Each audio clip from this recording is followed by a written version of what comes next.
con, don't turn a below con. Yorubas are screaming, Hausas are crying, my Igbo brothers are saying, don't blame them. Igbos are being discriminated. Even food don't turn to gold in Nigeria. Kidnapping, lucrative business in Nigeria. Imagine saying your grandchildren where they kidnap. By now, your soldiers for don't scatter Nigeria. How come a man won't get money for ransom when they kidnap him, his wife and his children? After everything, now kill, they go kill them.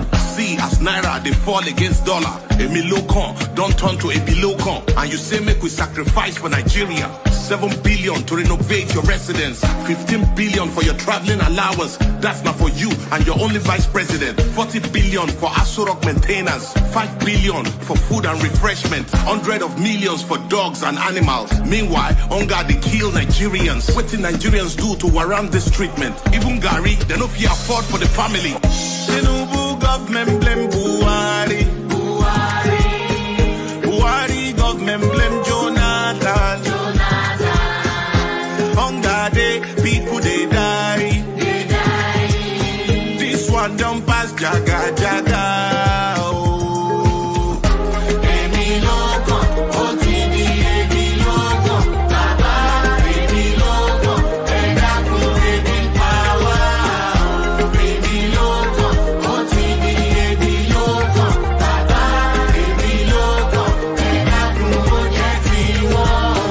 Tinubu was APC party leader during Mr. Buhari Jaga government. Why didn't you help Buhari to solve the problem? Debt under Buhari, 77 trillion. No proof of any positive transformation. Unborn children ain't go pay for this evil. You know, say Buhari was incompetent, but you still bring him to destroy Nigeria. Paddy government, now you are the president. Since Buhari don't destroy Nigeria, I hope say you go bring him to judgment. Emefiele printed 23 trillion within 8 years under Buhari government. $6 million for election observers.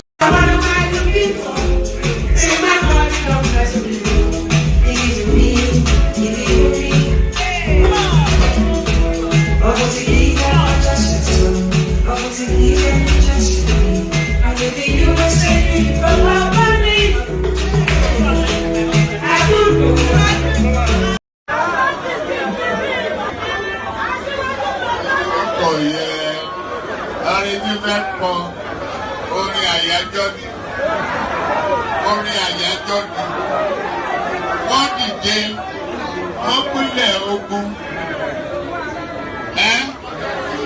oyin tí mo rí ká bá mi wá yẹn dà ká ní kó bá mi wá.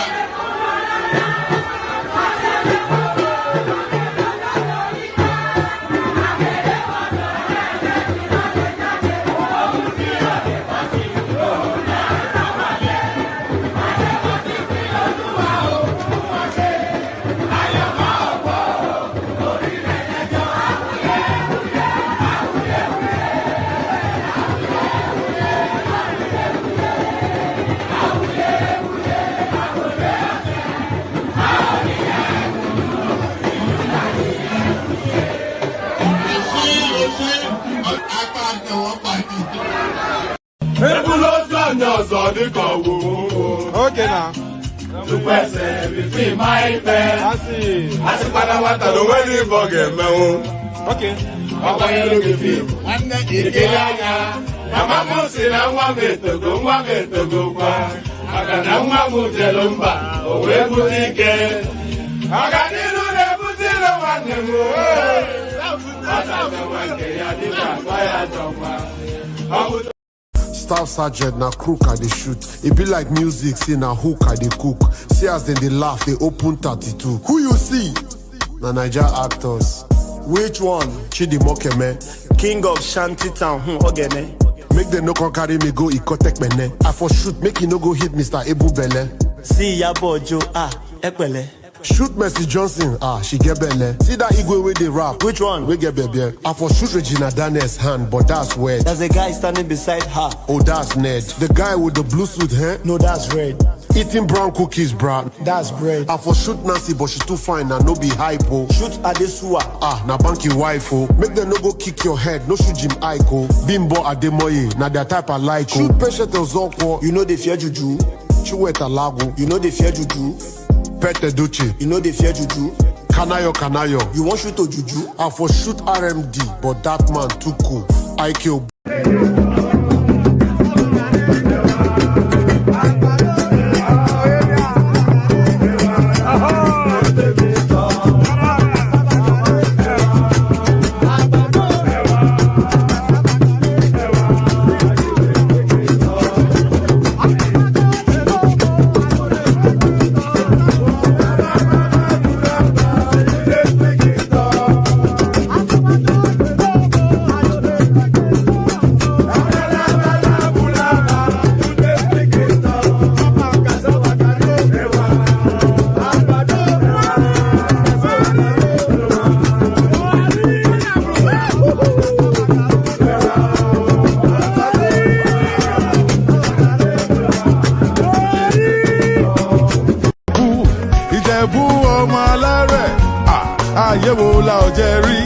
Tell them, let them know, say, won't lay back. Then they see us as they emulate. Then one begin, they imitate. Maybe someday they go graduate. Many people don't know about Baba. I see they go. Oh, well, I'm back. Ìjẹ̀bú Àwùjalẹ̀, Ìjẹ̀bú ọmọ alárẹ̀, kékeré Ìjẹ̀bú o. Àwọn tó mọ̀ wá o. Àgbà Ìjẹ̀bú o. Àwọn alábòsí o. Àríyá rẹpẹtẹ. Come on!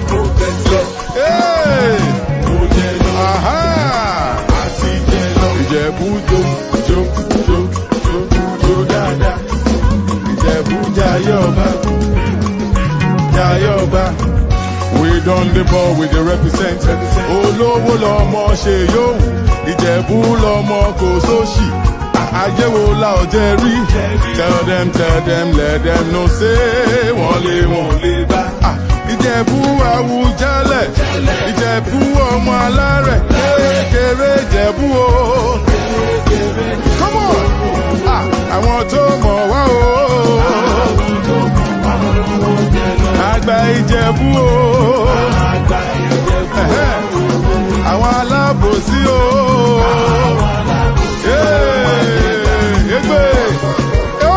Ẹ̀jẹ̀ mi ni ẹ kí n gbọ́, àkànbí ewé ayò, ewé tún méje, ìtún ló ní ọ̀tún ẹ̀ ṣe, ìfà ló ní kan fà ẹ̀ mọ́ra, àìbínú gbogbo àtàrẹ, gbogbo méjì ọkà bàbà, gbogbo mẹ́ta ọkà wáṣẹ́, orí ló túmọ̀ ẹ̀dùn, gbogbo ọ̀nà ní túmọ̀ ẹsẹ̀.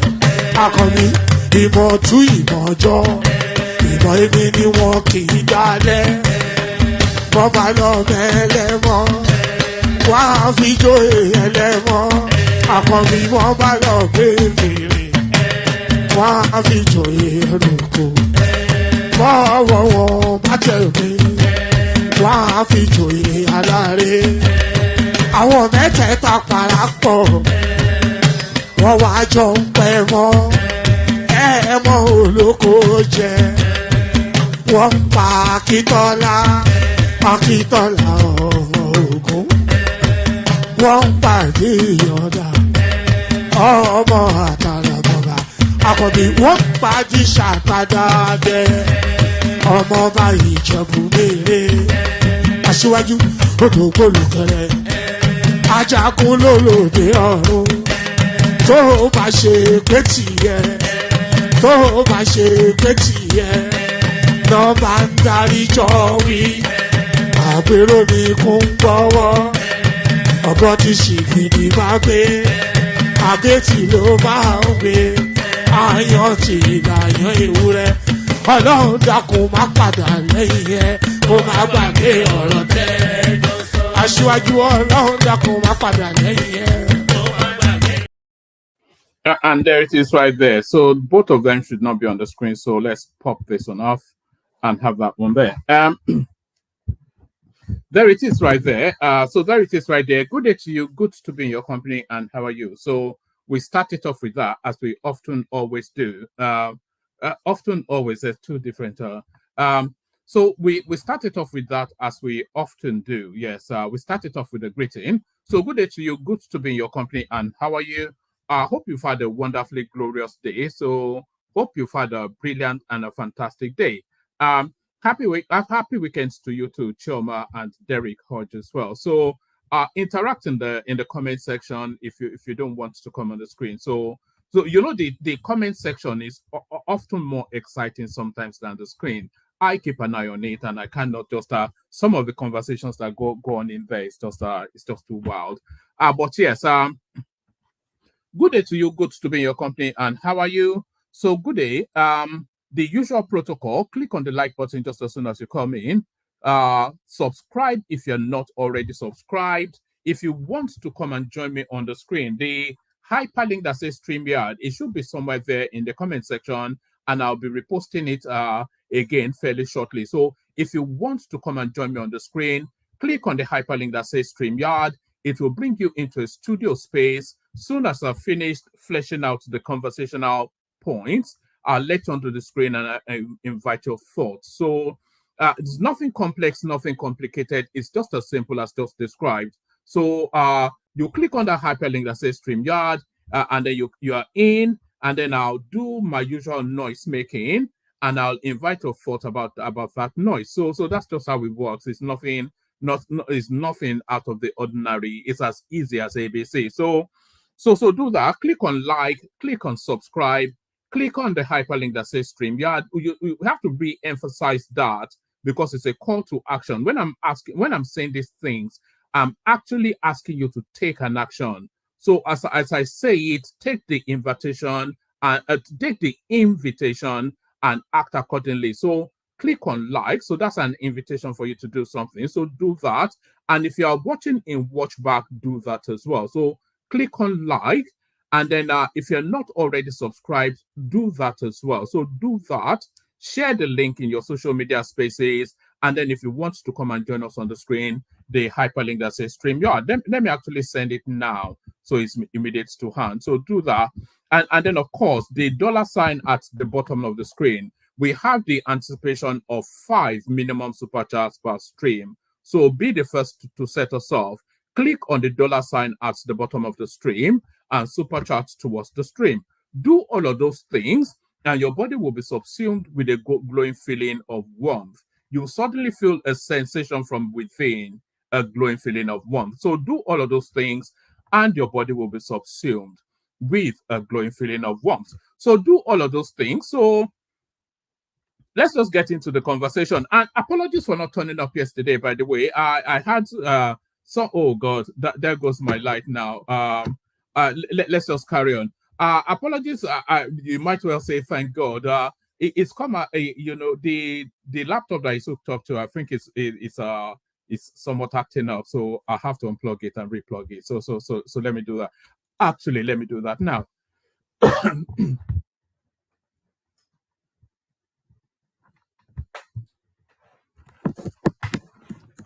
And by the way, I am still here, so let me just make sure that the lights are on. Let me just move it to another system, and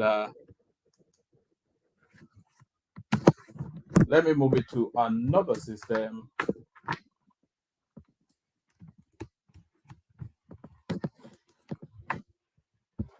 And there we go. We're back. So yes, it's NEPA, isn't it? Up NEPA. Even in the UK, you get NEPA striking. So yeah, so do all of those things. Let's just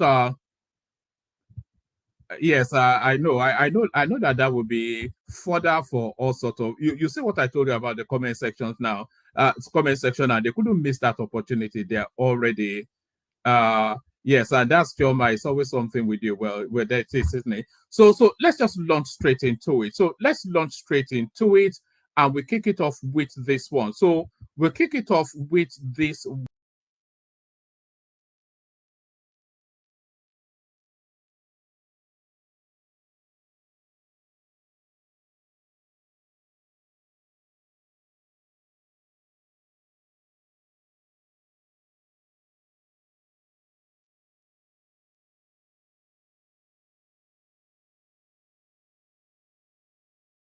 always been that narrative about who owns Nigeria. And if you want to know who owns Nigeria, that certainly is the list of names that's just been mentioned here. So, I mean, there can be no other conversation other than the Tinubu administration.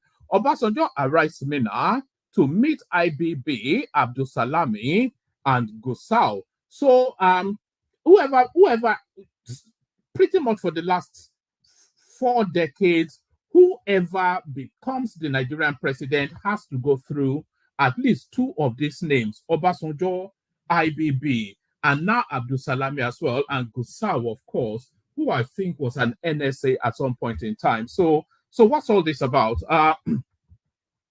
Former President Olusegun Obasanjo has arrived Minna, the Niger State capital, on Sunday evening and headed straight to the hilltop residence of former military president Ibrahim Badamasi Babangida, IBB. Sources hinted that Obasanjo arrived Minna at about 4:15 p.m. aboard a chartered aircraft from Benin City, where he had gone to felicitate with the Osama of Benin Kingdom, Chief Gabriel Igbenedion, on his 90th birthday. It was further learned that at the residence of General Babangida retired, another former head of state, General Abdul Salami Abubakar, and former, yes, I was right, it was an NSA, and former National Security Advisor, NSA, General Aliu Gusau, were also waiting for the former president. So it says details to follow. But then you don't really need too many details following. So it's essentially a moratorium on the Tinubu administration, a state of the nation meeting, and exactly what are we going to do about it is the thing. So if these people make the decision to remove Tinubu, I don't think it'll last a week. You know, if Obasanjo agrees with IBB and Gusau, I'm not quite sure that Abdul Salami is that much of a factor in the power brokerage of who owns Nigeria. But certainly at the epicenter, there's the argument actually that it is a toss-up between Obasanjo and IBB as to who actually owns that country. But whoever owns that country is certainly not far from those 2 names. And when those 2 names meet and their potency, you see this guy Gusau here, that's pretty much the Nigerian security forces right there. So he's so embedded within the security structure that he can also move that country in whichever direction he chooses. So essentially a moratorium on the Tinubu administration. So that's what's going on there. So that's what I mean. What else can the conversation be other than a conversation about that? So there is that. So let's go on from that to this one. NNPC reveals how much it purchased petrol from Dangote refinery. So of course, as you already know, the lifting of petroleum has now started from the Dangote refinery. But where the conversation really is where the price point will be. So it's not even a matter of supply anymore. We already know that there's supply in abundance from what will be coming out of our Dangote refinery. So the conversations around fuel scarcity, if things go to plan, that will be consigned to the annals of history. So that will be consigned to the annals of history. But at what entry point are they? That is what has been slowing this thing down, by the way. It's never really been if Dangote was ready to pump out or not. It's been ready to pump out for a very long time. It's never really been about the supply of crude. It's always been about the price point that they're going to introduce this thing to the masses. So because Dangote has to take his fine boy court, which is to tell you that he has to be able to fleece the Nigerian people. And the NNPC, of course, having the importation of petroleum taken out of their hands, they have also to have a conduit to fleece the Nigerian people. So they have to agree as to just how much they can fleece the Nigerian people to satiate their greed without killing the people. So that's essentially what that conversation has been about. And what was also agreed, by the way, PMS, petrol, we call it petrol, so let's just call it petrol as we do in Nigeria. What's also been agreed is that PMS will be solely sold to NNPC, and then NNPC then will subsequently sell it to marketers. So why is that convoluted structure in place? You know, if they're saying they're running a free market enterprise, why is that convoluted process in place? You know, why can it not be the case that the oil marketers will just send their tankers to Dangote refinery, buy it, and then sell it via their filling stations? So why does it have to conduit through a particular portal? And if it's conduiting through that particular portal, is it then guaranteeing the price at the pumps? So are they going to agree markups with the marketers as well? So that however much I'm filling my my tank in Lagos, for instance, is exactly how much you'll be filling it in Sokoto, Enugu, etc. So it is still very much very much shrouded in all manners of unnecessary intricacies. But certainly that the fuel scarcity no longer a conversation. The conversation now is entirely about fuel price. NNPC reveals how much it purchased from Dangote refinery. So this will tell us then how much the petroleum is going to settle on. The Nigerian National Petroleum Company Limited, NNPCL, has revealed that it purchased petrol at 898 naira. So that tells you then. So this figure now tells you then that petrol will be retailing for about 1,100 in Nigeria. That's what that tells you. Because if NNPC is purchasing it directly from source at essentially 900 naira, and the marketers put their markup, and then the filling stations put their markup as well, so that takes you to approximately 1,100 to 1,200. That is where petrol is going to settle in Nigeria. The Nigerian National Petroleum Company Limited, NNPCL, has revealed that it purchased petrol at 898 naira per liter from the Dangote refinery, contradicting earlier claims of a lower price. So the price that I actually saw earlier was about 700 and something. So there's and this is the convolution, by the way. Maybe Dangote should just be publishing figures, you know. So this is why people wanted the marketers to go directly to Dangote. So that would be willing buyer, willing seller, without having to conduit through the government. The Nigerian National Petroleum Company Limited, NNPCL, has revealed that it purchased petrol at 898 naira per liter from the Dangote refinery, contradicting earlier claims of a lower price. In a statement issued to correspondents on Sunday, the chief spokesperson of the NNPC, Olufemi Shoneye, clarified that the price of premium motor spirit PMS, commonly, I wonder why they say premium motor spirit and then they'll put in parentheses PMS and then they immediately add commonly known as petrol. So if it's commonly known as petrol, just call it petrol if that is what people understand it to be. In a statement issued to correspondents on Sunday, the chief spokesperson of the NNPCL, Olufemi Shoneye, clarified that the price of premium motor spirit PMS, commonly known as petrol, was significantly higher than previously reported figures. We successfully loaded PMS at the Dangote refinery today. They claimed that we purchased at 760 naira per liter is incorrect. For this initial loading, the price from the refinery is 898 naira per liter, Shoneye said. So just within the period of 1 day, the price has already gone up from 760 to 898. So everything changes but remains the same. Corruption continues. The NNPC had mobilized approximately 300 trucks to the Dangote refinery's 650,000 barrel per day capacity in Lagos. Loading operation commenced on Sunday, with over 70 trucks having been loaded by the time of the report. the Minister of Finance, Coordinating Minister of the Economy, Wale Edun, had announced that NNPC will be the sole off-taker of refined petrol from Dangote. So this is really where the problem is. This paragraph right here is where the problem is. So I'm not quite sure what explanation justifies that, but that is where the problem is.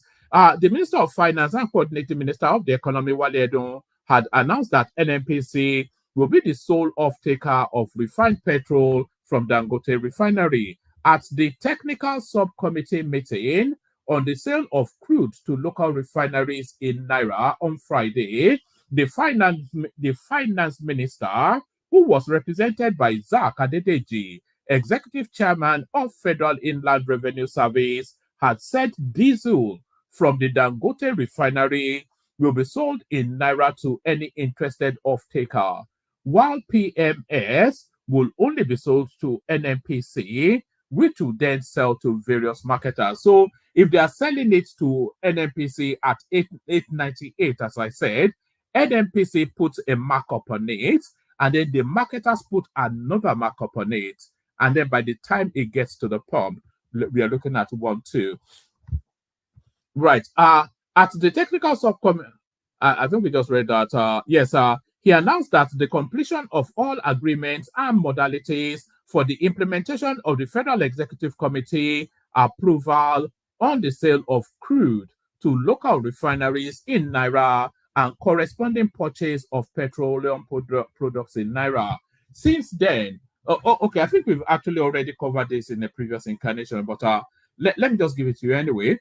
Since then, the implementation committee, chaired by the Honorable Minister of Finance, and the technical committee have worked intensely with NNPC and Dangote Refinery to fashion out the details of the modalities for the implementation of the FEC approval. I am glad to announce that all agreements have been completed and loading of the first batch of PMS from the Dangote Refinery will commence on Sunday, the 15th of September. From October the 1st, NNPC will commence the supply of about 385 barrels per day of crude to Dangote Refinery to be paid in Naira. In return, the Dangote Refinery will supply PMS and diesel of equivalent value to the domestic market to be paid in Naira. Diesel will be sold in Naira by the Dangote Refinery to any interested off-taker. PMS will only be sold to NNPC. NNPC will then sell to various marketers for now. So that system has to change. It's too convoluted, too shrouded. It's the opaqueness of, I cannot see why that would be the case. So that's just it. My bag still missing. SOWORE narrates what transpired at airport. So that's SOWORE, who arrived in Nigeria today and was summarily detained, but then curiously immediately released by the DSS.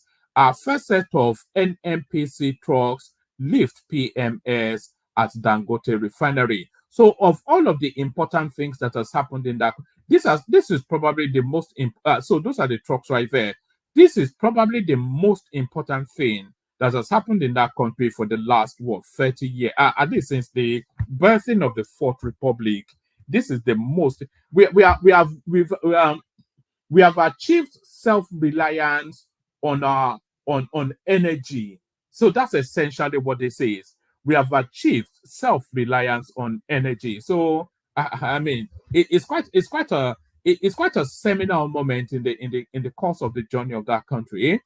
First set of NNPC. I'll actually look for a clip that shows it. Is what documenting in visual form. First set of NNPC trucks lift PMS at Dangote Refinery. So there it is right there. I'm not sure that there's much more from that headline. So the headline tells us all we need on that. The headline tells us all we need on that. Fire got plant markets in Lagos. So I'm only really bringing you this only to report that it's not a Southeast-dominated market. Otherwise, I would have not been in trouble. A fire outbreak had erupted at Okobaba Plank Market in Ebutemeta, Lagos. Correspondents gathered that the incident had prompted a swift response from officials of the Lagos State Fire and Rescue Service and the Lagos State Emergency Management Agency.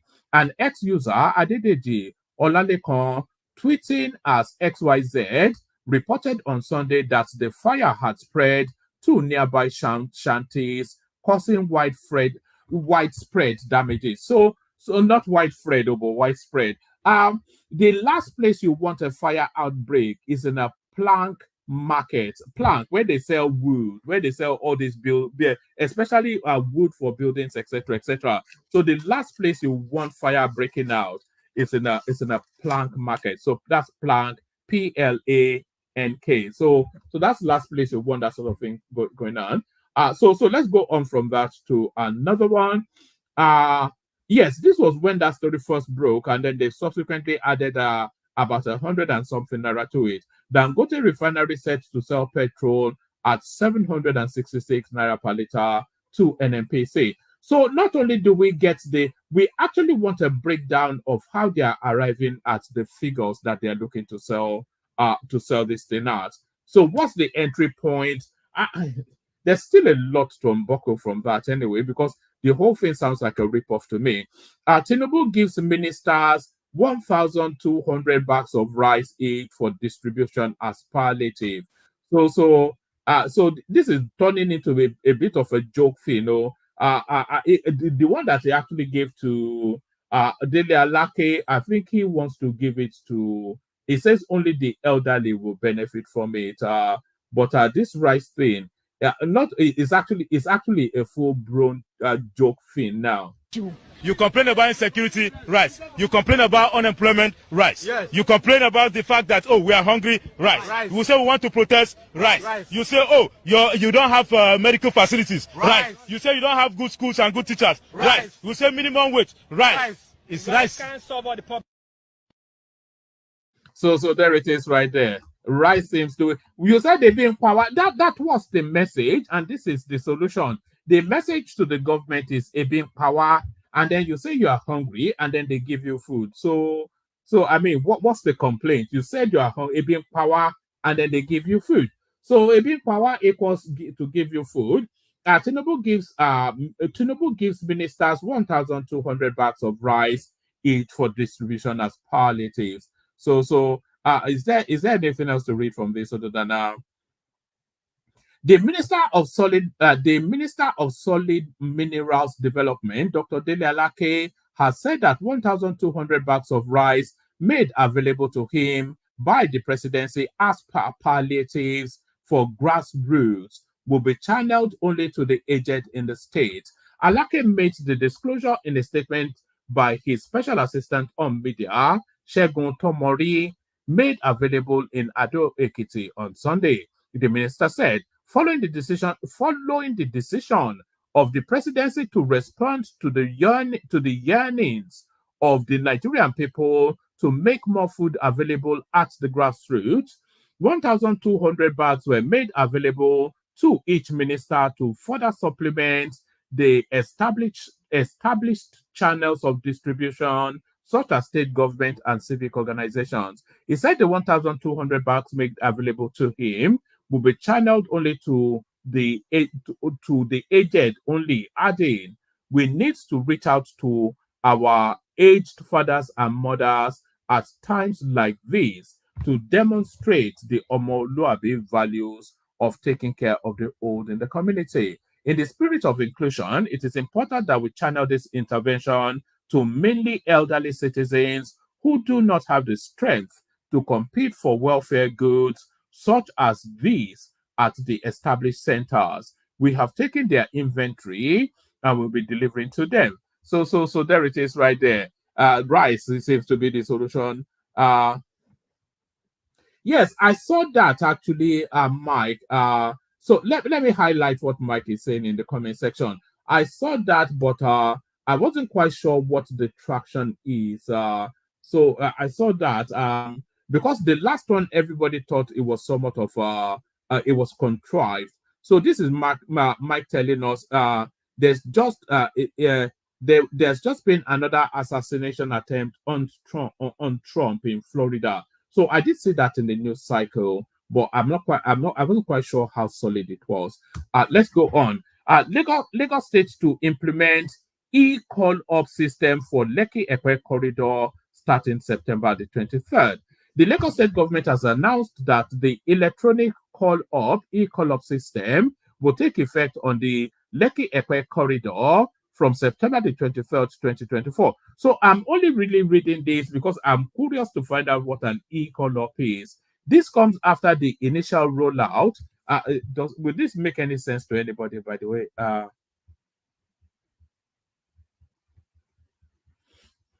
I think this may well be to do with getting goods from the port or something.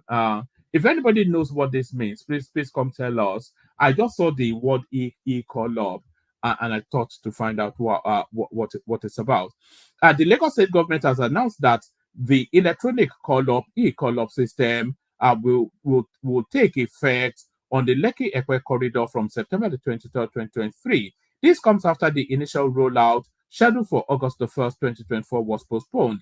The revised date was confirmed in a statement released by Lagos State Ministry of Transport via its X-handle account on Sunday. In a significant move to avert severe congestion by article. Oh, I think this is to manage the traffic that is going to the Dangote refinery. And by the way, nobody has really given consideration to that yet. So we are talking about Lagos being congested already and the gridlocks in Lagos. So with Dangote now being the sole supplier of fuel nationwide, can you imagine how horrific traffic will be in Lagos State? So it's the horror to come. So that's the horror to come. It's going to be a nightmare. Can you just? And I never even gave any thoughts to that. Lagos State to implement e-call up system for Lekki Ekpe corridor starting September the 23rd. You see the value of houses in that place will plummet. It'll just be a nightmarish place to live. The Lagos State government has announced the electronic e-call up system will take effect on the Lekki Ekpe corridor from September the 23rd, 2024. This comes after the initial rollout scheduled for August the 1st, 2024 was postponed. The revised date was confirmed in a statement released by the Lagos State Ministry of Transport via its Twitter handle on Sunday. In a significant move to avert severe congestion by articulated trucks and improve the efficiency of logistic operations within the Lekki Ekpe Free Trade Zone corridor, the Lagos State government has announced the commencement of the e-call up system for managing truck movement within the axis from the 23rd of September 2024. So I suppose they'll have to have a park where all these trucks stay, and then when it's your turn, you go and then you clear off. Hopefully it does work. I suspect it will not. So there it is. So to this lithium loot, Kwara's Bani community becomes hotbed of illegal mining. So that seems to be the new gold. Anyway, they're just Nigeria actually has probably the world's richest reserve of lithium, and the Chinese are harvesting it hand over feet. So that seems to be what's going on in that community right there. So that's what's going on in that community right there. So yes, so that's sufficient enough. So let's do a few clips and then we kick off the session. Let me send the link, by the way. There's nobody in the room at the moment, so if you want the conversation, you will have to hop on. So let me send the link to see if people want the conversation. And sorry if my voice is a bit husky, by the way. I didn't actually stream yesterday for reasons of being out drinking, and I think all that drinking is still when you drink. I drink brandy mainly, so when you drink maybe more than you should.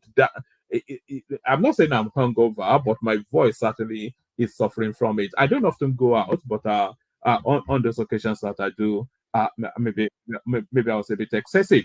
So on the occasions that I do, maybe I was a bit excessive. Let's kick it off with this one. This one is somewhat to do with Donald Trump. He told us that they were eating cats and dogs, didn't they, somewhere in America? Trump is our president. And No, that's not the one I wanted to play you. This is the, let's see. Yeah, this is the one I wanted to play In you. Springfield, they're eating the dogs. They're eating the cats. They're eating the pets of the people that live there. They're eating the dogs. They're eating the cats. They're eating the pets of the people that live there. People of Springfield, please don't eat my cats. Why would you do that? Eat something else. So there it is right there.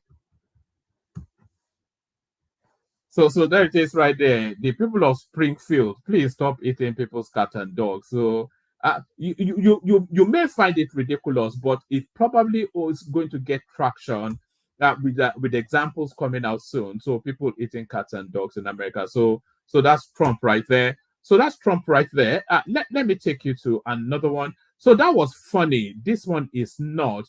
This is now the pain point of living in Nigeria. It continues to exacerbate on a daily basis. And the real squeeze, the people at the bottom of the ladder in Nigeria, they're like a forgotten people anyway, and they are already vested, and their life is already excruciating traditionally, and they have coping mechanisms. And then the people at the top in Nigeria, no matter how difficult things are, they will never feel the effect because they have direct access to public funds. So those are the two spaces. The people at the bottom rung, they are used to extreme lives anyway, and life will continuously be squeezed out of them. So that's one. And then the people at the top, they have access to public coffers, so they will never feel the effect of any. What does Yemsen Wike care about what the price of petrol is? When has he ever been to, even when he was the chairman of a local government in the backwater that he came from, he doesn't even know what a petrol station. So he's never been to a market. He's never been to a market, never mind knowing what the prices are. So they will never feel the effect. And the people at the bottom, they are used to the middle class. The middle class is really where the pain point is with what is going on in Nigeria at the moment, because they want to keep up the veneer of respectability, but the economy is squeezing that out of them. So why am I making this long speech? What this? Nigerian NEPA, this is becoming a big threat now, because I see no reason why my recharge, within a week, 10,000 naira is gone. What's going on? David, please come.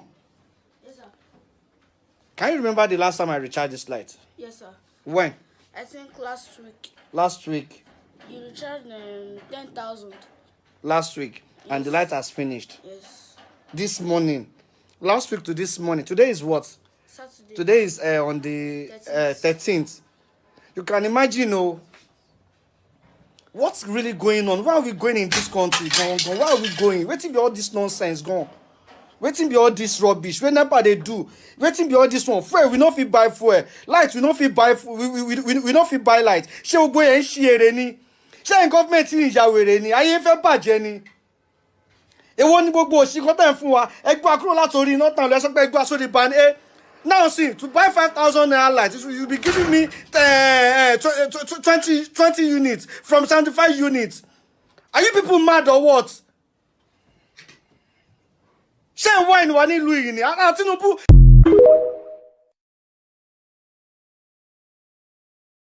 has just become unbearable. Unbearable. I'm not one to join in blaming Tinubu for it, but of course he's the person in situation, so he gets the blame. But the chicken have come home to roost. So that's just what it is, isn't it? And I think deep down we all know it. The chicken has come home to roost. That's essentially what the narrative. Those life of that I think I've said it once, and it bears repeating. Nigerians, the Nigerian life is the most subsidized life in Africa. It was the most subsidized life in Africa. So your education is subsidized, a lot of it free, up to when you get into tertiary institutions. And you know, you can train a medical doctor in Nigeria from the first year to graduation for less than 4 million naira. A medical doctor that will then take that certificate out to America and start earning 1 million a day. So it's subsidized. Food is subsidized in Nigeria. They give all these mass farmers, they give them free grain, free fertilizers, free everything. So to keep the prices of food down, heavily subsidized. Medicare is subsidized, fuel is subsidized, everything is subsidized. So those were the excesses that we were living off, or that were living that we were living on, essentially. So those were the excesses we were living on. But the room is not there anymore. The economy cannot carry it anymore for reasons of looting, of course, you know. But so that's just it. So we're just being weaned off our excesses, is where I was really looking to land with that. So we're being weaned off our excesses. And I was saying then that it's the middle class that is squeezed the most in what is going on in Nigeria. But the middle class are looking for new and imaginative ways to manage this economic situation that they find themselves.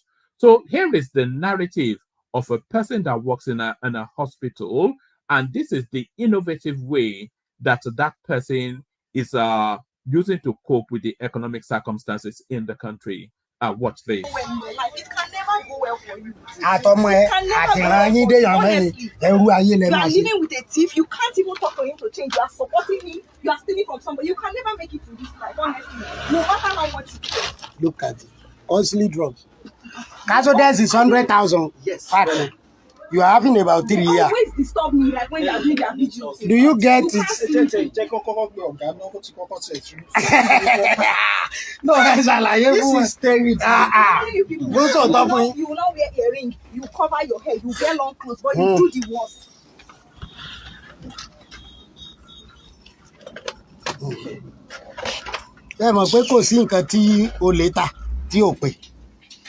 It's the cheapest in Ife.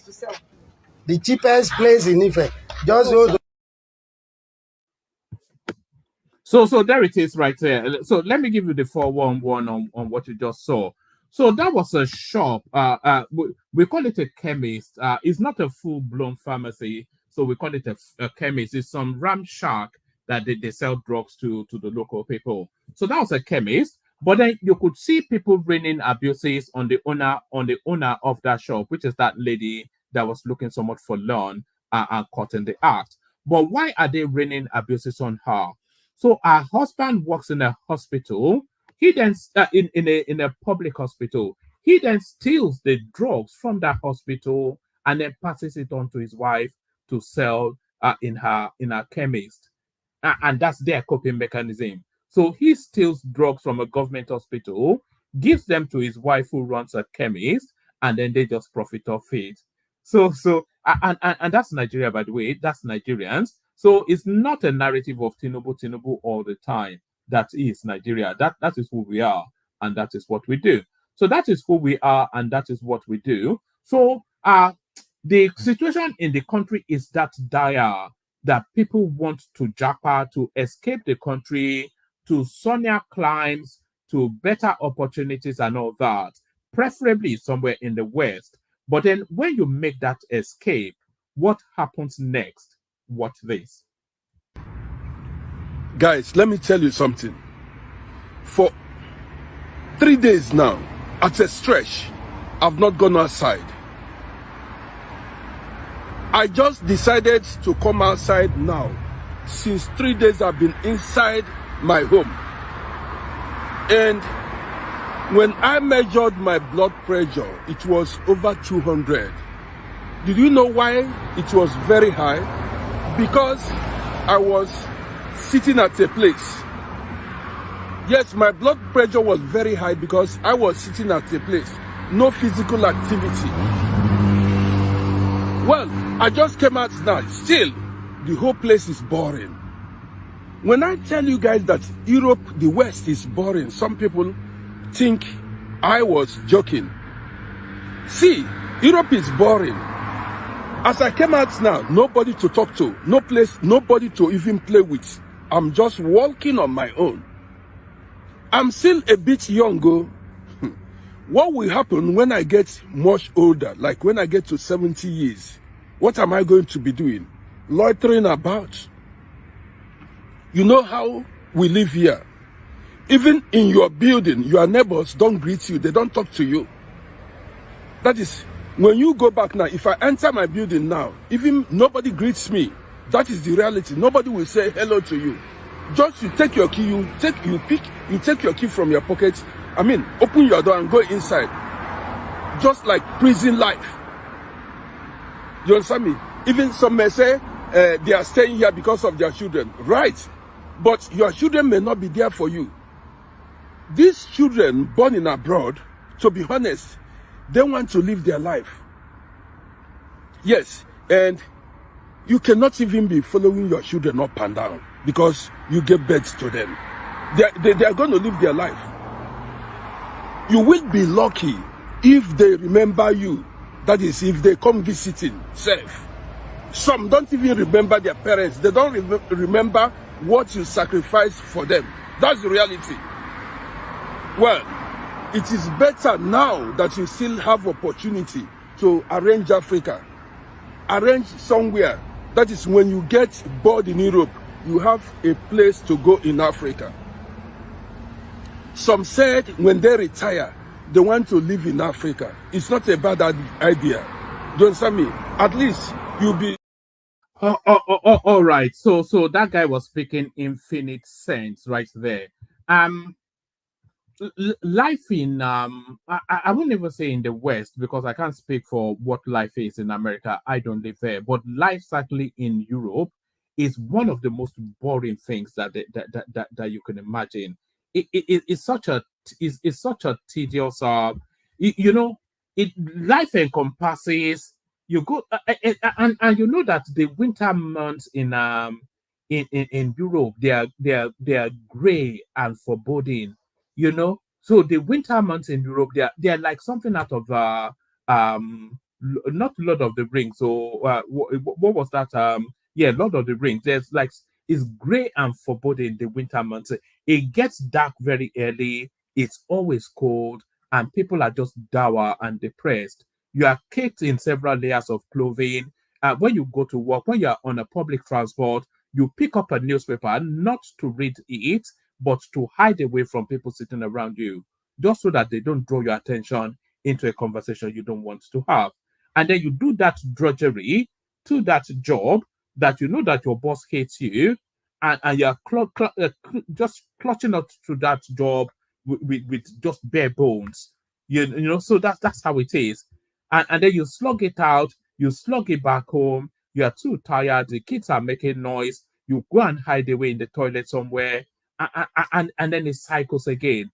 So it's just a boring, life in Europe is boring. I can tell you that for certain. And that's why people fall ill. All these little ailments that we have is essentially as a result of boredom, the weather situation, the lack of, they don't have conversations in Europe. Even with your neighbors, you don't have conversations. Sometimes when you hear your neighbor leaving their house to go out, so sometimes you actually wait for their car to start so that you don't go out in sequence with them and then have to engage them in conversation. That's how people live here. You hear your neighbor's door go, and then you wait for their car. You are going out as well, and you wait for their car to start, knowing that then they're in that car, and then you start to make your way out for no other. It's not like you even hate them or don't like them, or it's immaterial. You just don't want to make that reach to make the effort to have a conversation. Not even a snapshot. Oh, how are you? Lovely weather, innit? They use a lot of sarcasm especially in the UK. They say, "Oh, lovely weather," innit? Especially when it's pouring down or it's bitter cold. So that's just sarcasm. That is the language of survival in the UK. You don't even want to have mundane snapshot 3-minute conversations. You just want that person gone and out of the way so that you can continue to live in your head as you set about your day. So life in Europe is boring. Life in Europe is boring and tedious as well. You know, now I did tell you about this lady Summer Aku who lives in Ireland.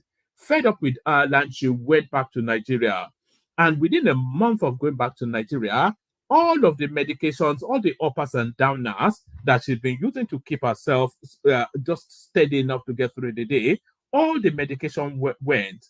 You know, the food was better, the air was better. She felt more bounce in her life. You know, she got her mojo back and all of that. Just because the people around her, they gravitate towards her in warmth, and she embraces them with the same warmth. Nothing like that is found in Ireland. So life in Europe is boring. So life in Europe is boring.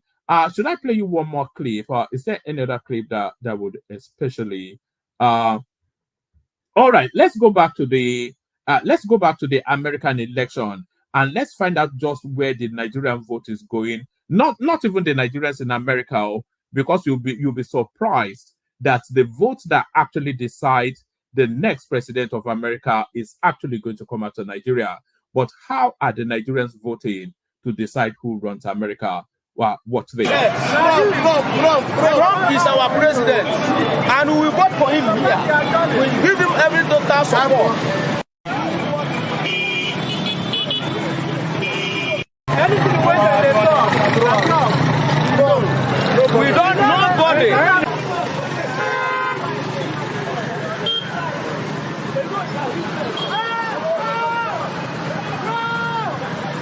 Yes, as you can see that we Africans supported Donald Trump.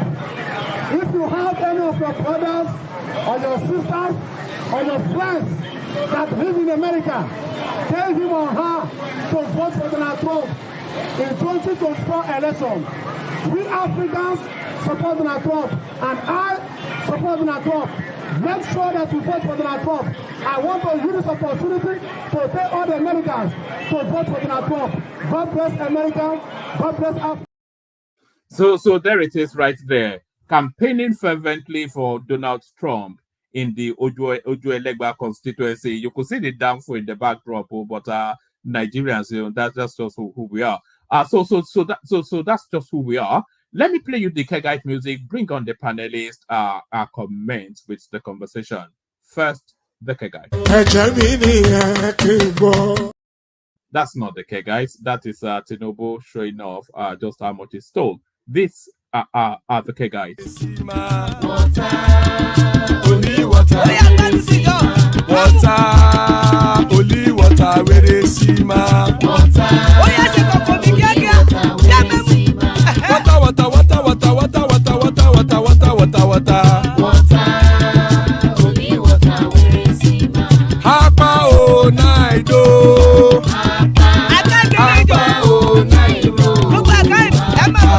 Hapa you don't come oh.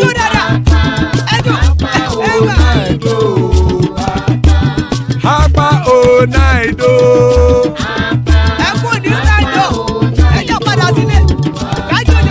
Oro kẹ̀kẹ́ ẹlẹ́mù yé o. Ilé ṣọ́bí àkẹ́kẹ́ ẹlẹ́mù ré o. Bọ́bí master kẹ̀kẹ́ ẹlẹ́mù ré o. Chifu Wáìlà tí kẹ̀kẹ́ ẹlẹ́mù ré o. Eruku lẹ̀lẹ̀ ẹlẹ́mù dé. Eruku lẹ̀lẹ̀ ẹgbẹ́ ẹlẹ́mù dòde ojàre o. Eruku lẹ̀lẹ̀ Ghana ti dé ẹgbẹ́ bọ́dì o. Ọmọ ẹlẹ́yẹ ẹ̀yẹ o ó dìle o. Odúyẹ̀lá ẹ̀yẹ o ó dìle o.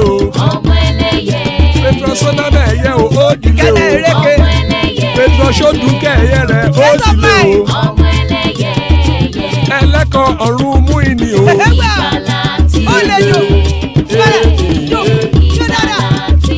Àkùkọ ọ̀run méjìkọ.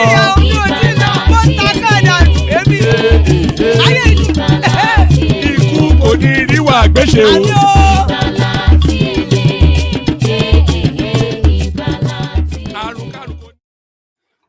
So there it is right there. Ikuko ni real Agbesheme, death have nothing to do with us. So amen to that on behalf of on behalf of myself. I'm still carrying the vestiges of that night of drinking yesterday. So you have to excuse me a little bit. So amen to that on behalf of myself and you, my friends. So amen to that on behalf of myself and you, my friends. Bringing on the panelists, acknowledging Iko Games super chat right there. A bit late to the party, Ike. It was 2 sessions ago, wasn't it? That Kulata and Giant Zola and the rest of them were making it rain with $100 bill. So that is Ike Ogiome right there, who heard of the $100 rain and decided that he wants to make it pour too. So that's Ike right there. So well done, Ike. Ike. Joining us, man of Prestige. Always a delight when Prestige is here. Prince Daddy. Who will tell us then what just happened to Trump today? Another assassination attempt we hear. Ajande Koko, father of the bride, right there. Bramberry is in the house and representing the Alaba constituency. Ekene. So there it is, right there. An eminent panel. So a fantastic bunch. So let's kick it off. Where do we want to kick it off? Let's kick it off with Prestige, who I think was first in. So Prestige, you're up first. Yeah. Good afternoon, good evening, one man. Probably Salama. good night over there. So good evening, everybody. I'm good. Good day, my compatriot rival, Prince Daddy. Nice to see you. So having said that, let me start it from a more humorous angle, then we can go up, So one man, are you there? I am here. Why did you run away yesterday from Dr. Damage? Why did you let them, run you off? I mean, yeah, I thought you're an able person now. No, I didn't run away. I only really came to I just wanted to give that boy that they were bullying a bit of muscles. And when the bullying stopped, I didn't even intend to. In fact, I'd made the promise here that I wouldn't be going there anymore. But I just wanted to go and give that boy a bit of, because the way they were circling around him, they were going to tear him apart if I didn't step in. So I just had to step in. Well, that's true. But the guy somehow deserves certain, certain. No, it came with the contrary view. You guys have to learn to entertain opinions different from yours. But anyway, No. It wasn't even that. It wasn't about the contrary view that I'm concerned about. I mean, I spoke, I was very cordial. I don't mean to deviate on that. And I said, okay, because he was very much adamant about people calling Tinubu name. I said, look, all politicians, you can call all politician name. So you don't have to take offense there. I mean, what's his name? Rational man called Tinubu or here. You can call Obi all name you want. You just, But anyway, it's not about that. So before I proceed, let me give you an update. I know Prince Dad is behind me about this shooting that actually happened today. So I have the whole information. Of course, I'm not in Florida. So this happened in Florida. Sorry. Is the shooting, is it the same as the previous one, which is just a bit of No, this one happened today at 1 p.m. Is it photo tricks by Trump again, trying to? No. Is it because he's losing momentum and then he kind of bended the truth in order to fundraise. But I'm still glad that he's alive. But let me tell you how it happened. He was golfing today. Before he golfed, his golf, the Secret Service will come and try to clear the whole place because where he golf is pretty a big place. Of course, there's a lot of trees and everything. So this guy, I think about in the 50 or whatever, according to what they said, the FBI already cleared the place. So he was like about 400 to 300 yards, from where this, where actually they find this gun because this guy was setting AK-47. So yeah, I can tell there has to be intent, but it's still under investigation. He set up the AK-47 with microscope and everything with his bag, even with a picture to be taken back, to be taking whatever he was supposed to do. But what happened? One of the Secret Service noticed there's a gun, a gun on top, that he was able to notice a gun. So he fired at the guy. He ran away. So he ran away from the bush and went to his car. I think it was a pickup car, whatever, and jumped into the pickup car. And unfortunately to him, there's somebody, a standby, there that was able to take a picture of his car. So they got his, tag number. And, the police, mobilized, I think there's a name they call it. I've forgotten what they call it. But, so they caught him on 95, Florida, 95 highway. So now he's under detention.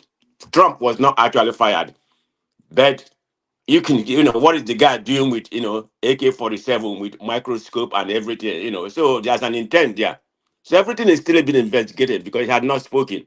So yeah, So, so let's so, get. so, so, so no shot was actually fired, is what you're No, saying. FBI, the Secret Service fire a shot at the guy. That's the shot But people but was but but thinking. but the guy didn't fire a shot. No, the guy didn't fire a shot. But Mm. of course, the Republicans is gonna fundraise on that Trump was fired. That was the initial news. No, it was FBI shot that people had. So that's the story in a nutshell on that. All right. So take us to Nigeria then. We'll do 5 minute monologues just to open up the space. So Sowore back home, arrested, released. The speed of his release, and they gave him his passport back as well. The speed of his release rather, it both surprised and impressed me because I definitely were under a different administration now. Because under Buhari, of course, they were just gonna giving him a room next to Nnamdi Kanu. So there's that, and then the Dangote refinery finally pumping out fuel. But what's the price point? That's still as clear as mud. So, what are you looking at in the space? So talk to us about. Yeah, I was looking at Yeah. when I first had, I was looking at that show where when he arrived at the airport, he was actually detained and released right away. But I'm looking at it from a different angle. I never thought Showore was gonna, I mean, he has beginning to win my love. I will confess honestly, for him to have the audacity to come back to Nigeria, knowing that he was going to arrested. So if I'm in Nigeria next time, if I'm voting, I may actually vote for him. I don't care what anybody said. I mean, that guy is bravery. He wants, whatever he set up his mind to actualize, whether you like it or not. He has his mind made up.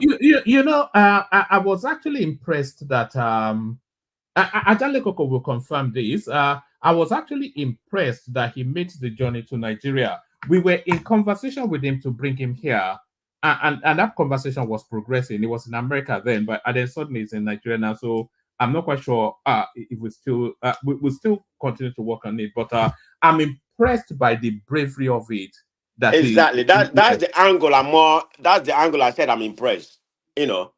Of that for him to be coming back to Nigeria at this time, knowing he already had the information that he was going to be arrested. So he decided to make it back to Nigeria. So I'm beginning to like him for just for that, for that part of bravery, that he exhibited. So kudos, to him. But I don't know what's gonna happen from now. Have they given him his passport back? Because the last time he spoke, he said they seized his passport. No, they gave him his passport back. That's what they said. That's what the news tells us, that they released him and gave him his passport back. So it was just essentially taken in for questioning. Okay. And I heard him spoke, he was talking about the is it October 1 protest or whatever, he said it's still gonna happen. So that's why he came back. I think that was the last statement because he had a two news conference. One of the conference, after the first conference, then he said, they asked him what's gonna happen. He said, I came back for the next protest, and it's gonna actually, it's gonna happen. And it's gonna be mother of all protests. So whether the government like it or not.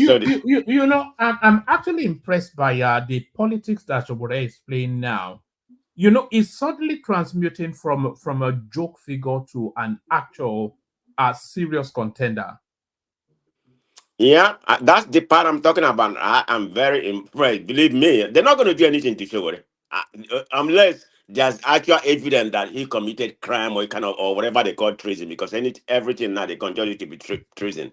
Because the guy is gaining momentum. Okay, because all those obedience and everything, they may be coming back to him. Because I don't see that Labour Party or whatever. Be may gonna go back to whatever PD. But show it is getting my respect. I'm gonna say it. I mean, if you come to America for any kind of contribution, I'm gonna be there.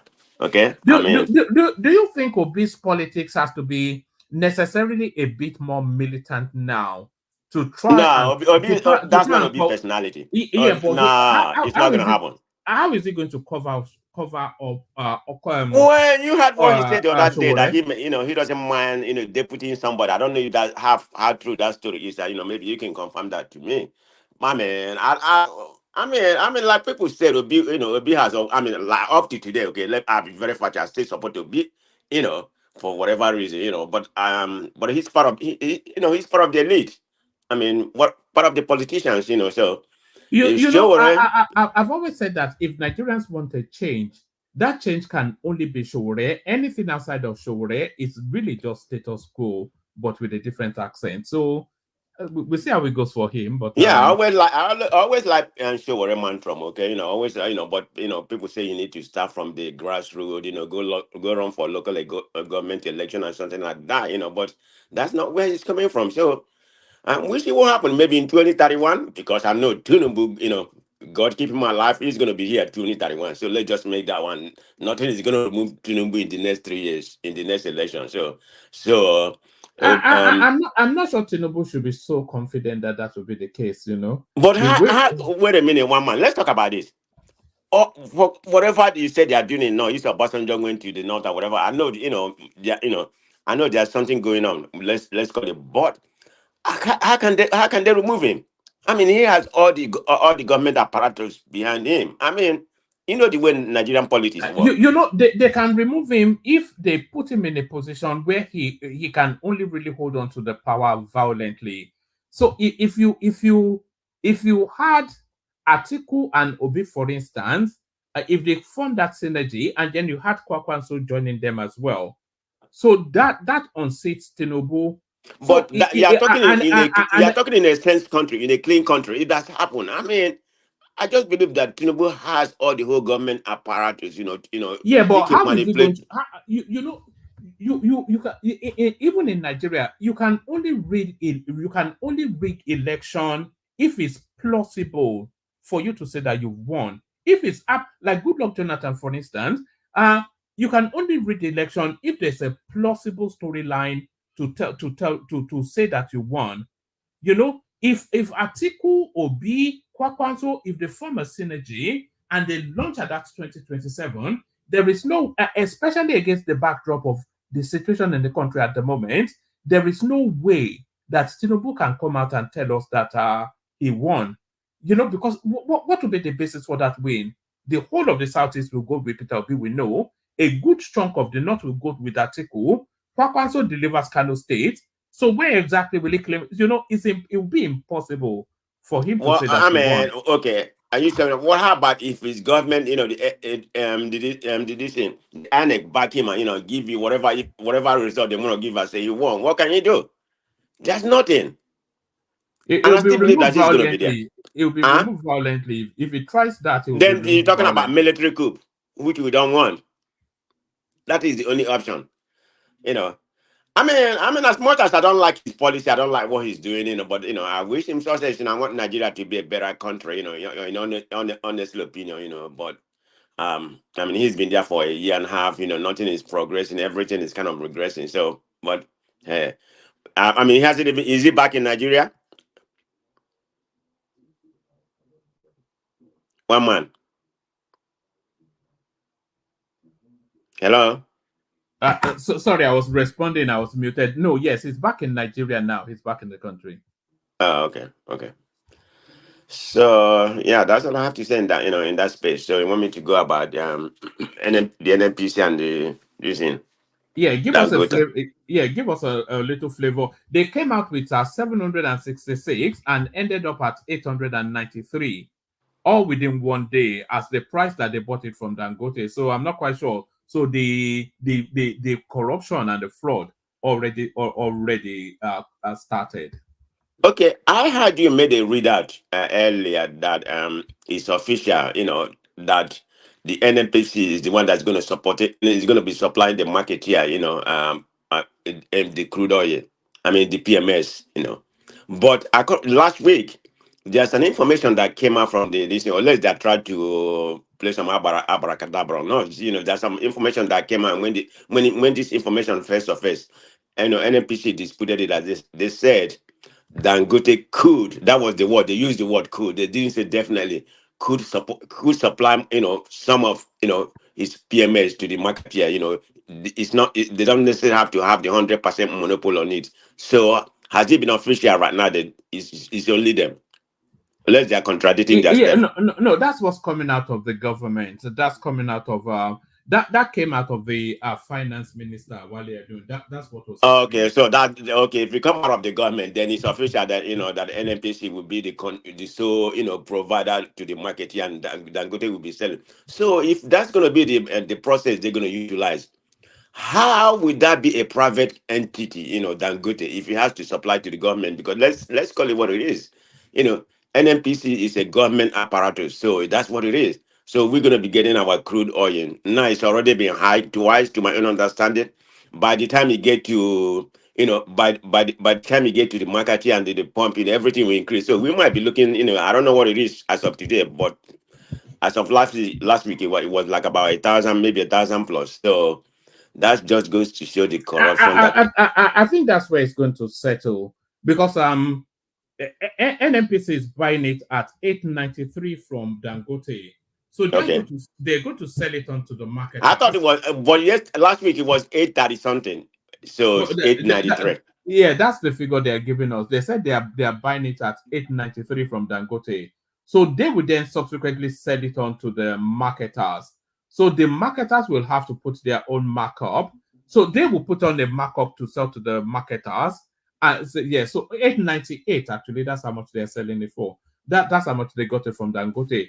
So they will put a markup on it to sell it to the marketers, and then the marketers will put a markup on it to sell it to the filling stations, and then the filling stations will put a markup on it to sell it to members of the public. So you're looking at So, man, 1,200. you don't see this going up to 15 to 1,600, because originally it was, ah, from Dangote to NNPC, then NNPC to, and yeah, no, I think it was supposed to be from NNPC, what originally we had before Dangote started his oil production, and they mark it up to 8 something. So now you have 3 phases of, or 4 phases before you can get to the consumers. So it might, I mean, the supply is going to be there, because he already started pumping oil. Like you properly stated. The truck already lined up and everything. I mean, we're probably not going to have a fuel shortage like we normally have, but the hoarding may still continue, because in the Nigerian space, everything is so corrupted that nothing runs smoothly what it's supposed to be. So we just have to wait and see how it's going to go. But at least it's a good news. As far as I'm not a fan of the ideology of having one person as a monopoly. I would think that the Dangote refinery, it's a form of monopoly. That's just my own opinion. I mean, but yeah, but it is good for Nigeria, because that's how I say it for now. Yeah. all right, brilliant. Stay with us. Stay with us. Okay. Prestige. Let's move the conversation around a bit. Go to Ekene, who joins us from Lagos. Ekene, what did they happen? Alpha. It's probably falling asleep. So the excitement was too much for Ekene. He actually fell asleep. So that's Ekene right there. He'll wake up in a moment and say, "One man, waiting they have for now." So that's Ekene. Let's go to Baba. Baba, you're up next. You've been monitoring the petroleum space, the somewhat convoluted price points that they are coming out with. 898. That doesn't bode well for the end user. Yes, man. Hope you had a nice weekend, and salutation to the panelists. And I give the same salutation to people of the comment section. And our esteemed viewers, I salute you. I hope you remember to click as you came on to the program. I know you enjoy the program and the ideas position of each contributor. You take them to heart and decipher them. Please like and share also, but do the click first. That's most important. Yes, for the fuel pricing, Dangote, through their spokesperson, has debunked the story emanating from the NNPC side that the invoice for 893 naira. So they are all playing games actually with themselves. But I think Dangote principally is waiting for the president actually to come on. I I think he has an arrangement with the president personally as regards this PMS thing, which NNPC as an organization, they are not privy to, neither the marketers. He is working directly with the president at the moment. And between the two of them, I don't think the pump price will go beyond 900 per liter, though they might aggregate it as the months we roll into the new year somehow, but they will stagger it. But for starters, it will be around 900. Whatever is the shortfall, there will be a kind of intervention, smart mathematics that will keep it at that for some few months to come, actually. And I don't see any problem with this, actually. Baba, Yes, sir. can I say something? Is that Larry? Yeah. Come Yes. in, Larry. How are you? So NNPC has been playing games since morning, and Dangote has now come out to refute everything NNPC said. So I dropped something in the chat. One man. That's the official statement from Dangote. Yeah, that's what I meant by saying they are playing games. All of them, including Dangote, the marketers, and NNPC. But the president is the ultimate here, decider.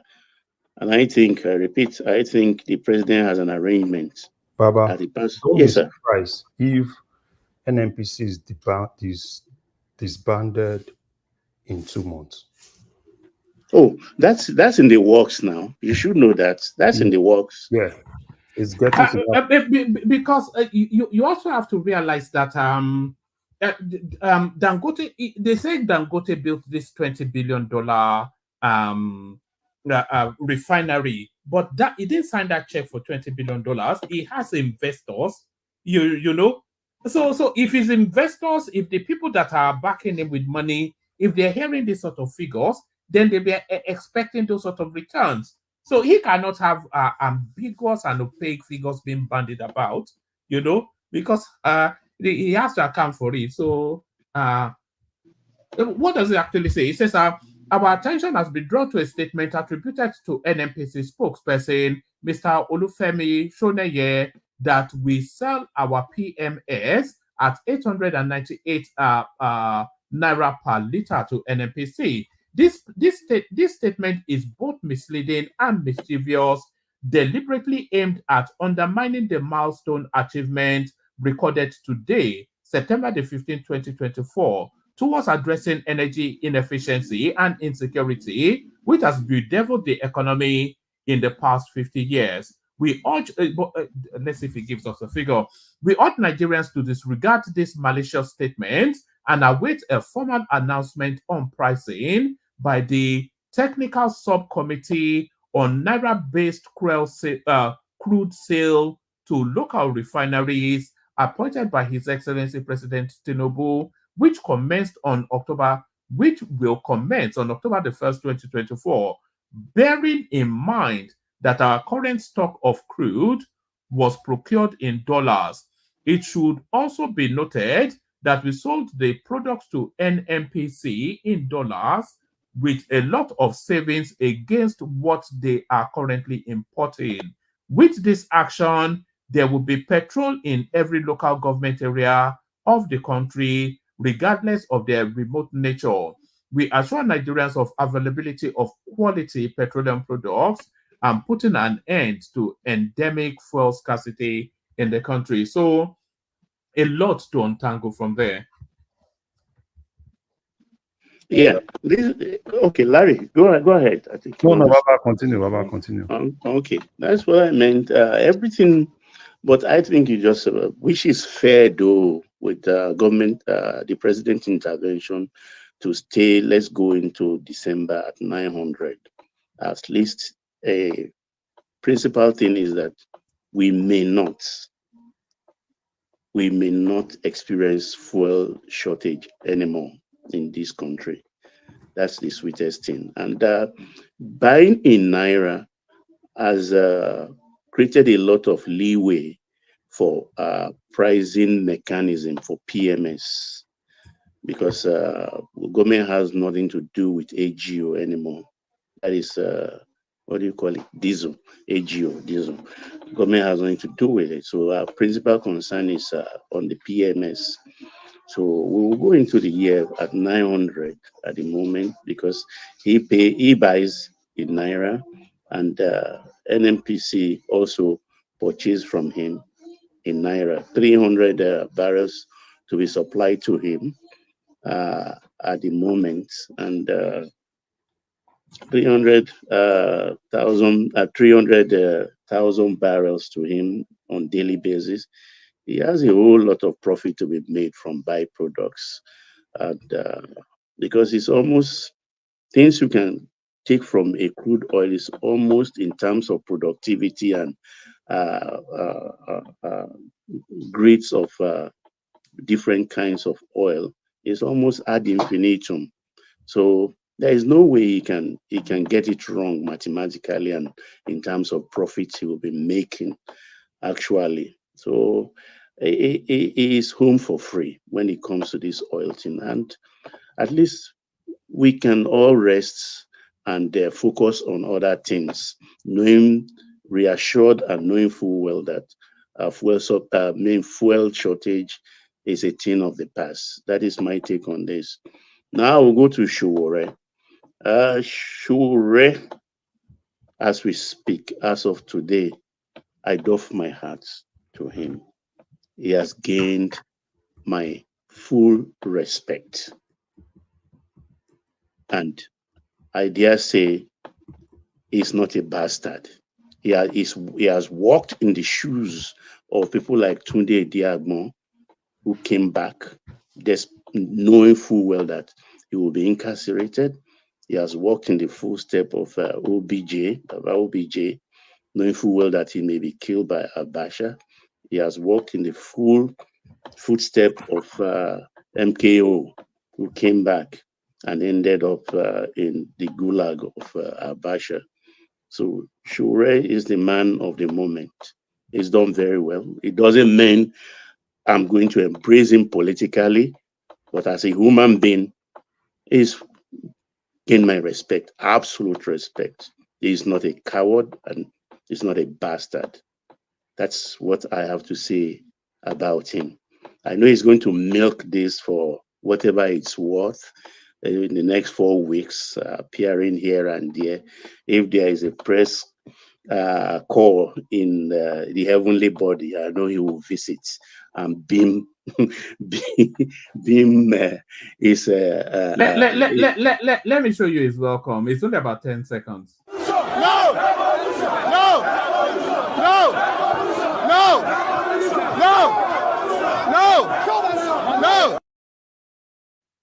So there it is. That guy is going to end up stealing Peter Obi's goods. Baba, can I say something? Oh, sure. Is that not how you leverage your political capital? I'm completely agreeing with you about your comment in regard to him. I mean, he's leveraging his political capital right now. It might soar to the next level. Okay, that's what I'm saying. I'm sorry, I'm eating. Yeah, that's true, because it takes a high level of bravery to come back in the situation of we find ourselves in our country today, when they say we are on watch list, and you hop into a plane and drop into that zone. I mean, like we say in street parlance, your guts they smell if you do that. And I appreciate it. I know where that is coming from.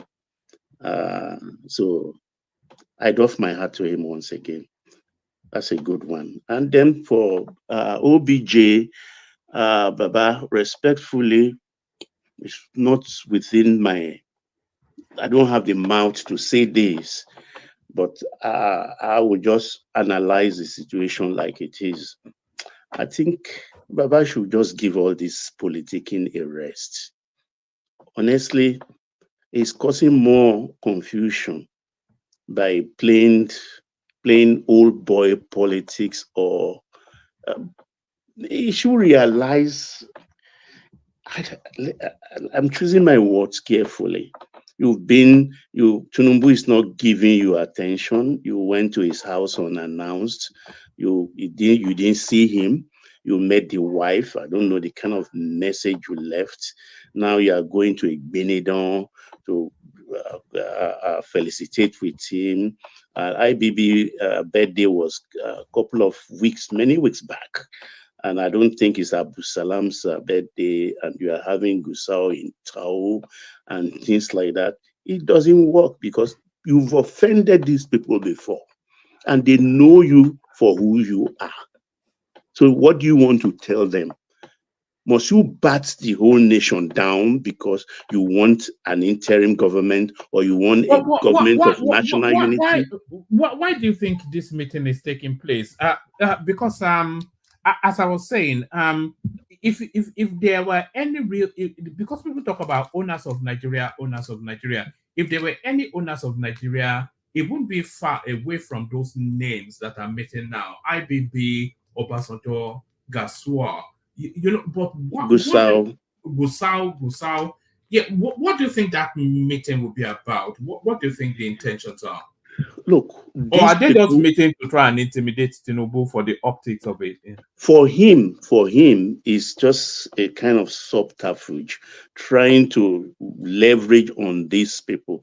But they are only entertaining him because he is their senior. Because once you're a general for life. You understand? He is the senior to IBB, to Abdul Salam. He cannot summon them and they will say they will not go. But they are just being polite. You've caused offense to these people before. You've had altercations with them before. You've poured opprobrium on them before. So they know who you are. They know your kind of politics. Whatever you see, I mean, whoever in the world has had the kind of opportunity you had in this life as a military, you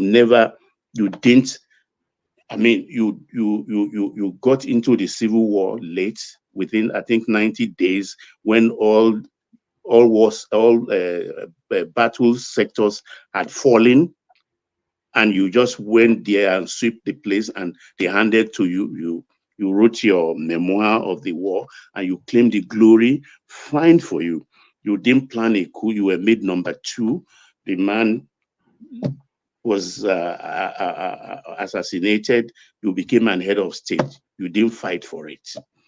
You stayed there for about 3 years. You handed over. You had all your prominence all over the world and things like that. And back you came to power. Whatever you had wanted to do, the 8 years you spent between 1999 and 2007 was sufficient for you to drive this country,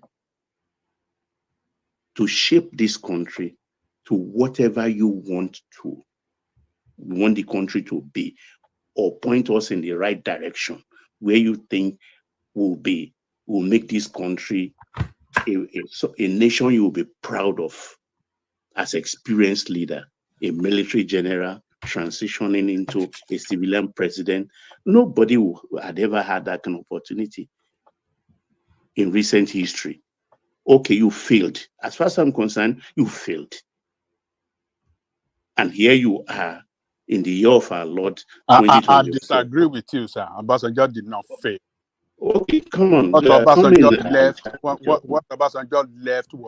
what he met was a mess, and it left a buoyant economy. It left a buoyant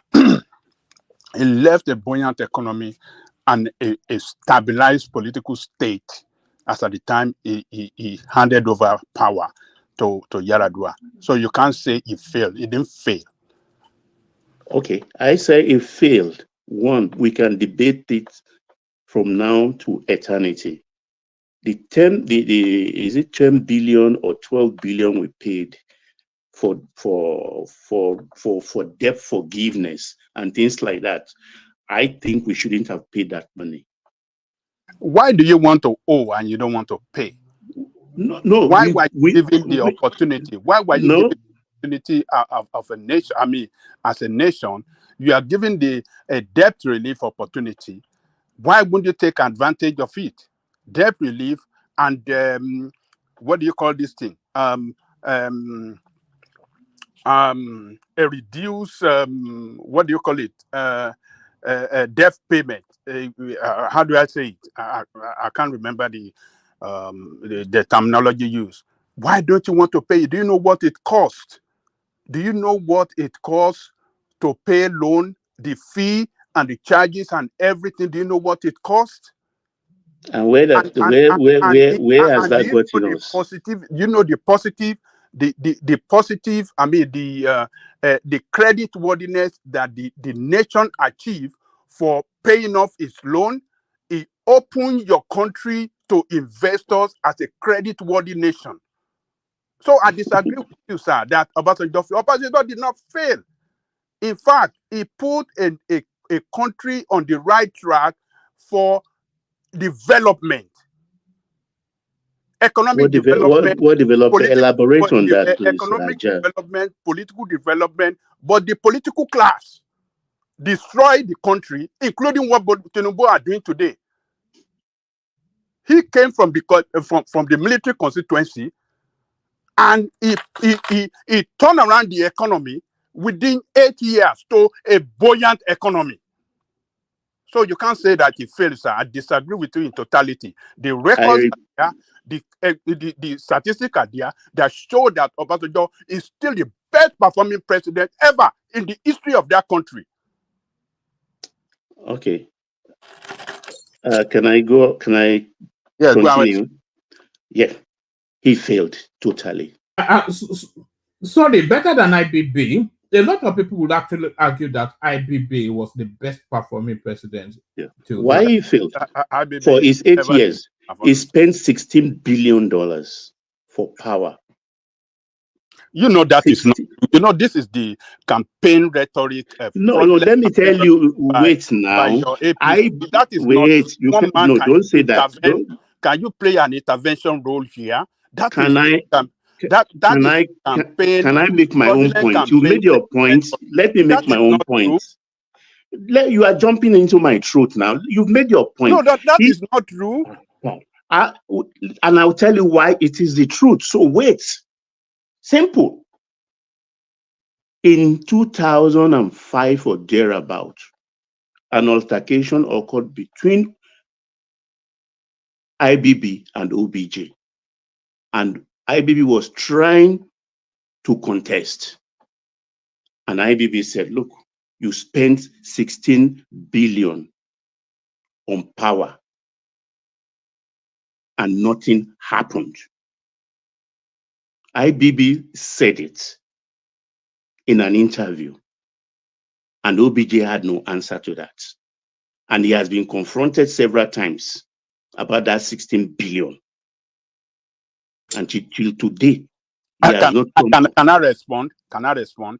Okay, because go ahead. He has not. I have plenty to say, but just respond on the 16 billion. Yeah, let me so respond. When I continue, you come in. That's been debunked.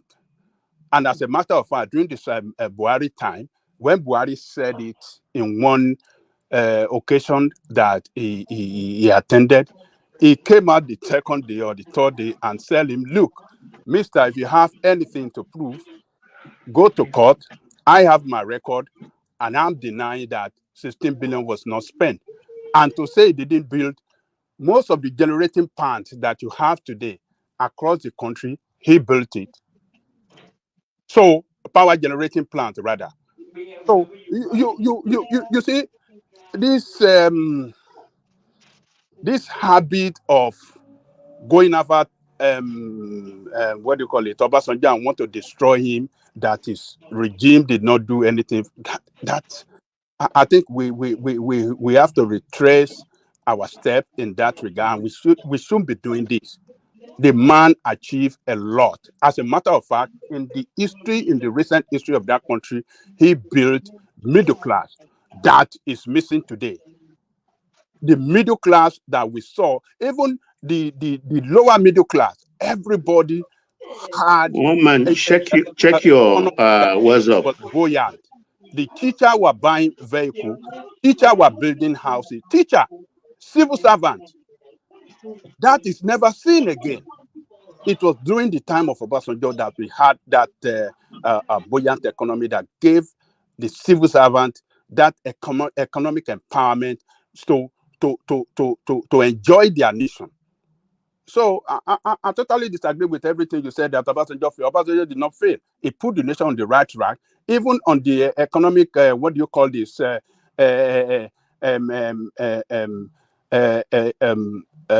energy independent. He was trying to achieve that. He's already sold that NNPC and this thing to Gangote and all these things before Yadua reverse it, revoke that contract and pay off what do you call it? What do you call this guy? Dangote, all the amount that he already invested in that sector. So Obasanjo did not fail. I'm surprised that we talk like this all the time. I'm just surprised. I have the right to my opinion, and I stand on my opinion. Is not fact. Opinion I stand. I've just stand. Look at what you are having on the screen at the moment. That's from Voice of America or Voice of Africa. Let me finish my point. I allowed you about 5 minutes to express yourself. So give me my own time. I have the floor. Obasanjo failed politically, financially, socially. He failed the country. On the political front, he was seeking a third term. Sorry, Baba. You said no interjection, but you have to pick Obasanjo up from when he actually took over the country from Abdul Salami. So that would be the basis of his assessment. They wrecked the country, just similarly to what Buhari did to hand over to Tinubu. They wrecked everything and then handed it over to him. Yeah, this is where when he took over, the West and particularly Europe, they rally around him because they were already tired of military government in Africa. They don't want it anymore.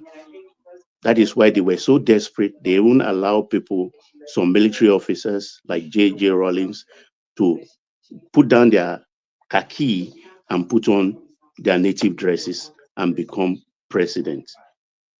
They did it in Congo and all the rest. So they rally around OBJ and give him all the necessary support, everything, including the Paris Club. Give him the opportunity to say, okay, if you can pay, this is how much your country owes us.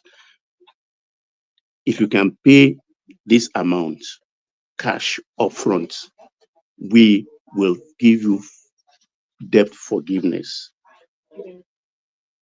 And in taking that debt forgiveness, he forgot that there is something they call HIPIC, highly indebted poor, HIPIC, highly indebted poor, something nation.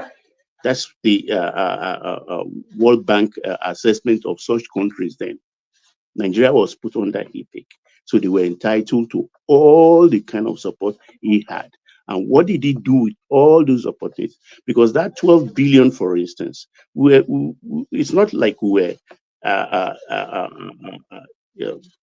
don't have financial stability that we cannot service our debts, foreign debt.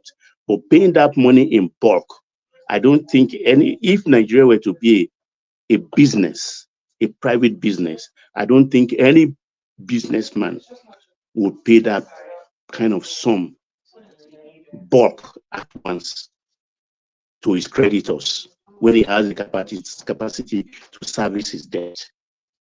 And that is one of the problems we have till today. You have not answered. Can I finish?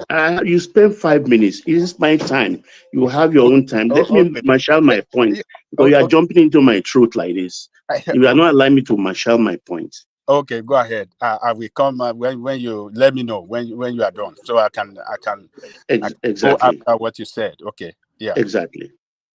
My own business model, I will not dip hand into my reserve and pay because I want to be free, and they're going to give me maybe raw materials for my factory so I can have rest of mind. That is not a business model I will follow.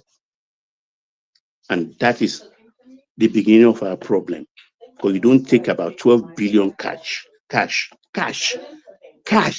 cash, and just pay it that way, because then you don't have vision, because whatever you've done in the year of our Lord 224, it's become rubbish. Corruption has eroded all those, whatever you say you gain. On political front, what did you foist on us? You foisted on us. You conducted first in 2003, the worst election in this country. In fact, you termed it do or die affair. Do or die affair. You rolled political tanks into all states and railroad everybody. That's not a good model. That was not a good model. 3, you also wanted a third term. You didn't get a third term because everybody was saying that you are not the only brilliant person in Nigeria. We have other people, so you have to go. We all know the story of how that panned out. And in the process, what did you do? You foisted Yaradua on us. A man you know is dying.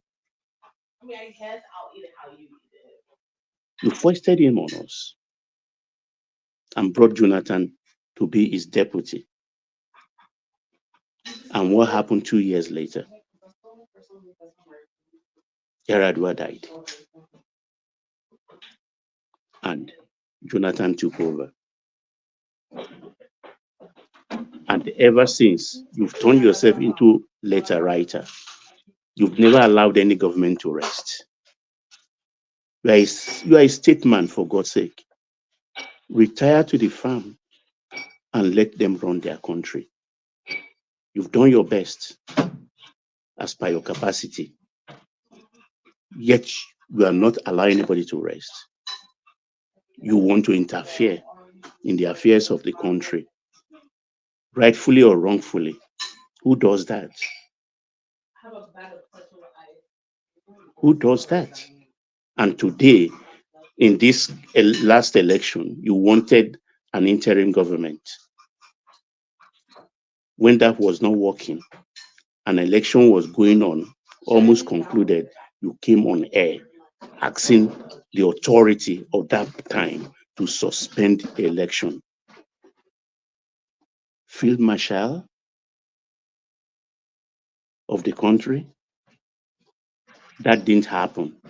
And ever since, it's been one thing or the other. Now you are going to IBB, to this, to that. I think it's all subterfuge. It's all subterfuge. You cannot dictate to the political space in the country. You belong to a party. Your party is no more in power. And you cannot wear the garb of a statesman anymore because you are partisan. As a partisan, there is no way. We all know those that are discerning, not emotion or anything, that anybody partisan cannot be 100% rational. So whatever he's doing with IBB or anything, I can see that it's just a pinch of the salt. He'll be taking whatever he wants to say. Whatever he's angling for, nothing is going to happen. Well, you can come in. So one man, I rest. So I can go now, right? Yeah. You see, this propaganda against Obasanjo will never work. Because what you are simply doing, respectfully to you, what you are doing tonight is just a sheer propaganda against the man that have done the best ever in the history of presidency in that country. So when he came in as the president, Nigeria did not have $1 billion in foreign reserve. What we had in our foreign reserve was less than $1 billion. As at the time that he was leaving, I think he left about maybe $15 billion in our reserve. And in addition to that, he created excess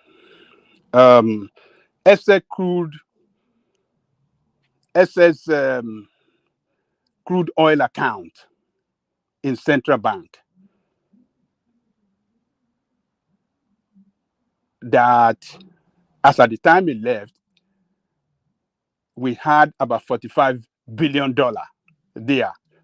Excess crude oil account is the amount, the difference between what has been budgeted as what we go to sell the crude and what we actually sell. If the crude was budgeted for like $50 and we sold it for like $70, that $20 difference represent the excess, and that excess it was not spent. He saved it in an account he opened as excess crude oil account in Central Bank.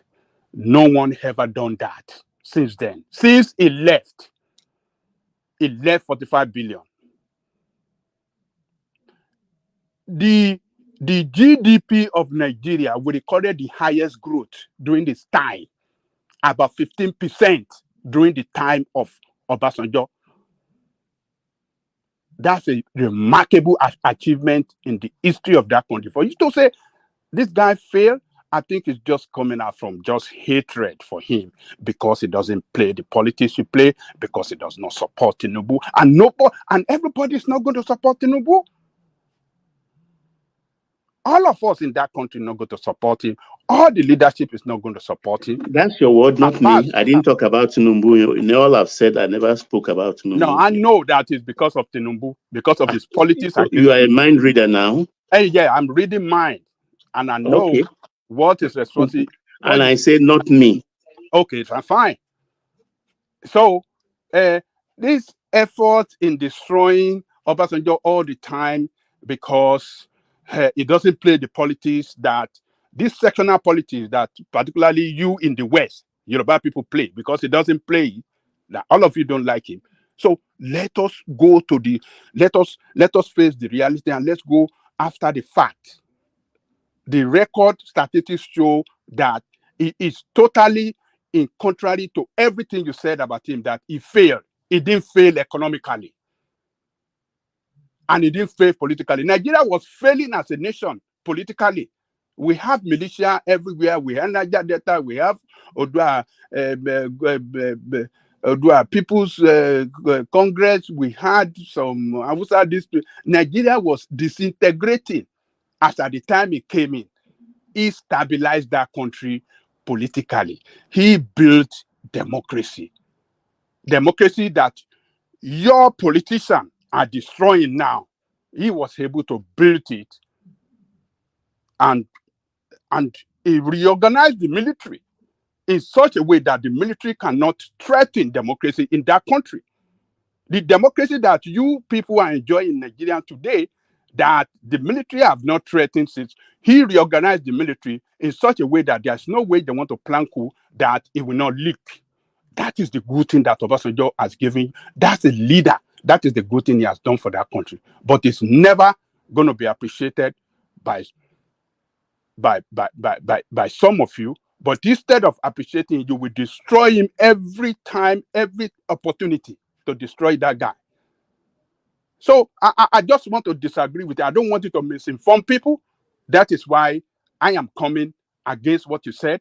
Obasanjo did not fail politically, and the 16 billion is all crooked lies that APC has been painting. They've been crying. They've been there for over 8 years now. Have they given us electricity? Look at the screen. That's Voice of America. Please, can I say something?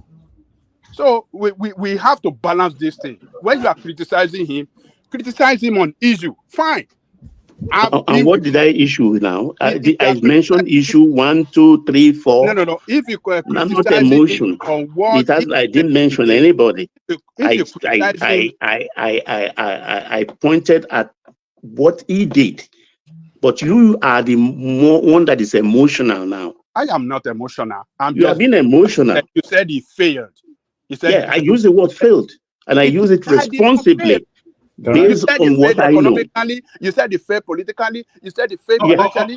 All right. You cannot Baba, organize that kind of election 2003, and Baba. you've not failed. Larry, come in. I have Yes, the I think floor. I think Larry wants to come in. Yeah. Yeah. So for me, I won't say Obasanjo, failed, but there are things that he didn't do right. And in terms of interference, ever since Obasanjo left, he's been on the neck of every president after him. He started from Yaradua. He had a lot of issues with Yaradua. Now he moved to Jonathan. He had a lot of issues with Jonathan. He moved to Buhari. He had a lot of issues with Buhari. Now with Tinubu. So I think when people are elder statesmen, there are instances where they need to live by it, right? You don't come attack everybody after you. It's not like Obasanjo's government was 100% perfect, and every other person, that succeeded in, and after that, it's not like they are 100% perfect too. But Obasanjo has always been on every government's neck. That's what I just want to say. Yeah, thank you, Larry. Nice. Yeah. Okay, one man. Okay, I yield. Yes. All right, Baba. I was going to move you to another topic, but let me move it around so that I will come back to you. Let's see if Ekene is ready for us now. Ekene, we did try to call you earlier. I suspect you're probably falling asleep. Ekene. All right, let's go to Brownberry. See if he's ready for us. Brownberry. Let's go to Prince. Oh, he is ready for us. So Brownberry, how far? You are joining us a lot more these days. So, Brownberry, you've unmuted. All you have to do now is speak. Brownberry, calling once, calling twice, and that's Brownberry. So let's see if Prince Daddy is with us. Surely he is. Yeah, hello, one man. How you doing? All right, William. Good to have you, Prince. So what's all this business? A sniper chasing Trump all over the United States. Oh, yeah. Well, let's ask Enigmatic and the other guys. Maybe this is fake news also. So you never know. All right, it's getting more and more interesting. So coming to the conversation that we're talking about SOWORE, showing that he has the testicular force. I've never been impressed by SOWORE, but I can say in this instance I am, because not many people would have made that journey. But picked up by the DSS, subsequently released. He's there to supervise that the protest is that he has planned for October. So he's back in the country. The petrol starting to come out of NNPC, but the price point still somewhat shady. So all that and more, Prince. Yeah, I heard you guys. Anyway, hello everyone. Like, share, and subscribe. I love the show. I heard you guys giving you, Baba, and Prestige giving SOWORE a lot of credit. So I don't know. Tinubu's not Buhari, so from that point of view, I don't think he's actually scared. I didn't think it was going to come back that quickly, but it did. And I would say though, if it was Buhari still in power, I don't think it would have come back. I don't think so. But not because Tinubu's weak. It's more liberal in that sense. It's not just going to grab him and jail him. And I didn't think actually that Tinubu had to be the one to give the directives on that. I thought the DSSO or the security agencies, the people in charge, would find SOWORE wanting, but I guess not. And who knows? I'm not going to say SOWORE is connected, but maybe some people have made some calls on his behalf, you know, to the Nigerian space, make sure that they don't rough him up. But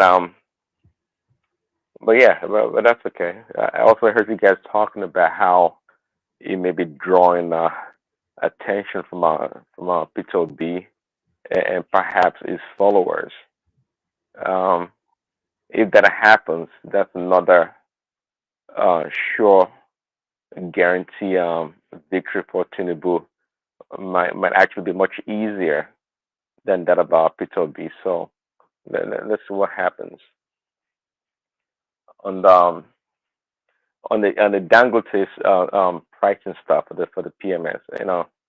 I've always said that for me that place is so that you know this area is kind of it's somewhat complicated. Nobody knows all the moving parts, the parameters, the variables at play. And it's always like being a magician, to tell what goes in that space. Um, so yeah, you saying I think I heard you say 900 naira per liter, but the prices proposed so far is like less than that, right? Well, about maybe 880 set per liter. Um, I'm not really sure how that will. No. The arrangement is for NNPC to be the sole purchaser of petrol from Dangote. So they'll purchase it from Dangote and then they'll sell it on to marketers. But what NNPC are telling us is that they bought it from Dangote for 898 naira, which never enough is 900 naira. So if that's the price, then they'll have to put a markup to sell it to the marketers. The marketers put a markup to sell it to the retailers, and then the retailers put a markup to sell it to the end users. So you're looking about what 1, 2, 1, 3, 1, 4. But Dangote has now come out to debunk that. So corruption already been embedded into that space. Yeah, I mean, just like the food shortages or high prices of food, it tells the middle people, the marketers between the farmers and the consumers that drive the high prices we see for this for food commodities. Um, uh, I thought I heard you say perhaps Tinubu made this band NNPCL, which would be a nice thing, I would think. I'm not sure why Dangote can't go directly from his refinery to the market or directly to the consumers, given also that it's been purchasing some gas or fuel stations, and yeah, and at the end of the day, I think the NNPCL is really a barrier. It's a stumbling block to the price of fuel in that country, and even shortages, and some other stuff. So much shenanigans that goes on there. It would be nice to see Tinubu come about and negotiate a better pricing. Um, Maybe get a price around 600 naira, and have to give crude to Dangote to subsidize the pricing at the pump. I think making the price of fuel at 900 or 1,000 and at this point in time is kind of high, actually. Because everything's based on the price of the exchange rate of the dollar. But how many Nigerians truly have access to the dollar in their daily lives? What percentage of Nigerians? You know, it's I think it's too much. I just think at $900 is too much. Um, but let's see how they survive. It's too much. It's ridiculous. The naira, the weak naira is not really helping us at all. The common people is not, and we can't have a country of subsidy in every area of the economy. It's not sustainable. Nigeria can't do it. I mean, America and the West can afford to do it, but not Nigeria. It's yeah. At the end of the day, it's things are going to start crumbling. Um, it is not sustainable. I don't see it. An average Nigerian, they don't make that much. The price of fuel coupled with the price of food stuff too heavy on the people. Too heavy on the people. So I hope Tinubu finds a way, finds a good price point, really. Which I'm thinking right now around 600, 650 would be ideal. And if that happens, I think um, from now to next year, that'd be great. And maybe if the naira gains strength, it could bring it further down, and that'd be nice. But yeah, but until then, let's see the game that NNPCL and Dangote is playing with the price of fuel. All right, and this meeting between Obasanjo and Babangida Abdul Salami and Gasua, or how Baba pronounced it. What do you think the game is there? Yeah, I don't think I actually heard the readout. Obasanjo, I don't know what it means. I think we try to analyze Obasanjo's political capital in Nigerian space, and it doesn't have any. It doesn't have any at all. It's not been able to influence the outcome of any election. Apart from this last election, was trying to stop the result of being announced with all the shenanigans it was doing. But Obasanjo, I give him a lot of credit for at his age having the energy to run up and down and do stuff. But other than that, it is not a. It doesn't have any political capital to drive or to dictate who becomes the president in that country. You don't Yeah, think it still has that influence? well, it doesn't. I mean, if it did in the past two elections, we would have seen it. I would think it doesn't have any. It's not been able to influence at the highest level the outcome of any election. He supported Peter Obi. What came about it? Nothing. Um, but I mean, he loves to be active, which is fine. It helps him live longer. But is it Obasanjo? Is it who else you mentioned? Babangida and is this Abdul Salam? Yeah, Abdul Salami and Gusau, as Baba pronounced it. Yeah, he was the former NSA, however many years ago. yeah. They have nothing to offer. It just calls for the par, and maybe good for the headlines, but yeah, it just to me it's just noise. It doesn't affect anything. It doesn't affect anything. What is going to determine any impact on the election is, again, if Shure is able to make an impact and can somewhat displace Peter B in the next coming election. And the way things are going right now, we know Peter B may actually leave the Labour Party, which I have predicted since right after the election that was going to do, because we all know Peter B is not a skillful politician, doesn't have to negotiate, is not a good leader, is nothing. And it's an opportunist. That dread really capture who encapsulates who Peter B is really. That's who he is. He can't do any work. We watch him on display with the Abure and the Labour Party. Um, you know, by default, he became the leader. Now, display your skills, shows how it's done. Being a former governor, being a politician, show some skills on how to go about this thing. Peter B doesn't have it. He's very comfortable being a second fiddle. as much as people want to push into the forefront, he doesn't have it. It's not the kind of a guy. So, and today we know people like, they kind of acquiesced that, hey, you know, if he becomes a VP to Atiku, that's good enough. That's actually somewhat insulting, actually, with all their noise and all the stuff. Nah. So yeah, it's okay. Um, let Shure do his thing. Shure also, he doesn't understand. Number one, I mean, he has a much longer way to go to make an impact in the next coming election.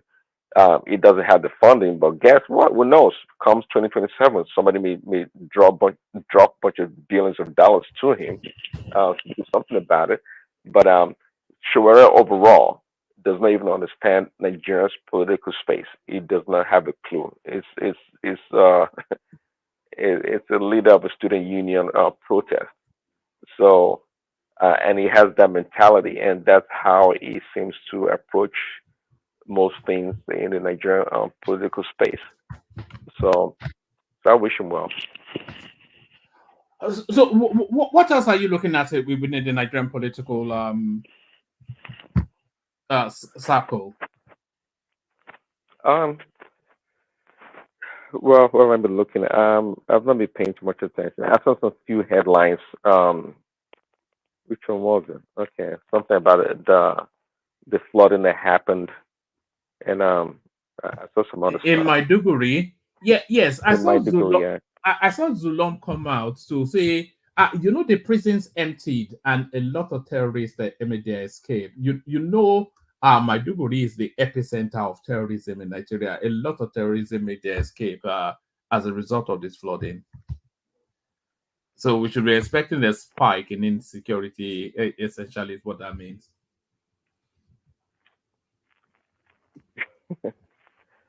Oh well, it is what it is. Yeah, it is what it is. It's the yeah, it's until we get to a point that each state or region become responsible for their own security, I think we're going to suffer a lot, and it's always the common people that suffer. We always talk about this um, uh, this Islamist in the north, killing Christians and whatnot. I think at the end of the day, I don't have the actual data, but I think they kill their own people, like many fellow Muslims, than they do Christians in the north. That's the sad thing about it. They just go around, causing havoc left and right. They don't really care what religion the people they kill come from. They don't care. So. And in the American space, what are you looking at? How is it looking for your man? It's looking. I mean, it's looking good as usual. I mean, it's looking very good actually. But you can never tell. You can never tell based on the. Is that from the polls or from your optimism? Is that from the polls or your? What are the polls telling us? Well, some polls are saying they're tied. Some actually in the recent days, many polls are giving Trump leading numbers ahead of Kamala, but some national polls One also man can I interject? Just a minute. So, I am Prince Daddy. I think it's all good for us to support whomever we support. But when you come to the platform, you may paint it to your own narrative. But you need to state the fact and bring the data. Give the data to one man. And I have my data because everything you just said is completely untrue. Okay? I mean, at least he can paint the narrative, try to deny that it's going to be Trump, which is support. There's nothing wrong. But you need to be coming out with fact. This last statement he just made is completely 110% false. I'm not saying Kamala Harris is going to win the election. That's all I have to say. One man, I can give you the data. You give if you want to give him the data. I have one man this and I can send it to him. So let's make it that way. If you're going to be spooning this nonsense. Woman. Yeah, I'm here. Carry on. You sent something. Yeah, I said something. The war has just started. NNPC versus Dangote. NNPC just countered Dangote now. So what is going on is really the thing. You know, you're a seller, I'm a buyer. You know, you give a price, I pay your money, and then why is it? Why is this such a mysterious thing? How much did they pay? It's just, you know, how much did they buy it at is the mystery. You know, it's unbelievable. Yeah, it's actually, it's actually very funny. It's funny. But what I see is that Tinubu is trying to take that power out of NNPC. That's what I see. He's taking it already. Yeah. You know, even the demand they made on Dangote refinery last week, they want an office space inside the refinery. Yeah, he's taking that power. I don't think that's an unreasonable. Yeah. But they have to rent it. If you're a No, regulator, a customer, you have to pay. You don't get it for free. Only custom can get it for free because they are doing a government a certain job there on duties to be paid. That's not even a big deal. Dangote can allow them. But the problem is, you see, NNPC is struggling to face the reality. If I were NNPC, I would focus on fixing my own refinery.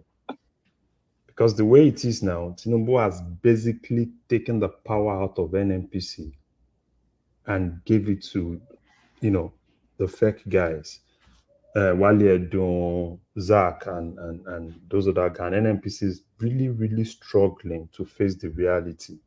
And one of the realities that NNPC has been giving us quote, right, as regards how much they've been importing fuel, and that has actually backfired. So at this point, they are struggling to exist. They are struggling to keep the status quo, and which I don't really think the president really wants to entertain. So that's why it's going to be counter. You're going to see more tomorrow. I saw this coming, right? And you're going to see more counter. And I think at this point, Dangote should just, probably they will have advised Dangote not to talk. Let the people saddled with the responsibility of determining pricing be the ones to decide and kind of like come up with a price. And NNPC has not even given Dangote Naira for crude. It's just going to start on October 1st. So every crude they've sold to Dangote as of today were sold in dollars. So NNPC just needs to face the reality. We are going to see more. So the NNPC has come out to tell us that they bought it for 898.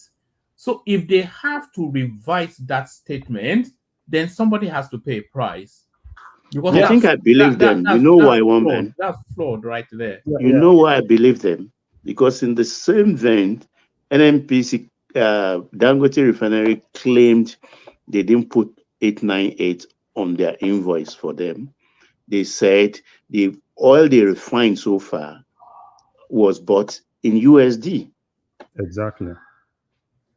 That's what they claim. So by implication, actually NNPC has not sold anything to them in Naira.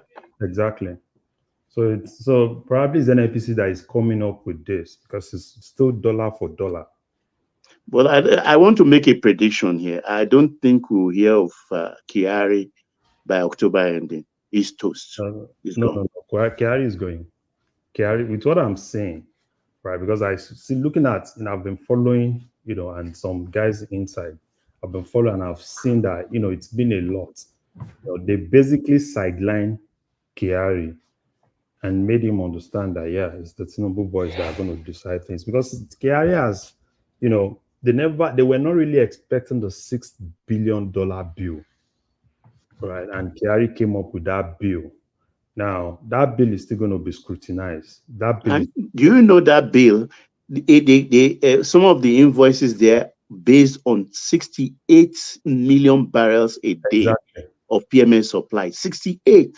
Exactly. When inventory has shown that we're not using more than 33 million barrels. Exactly. So those guys have basically been cashing out seriously. So at this point, if I were Kyari and if I still need my job, I would rather focus on fixing those refineries than putting on my pressure on determining what happens to Dangote. The thing is, he is a marketer himself. So he's working with other marketers against the refinery and against Nigeria. Yeah. We need a special court in that country. Yeah. We need a special court. He's playing dirty. He's playing everything. But the disadvantage he has is that he does not have the ears of the president. So he does not have the ears of the president. So that's why all he's trying to do now is basically trying to, be relevant. And they are basically telling him at every point that the game is up. So he just needs to, if I were him, I would rather focus on fixing, because the next thing that will come up for him now is, when is the Nigerian refinery going to be ready? And it's not, if nobody's talking about that again, right? They felt, probably all attention will be on Dangote refinery. While your own refinery, you've told us several lies, you've done all sorts of things. He swore on the Quran, Papa. Did he not tell us October? No, he told us August. He told us we're in September.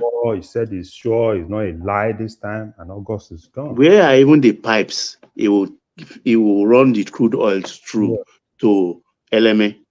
So he just needs to, I don't know, if I were him and if he has his advisors, it's better he just focus on that.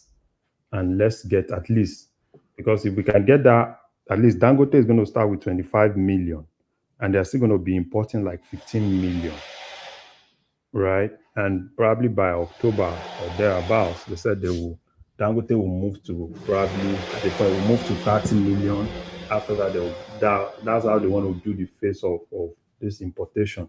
But if I were him and I really want to at least, give something that represents that I've been working, I will focus on that 60,000 barrel refinery. At least let that work. If that can work, it gives you more leeway. It makes it easy for you to play another card. But the way it is, I don't know the card he wants to play, because the presidency and the guys in the presidency are not listening to him. Is he too big to be arrested? No, you can't. No, it's better. You know how Tinubu plays this game, right? People were saying, you should have, sacked that Kyari guy before now. So, and me, I'm like, why will you sack him? Don't sack him until you have an alternative, right? And now that he has an alternative, that's when you are now seeing the game coming out. Because at this point, when you have an alternative, it is difficult for Kyari to sabotage you. Because if you don't have an alternative, all they will just do, they will create artificial scarcity, they will do all sorts of things, and there will be a lot of tension. But now there is an alternative. So the next thing that you will see, and don't be surprised if NNPC management is disbanded anytime from now, and there will be probe. So, and he knows, and they know, right? They know, because the whole conversation has been, Wale Tinubu and Zach, right? And in most cases, they don't even carry him along. So, and this is a terrain that he's been the one deciding, he's been the alpha and omega of that terrain. And now he's now seeing the thing slipping off his sleeves. So that's Larry, the president played them actually. The marketers and Kyari. You know what happened? He made them believe that they should do all the supply and give him the bill he's going to pay. And that's where the subsidy, he didn't spend a dime on anything, intervention or what they call subsidy. He did not spend it. It's in that 6 billion bill. It's the greed that is killing them now. And the government will not pay them a dime. They will all lose, because before they can gang up and refuse to supply. But now the country has an alternative in Dangote refinery. So they can't hold Dangote refinery to ransom. No. I can't say about them not being paid, but what I know is that they are going to audit that bill. All right, sorry. I don't think Prince got the chance to round up. So and then we come on to you. And to Niger, I'm very sorry. No, that's fine. I think it's the Prince enjoys the conversation. Tunaja, can you check the private chat? Yes, Prince. Yeah, I've seen it. Yeah. I guess I can do for a bit since I came a bit late. So yeah. All right. Yeah, Prince. Yeah. No, I heard no. Prestige interjected earlier. I think it was calling me out. I'm not sure what numbers you have, Prestige. What was wrong with my submission that Trump is overall is leading in the polls? We are not giving the right data. I mean, everybody here is smart. One man can easily Google it right now. You go to fact What check. data? What If data we do you give you the have? present number, what you know? Tell me one state. Tell me. Okay, tell me the national average because it's 35, 60 average. But the election is not won on national basis. It's won by electoral college. So if you want to go to battleground state, which is the main important thing, Trump or Kamala Harris can be leading by 10 points, 15 points. It doesn't matter. It's meaningless. It's about those 7 battleground states. So if you want to go number by number, I have the information here. And you know, Okay, if share you your say, hold on, information. if you say anything contrary to what I said, you bring out your own Prestige, your own website and let's send it to talk one and man. share your information. I got to run with the so, Okay. but share You your want me to data. share my information? Okay. Yes. After the debate, you know what your man did on him. You know, he was on Hinge and so on and so forth. You know, I mean, eating dog and cat or whatever. So as of today, about 5 poll has come out. Forget about Tafaga and their Rasmussen. You know, that's completely one-sided. You know, it doesn't make sense. You have to go with the national average. As of today, on Kamala Harris is leading by 4 and 5. She got a bump after a beat down to Trump. So that's a fact. But that doesn't mean anything. So let's go to state by state. In Pennsylvania, um, she is leading by 1.5. In Wisconsin, she is leading by 4 points. In Michigan, There are 52 states in America also. I'm no, not no, no, no, sure. no. One man. One man. Yeah, yes, there are, but they don't matter Yeah. because that's what we call. Hold on. That's what we call blue state and red state. Before the election already started, he can put it to the bag and give it to Trump. He has 219 already in the bag. All right. All right. Can we do this Prestige? Let's hear from Larry and then Ajan Lekoko, and then we open it up to that All American. right, no problem. Thank you. Yeah. All right, Prince, are you happy for us to go on to Larry? Yeah, great. You can go to Larry. Thanks so much. All right. So Larry, yes. Thank you, Prince. So I mean, everything changes but remains the same, isn't it, every day, Larry? The opaqueness that we're trying to run away from with NNPC, they've now transmuted it into this new entity now. So I still object to NNPC being the sole buyer of Dangote petrol. I mean, that's just not right, is it? Yeah, that's not right. But as of today, we don't have alternative in terms of having a single unit that can actually coordinate things in terms of if government wants to still pay some subsidy, right? So probably until we have that alternative, then we can say, oh, because as of today, right, I don't know if we can. Right. So the NNPC buys it from Dangote, they Yeah, discount it and then sell it to the marketers. exactly. All right. Okay. Now Exactly. that makes sense. All Yeah. right. So probably until we have, because if Dangote can't sell directly to the marketers at the exact price, right? Because that's not really going to make a lot of sense. So I think that is just NNPC is more of doing the coordination, not more of being the wholesaler that now sells to retailers.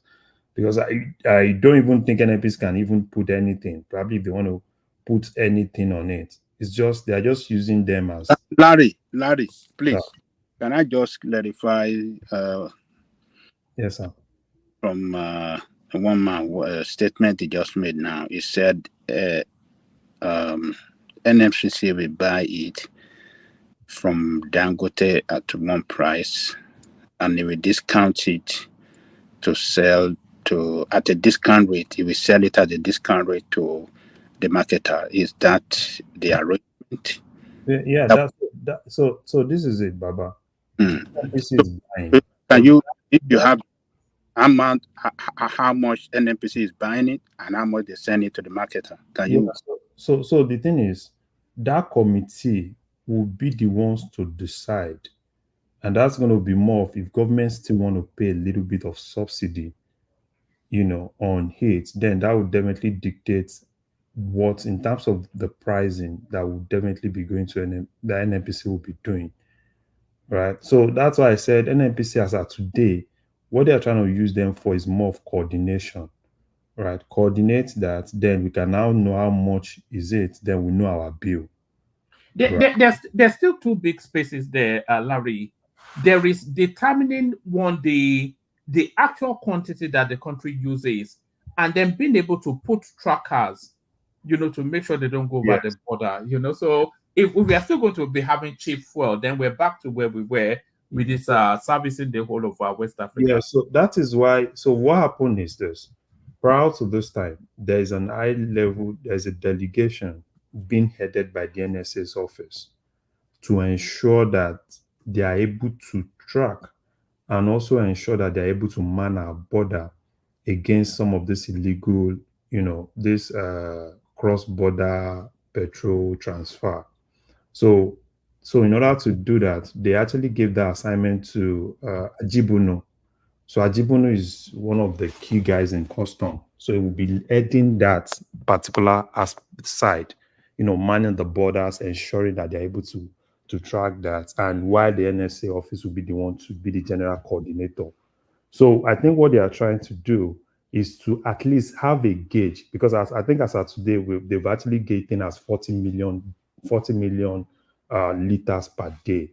So then, if they're able to really curtail that, at least probably in the next 1 or 2 months, have at least, there'll still be some errors, right? Some errors that needs to be factoring. At least we have something that is close to what our actual consumption is, which will definitely help in planning and in order to really, know how much we are really going to be paying in terms of if the government still wants to subsidize, at least they have something to. There is no way that the government is not going to have to subsidize. Yeah. Otherwise, they'll be paying 2,000 naira per liter in that country, won't they?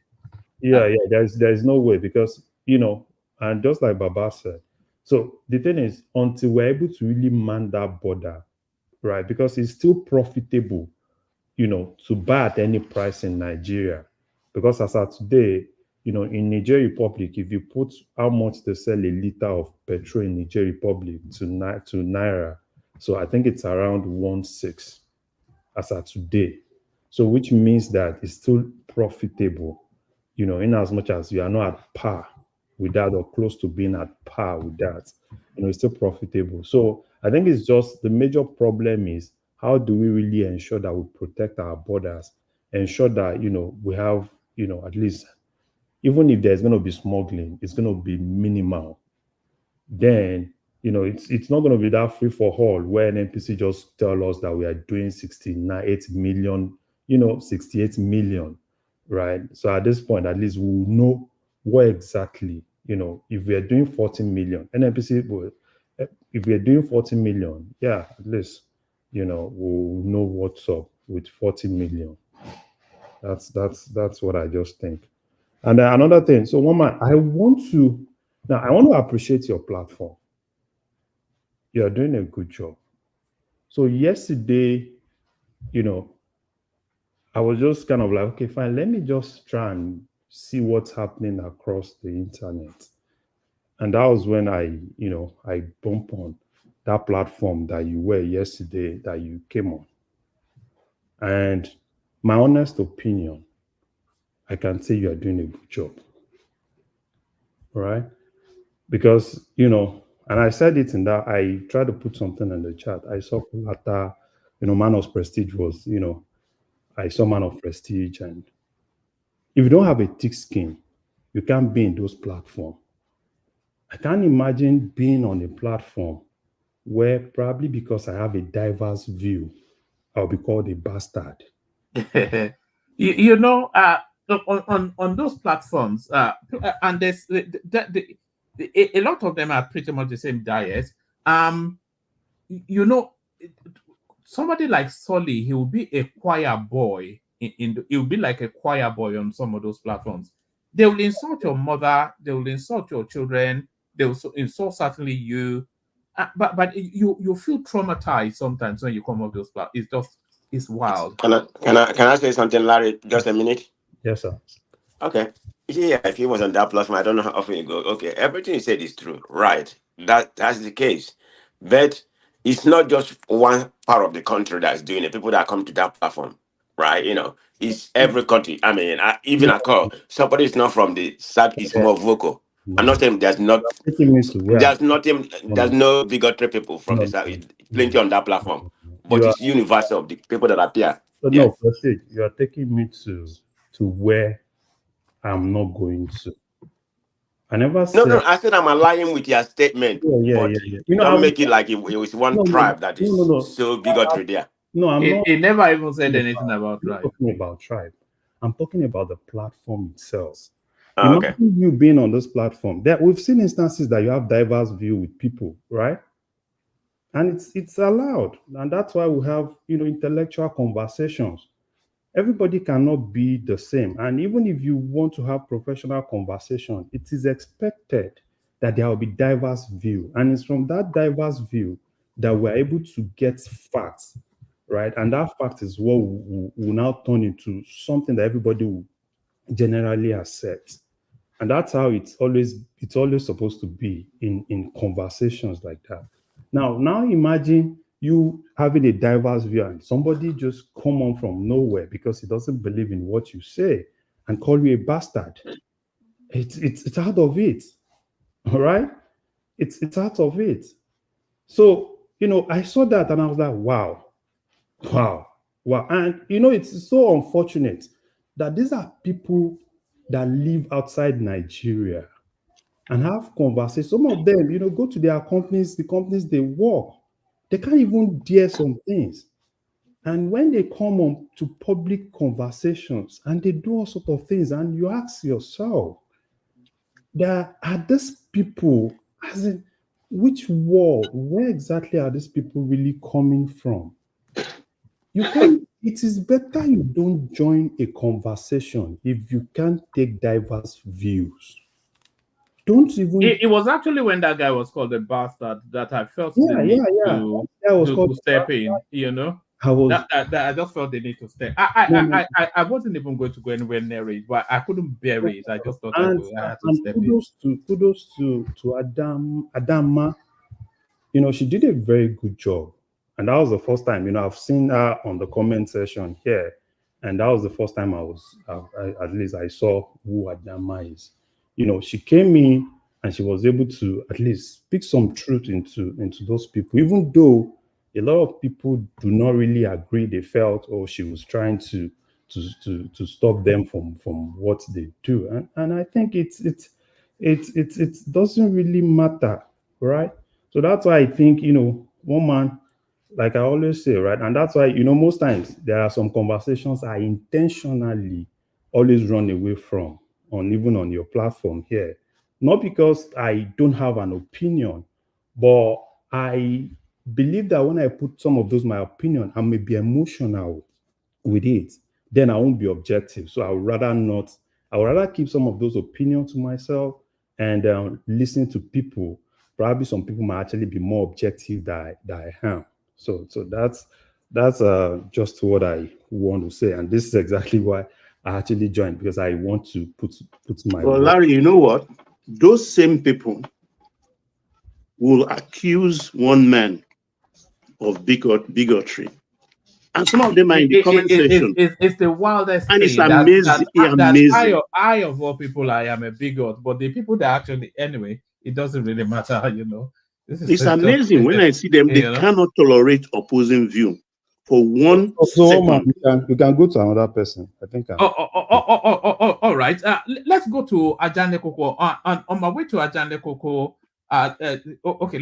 Actually, let's go to Ajane Koko, and then Tunaja can take over if it doesn't mind after that. Ajane Koko, you're up next. So we're talking about NNPC now. You know, we are not actually acknowledging this moment in time enough.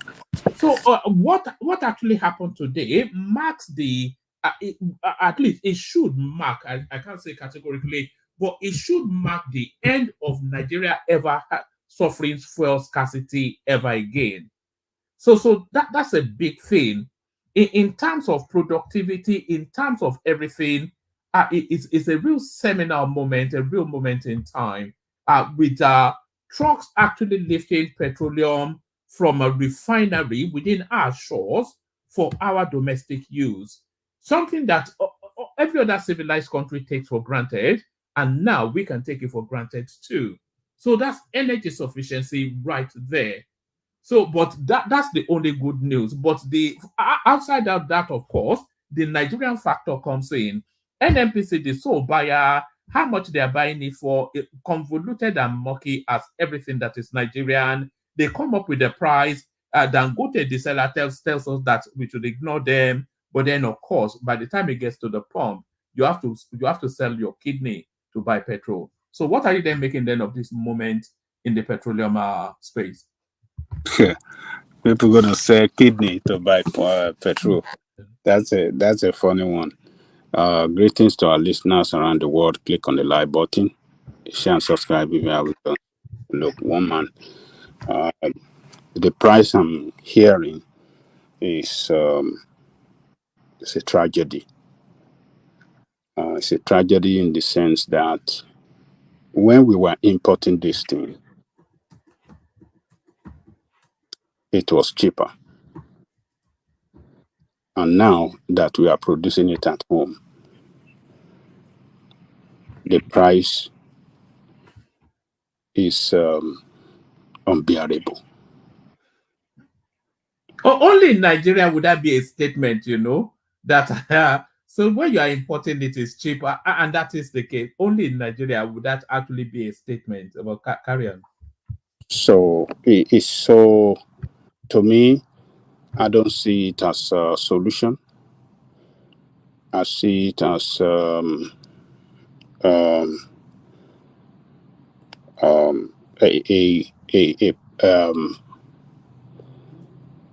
problem that look it looked like an insolvent situation to me. This problem with the situation of the price of this of petrol, it looked insolvent to me, and that is bad. The economy will take a hit of that. It's going to be very bad for the economy on the way forward. The government have to quickly get the refinery operational. Our refinery that they said, oh, it's coming back on stream, so we have to get it back on stream to produce this product and sell it cheaper to Nigerian people. That is the solution. This Dangote, this thing is a privately owned, meant to make profit for the investors. It's never going to solve the problem. Whether it's going to guarantee regular supply, that's a different ballgame. But the price and the effect of that price on the economy, I think the economy will suffer severely for it. But with the economy not just adjust to that price, because I think I think the biggest thing that's actually making that economy somewhat wavy is the lack of consistency, is the lack of predictability. So if they have predictability, then the market will adjust to that predictability, wouldn't it? You see, the problem we have, one man, is that we are not having a stable currency. If we have a stable currency, we can say, yes, the economy can correct it, and the currency value will overcome that, and somehow there's going to be stability on the way forward. But the way it is now, the price of that petrol from Dangote is not going to be permanent. It's not going to be stable. Rather, it's the except there's a deal between them and NNPC that we are giving it to you at this price, and this is price you have to sell to us. So, other than that, if we have to go by the market price, the international price, though they said they're going to be selling in Naira. So if the Naira price is stable, well, we could have it at a stable price and nothing will change. But if the price that NNPC is going to be selling to him, already they've said that it's going to be, the price is going to be, will be determined by the exchange rate. Is that not what they said? I think we read it here, isn't it, Larry? Somebody can. Yes, the price will be set by the exchange rate. By the exchange. Then it will be determined for 6 months, though. So if they agree the price at an exchange rate, that rate will last for 6 months, and then it will be subject to review. I think that's what they said. That's what they said. So if after the 6 months, if the exchange rate is like 2,000 plus, then that means we're going to be paying more for the price.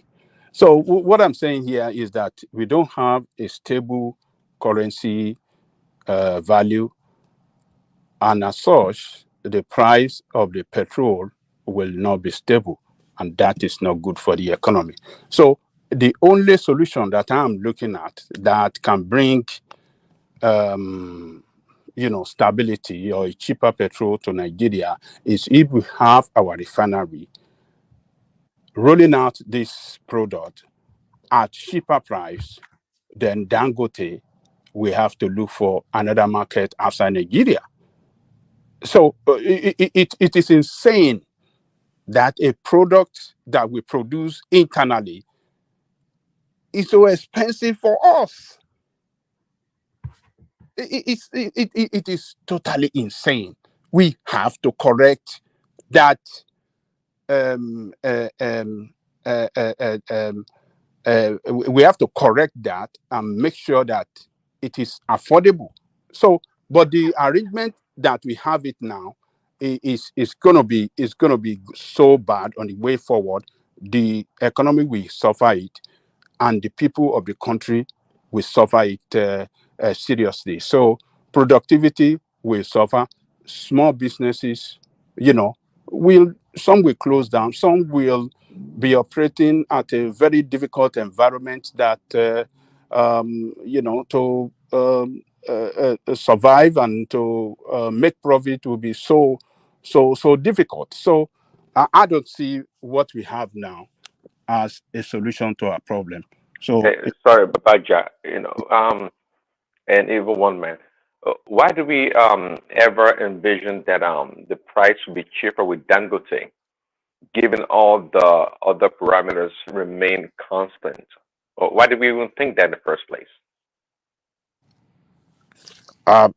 Sorry, Ajale Popo. All the parameters do not remain constant. That's the thing. Because the round tripping of crude and then importing it back, so that's not constant anymore.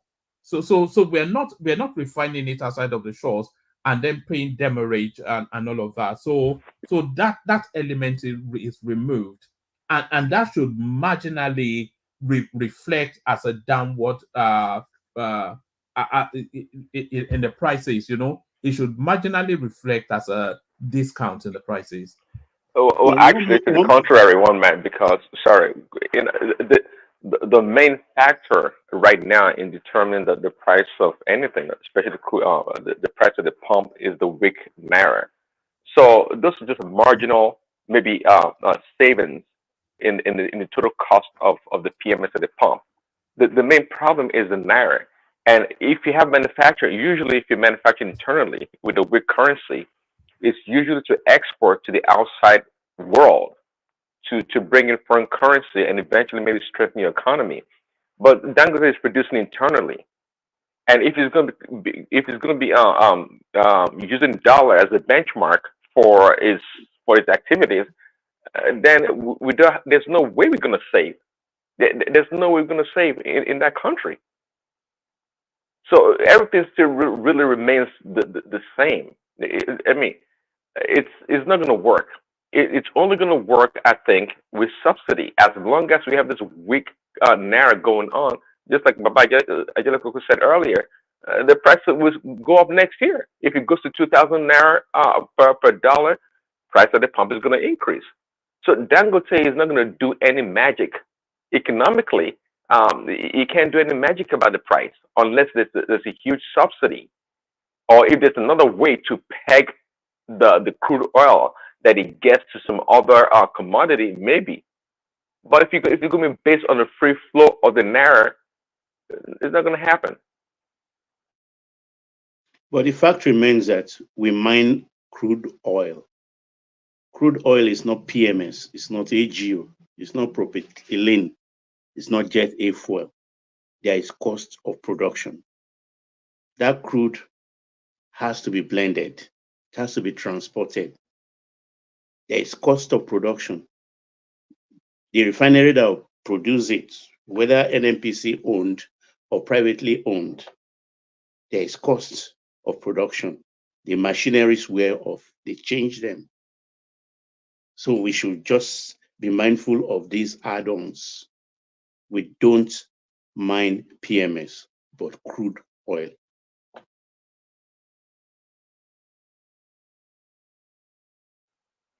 Yeah, but if you mine, obviously we don't mine PMS. It is crude oil, and again, if you go with the international price of the actual price of the PMS to the naira rate, it should be much higher. I think we should be paying over 1,000, maybe 12, 1,500 naira per liter at the pump.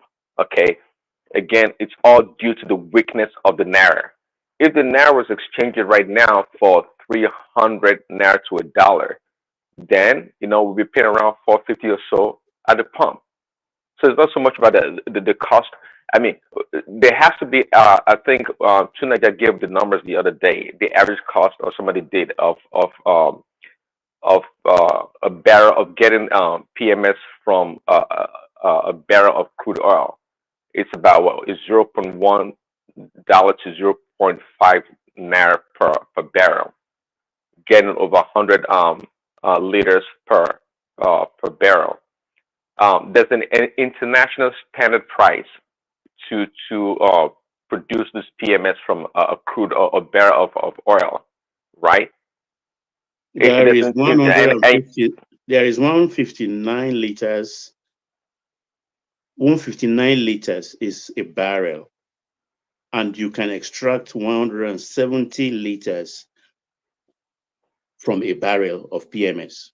You can extract 170 liters PMS from a barrel. Actually, apologies, Baba. Let me be last hand over to Tunaja. I have an early start, so I was just waiting for someone to comment. So Tunaja, you take charge, acknowledging the super chatters. That's Ike or Geame who kicked it off. So that's Kulata right there, and that's still Kulata still. Of course, we'll mention Ayo, and we do. So that's Ayo right there. That's the Kingdom. I think it may well be Prince, who owns a factory somewhere in East London, and there he is still. So thank you, everyone. See you tomorrow. So Tunaja, you're in charge. The conversations wrap around. Well, people know what the conversation is, but just free flow as you will. Dangote, we've not made as big a deal as I would have wanted us to of this particular moment in time. But let me be last hand over to Tunaja. Tunaja, acknowledge you're there. Yeah, I'm Nice. here. My audio is behaving weird. It's like fading in and out. I don't know what's going on. We can hear you clearly. Yeah, let me just refresh the screen just to confirm because it's fading in and out. I can't hear people sometimes. Then it comes back again. Okay, so that's Luna just sorting out the technical. Sorry. Back to Ajane Koko. Okay, so for me, I think that the arrangement we have here is going to be temporary. Temporary in the sense that the the government will gradually wean itself away from this subsidy stuff. I don't see how NMPC will survive when they continue on the subsidy. The only thing that NMPC could do is when we have the only thing that can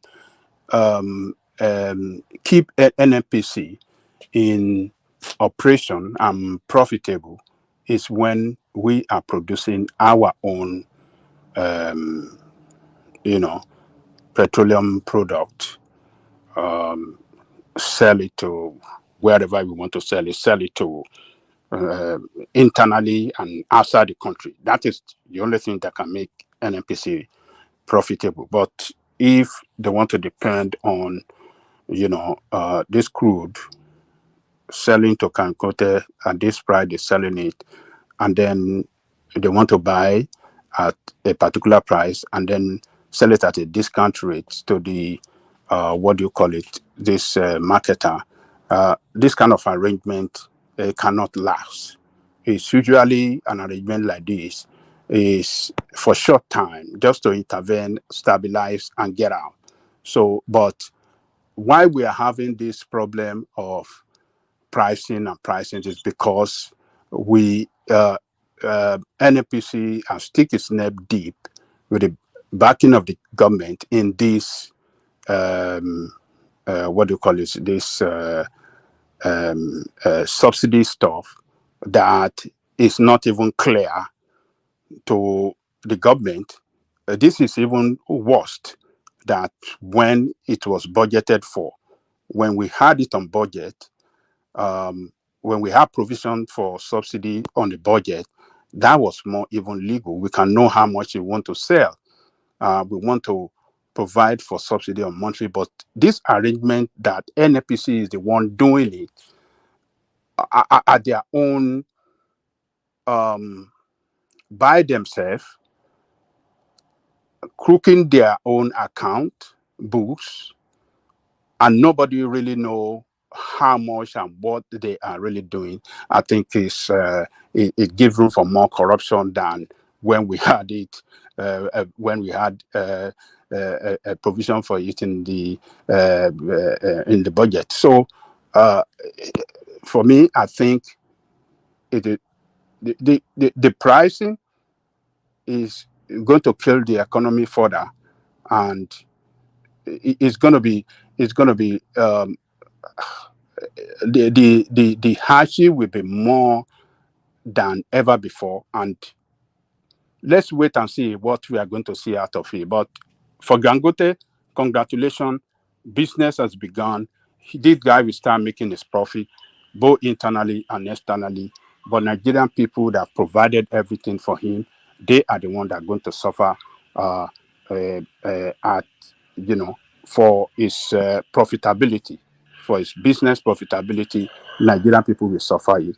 The economy the government could get some revenue from it, but the economy of the people, the people will suffer serious hit on this price. That is the way I see it, one man.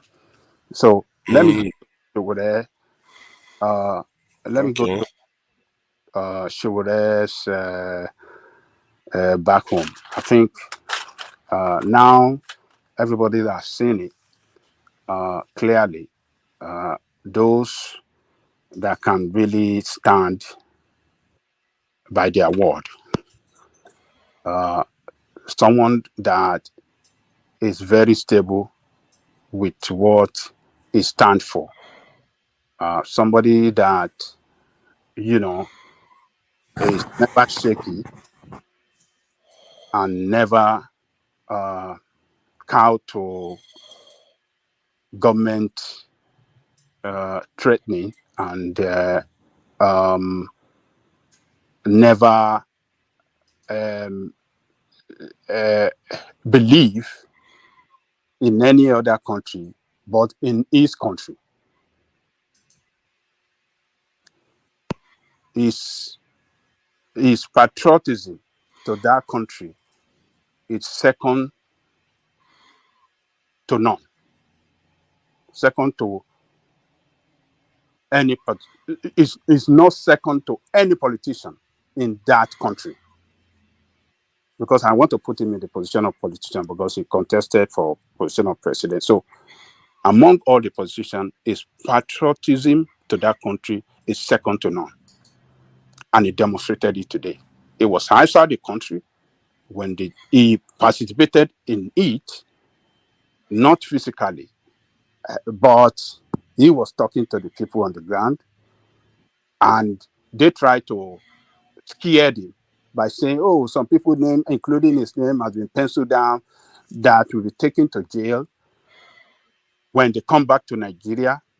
And he said, okay, Nigeria belongs to all of us. It's not your father country. Your father doesn't have bigger stake in that country than his father. Mm-hmm. And the father of all of us that are saying that this country, the way it's being governed, is not good. You people in the government, your father does not have bigger stake than our father.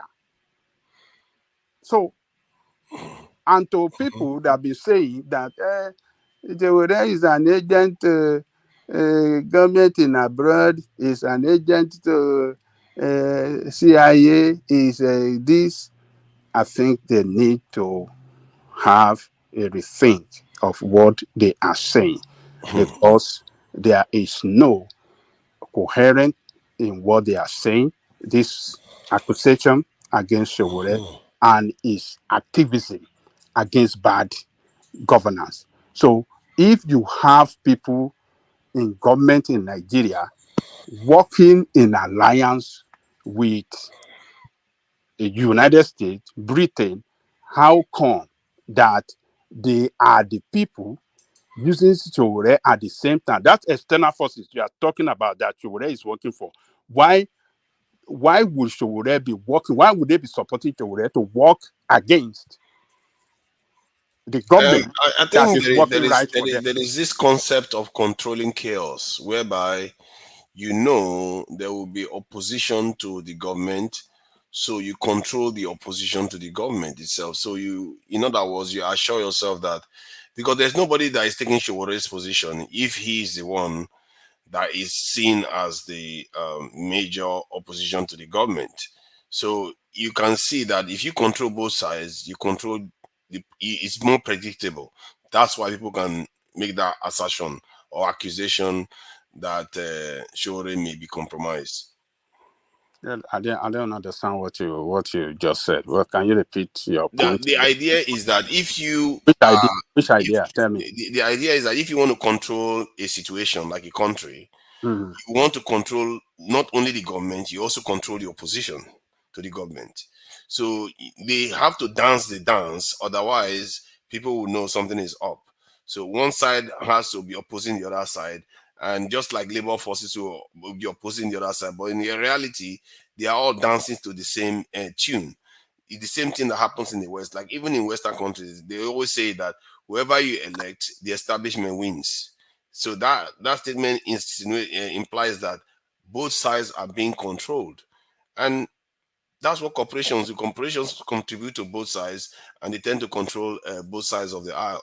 It just depends on a little bit of a difference here and there in the West. I mean, but in the context of Nigeria, you can see why people would make that same assertion and say, this is Showore.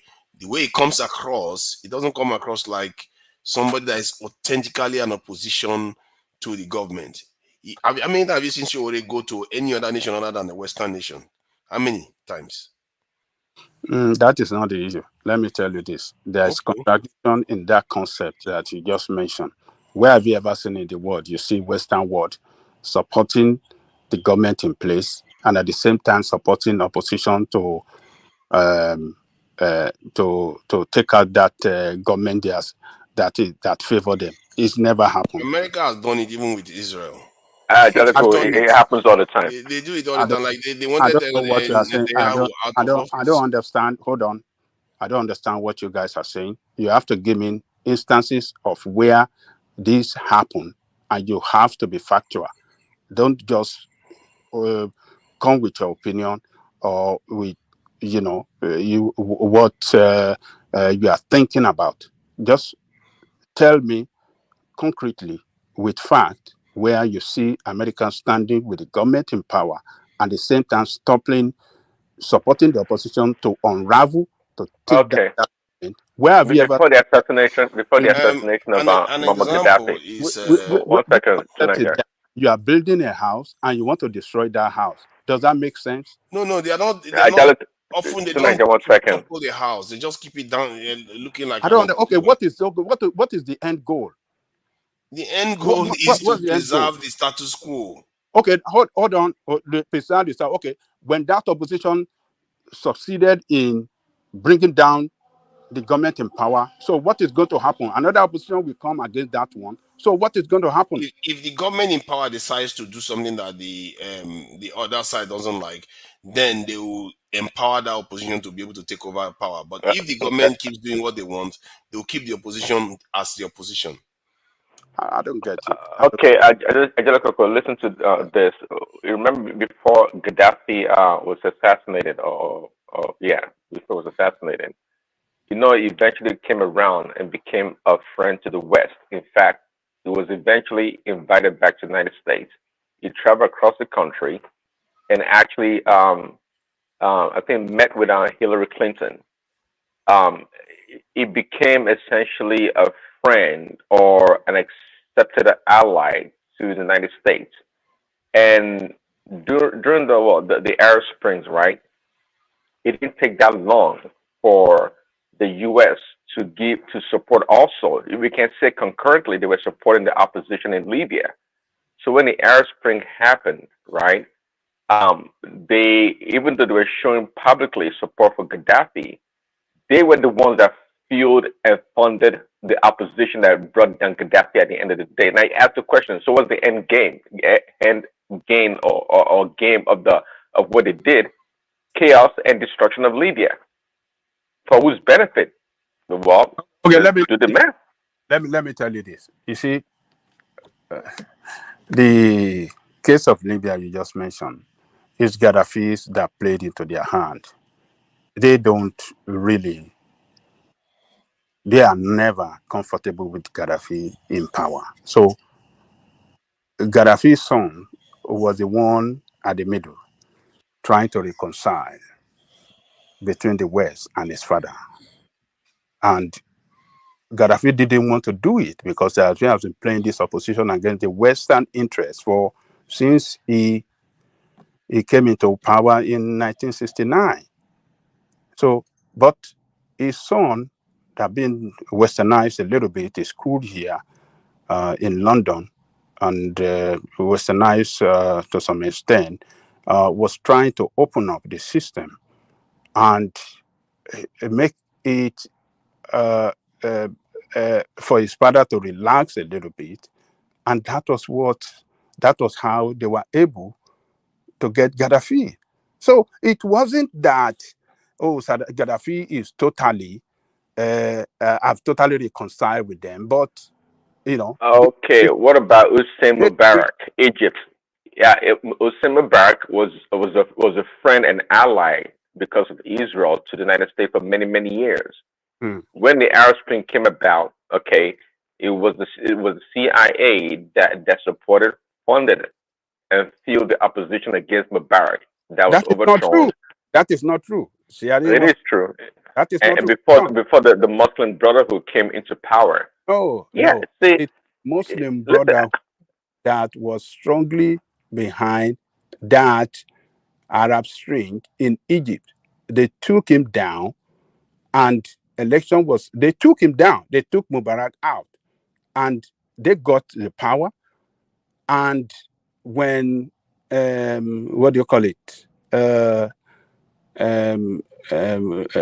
Muslim Brotherhood, when they got into power, the person there now was the chief security officer of what's the name of that Muslim brother? Mosu. I mean, what is his name? Mosi. Eh? Mosi. Mosi. He was the one that, Morsi, yeah. yes, Mosi. He was the one that the CIA worked with to take down Mosi. Mosi was dead. They were not friends with CIA. They were not friends with America. So they wanted to rule Egypt on Islamic tenet. So, and a lot of Christians in Egypt doesn't want that. And this man colluded rather with the CIA to take Morsi down. So they didn't support. Do you know how long this guy has been with them? What do you call it, Mubarak? He did everything. He protected their interests, and they were friends to Israel. Everything was going. They were not behind it. It was Morsi, the Muslim Brotherhood, that started that Arab Spring and took that guy down. And they were never happy with him that, oh man, our interest in Egypt must not go easily like that. We have to do something. And they use his bodyguard chief, who is the president today, to take him down. So the Gaddafi, Gaddafi that lost his own, that it was tricked. They were not his friend. They didn't want him there. So let us look at this. The CIA or America did never put their egg in one basket. Anytime they Wait, support a leader, sorry. anytime Can they we support a try? leader, they Sorry, always can we support try the and move away opposition from also. Gaddafi and co, and let's come back to track, please? I know Gaddafi's statement, American statement is good, but let's try and focus on this NPC and co and Dangote, please. Okay, Is that so okay? we should forget that. I'm speaking on. No verse, no. I just say we just move too much into Gaddafi matter. Oh, okay. So what do you want? You want to say something? We'll go back to the NPC. No, not me. I think we'll try to go back to the NPC matter. Now SOWORE matter the talk. So what I'm saying. SOWORE matter. Sorry, SOWORE matter. We could not go too far. Yeah, thank you. Thank you. Thank you for that redirection. So thank you. So SOWORE is back, and the government, Tinubu government, and the security agencies, they acted very, very smart. I must give that to them. They knew that if they detain SOWORE, there's going to be problem on them. Problem in the sense that that will empower the opposition. What I mean by opposition is going to empower the human rights activists in the country. It's going to empower the people's opposition, particularly those that are very, very strong with their mouth, people that can talk, like Femi Falana and some other people. And that we send a very wrong picture of what the administration stands for on democracy. So they acted very smart. They knew they have nothing against him. Buhari regime even charged him for treason. What happened? Nothing. So the government, the present attorney general, dropped that case when he saw there's nothing. So far, I have to give it to Tinubu administration that they've been acting very smart on SOWORE issue. They knew that he has not done anything wrong with the state, and they knew that if they should put him in detention wrongfully, there's going to be strong opposition against their administration. It's going to cause distraction. It's going to engineer, It's got to give power. It's got to give strong power to opposition to speak up more. And people like us online for and all we others know. across the country, we speak across the world. We come after the administration. They don't want that noise against Now, them. Angelico, for all we know, Tinubu is probably using SOWORE as much as is using OB. So don't give SOWORE any credit. No, Yeah, what did you say? You said Tinubu is doing what? I think SOWORE may be a pawn My also take for is that Tinubu. from what I can Is see, a what? that A he's using pawn. Shore for Oh, his come own. on, Using man. SOWORE. Why are you talking like this? Shore doesn't seem see. I think there is a What are reason you why a talking lot of about? people Have you ever seen see. Chubure say anything good about Tinubu? Ever? Exactly, Yes, I and have. that's There's the something that is geniusness. off. That's the There's something geniusness off of about it. Tinubu. That's the smartness of Tinubu. You know, a lot of people they've insulted Tinubu That is not the case. before They and after. don't have anything against him. He have not done anything wrong, and they knew that if they should detain him, on what charges? On what charges? There are plenty of charges they can On put what on charges? him. That There are plenty. that will even, like I said, it will empower the voices of opposition across the world against it, because It's a lie. Which one? Maybe you and your couple other friends. That's it. Which opposition around the world for Tinubu for where? Oh, okay. Stop, Great. Don't worry. It's not like Shore is MKO Abiola that won an election. I'm not saying. Angelico, I saw Shore just in his picture in TV channel today. He was in a TV channel wearing sunshades. The guy doesn't look very serious. I don't know why. He doesn't seem So like sunshade means he doesn't look No, I'm serious. sorry. I'm just sorry. He looks like one No, of those sunshade. How does dictators we sunshade have. define See, person as unserious? You know why? Whenever you see leaders that wear sunshades, there's Sunshade. something. Yes, Sunshade. Somebody wears sunshade.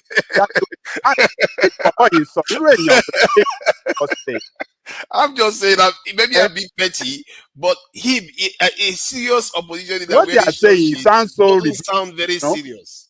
No, in What a you TV said studio, just says now, it just sounds so what is ridiculous. he doing wearing sunshade in a TV studio? Have you seen any serious leader that does that? What are you? Can you just listen to yourself? Okay, give me one serious leader you know that have gone on to rule their country very well that wears sunshade in the TV studio. Are you serious? I'm asking you now. Are you serious with what you have just I'm said? seriously asking you.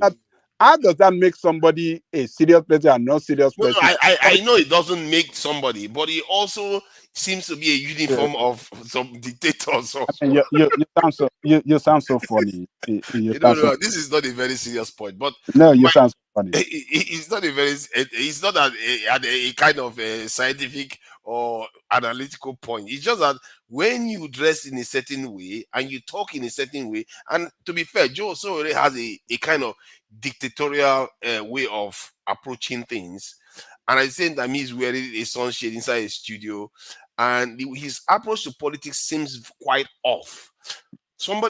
I really wish there was some other person that has carried the cross in Nigeria. You guys sounds to me like you're looking for somebody that will compromise all the time. No.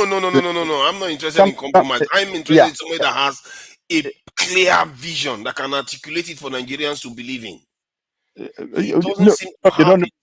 You don't know his clear vision. Even in his manifesto, his vision is not very clear. He's really talking about human rights constantly, as if it's human rights people are going to eat. Really? You know how people talk about climate change? That's all he keeps talking about. He talks about human rights while he's talking. When he actually talks in real life, he sounds dictatorial himself. So you don't see that part that he said is going to give education to all Nigerians free to university level. That does not sound as a clear vision to you on a way to take people out of ignorance in that country. So that is good policy. I'm not saying that policy is not good. That's a good policy to have. So is policy on energy independent? You don't see that. That doesn't sound as a clear vision to you. That sounds Peter good, B but has better policies. it doesn't have the underpinnings that will make those things possible. That's my issue. Peter B has better policies than SOWORE. So what about that? Are you SOWORE, serious? Are you serious? SOWORE, Peter, SOWORE is a joke. are you, You and I know that. It's a joke. Forget about SOWORE. Peter, eh? Prince I want, Daddy I Prince want, has Daddy, married Ajale Prince Daddy, Koko now. I mean, you can be so funny, eh? Are you changing your position Prince now? Daddy has finished Ajale Daddy, Koko I was now. describing Obi. You are describing Obi before the election that the manifesto was worthless. Everything worthless. I Babajani thought Koko. P2B was the Yeah. one standing on this Yeah, panel, but somehow I just want to drop an information. Showore has got below P2B. Yeah, let our brother speak, Larry. Yeah, I just want to drop. So Yeah, Larry, welcome. it's on Please go petrol ahead. now. So minimum of petrol price in Lagos would be 950 at the pump price. So NNPC just released it now. Minimum of what? So petrol price in Lagos at the pump price will be 950. Minimum. Damn. Yeah. Dang. Yeah. America will say, Do you see what is dang. happening? Do you see what is happening? They are trying to stitch Dangote up with the bad news of high cost of petrol. They want to use Dangote to remove subsidies, technically. That they were supposed to have removed last over a year ago because of the devaluation of the currency that came on. So now they want to use Dangote coming on stream to remove the fuel subsidy so that it looks like Dangote is the one causing the problem for the people. Yeah. It's just nasty. Tunaja, can you open those link? So that's the official statement from NNPC this night. Yeah, let me get that up. But Larry, that is a killer right there. Yeah, that's that. So Dangote sold for them in dollars, right? And They they want are to finish. They want to put it on Dangote, but and they are quoting. So Larry, that means they are not selling to Dangote in Naira. No, they've not started at all. That's They've going to start in October. That is Bagwe right there. Yes. So they've not. That was what I was saying. They've not started. So everything they sold to Dangote as of today is in dollars.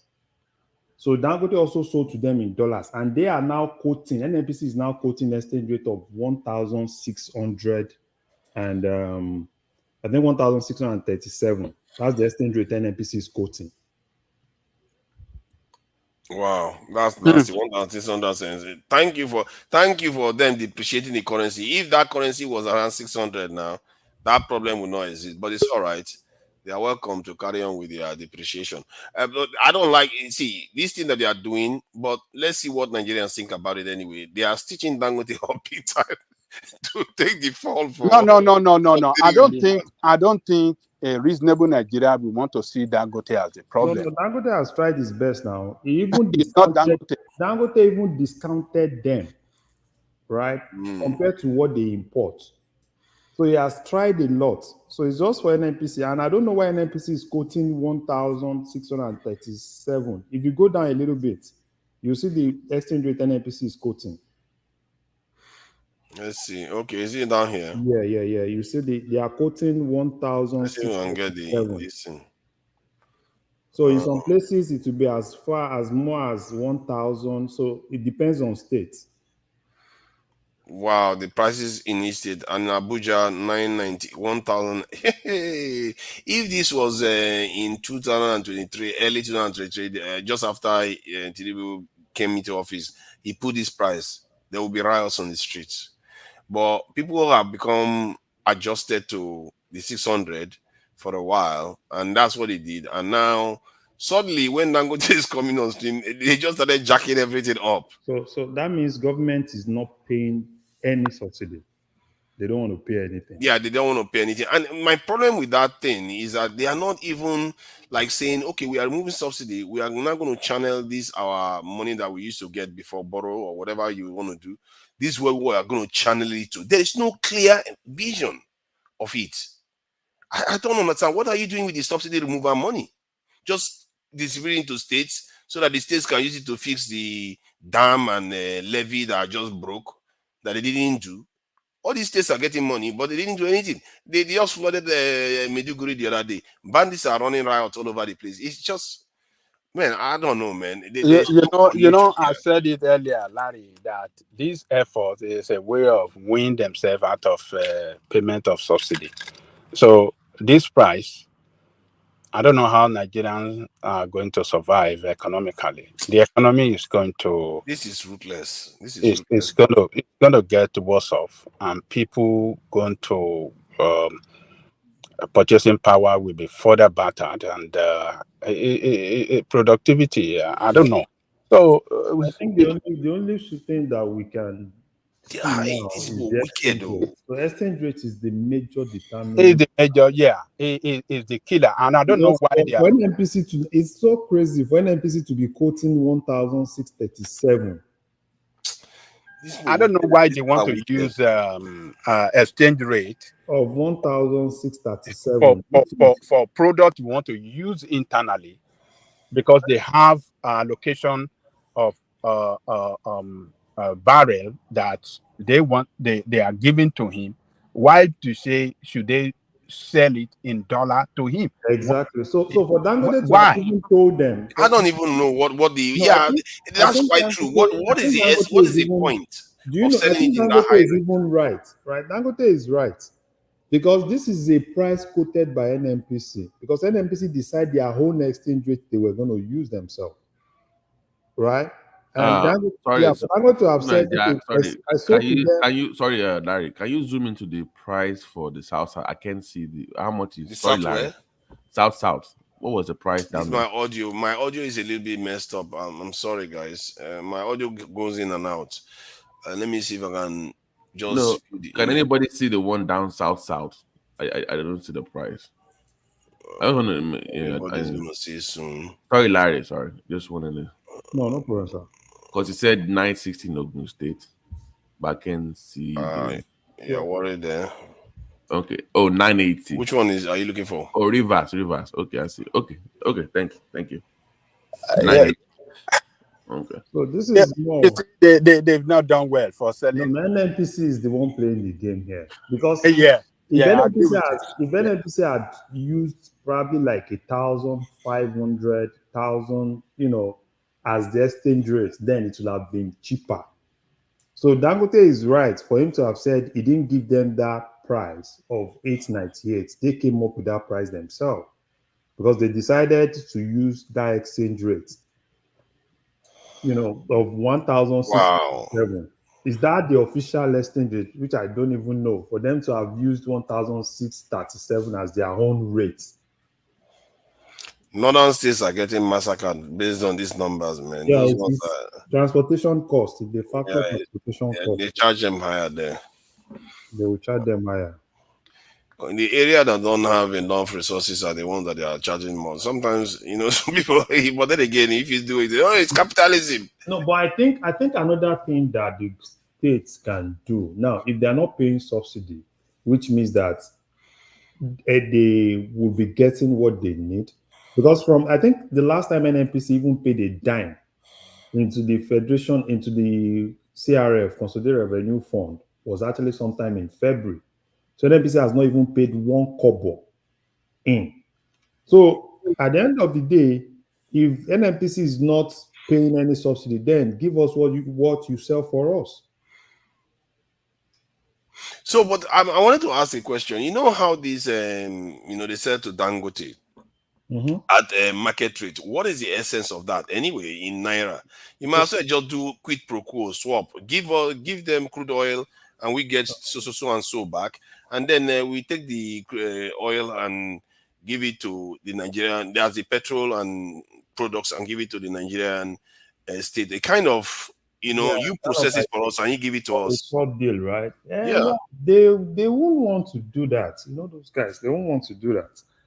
Right. So because even if they start that one too, don't be deceived. They will put. I think this is the best thing, as far as I'm concerned.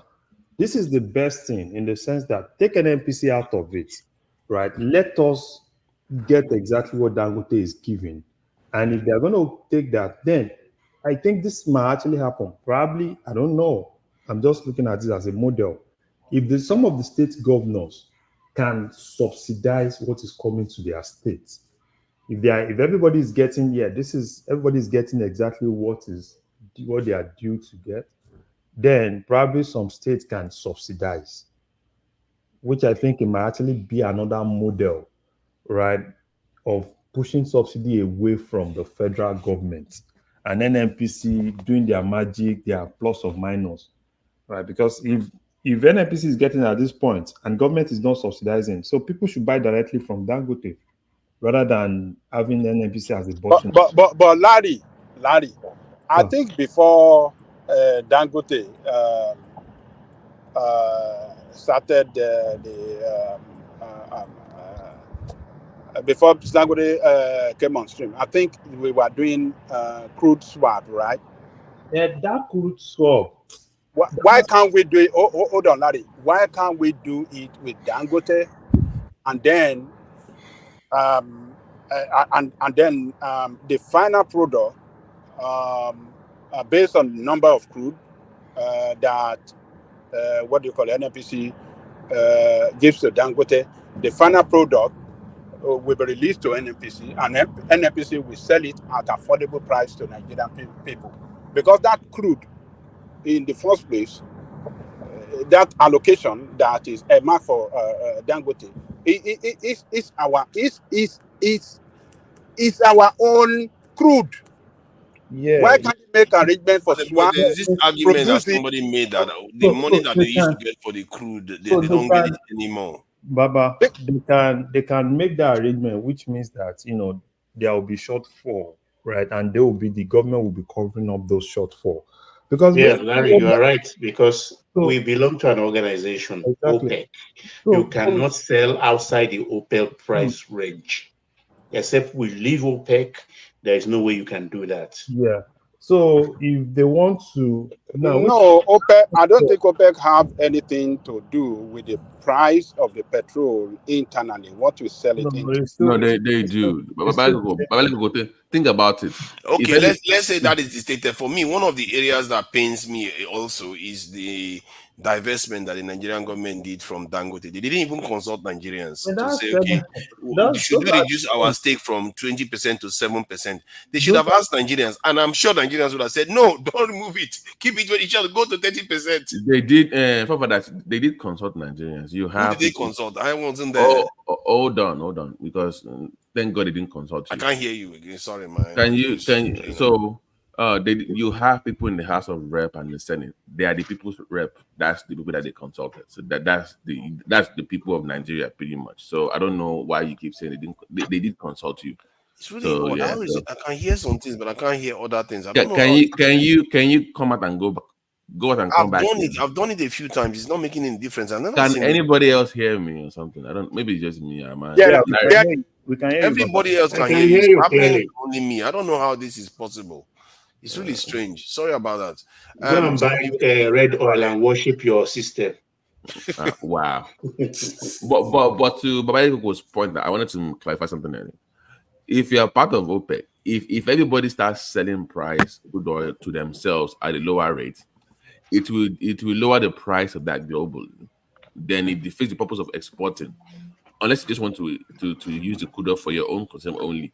If you still want to make money from it at the international market, you must go with the OPEC price, because if you lower the price in your own country, the value of crude oil depreciates. Then you don't make as much dollars from it if you sell it from outside. So that's how that works, pretty much. So you have to stay with the OPEC price. I don't think that the price, the internal price of petrol in our country has anything to do with price, because what we export. Baba, you're not getting what I'm saying. Baba. Like, if you how many countries produce petrol? Like, let's say all countries that export petrol now say, okay, we will sell it at a different price in our own country. That's what they want to do. Because remember, it's not only Nigeria producing crude oil, right? Then the value of that oil, the value of that crude oil will come down. It will affect international price, unless you do one thing that I have suggested on this platform. I said, you know how we say, oh, they always have like 400,000 barrels missing every day. Now somebody stole it. And so just backdoor it and steal your own crude oil and just use it to do that. That way, the price You will can't be do that.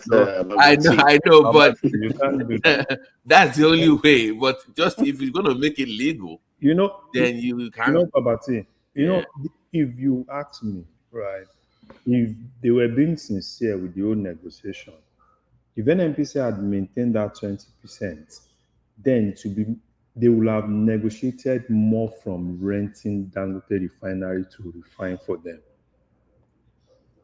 Which means that, like just pay them for the cost of refining. That yes, would make more yes, sense. So rent it for, more like you're paying rent and refine this thing for me.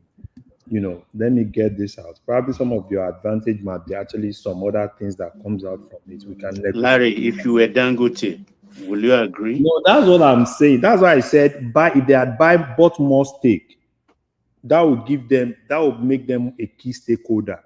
Because if you are buying 20%, that's key, right? As a key stakeholder, at that point, you have right to make some decisions at the board. So exactly. Did you hear that Farouk saying that Dangote wants to become a monopoly? Did you not buy more stake in it? Instead, you go and reduce your stake in it. If you we have 20-35% now, Dangote will be selling to many African countries. Do you know Nigeria will be raking money from Dangote selling to other countries? You can't even make it up. But these guys went and divested. Okay, Larry, can I ask a quick question? So, how if we were to go your own route where we sell for cheap to ourselves, how low can we go, or how low should we go? Half of the price, or 10% off, 20% off?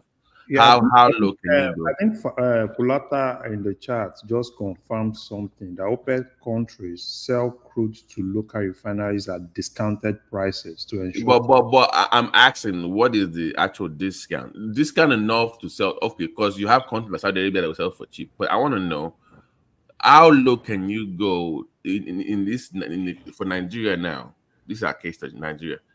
How low can the federal government go to affect the price of food? Yeah. Yes, for us to have economic growth in this challenging time, it should not be more than 300 naira. So per liter. That is about that's about 60% off now. Be 2/3, right?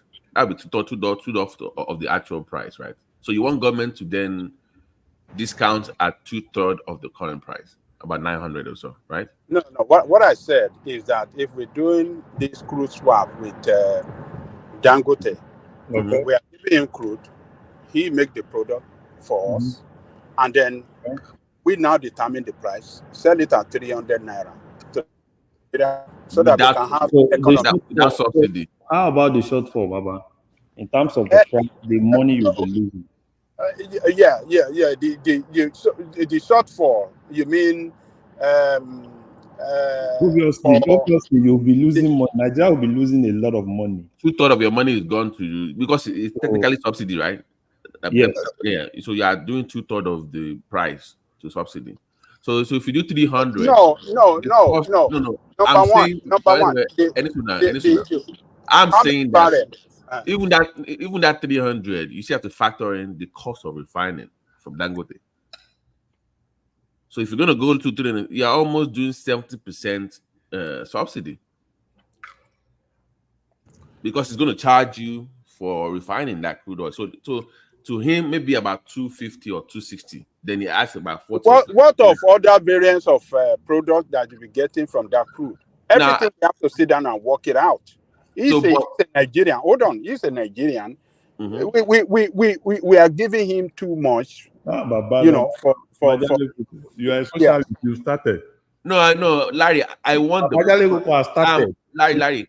I'm asking for the price point here so that we know. I mean, I need to know. He says 300. So just for Dangote, forget Nigeria, but Dangote can Dangote give you the fine product for 300 naira with its own cost added to it? You heard where Baba is coming from now. Of any when Baba tells you Dangote has taken so much with this and that, Baba, the reality on ground is today. CBN needs to look for ways to strengthen the exchange rates.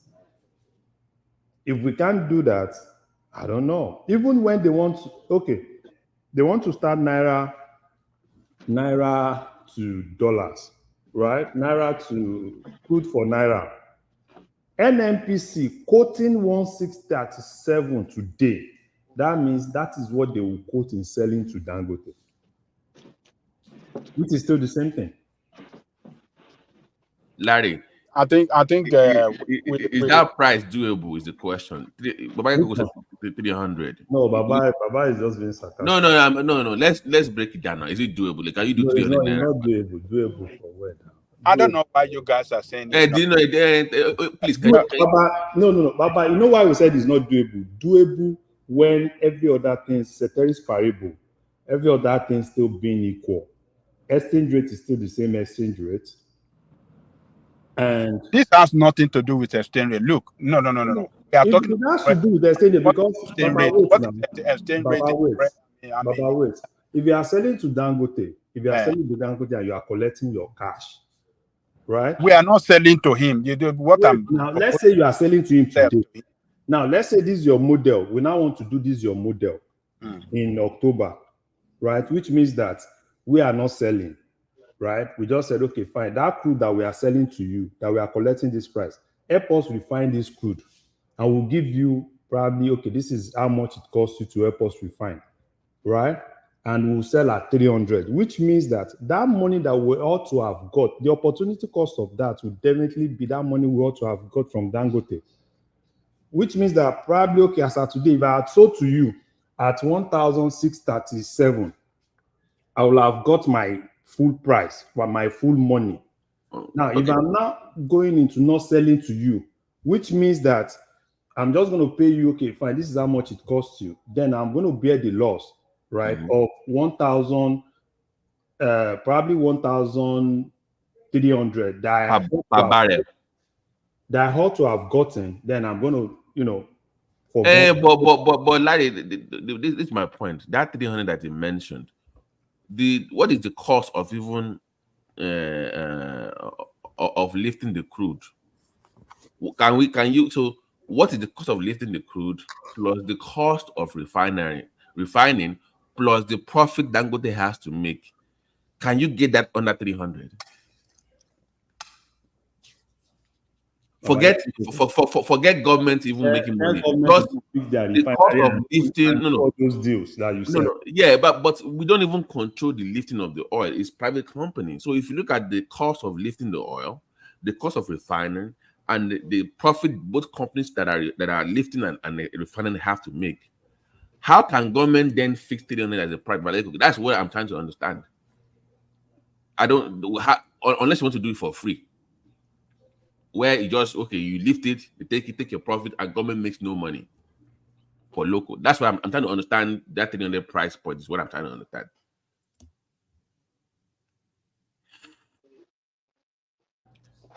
Probably when we do all magic and increase our crude production, when we have excess, then government can take some of these things Baba said.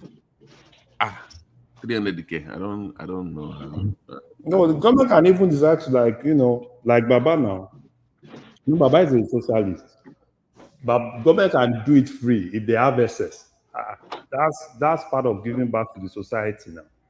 Government can decide to give back to the society. But if you do, the demand for that will go up now. No. If they can increase now, let's say now as of today, we are doing 1.3, and probably one magic happen, and we eventually start doing like 1.8, right? Which means that we want to still retain. Let's say we still want to retain how much what we sell. That means we still have excess. Now then you can play with the excess. But the problem is we don't even have that excess. So what Baba said, there is nothing too big for a government to do for its citizen. Then that means at least you met your quota, right? And at least you have excess. And at that excess, you can play with it. Government can try to play with it. It's only, now playing with it with Dangote is what I don't know. If Dangote you can't force Dangote to do that for you, right? Then probably if you have your own refinery, you can play with those things now. Okay, Larry, sorry, but Baba is back. So can you please? No, I want to know how you can get the cost of production from lifting to refining to them making profit under 300. If you don't mind telling us. They will make profit because Dangote refinery is advanced refinery that variants of other products can be getting out of that crude we are supplying him. He's going to get diesel, he's going to get this, he's going to get that, he's going to get that. So we can work out, he's going to profit more. But the cost. No. I'm saying no. You must factor in the cost of lifting the crude oil from the ground. We are the one lifting the crude oil. No, we are not. We employ private companies to do that for us. We don't have the capacity to do that by ourselves. What I'm saying. So your BP, they are all there. So you have to pay them too. They're also charging for lifting the oil. We don't lift our own oil. I agree with you. We don't have Aramco. We don't have that in Nigeria. So that $300 naira is what I'm trying to figure out how, because even that don't take, it's almost the price of lifting the oil is 300 already. So well, that is an area where the government have to do something too because how can we be an oil producing country? We don't even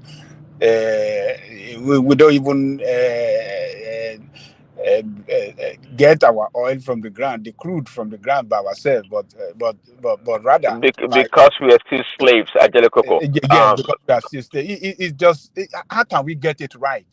Right from that point, it showed that we are failed as a country. So if we don't have the control of extracting that oil by ourselves, then we don't have economy. Well, Angelico, what in the economy, what do we control? What do we control in Nigeria's economy? You're right. I agree with you. I don't know. So if we can't be in control of our crude, then we don't control nothing. We are just we don't control the currency. We don't control the. We don't control currency. I mean, we are just serving the master. We don't control. By the way, we don't control the quantity of crude oil that we sell. We sell by quarter, even though we don't meet a quarter every month or every year. We don't meet it, but we still under restriction by the quarter. And now I heard Babati say that even the pricing, we don't control the pricing of the PMS at the pump.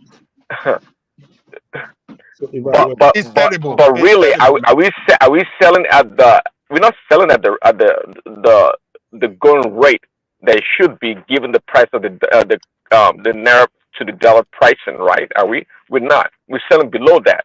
Yeah. I think Dangote is just generous with the pricing he gave NNPC. What do you mean by generous? Generous what? Yeah. Is compared to the normal price, right? In terms of what NNPC buys elsewhere.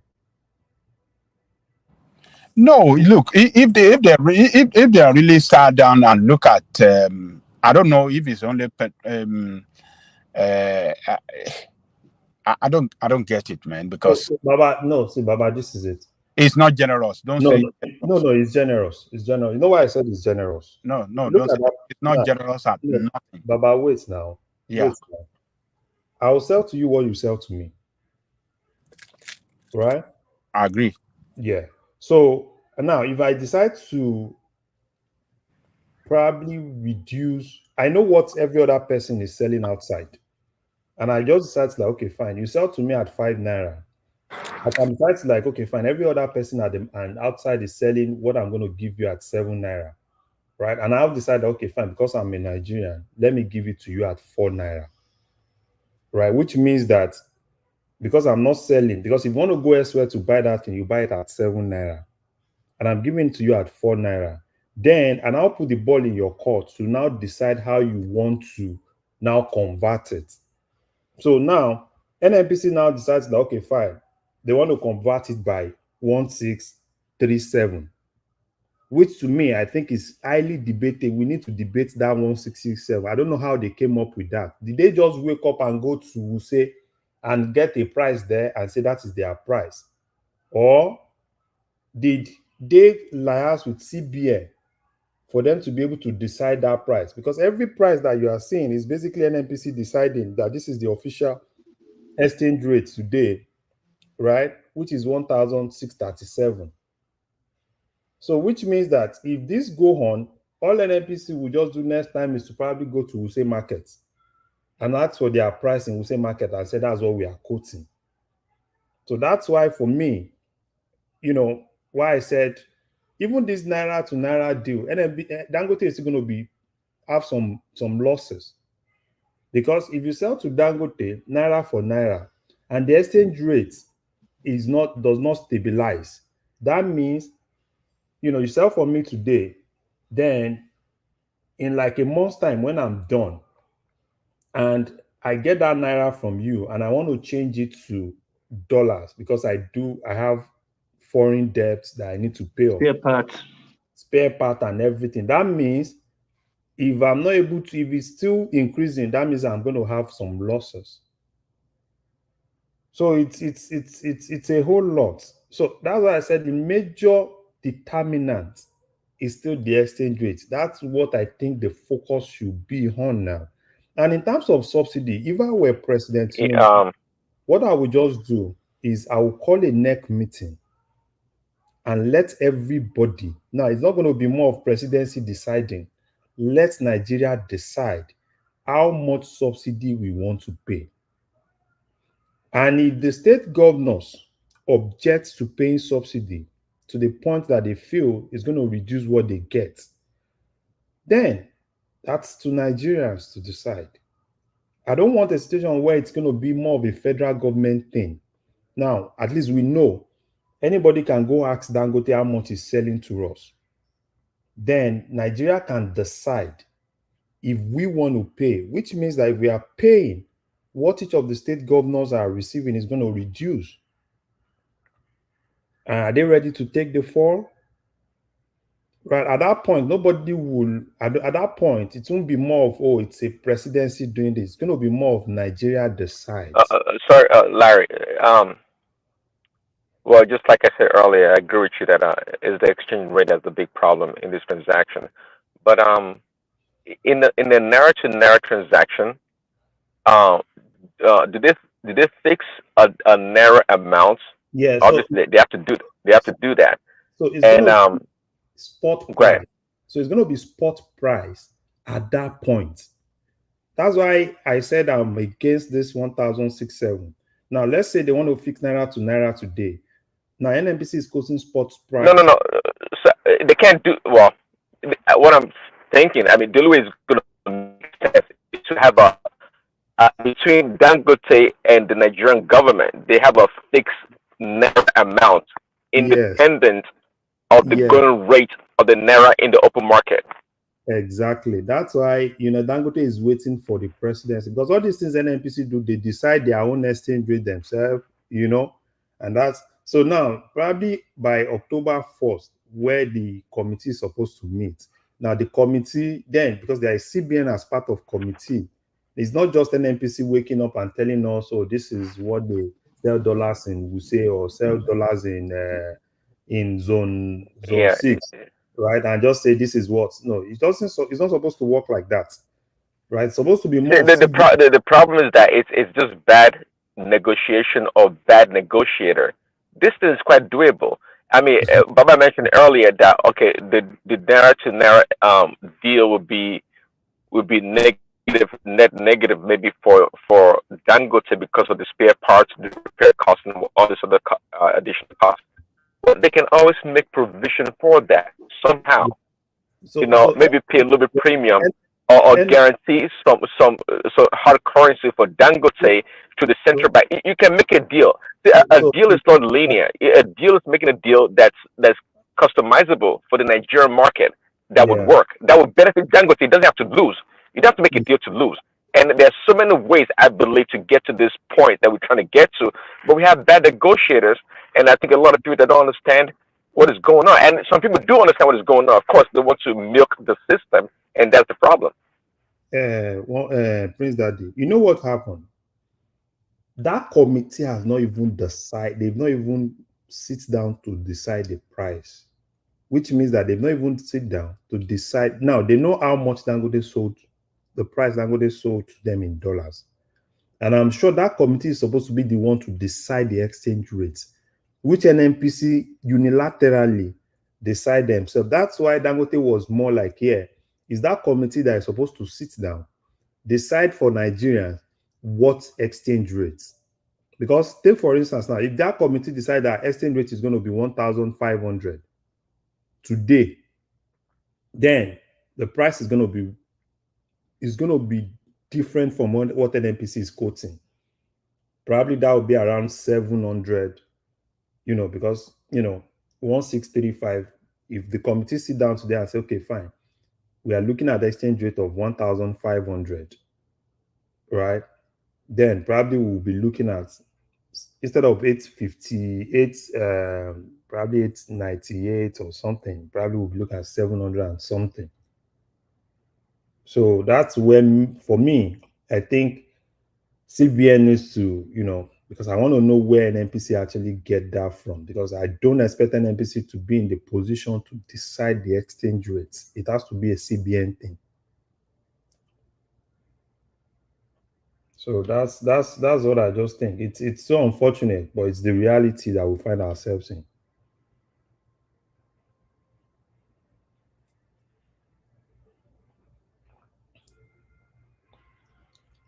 So Labour and everybody should be ready. Push them very well. Well, but profit. What is going on with tonight, Nigeria's system tonight? Yeah, my system is just speaking on jargon here. I saw you today. I think I saw you on Clubhouse, not making sense as usual. You were there today. I saw. I'm like, oh god. I'm like, who brought this guy on Clubhouse? Oh my god! See, okay, come. See, you see, one of the problems that I noticed with the discussion we are having here is the exchange rate problem, where the exchange rate seems to be moving price left and right. That is something that the government should not have allowed to happen, because one, if they have kept the exchange rate where it was, like when they removed the subsidies, then what will happen is that because Dangote is coming on stream, now the demand for the exchange, they already have saved some funds because they are not paying subsidies anymore. It will be around 600. With Dangote refinery coming on stream, the demand again will come down even further. But what they've just done is move the exchange rate to a different place, where now they are having to increase the petrol price that is making the lives of Nigerians a living hell. They created this problem, and personally, the sabotage of the Dangote refinery started from the very moment this guy got onto that podium to when he was being sworn in as president, because he just went straight up, removed the subsidy immediately. The chaos started, petrol price jumped up, and till now, till just when Dangote is coming on stream, the subsidy hadn't stopped. They just carried on doing it. How can you remove subsidy and subsidy remains? For the fact that they remain in office after doing this type of crazy stuff, it shows you how much Nigerians actually tolerate from their leaders. You did that stuff, you survived till now, and now we are still looking for ways where, what if the currency goes up to $1 goes up to 2,000? Petrol price will keep rising, chasing it. This is madness. No, it won't get to that level. How do you know? There is nothing stopping it all. No, it won't get to that level, because with Dangote, right, buying in naira, that is going to reduce the demand for dollars. Chunk of the demand for dollar is actually going to fuel importation. Is a large chunk. But that should have happened when they were selling it for 600 naira. But they let it get to this point. Yeah, so it's a large chunk, right? So if that is out of the way, yeah, drastically the demand is going to reduce. And if demand reduce, we all know what will happen. So we can actually start looking of, the exchange rate kind of like going downwards. It might not really be sharp decline, but at least it's going to be a little bit, you know. See, what if it doesn't go downwards? Who are you going to blame? Are you going to be the fool that has just been fooled again? No, it will, because basically then most demand will just be around probably normal people importing things, right? And probably people that want to pay for tuition, or probably want to go for holidays, right? Because my thing is what I've discovered with our Nigerian government. Okay. What I just explained to you is an artificial problem that was created. Yeah. Didn't need to happen. Now, what makes you think they're not going to repeat another one again? You know why? I don't talk more on the problem, because I can't reverse it. They've done it. All I can do is to complain and complain and complain. So rather than doing that, I would rather focus on what is the likely thing that might happen today and tomorrow. Right? Because he has done it. You can't tell him to. Okay, but the likely thing, you see, my problem, the point I'm trying to highlight is that the likely thing, because of what they've done from Buhari to now, is like they are dancing around. They are not allowing the Nigerian economy to function. So that thing that you want, now, this is it. You see, when there is that reduction, that's when it will be easier for CBN to now do whatsoever they want to do. You can see, right? Because for me, CBN has, in terms of whatever they want to do, put in all their tools and everything, there's still limits to what they can do. You understand what I'm saying? It's easier to control supply than demand, right? Because if it's still on the supply side, you have an hedge. Actually, the demand should be easier because that's on your people. No, the demand will be a little bit easier. The demand will take it first. Take, for instance, look at what happened now. If Dangote and most of those guys, right, are not looking for dollar everywhere to go import, and Dangote selling petrol, and some other products, bringing, repatriating whatsoever it gets from that place into Nigeria, which means that supply, there's going to be more dollars in the economy. And if there are more dollars in the economy, obviously we know what will definitely happen, right? So that's what, in terms of what, for me, right? Because most of all these things, how do we get here? How we get here was basically because we left demand and supplies to dictate the price. And how are we going to get out of this situation? Until we have a leeway. And that leeway is until we have supply that is a little bit above demand, right? Without us doing intervention, right? Because when we get to that point of not doing that intervention, because what CBN has been doing is doing more of intervention. Larry, good morning. Sorry, I'm coming. Hold on now. Let him finish his point, please. I want to know what he means by CBN intervention. Yeah, so in terms of that intervention is, you see that every time you see that the exchange rate is going above what they can't control, CBN comes in and pump money. Yeah, I just want to give an example of what you are trying to say. Recently, you know that the CBN has continued to fix the, the clearing rate for the customs. It's about 1,500 plus.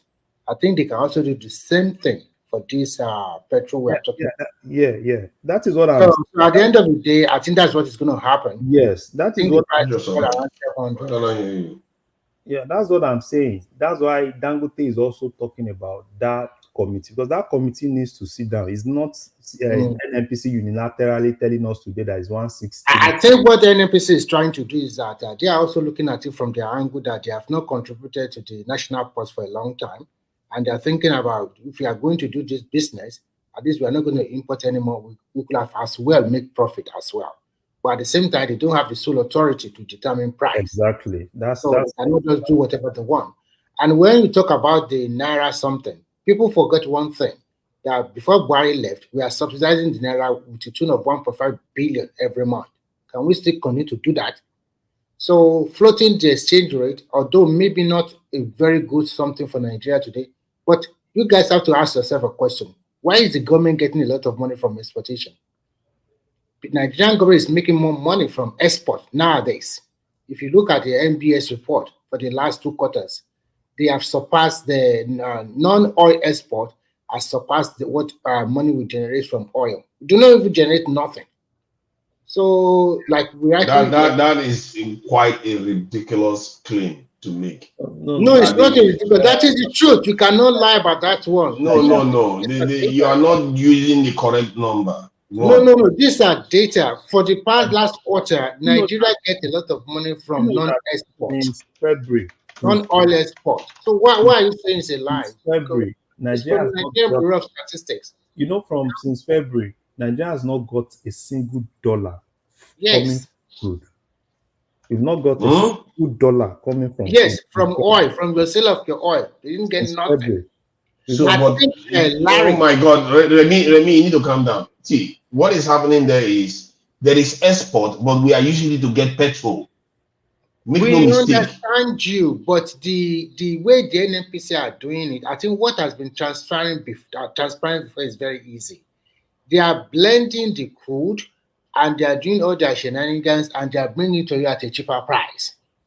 So that is how to say, this is what you want, but the quality you are getting in Nigeria as you buy your petrol in the pump station is not a good quality. They are blending them and they are doing all their ojoro or whatever they call it to bring it at a cheaper price.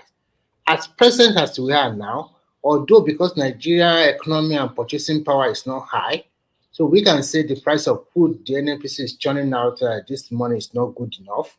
But I think the government will come into board and probably sell crude at a very fixed dollar rate to Dangote for now. And they have also agreed that when they go to Naira, they are going to sell it at a fixed price, not all those fluctuations you are talking about. Yeah. It's going to be a fixed price for the first 6 months or 1 year. Remy, hopefully NNPC does not sabotage that.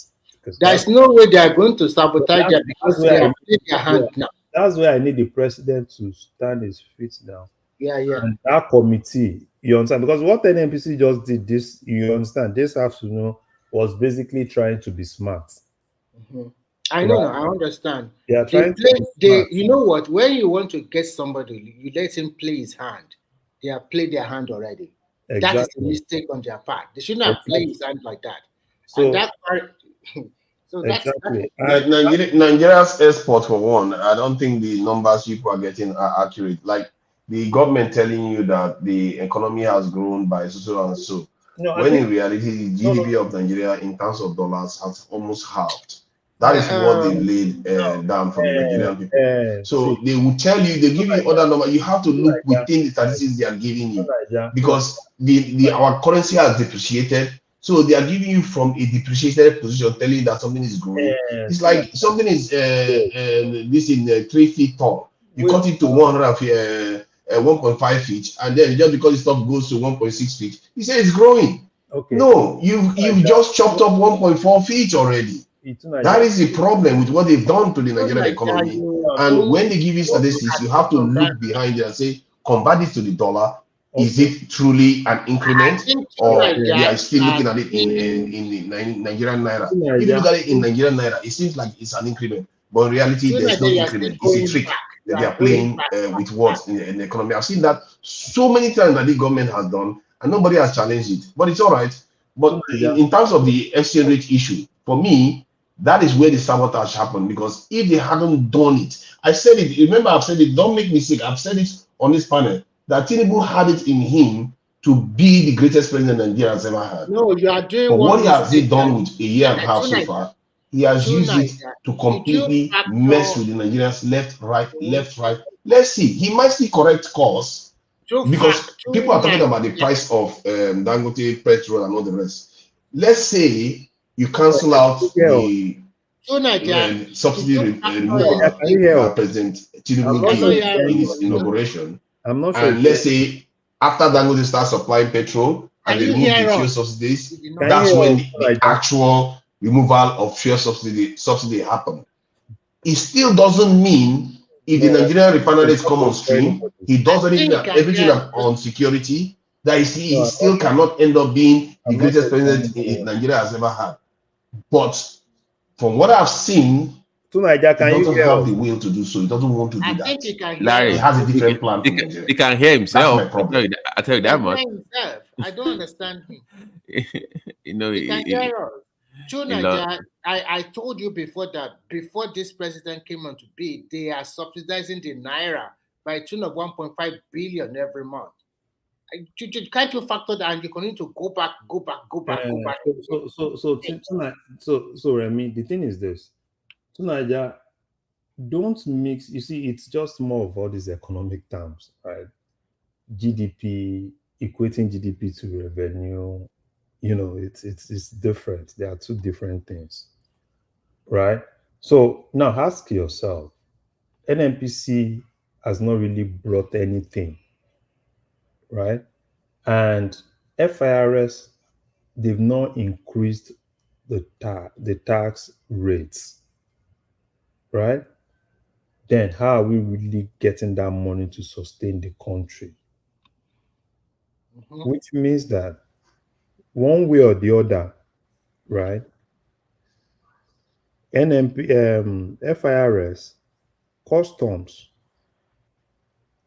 right, and probably some other small, mining and some other sector are doing things to help us sustain the country.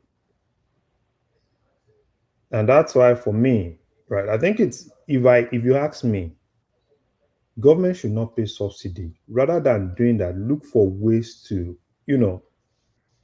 probably evolve. Invest the funds. I think, Larry, what is going to happen is that You know what I mean? Look for now. We've talked about minimum wage at 70%, at 70,000, right? If you're not paying subsidy, you can renegotiate the minimum wage and put it a little bit. If you can jack it up a little bit. At that point, Nigerians know that this is how much we are getting. We are not paying subsidy. Then I'm transferring that money back to you guys. So it's more of you calling everybody, calling the governor, calling labor too, right? Let everybody sit down. Let them decide what they want. If they decide that they should put that money into subsidy, yes, let it be so. And if they feel that, yeah, let's go with the normal rate, then this is the wage bill. Help some states, if you need to help some states, I don't know. No, Then I don't subscribe to that. yeah, Because that's if you want to help them state, you let them become lazy. I'm just putting no, this is it. I'm just putting different options on the table. Yeah, I Now, I'm understand. not saying this is the right thing. I think, Larry, the best thing the government can do, like they are all agree when they are going to do naira to naira, is to, for now, put the fixed rate maybe about 1,500, not 1,600. These people are claiming. Even they can put it at 1,450 just for this one, and government will also count their losses. So far, they are making more money from non-export. They shouldn't worry too much about this. At least give Nigeria a little suck or a little bit. So at the end of the day, if the per liter is going to be around 700 or 725 naira or 750 at worst at the pump, that is okay. And I think when they started their naira to naira or whatever they want to do, just maintain that price, maybe from 700 naira to 750 at the pump. It's okay. So people. So that's what I also think, right? I think they need to sit down, CBN and everybody needs to sit down. Let them agree on an exchange rate, at least for this transaction. If they are still leaving things for NNPC. Just like I don't see. I don't understand how you people just keep talking as if you don't know your country. No. We've been talking about this since 2000. You see, they are going to do this. They are going to do this. They always find a way to mess it up. So you have to I'm getting jaded. I'm getting so jaded by these guys that they don't seem to want to do anything right. Wait, can you listen? You have Can to you listen? understand the situation. Can you listen? Now, we're analyzing this, right, and being as objective as possible. You see all this, you don't, everything I said is devoid of assumptions, right? And which is more the best way to analyze issues. Those other things that you said, those assumptions, oh, probably this can actually happen. Now, I'm not disputing the fact that it can happen. And if you put it to statistical analysis, there's still going to be some element of error in whatsoever we say. But the first thing for you to establish fact is to be objective. This is it. Being objective means 1 + 1 = 2. So what does your objectivity tell you about this? A pattern that has been repeated, that has repeated itself over and over again. Yes. What's your objectivity tell The you? reason why it was like that in Nigeria is because we have over subsidized everything. We do not tell ourselves the reality of things. Look at it from this example. Look at even the US that have the largest chunk of oil. I mean, they have a lot of petrol. It's not all that cheap also there. Even here in Europe, the price continues to fluctuate every day. For example, as at Thursday here, it's about 1.8 or almost close to 1.9 euro per liter. But as we are talking today, it's about 1.7 blah blah blah per Yeah, liter. but even if I concede that point, you are not. I don't know. I understand. It's not the subsidy that is causing the problem. We all agree that okay, it's good to remove subsidies. No, let me finish my point. Let me finish my point now. We all agree that we need to remove subsidies. Factor this into your point. Factor this into your point. Throughout the 8 years of Buhari, we are subsidizing our naira by up to tune of 1.5 billion naira every month. And now this guy came and floated the naira. Although you might say that there's not enough transparency or whatever, at least that money, we are not using it to subsidize the naira anymore. Now, for the naira to find a very good rate, that means we must be productive. We have not been productive for more than 15 years, for God's sake. How do you expect? And now that things are coming into being little by little, and we started exporting a lot of stuff. For the last 4 or 5 or 6 months, the money we are using for that country is coming from non-oil export. And we are telling you this, and we're saying it's a lie. Nigerian Bureau of Statistics brought out the data. You can give me the number of the Nigerian export, because what I'm seeing right here, look at that. From what I'm seeing right here, it says $2.7 billion. Let me put a question to you. Now, put yourself in the shoe of policymakers in Nigeria. What can you do to bring down the exchange rate? One, what I would do when the president came in was to no. I don't want to. That came in. That's then you are going back. I don't want to go back. You mean from now? You mean from now? Yeah, I want to talk from today and tomorrow, henceforth. Yes. What I'll do now is try to reverse the change and go back to around $800 per listing naira. Okay. And wait. Okay. Reversing that change from today means that you are going to cover the shortfall. Yes. How do you cover the shortfall? First, cancel out a lot of demand, a lot of useless things that we are not that's not useful to our economy. Fairly used cars. Now we are getting rid of a lot of petrol imports, cutting down on a lot of exports that is sifting a lot of our foreign currency that we have. You see, the fact that Dangote is coming on stream is another thing that I highlighted before that would have meant a reduction in our foreign exchange demand that would have benefited the Nigerian and in the currency if they had pegged it. But what they did was they sabotaged Dangote from coming on stream and made it look like it's a fait accompli right now. So that is my point. You can go backward and peg it and reduce demand. And any useless stuff that doesn't benefit the Nigerian economy, don't bother reporting. Let the Nigerian local manufacturers start manufacturing it. It's going to be painful, but that type of pain is the right kind of pain because actually you are using it to create wealth within your country. But when those people start manufacturing stuff and start selling it to West Africa, Central Africa, and overseas, that is when the Nigerian economy will truly become diversified. All this money now that they are removing from fuel subsidies, where have they put it so far? Where have you seen it? Where is the manufacturing coming from? Now they are going to get a little bit more foreign exchange that they're going to save. Where are they putting it? Are they putting it in manufacturing? I'm not seeing it. So this is the problem.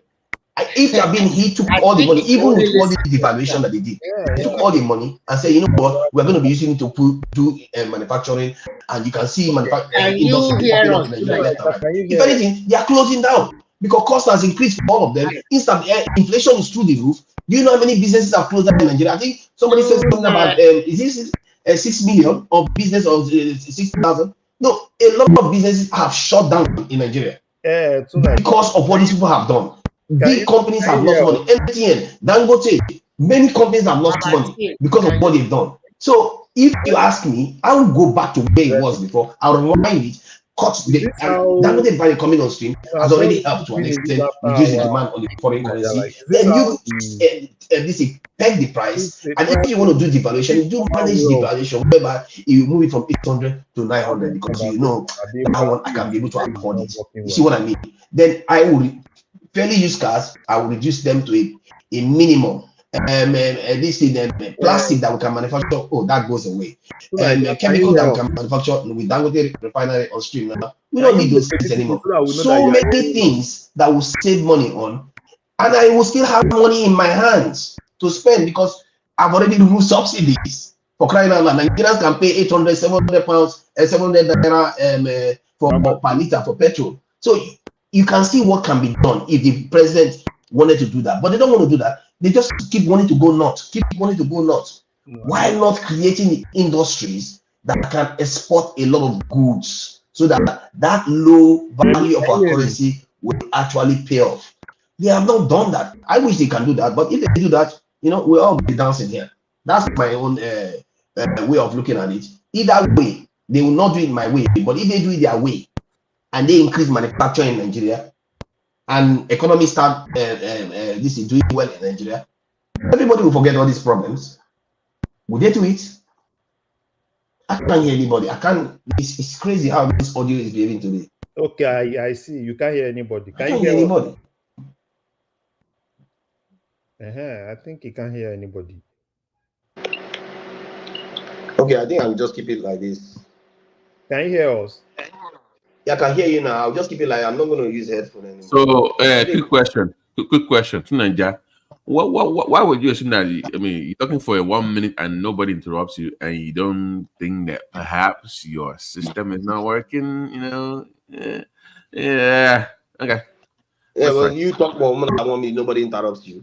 What do I expect? I mean, nobody cares about what you have to say anyway. But Larry, go ahead. So you see, number one, I said don't go to the bank, but you're busy going to the bank. But that's no problem. You see, with that, right, that you said, number one, immediate solution that you have is either you deplete your foreign reserve. That's the number one immediate solution. If you think you want to go back to 800 today, you are going to probably half your foreign reserve, push like probably $15 billion into that economy to cover that shortfall. You see, this is of I will reduce import. They are not immediate solutions. You can't wake up tomorrow and say, yes, reduce import. It's not an immediate solution. And what you just said, like, you just wake up and say, exchange rate is now 800. Oh, bros, it doesn't really work like that. It actually really works like that. I don't see if they can unpeg it, you can peg it back again. And Ghana did it. Ghana was able to rearrange their currency. You can do whatever you like with your currency. Don't use Ghana as an example, though, because that Ghana, if you open what happened in Ghana, so it's Ghana is not a good example. Okay, let's put it this way: America is able to manipulate their currency. China is able to manipulate. You can do whatever you like. Oh God. I don't know why it's only Nigerians that think. Why is it that it's only Nigerians that I meet on this panel that think that we cannot control demand? Why is it that it's only us that think like that? Okay, I think I give up. I think I give up. No, why is it if you run a home and your children are asking for ice cream?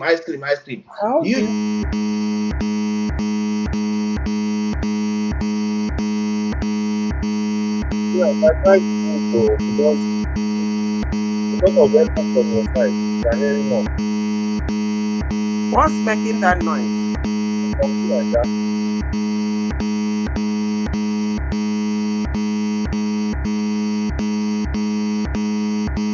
Is the noise from me? No, Madam Sita, it's not from me, something like that. Something like that. Okay.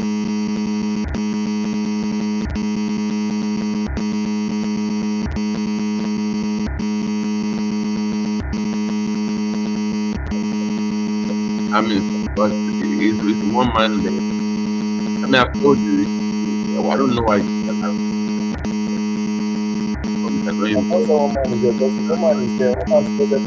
I mean, what is all this? It's one man. Somebody call one man. Can you call one man? Can you just send him a message or something?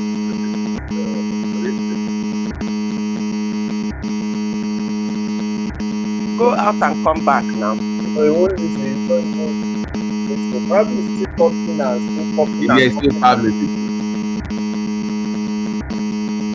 Huh?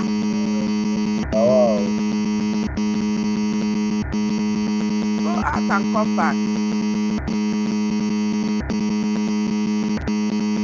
You can't go out. It's supposed to be paying attention to the private cars. They're moderating the private cars. I don't know. Go out now. If the sound is coming from you, go out and come back. My God, I mean, thank God he has muted. Madam Zita, can take how charge. much can we endure this guy? Yeah, just well, I don't know. Well, anybody talking should go ahead and No, yeah. Madam Zita. Yeah. Me? Oh hell no. No, stop. No, just no, hey. Is it me? No, it's not you. No, I said I think you want to talk. Let Madam Zita mute herself first. I think maybe the noise coming from her. No, it's not her. It's No, it's from not me. Oh, it's Nigeria. So just unmute to go Nigeria. out. No, go out and come back in, because when you speak, you're man. I mean, yeah, it's better now. Go ahead, man. You can go ahead. I wasn't the one talking. I wasn't speaking. Okay, let me talk. Good morning, everybody. I think you know what Tunaija is talking about. It's like Tunaija is finding it very difficult to learn, and once he has an idea, he will just be propagating it, and then he will not even. Including you. What are you doing, Madam Zita? Yeah, including you and Remy. Listen, anyway, continue. Okay, so let me say this, because he's been talking about, hey, why did you remove the subsidy? Hey, why did you remove the arbitrage? Why did you remove the fixed exchange rate? Whatever. If he knows what that thing is costing the economy of Nigeria, he will not be saying what he say. He's just looking at the economy of a country like a one-man business. Like, this is what you can just do. Why did you remove this? There are so many factors that you have to put. If you have a fixed exchange rate, what it means is that you find that very difficult to fix interest rate to determine how you run your economy. That is one of the disadvantages. And if you are not a productive economy, whereby you have that liquidity, you have that money, that foreign currency that people can use to buy whatever they want to buy. Because if you don't generate enough foreign exchange to actually finance your importation, that's what you see. That means you have to be borrowing money to actually even finance your importation. And you look at your foreign reserve. If you look at, let's start from during the Jonathan regime. During that period, at least oil is being sold at an average of about $109 for like 3 to 4 years. And that was what actually made us to have a seemingly stable foreign exchange. But what happened? At what price do we get that? Our foreign reserve was reducing. Even the so-called what they call it now, that account that they used to have, excess crude account that they used to have that time, was depleted. And shortly before he left, the price of oil started coming down. And by the time Buhari came in, it went down to $26. And coupled with what the so-called Niger Delta Avenger, both production and price of oil fell. How can a country survive that? A country whereby is just a oil driven economy. So at that time, that was what actually made in 2016 they floated naira that period, and we see what happened. Nigeria went into recession, and then by 2018 again, the CBN governor again now introduced this multi-currency whatever. I mean multiple exchange rate, parallel market, in window, and all those things. But it was not working. So from around $150 per naira per dollar that Jonathan left, before Buhari left, it was already around 500 naira. Even with all the subsidy and whatever that even money what Buhari did to the economy, Buhari was not looking at the solution. It was just like a palliative things. Okay, let us, if we need money, let us. That was what Buhari was just doing, patch. By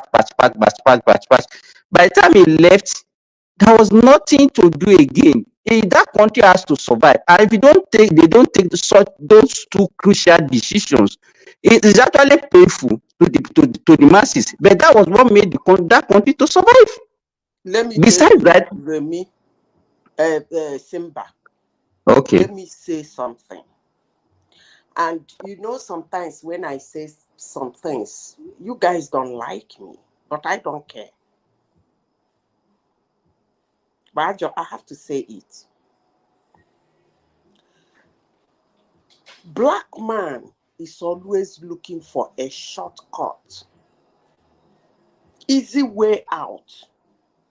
That's why we're in deep shit.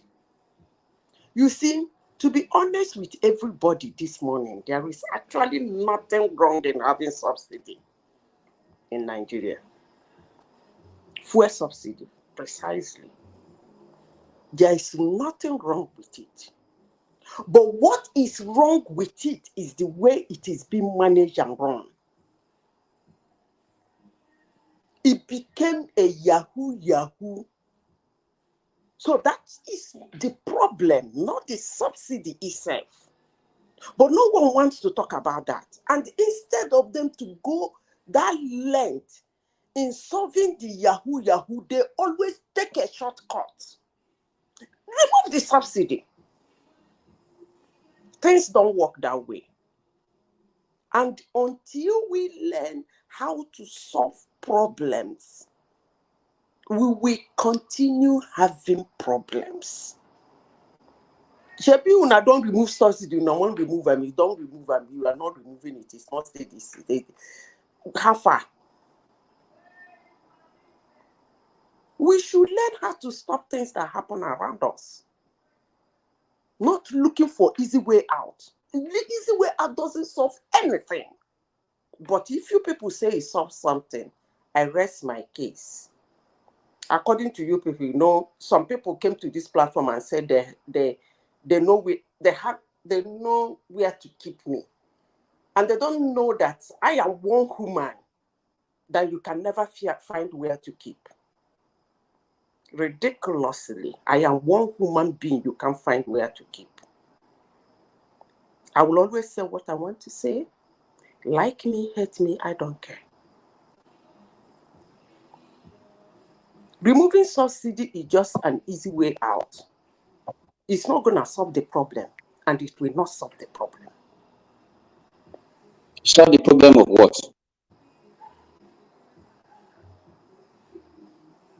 Who asked that question?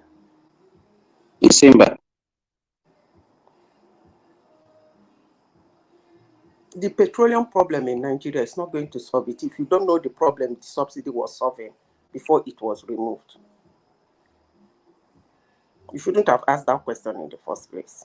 So there are so many problems now. I have the right. I can ask question now. There are so many problems. We talk about the price of goods and services. We talk about smuggling. We talk about what is costing the country. But when there I are so came many in, I problems came in because of the subsidy, and I spoke on the subsidy.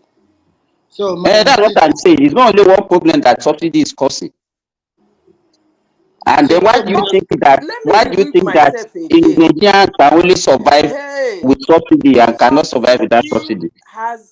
did not cause any problem. It's the people managing the subsidy and the people running the subsidy and the people who want to be subscribers to the subsidy. They are the problem. But now that you have highlighted that it's the people is the problem, don't you think the best way is to just do away with it totally? No, At least that's that not the problem will best solve. way. That is not the best way. So what is the Taking the best way? shortcut is not the best way. So what is the One best thing, way? hold on. Okay. You see, Simba, you see, when I am speaking and somebody asks me a question and I am trying to answer the question, if you cut me off by bringing in another question when I have not finished answering the first one, you are just being anxious. That's anxious. You shouldn't be doing that. If you ask me a question, you allow me to answer it. Cutting me off is not the best. You were accusing Two Niger of having an idea and holding on to it. You are just doing the same thing. That's why I said, including you. You ask me a question, I want to answer it. You load another question, I want to answer it. You load another question. That means you have your mind of your own. You are trying Madam Zita, it's like you people are having issue identify who is talking between me and Remy. You understand what I'm saying? I was one that asked you question first. Remy was the second person that asked you. I am not the same person. Okay, So that's please, what I think that people have the same voice. Please say Aro and S. How can we have when the you same want voice? to I ask don't a question. Madam Zita, I think the two of them they are always the same. So even me, sometimes Simba will talk, I will think it's Remy. Remy will talk, I will think it's Simba. So now Okay, you should say that S. is in your mind. Our voice so is totally it's part of what is affecting you, Madam Zita. Now, what you are, the impression that you have now, you think that it's the same person that's asking you, and that's why you are responding the way you are responding. Yes, because I think you are the same person that asked me the first question, and then So you I'm should trying calm to down. You explain to should load calm the down. So second you should calm question. down. No bad feeling. We are just having a discussion. You understand? So just calm down. we are not fighting. We are just unnecessary anxious too. So It has in started fact, I again. like what you are saying, but I want the alternative you are trying to say. That's why I asked that question that you said subsidy is not the whole problem. Hold on. What is wrong in the government of Nigeria not being corrupt? What is wrong in us removing this? There are certain things I shouldn't be saying, but I just have to say it sometimes. What is this corrupt mindedness that is so deep rooted in my country that you don't even know how to handle it? Even if you bring a task force to check the number of fuel that is being brought into the country, those task force will collect bribe and still give you a wrong figure. I don't even know whether the president of the country will have to stand in front of all those things and handle it himself. I really don't understand this country. But let me be honest with you. Removing subsidy does not solve any problem. But if you people think it can, I wish you people luck. Because listen, let me tell you, all over the world, subsidies are cushioned. It's a good policy to remove subsidy in petroleum. But if you remove subsidy in petroleum, you have to subsidize other things too. Every country lives in subsidy. More so after the pandemic. Madam Zita, it's not only oil that's been subsidized in Nigeria, and you know that.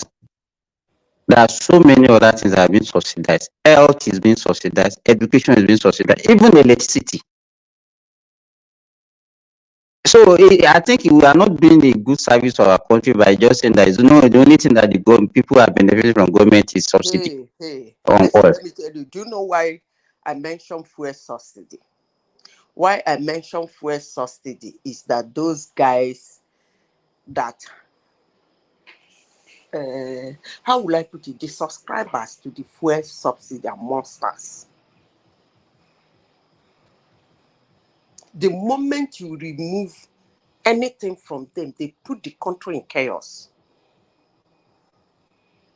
They have done it before, they have done it again, and they will continue doing it. So why don't you handle them? So Actually, they are the people to be handled, not the subsidy.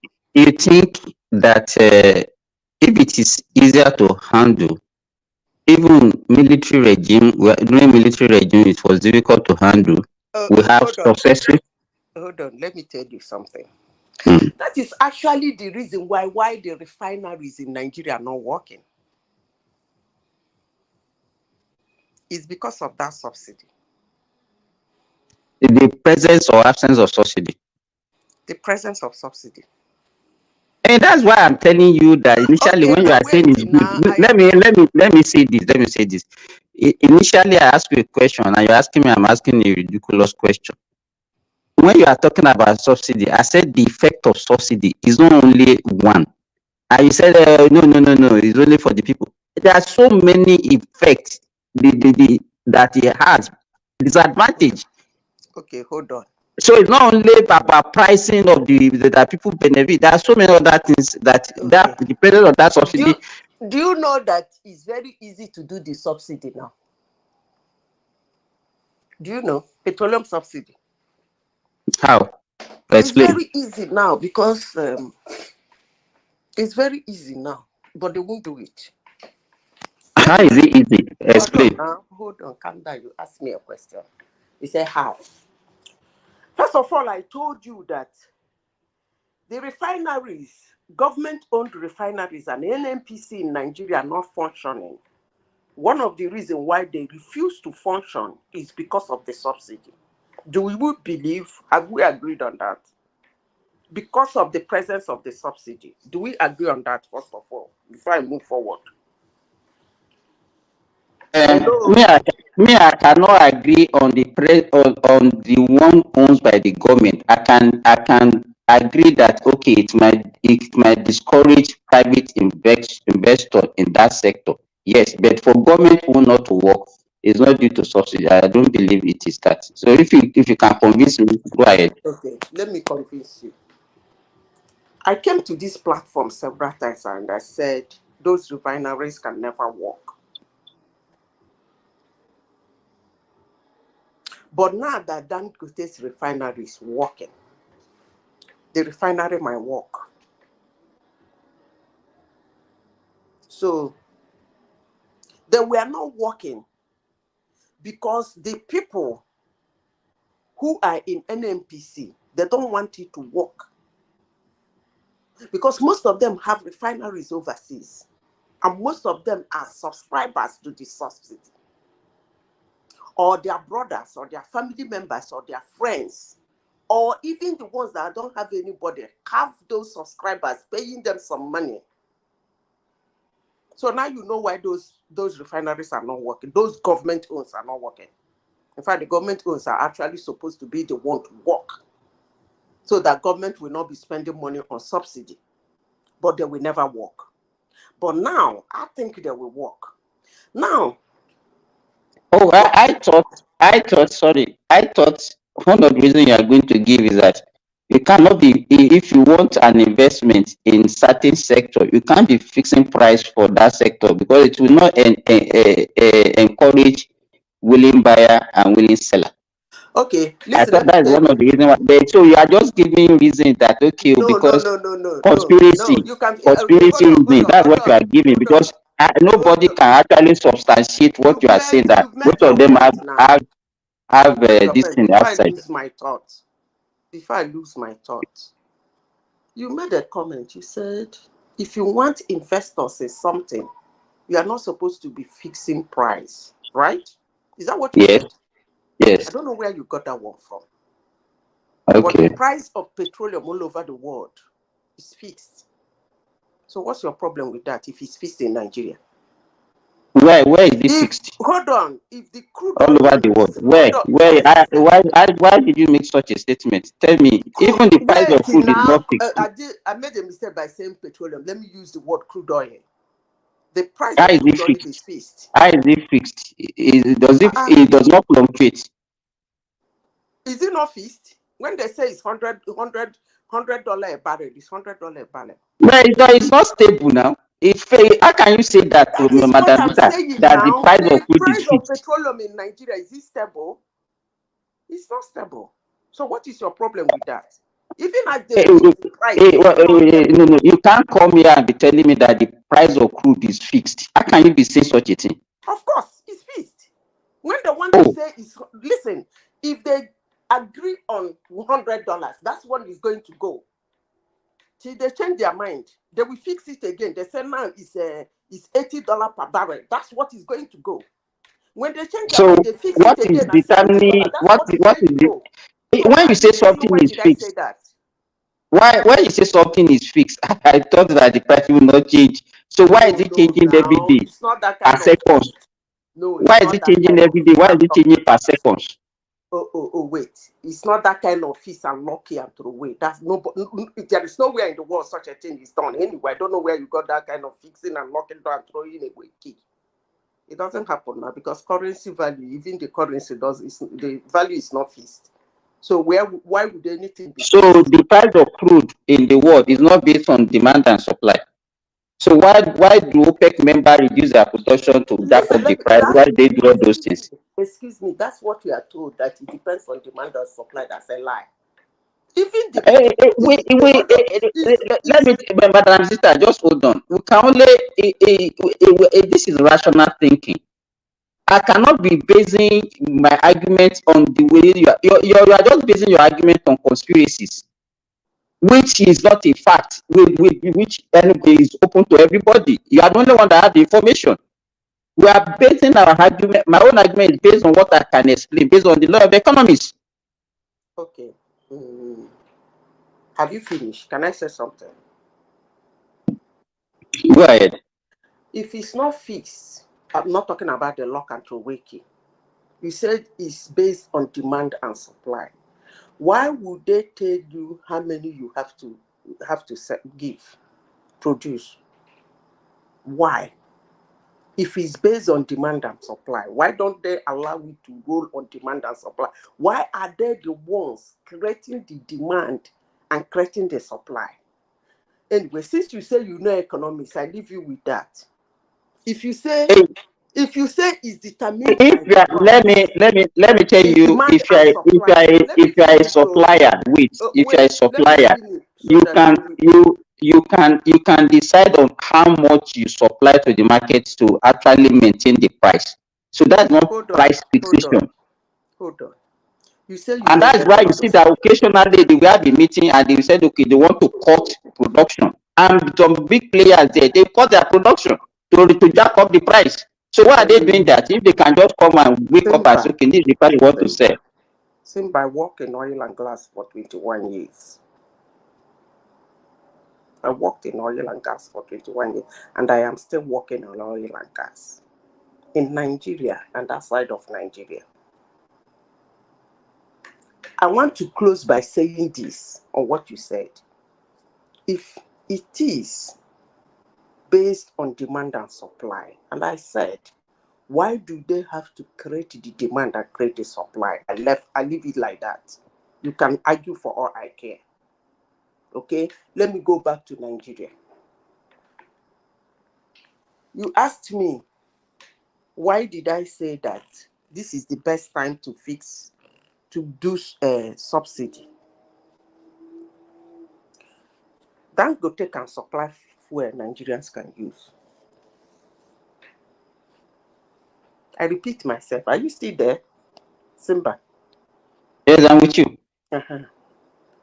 Dangote can supply enough fuel Nigerians can use. I'm talking about Nigeria as a country.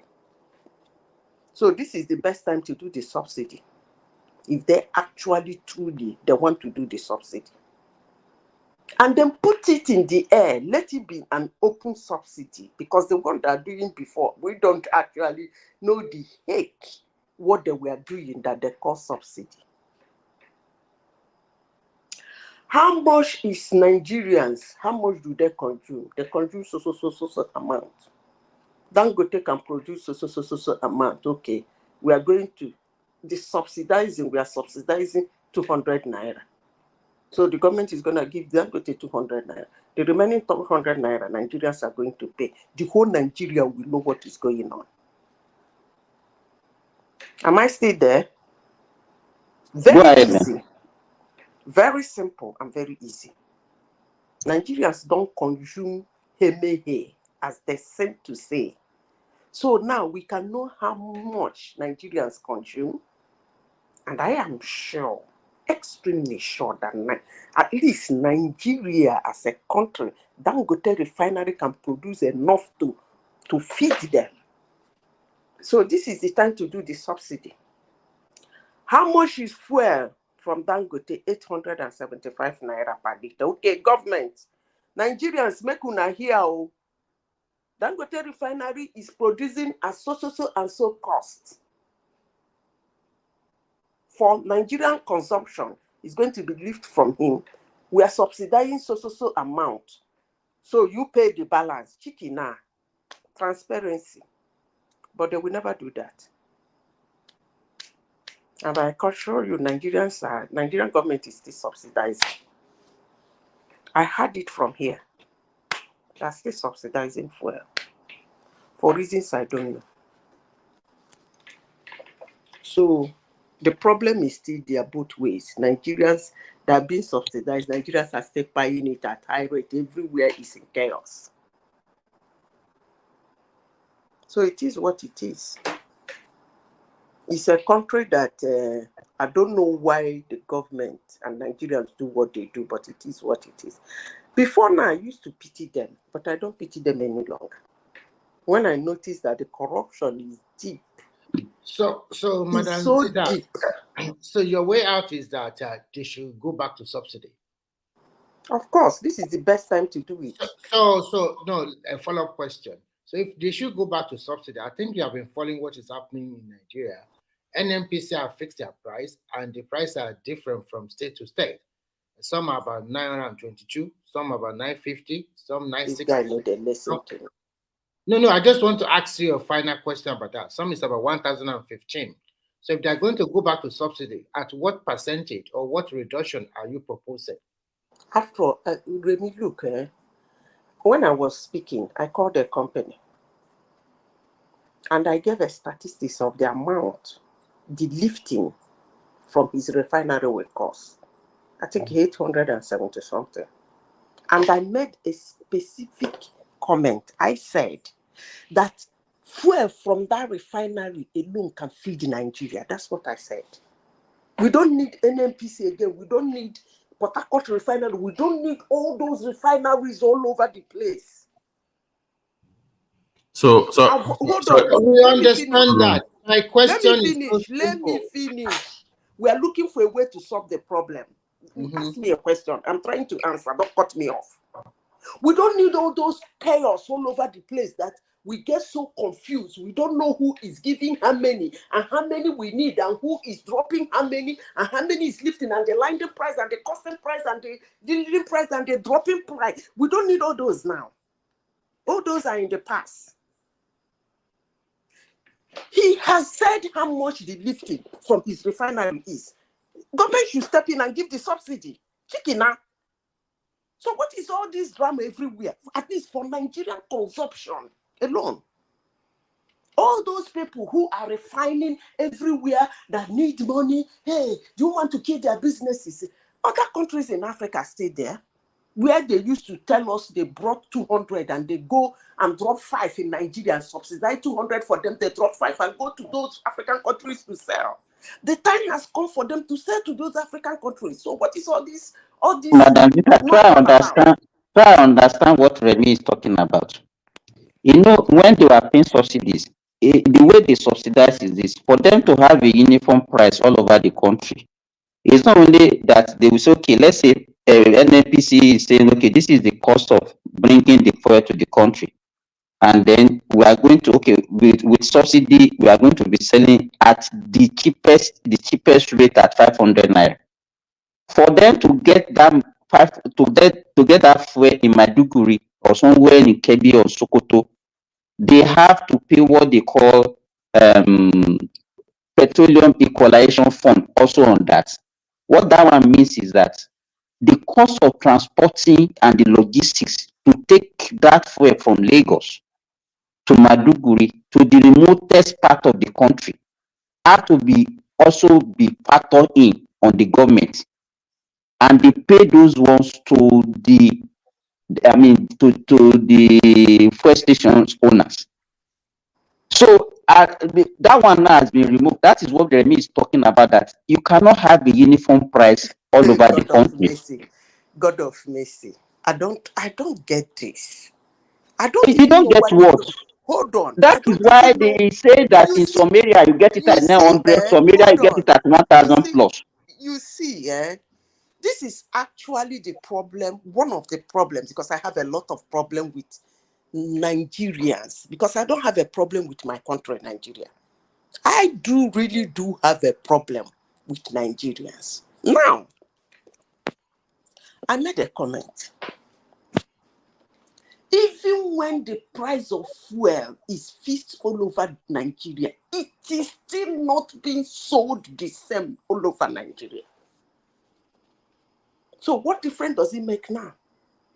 The price of tomato in Boronu, in Kebbi, is not the same price of tomato in Owerri. So what? So now, if you are talking about the subsidy, so why do you now? Why do you? Hold on. I said, let me repeat myself again. I hope you people will understand. I said, this is the best time to do the subsidy, so that Nigerians will know the heck what is happening with their money. Now, I have mentioned Dangote. I said I have a very vague figure of how much he's selling his fuel. 875 naira. That is the domain where the fuel is. Okay? And he said, this is how much I'm selling my fuel. The government come in and said, I'm going to subsidize this amount.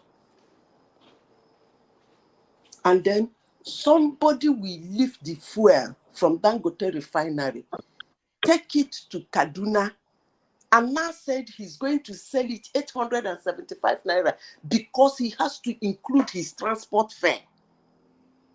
Obviously, that's not going to happen. He can add 20 naira, he can add 10 naira. It doesn't really matter. Because even when fuel was 65 naira per liter, in the villages in Nigeria, it doesn't go for that amount. It goes higher. Why? Because the number of people that use it in those villages are smaller. So for you to bring in fuel in those areas to keep it, because it evaporates, you have to quickly sell it off and make your money. So you find out that those interior villages, most of them don't even have, what do they call it? Filling stations. What they have is people who sell on jerry cans or who sell on tanks. So what the heck are we? And then it is more expensive buying from the tank. I remember when we went to, what is it called? What's the name of that village? We bought from, this kind of kerosene tank that is red, that they open the tap and sell fuel. That was where we bought the fuel we put in our tank. There was no filling station in that village. So what the heck are you talking about, that if somebody take it, they have to include? This is how you people make provision for how they sell our money. What kind of argument is this? Madam Zita. The price of tomato in the place tomato is being lifted. By the time you get to Owerri, yes, there is nothing wrong in the seller adding a little money. It changes. Madam Zita, my question is simple and direct. You said they should subsidize it again. And I let you know, you are right. The prices are different all over the Federation. In your own position and from your own experience, how much is the subsidy you think government should subsidize it? Is it 100 naira? Is it 500 naira? Is it 800 naira? That is what I want from you, from your experience. What you want from me is that so the easy. government, It's not all this story. It does not matter. Government knows how much they have and how much they can afford. But the only thing I will not tell the government of Nigeria to litter their subsidy the way they have been littering it. I want them to put it somewhere so that all Nigerian eyes will be there. We want to know the heck what is going on in that subsidy. If they want to be transparent and be fair to Nigeria, this is the time to do the subsidy. And so I think the subsidy you are talking about now should be on production, not on consumption. On consumption, yes, on consumption. It's on consumption. So yes. That means they are not subsidizing Dangote. They are going to be subsidizing. No. I want to get something clear from you. Wait. When I mean consumption, I mean the finished product. Yeah, it's the same thing. That means at the filling station. No, not at the filling station. If it's at the finished product, then you are talking about. No. Look, you are not understanding my point. No, it says that the subsidy should be paid to Dangote. It's not true. It is not to the filling station. I don't want our subsidy. It says finished product, and I said to Dangote, when you say at the filling station, hello. When you say no, but listen to me carefully. Also, I said you mentioned something. I said, are you saying the subsidy should be paid to? You said finished product. The finished product now would be Dangote refinery. Yes. So that means we are subsidizing production. It's as simple as ABC. It's the same thing. I don't know what you mean by subsidizing. Let's move ahead. Hold on. What were you subsidizing before? Is it not consumption or we are subsidizing? How were you subsidizing consumption? Is it not all those marketers that brought in the petrol? You are still bringing these marketers again. So excuse me. You are the one that asked me a question, and I'm responding to you. And so if the finish,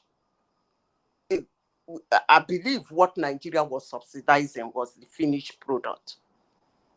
In as much as it's being carried by some marketers, they are not subsidizing the marketers, they were subsidizing the finished product. I believe so. Okay, and whatever that is the fact. I believe that what Dangote that will be lifted from Dangote refinery is going to be the finished product. Okay, thank you. So if he says that his finished product, the how do they call it? Remind me when the end user. Yes. The end user is going to get to is finished.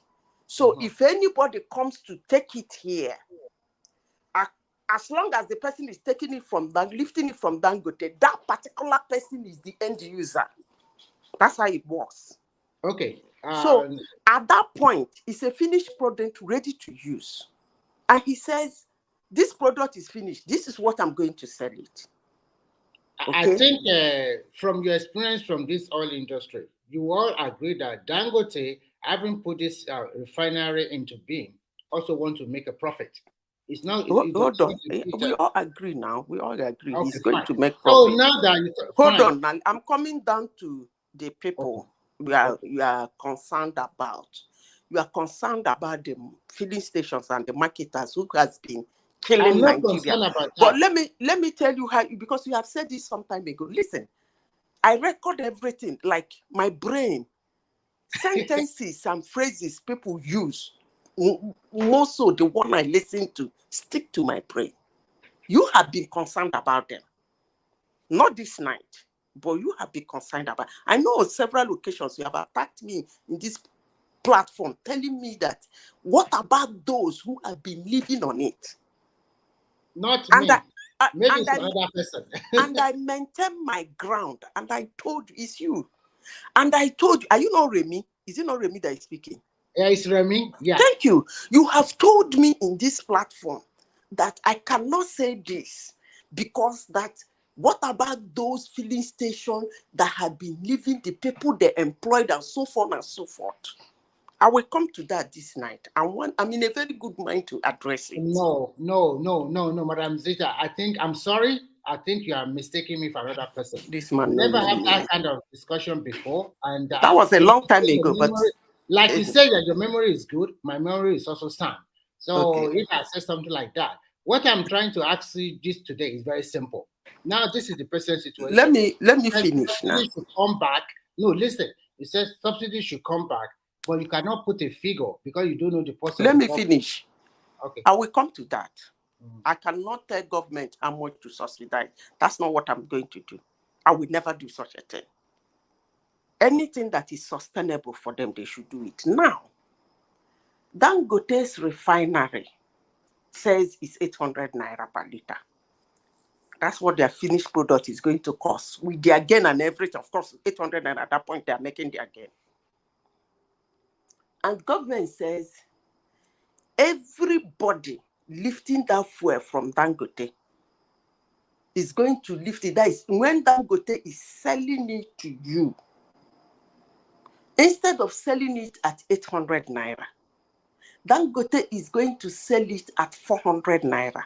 What are they saying? I am going to buy it from Dangote, agreed, at the rate of 700, at the rate of 600 naira. Dangote has taken his.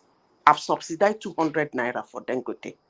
And for you that is supposed now to buy 600 naira from Dangote, I'm not saying this is the amount the government should subsidize. Don't get me wrong. I'm just giving an example. I said, and for you who is now supposed to buy it from Dangote refinery at 600 naira, I am going to subsidize it for you with another 200. So you are lifting that fuel from Dangote refinery at the price of 400 naira. So why can't a government do that? That's the question I'm asking this morning. Why can't our government do that for the citizens? At what cost? Everybody goes their merry way. So actually the price of the fuel to the final, will I say, to the end user is 600 naira. No, you said government should give Dangote 200 naira and give the marketers 200 naira. That should be 400 naira. Yes. So what is the 600 naira? How do you now arrive at the 600 naira marketing price? You don't understand. I was trying to address your point. When I told you that it's the price of the finished product, you said it's the price of production. So Simba is the one asking you question, not Remy. I did not say Remy now. I said I am trying to address what Remy said. Remy said that the 800 naira is the cost of production. I said no. I did not say that. I did not say that, Madam Zita. You are the one that said it now. I don't even know where you get that one from. You are the one that said that one. I never mentioned any money today. What I just asked you is that, in your own opinion, what should be the price of that government should subsidize? And you said you don't know. I can never give the government the price that will subsidize. They can only do a price that is. No, you use an arbitrary figure. You said yes, Dangote said an arbitrary figure. That's why I said Dangote says that his final product. I don't finish my agari. I don't find my gari finish. How much you go sell your gari? I'm selling my gari for 800 naira a cup. Okay, and the government come in and say, hey, 800 naira seems to be too high. We're going to subsidize it. Let's agree. Please come down, blah, blah, blah. He said, no, final is 800 naira. The government said, okay. The people who are going to be buying this gari, I'll be giving you your 200. They will come and be buying this gari at 600. Agreed. Now, the people who came to buy the 600 are people who buy in bulk. And the government said, I budgeted 400 naira for subsidy. So I'm giving the refinery, Dangote, 200 naira. You that is lifting it from Dangote, I'm giving you another 200 naira. So you're not going to carry the fuel at the price of 600 naira. So what you are actually going to pay Dangote at the end of the day is So you 400 you naira. give a uniform 200 naira to every marketers, irrespective of where you live. You just be dashing them money. You dash them money like that. Just No, everybody just listen. keep. Listen. Let me tell you how it works. I thought you said you are in business. Where on earth? You see, these things you people are saying actually blow my heart. Where on earth does a company that produces something give different prices for different customers, if not on discount? I don't get this. What you people no, are no, no, saying no, is no, that they do. let me get this. You I want ask a to get question it really now. clear. You ask a What you question. people are saying is that Let's because, respond to your question. let me finish. So because let me use an example, because when we talk about crude oil, fuel, you people see it as a different commodity. So what you are saying is that if there is a sardine producing company in Lagos, when the people who are coming from Kano to come and buy load from that factory to Kaduna or Kano, the company should give them a different price because they're coming from Kaduna. Is that what you people are saying this morning? No, what we are trying to tell you is very simple.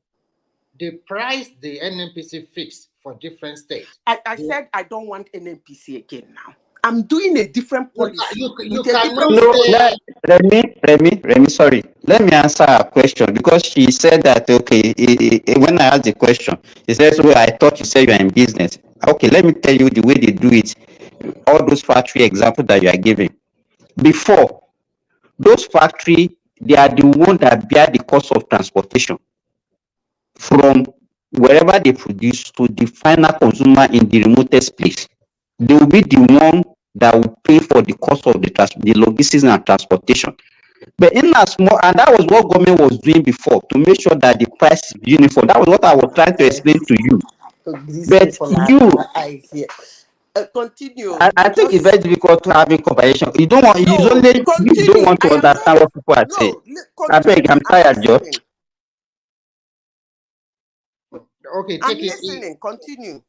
Take it easy. Simba, continue. Continue, please. I think what because you see, do you see why I am not I said ignores my heart. We are doing something, and that thing ruined our country. And I came into this platform this morning, and you guys are asking me a question. I said, we should do this.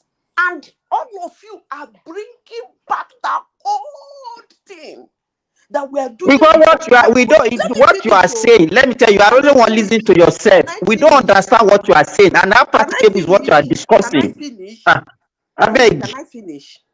And you are saying that the government was doing it like this before, that they bear the cost. And he's trying to tell me that before, it is the company that bear the cost.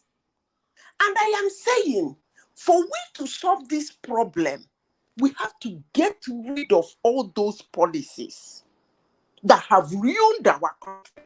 And he said, it is difficult having a conversation with me. What conversation are we having? You said, hold on. You said that, okay, you give an arbitrary price. You said, okay, government should, if Dangote says, okay, this is the cost of my production, and if I sell at 800, I'll make profit. Fine. You are now saying that, okay, government should give Dangote 200 naira, and then I give 200 naira to all the marketers also. And I'm asking you, the question I ask you is that, okay, a marketer that is selling in Lagos, maybe 10 kilometers from the refinery, should be given 200 naira. And then the one in Maduguri should also be given 200 naira. That was my question initially. And you said, yeah, you said that was my question before you now started talking all your English. What I said is that I don't understand, because I buy from companies in large quantity. I never knew that there is a ridiculous law that if I'm coming from Japan, my price will be is cheaper than somebody coming from the backyard. You people are just telling me that. Wait, what are you saying? That's not what you are saying. Try You and said understand. of Don't you? people. You don't understand what you are. What I'm saying is that because you came by throwing a jab at me that I thought you said you are a businessman, and I'm telling you the way the companies does it that makes the price uniform all over the country. I'm telling you that this is the way they do it. If you are buying sardine, let's say you are buying from PZ or Liver Brother, maybe a Lux. What they will do is, okay, this Lux toilet soap, you will buy from Lagos, they will be the one that will bear the cost to you in Maiduguri, so that that cost, you will not add it to your distance and you'll be able to sell it. So they will factor the something all over everybody, because they've already factored that cost into to their production. Yeah, You understand? let me protest your point. I deal with Lafarge before. Lafarge are the owners, founder of producing Portland cement. I deal with their haulage and I also deal with their final finished product, which is cement. Like you said, they have already factored in all those things. They are the one that will pay the haulage fee. And the haulage fee is different from city to city all over the country. So that is how it's been done. But when you talk about oil, the question we are asking you, we don't want a lot of stories, because now that you are clamoring for subsidy that has been good for Nigeria, it is the people that is doing it that are very bad. They are the one that is not doing it very well. And you are not clamoring for that subsidy to come back because you are in that industry for a long time. And you also tell us that refinery from Dangote maybe probably produce at 800 per liter when blah, blah, blah, blah, finish. So the question, because you have the experience, and then we ask you a simple question. In your own analysis, at least you have been in industry for a long time, you should be able to tell us that maybe the government can subsidize at 300 naira or at 400 naira or at 600 naira, but now giving 200 naira for NNPC, 200 naira for independent marketers, that is no more uniformity. So we cannot really get what you are trying to put across. And if we said this subsidy is not good for the country, and you are telling us subsidy should come back, can you also tell us where can the government get enough revenue to pursue their infrastructural development, or also to share allocation with all the states of the federation? If the money we are going to do you believe that prices are sometimes being inflected? Can you come again? I said, do you believe prices sometimes are inflated so that the sellers can make gain? It's possible. Anyhow. Thank you. Now, since you people want me to talk on this, let me talk on it well. If Dangote says he's going to sell for 800 naira, he might, at that 800 naira, he might be making 400 naira gain. Do you believe so? I ask a simple question. I don't know about that, because I don't know what I'm telling you now. I don't believe that. Madam Rita, everything. When you are making discussion, try and be practical. Don't be making your discussion on assumption that people all those in secrets that you think you know, and then be using it to make discussion. We don't have access to all those information that you think you know now. Wait now, and I'm just saying it. It's either you believe me, you don't believe me. But can you allow me to say what I want to say, please, sir? I'm not saying you should believe me. All right. Guys, good night. Because you are hammering on the gain people are supposed to get. Okay? So I'm trying to let you know that even if they lift it at 400 and take it to their end and sell it at 350, they will still make gain. You will not understand. But they are listening to me this morning. They know that I know. They know what I'm talking about. So it doesn't run that way you think it runs. That because he said 800 naira, maybe his gain is 50 naira. It doesn't work that way in petroleum. It doesn't. If it works that way, a barrel will not be 120 because the cost of producing one barrel is more than 120. Refining one barrel should be more than 120. The cost of bringing it up from the ground, one barrel, is what cost more than $120. So it doesn't run that way. For such products, there is what they call them.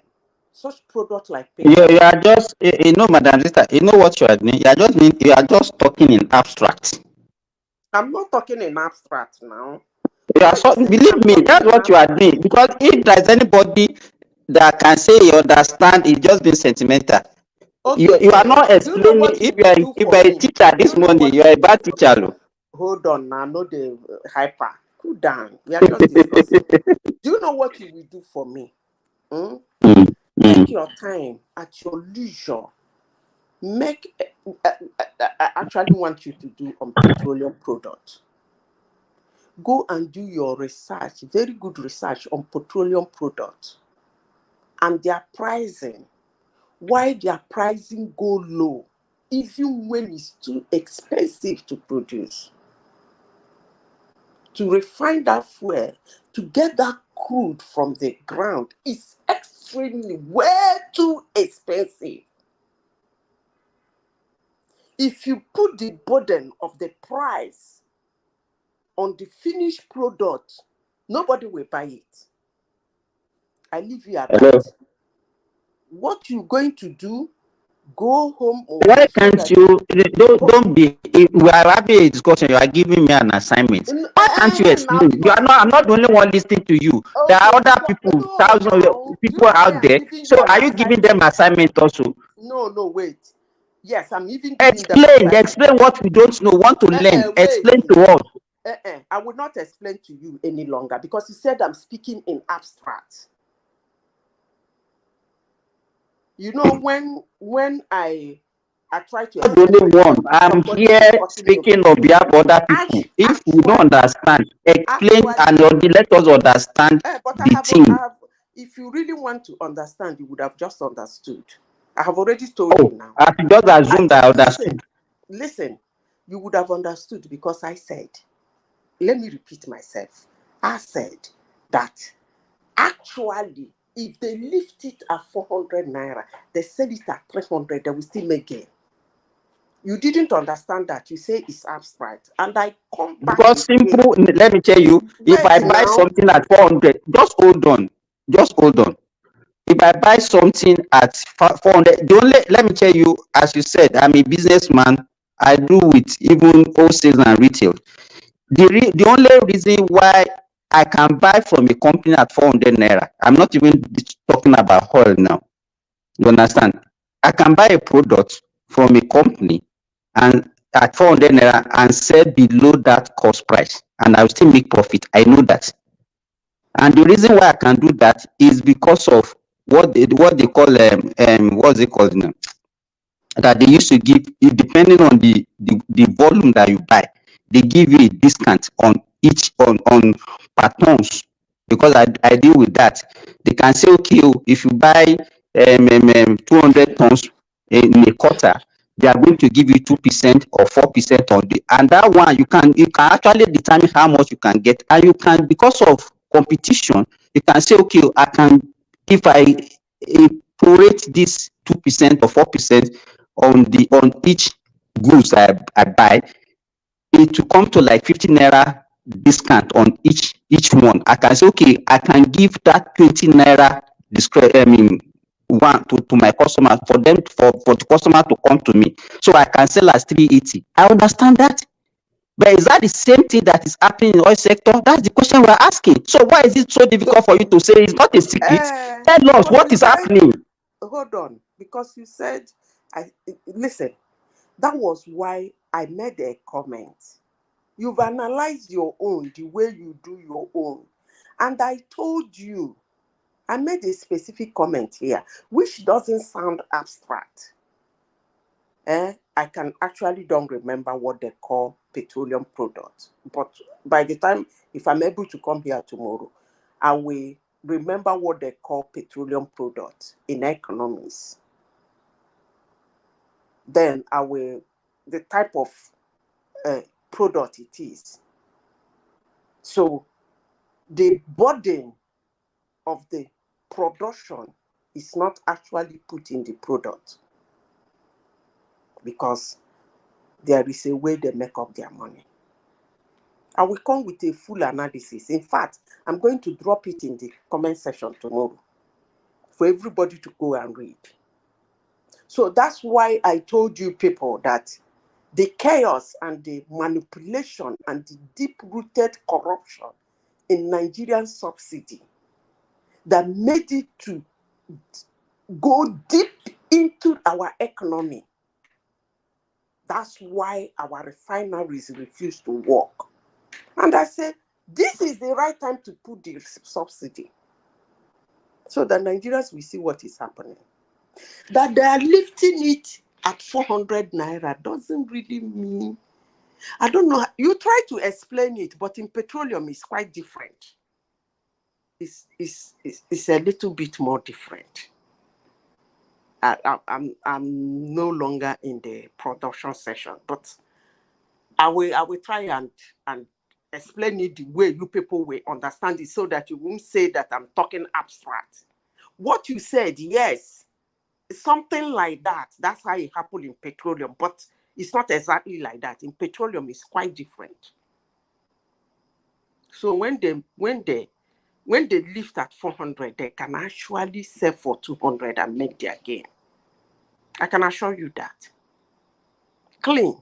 They're listening to me this morning. And most of them who are marketers, they know what I'm talking about. They can sell it at 200. So all those money, the government and the landing, when I hear it, my brain blows off. Those are deep-rooted corruption in our country. It doesn't make sense to anybody like me. And none of them will stand in front of me to tell me all those ridiculous shenanigans they're doing. Because I know that's all to collect money. It doesn't work. But let me go this morning by telling you people, subsidy should be back, and this is the right time to put it. Simple. But if you not believe, say, the man in Kanu will not make gain, the one in Kafanchan might not make gain, because Dangote refinery is in Lagos, and the one that is in the border of Cameroon and Nigeria will not make gain. I leave it for you people. But I can assure you, if all of them lift from Dangote refinery, wherever at the same price, wherever they are taking it to, they will make gain. So before you go, I just want to ask you a question. You might not know the answer, or you might know it. From your own experience and from what you have done over the years, how much do you think this refinery, Dangote, will probably refine 1 liter of petrol? How would I know now? Just your own something. How much do you think it will refine just a liter of petrol? I wouldn't know now. Okay. So that means both of us were in the dark now. No, wait, listen. The only time we can start making agreement with him is when he put out the price. He's not going to put the price of the... In petroleum, you don't put the price of the cost of production on the finished product. It's not done in petroleum. Because what we have learned in the last 12 hours was this. NMPC fixing their price, telling us that they bought it at 896 per liter from Dangote. Dangote came out and refused it. And I said, no, that is not what they sold to them. And NMPC came back again. They said they have documents to back it up. Okay. And before this situation, before today, what they have is that the tripartite committee, including the Federal Minister of Finance and some other stakeholders, will come together and fix the price, or probably arrive at a particular price. So why is NMPC, who is lying here? Okay, at least the good thing is that at least we are hearing how much that is giving. We don't used to hear it before. Don't you think we are making progress? Of course, I know we are Good. making progress. So You could at the be- end of the day, if NFP said they are buying at 896 from Dangote, and Dangote is trying to tell no, we did not sell at that price, and NFP say no, we have a document to back it up. So within the next 12 hours, we will see what will They happen. should bring the document. Yes, that is the point. They should bring out the document that shows that they really. And Dangote is trying to tell us that look, oh, the crude oil that we refine, we bought it from NNPC in dollars, not in naira. See, listen to me, Remy and Simba. Listen to me very carefully. I want two of you to understand one thing this morning. The cost of producing the finished product from the crude oil, it is not put on the price of the finished product. Let me repeat it again. The cost of refining, producing, or refining crude, can never be put on the finished product. If you put it on the finished product, nobody can buy it. But I will come back to explain how people make huge money in petroleum. How they work around it, because petroleum is a different kind of product. It's a different kind of consumable product that there is a way they run around it to make money out of it without loading the cost of the production on it. Madam Zita. So let me say this. Whosoever that is refining a product and come to sell it and tell you the cost of this producing this kerosene or producing this fuel cost me so and so amount, that person should be hanged. Never in petroleum. So never in oil and gas. Yeah, what I want to say is this, because there's something that I also think about. This same crude, we have a lot of byproducts that come from it, including PMS, diesel. Now you're talking. So many products. How come that it's only this PMS that is giving us trouble? Now you're trying to understand. Maybe when you come tomorrow and break it down, at least we'll be able to learn. Not only me, the rest of the You see, now you are coming in terms with what I am talking about. No, I do not. We do not what we are. Sometimes you talk about subsidy, and the impression given out there that subsidies all over the years is just a way to make money for some big boys, and they have been making money. They have been whether they are ripping up Nigeria or whatever. So this government said they remove subsidy totally. So we don't know. And the beauty of it is that I think we have a refinery in Nigeria that can cater for the need of all byproduct of crude in Nigeria. That is the good news. So maybe when you come tomorrow with your analysis and we'll be able to understand. Maybe even before tomorrow. The issue here is that maybe I don't know, but why do you think that subsidy is the only problem Nigeria have? That is the only thing that can make Nigerians to live where it will solve all their problems. Because that fixation that we have on this subsidy of a thing, that if we don't give subsidies, Nigerians will not live well. That's what I don't understand. Okay, let me explain to you. I'm talking about subsidy on fuel. I'm not talking about other subsidies. That's where I'm coming. That they cannot survive with that subsidy. Okay, let me explain. They cannot survive without subsidy because of the way the subsidy is being run in Nigeria. The subsidy is littered all over the place to the extent that they form a gangster, they become monsters, they become a deep-rooted corruption in our country to the extent that they now fight the government. So the moment government remove it, they strive for the want to strangle Nigerians. so that government will put it back. But there is an adage that used to say, they say, do not put your eggs in one basket. That's a lie. If you scatter your eggs, you're going to lose some. Trust me. But if you put your egg in one basket, I can assure you, you have your eyes on it. You're not going to lose it because you guard it jealously. So, subsidy, it is not what keeps Nigeria. It is not the problem of Nigeria, but it has been run to become the problem of Nigeria. Let me tell you this again. You see that subsidy? I said, this is the time for them to do it. I'm not saying it will be forever. No.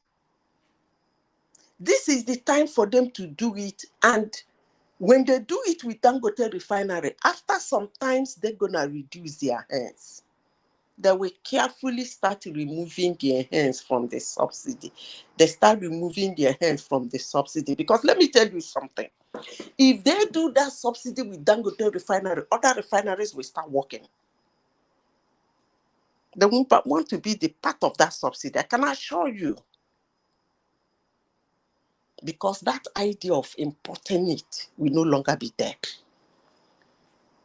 And when the others start refining in Nigeria, the prices will start coming down. The prices will go. And I said before, and please go home with this tonight. Nowhere in economics, in marketing, do the price, the cost of production of petroleum product or crude oil being put in the price of the consumable. It's not done. Nobody can even try it in the first place. Because if you try it, nobody gonna buy it, nobody gonna use it. It will be way too expensive for anybody to buy. But then somebody will ask Zita, if it is not done like that, if it's way, way cheaper than the cost of production, how do they make their money? I will come tomorrow to explain that to you. Dangote will not even come to tell you that the cost of producing his fuel. If he said that, I'm going to bust him on his nose. He will just tell you, this is how much I'm going to sell my fuel. Not that the cost of producing it from here, buying the crude, producing. This is what, I'm even dashing you the 800. Now, nobody says that. As I said before, the cost of producing a barrel of crude oil can never be $120. Never. But it sells for $120. That's the highest it has sold, which is peanuts compared to the cost of production. So all this Yahoo, they do with a subsidy and buy sentiments from those who they are killing should stop. Our money should not be littered in the air. We're going to put it in one basket and watch over it. The time has come for us to do that. At least something is happening.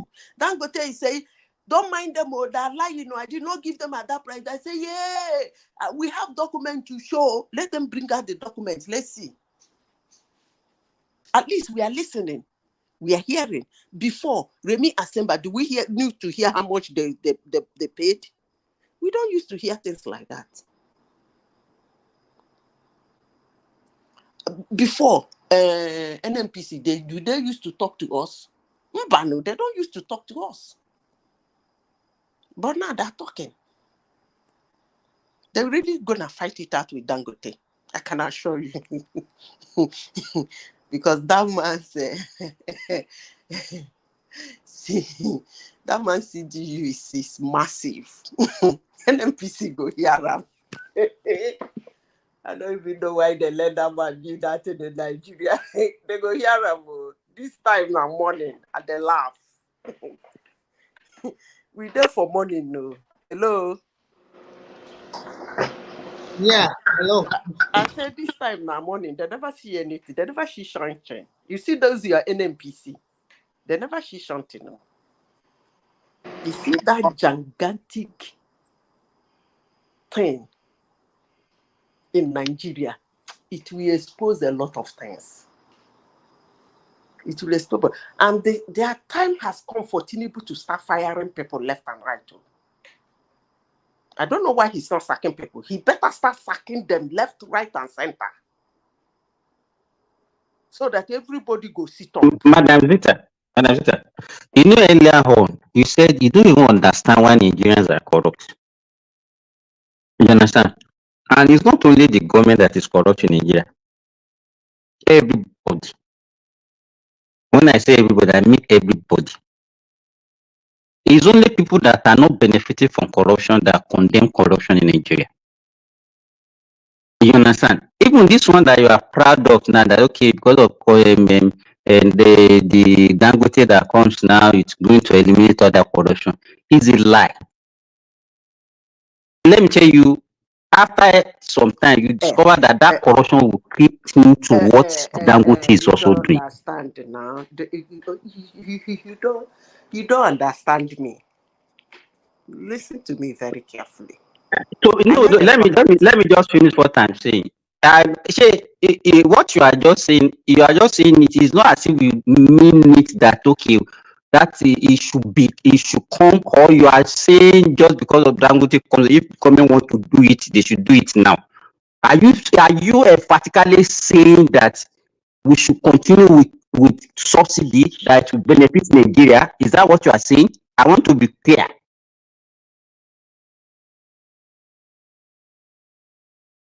Hello? For some time, yes. What do you mean by for some time? They should continue with the subsidy for some time. So what is the best time for them to remove your I don't understand that one. It's a gradual process. By then, a lot of competition will come in. Can you hear me? And that time it will be everywhere. Can you hear me? We can hear you. Yeah, I think for me anyway, subsidies, if you want to get rid of it, you have to have something you want to do with the savings you want to make from taking it off. You have to have personally the areas you want to move into. For me, security, manufacturing, and if you want to divert the funds, let's say to finish Ajekuta steel for whatever reason, those are the kind of strategic moves you expect a sensible government to be making instead of taking it off and just sharing money among the states. That is my take in terms of subsidy removal. But I don't know why Simba was struggling and Remy was struggling to understand you. You spend more than 30 minutes explaining a simple concept to them, and they are arguing this thing over it. And let's watch what happens. I think all this stuff we are saying, I've seen things in Nigeria, and I'm becoming so skeptical right now about everything. Let me say this, Simba and Remy. Yeah. There is something you made a comment now. You said the corruption will still eat up Dangote. It will get there. Let me tell you something. I don't know whether you understand the analysis I gave by putting your eggs in one basket. There is a phrase that said, don't put your eggs in one basket. That's a wrong phrase. You put your eggs in one basket. I can assure you that Dangote doesn't want Nigerians to set that refinery ablaze. I can assure you. He's passionate about his refinery. It's his name. So even if there might be corruption, yes, I quite agree with you. The corruption might be in the pricing. He's putting out a heavy price to get his subsidy. I agree with you. But let me tell you this. The corruption can never be as bad as what they have in subsidy in Nigeria. Do you know how much Nigerian government was spending in subsidy that crippled our infrastructural development? And still, Nigerians are complaining that they are suffering. There's never been a time since I was born in Nigeria that Nigerians were not suffering. The only thing is that it keep getting harder and harder every day. And some people jump out of that sofa to make up and become something and start coaching themselves without it hitting them so hard. Some families used to smoke Gary to train their children in university. God will help them, they will get scholarships. Some of them will get a green card and go overseas and make money, and then the poverty for their family will be alleviated. That doesn't mean that it's not a continuous process. Since I was born in Nigeria, people have been suffering. But the government has been throwing trillions into subsidy. So has anybody bothered to ask why? Why is that subsidy to the main product in our country, why is it not affecting the country, the citizens? The answer is just because it's Yahoo Yahoo. And I said, let the Yahoo Yahoo end. Let them do the business. Now, at least we are hearing NMPC, whether they're lying or saying the truth, we will soon find out. Whether Dangote is lying or saying the truth, we will soon find out. Abi? They said he sold the amount. Like the man screamed that said, that's not true. That's not the amount I sold to you people. They said, okay, we will bring the papers. Let's bring the papers. Then we see whether it's Dangote company signature or not. Or whether somebody in his company, he's saying this is the price we are going to sell, and somebody from behind, because that's what they do in Nigeria. They will tell you, this is the amount we are going to pay you. But this is the amount we are going to put in paper. Yeah. Have you people forgotten? Even in Shell, they do it. How much is it? It's 300 naira. I said, okay, we're going to pay you 300. But when you are giving us the receipt, write that it's 700 naira. So we will soon find out who wrote 800 for them when they paid 600. Abi? I don't think that is a bit of a red herring where they use that as a way of saying Dangote is going to get corrupt. What is going to happen to Dangote if the government is going to try to sabotage it? They can create, personally, anybody that is doing any analysis should be looking at it from that point of view and saying, okay, what can happen to Dangote refinery? Because Dangote has run cement, has run sugar, fertilizer, reasonably okay. You know, these industries, they are big, and he's selling them in many countries. So he could still run this. Naija, before you go ahead, Yes. You know when he started selling Dangote cement, it came with a price very low, extremely low. It disrupted the system, and within a space of 3 or 4 years, it became the market leader. In the market now, Dangote cement is even more pricey than Elephant cement, the one from Lafarge, the one that used to be in Nigeria for a long time. They are now the market leader, and he's the one determining the price. From average of when he came on board, he started selling at 1,000 naira per bag, and at that time, Lafarge was selling for 1,500. I'm not, as a businessman, I'm not saying he's not doing it right, but be careful. So that is why a lot of people are also saying that it's monopolistic in nature. All those industries you mentioned now, it came back, give you what you call cheaper price. In the space of 4 or 5 years, he became the market leader. He's controlling everything now. So sometimes I like what he's doing, especially on this Dangote refinery, but it's not like he's coming at a cheaper or whatever like that. He's a businessman. At the end of the day, so don't expect a cheaper PMS. I think you know, the issue you are raising is a valid point. But for me, when you are looking at different tiers of problems a nation can have, those are like, let's say tier one is the fundamental idea that we don't even have petrol being produced in Nigeria. And tier three is where I will put something like this monopolistic practices that as a problem. So there are other problems like corruption and other things that are on the tier two. This is why when we are arguing about Dangote, for better or for worse, whether it's a demon or whatever, we need him to start producing petrol so that Nigerians can get petrol in Nigeria, have security of supply, and it's going to benefit a lot of industries in Nigeria. That is the first layer problem. Then this other layer problem that I'm worried that that's what the Nigerian government is going to use to sabotage it, is the kind of problem they generate within the economy itself, depreciating the currency, causing instability. All those sort of things can affect Dangote this refinery. Those are fundamental industries that a nation needs to develop, like Nigeria.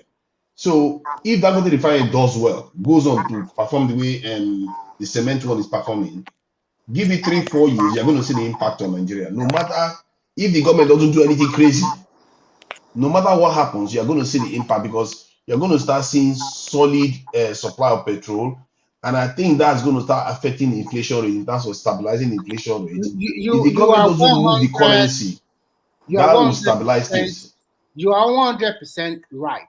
Even before he started selling PMS, the guy already said it. He already make up to 2 billion naira on sales of aviation fuel alone, exporting to different parts of the world. In the next 6 months, it's possible that your naira can appreciate further because more than 40% of what you spend on foreign exchange is on importing all these PMS from abroad. Now we are not going to do that anymore. That one has to stop. The problem we are having in our hand is this pricing. And as I know Nigerians, one way or the other, they will find an amicable solution to it. But as selling at 900, I don't also support it. I don't know whether the government should come back and subsidize him, but I have to go to the National Assembly again. That means that's another money to die. So I don't know whether the government should come back.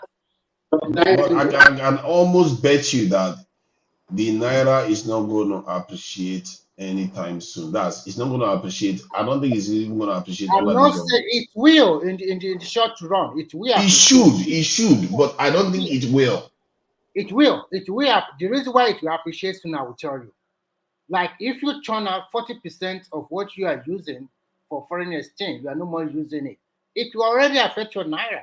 And if Dangote continue to export his byproducts, petroleum, aviation that he has been doing, it will really jumpstart the economy again. You are right in your analysis. But in the short run, it will affect the. So what happens after 2 years? What happens after 2 years? The problem still remains that the currency hasn't appreciated. The point now is this: the government will have to promote productivity.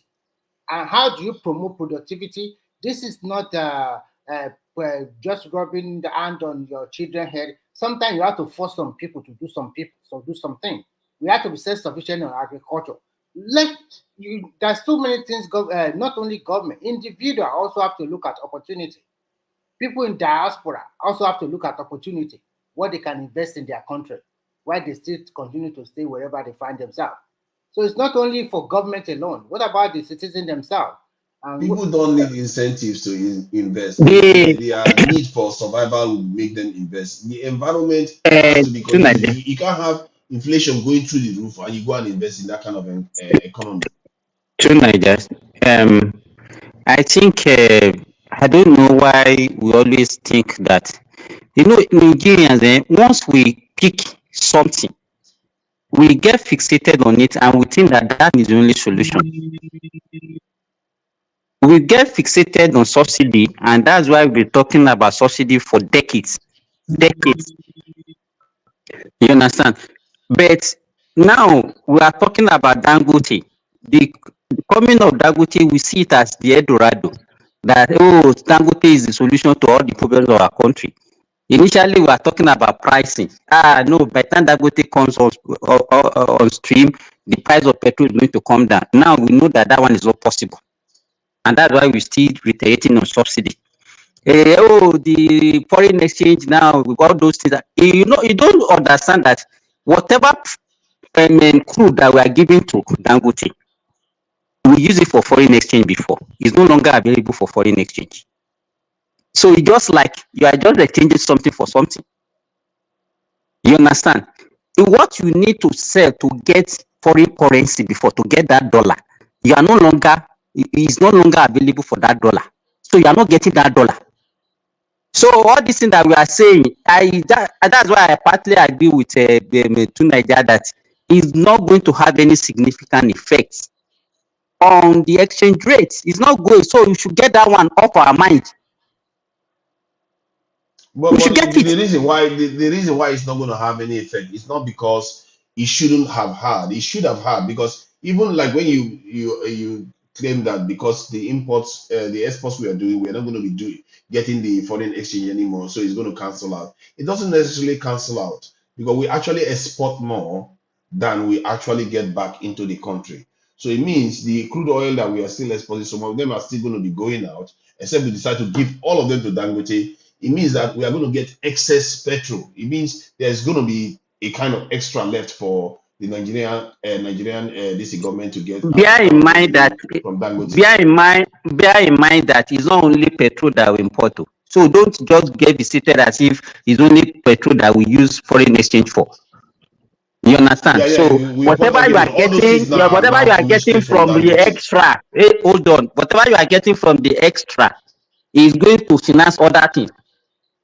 So it should not, we should reduce our expectation from this Dangote of a thing. We should reduce it. We should not be giving people false You hope. don't understand. It was I right am to not have giving those any. expectations, I but am our not giving government any. stepped. See, okay, let's start from zero. Let's say no subsidy has been removed. Dangote came on stream. What do you think will happen? All those that foreign exchange demand will reduce. The cost of securing petrol will reduce. So it means the subsidy that the government is paying will reduce just by default of Dangote coming on stream. What the government is the Let me one that tell is you, the rogue agent let here. me tell you, why are we coming up with all this theory now? Okay, let us say to him, why are we not, why didn't we allow Dangote to buy in dollars and then let us see how that one is going to affect our economy? Let me say this. Let him buy in Even dollars. even if he bought it in Let dollars, no, just hold and on. Let sold to him Nigeria, buy. Nigeria will see profits. Okay, go ahead. Let me say something. I'm even surprised you are mentioning dollar. When he buy in naira, do you know what that does to naira? It makes naira to be a beautiful bride. Thank you, Madam Zita. That's exactly what I want to tell them. Now, And when a particular currency of a nation becomes a beautiful bride, it gains value. It becomes a scarce commodity. Instead of the dollar being a scarce commodity in Nigeria, the naira should be a scarce commodity in Nigeria. That way, the value will start soaring. It's because you guys forget the naira and everything is done in dollars. That's why the value will continue dropping. He should be buying in naira because we need that naira to be a beautiful bride in Nigeria that everybody is looking for. Everybody wants to touch it, just like everybody wants to touch the dollar. At least dollar is global. Let's leave our naira within its own kingdom to be that bride. It's as simple as ABC. And again, for someone saying, why must it be Dangote? Why would you tell Dangote to do this? Why must it be Dangote that will control it? I am not saying it must be Dangote, but it is Dangote because it's Dangote that we have now. If it is another person, we would have mentioned that person. And I said before I leave now, we're going to put that egg in one basket and watch over it, not scattered everywhere. See you later today. Bye. See you. Thank you for coming in. Yeah. For me, my own summation about this entire episode is observing the nature of the Nigerian state. And we have conversations about this is every day as if we expect any repentance is going to happen anytime soon. And I'm beginning to become clear that they seem to always find a way, even when it's hard, they find a way to make it dysfunctional, the country dysfunctional. And it does explain everything we have seen in the country. How a country of 220 million people can generate just about 5 gigawatts of electricity. When countries out there that have been sanctioned for almost 50 years can generate 70 gigawatts. when a country cannot even process their own, get 4 refineries working, when the country cannot get constant power supply for their people, good healthcare, forget it. The healthcare is just too much to ask at this stage. Good roads, oh, forget it. That one doesn't. Our people live like animals. They can't secure. They don't even secure their country. When you look at the way the country is functioning, I don't understand why people would keep making a lot of analysis, because it's like, let me. It's like, a butcher. He walks into a surgeon's hospital, in a theater, and you expect that butcher to be able to carry out surgery. It's not going to happen, because the butcher has been butchering animals forever, and he never his modus operandi is not to carry a scalpel to start carrying out a surgical operation. We've seen it over and over again. What makes us think things are going to change now? I don't know. Maybe I'm just being a little bit jaded, and I hope I am. But some of the stuff that happened in the last 2 years, I didn't see that coming. I didn't, like, literally. You saw an opportunity, the government saw an opportunity to make something right, and they just made it wrong, like, for no reason. The subsidy removal was fine. Everybody was settled on that one. That take subsidy, you're going to save some funds that you normally spend on that subsidy. Then you can use that money now. That's the negotiation with the trade unions to do something, either for healthcare, education, or manufacturing. No, what they got the money for, they just took it and started giving the governors the money, and now we don't even know what they did with the money. And because they went and floated the currency, the entire thing is in shambles. To Niger, let No, me say man, I'm this. skeptical. To Niger, let me say this. I think I came back because I remember, Remy, maybe you've not been coming to this platform before. Before there was a guy called what's that guy now that lives in Cyprus? What's his name? His name is this guy. That was the first person to talk when sometime one man came on board, right? Sometimes he get angry. What's his name again? I think I can't remember his name. You remember him now? At least you remember. Yes, there was a day he had this argument with Kulata on this platform. Kulata keep telling him that the cost of production is being passed down. And I just saw his comment again. He's still insisting on that, his shenanigan, that the cost of production in petroleum production is being passed down. And I jumped into this platform and I told the guy that he should tell Kulata that what that thing is called is scale of economics. Yes. What they use in petroleum and the costing of petroleum is called scale of economics. That's the word. Scale of economics. You should go home and read down what scale of economics means. That's how they run the cost of production, cost of finished product in oil and gas. They don't run it by passing down the cost of production to the finished product. It's called scale of economics. I just remembered it now. So they had that bitter argument on this very platform. The guy was struggling to explain to Kulata that you cannot, even when he said the cost of producing 1 barrel of crude can never be less than $120. So for you to say because it's less than $120, let it go for $120. Say no, it costs much more than that, but it goes for that price.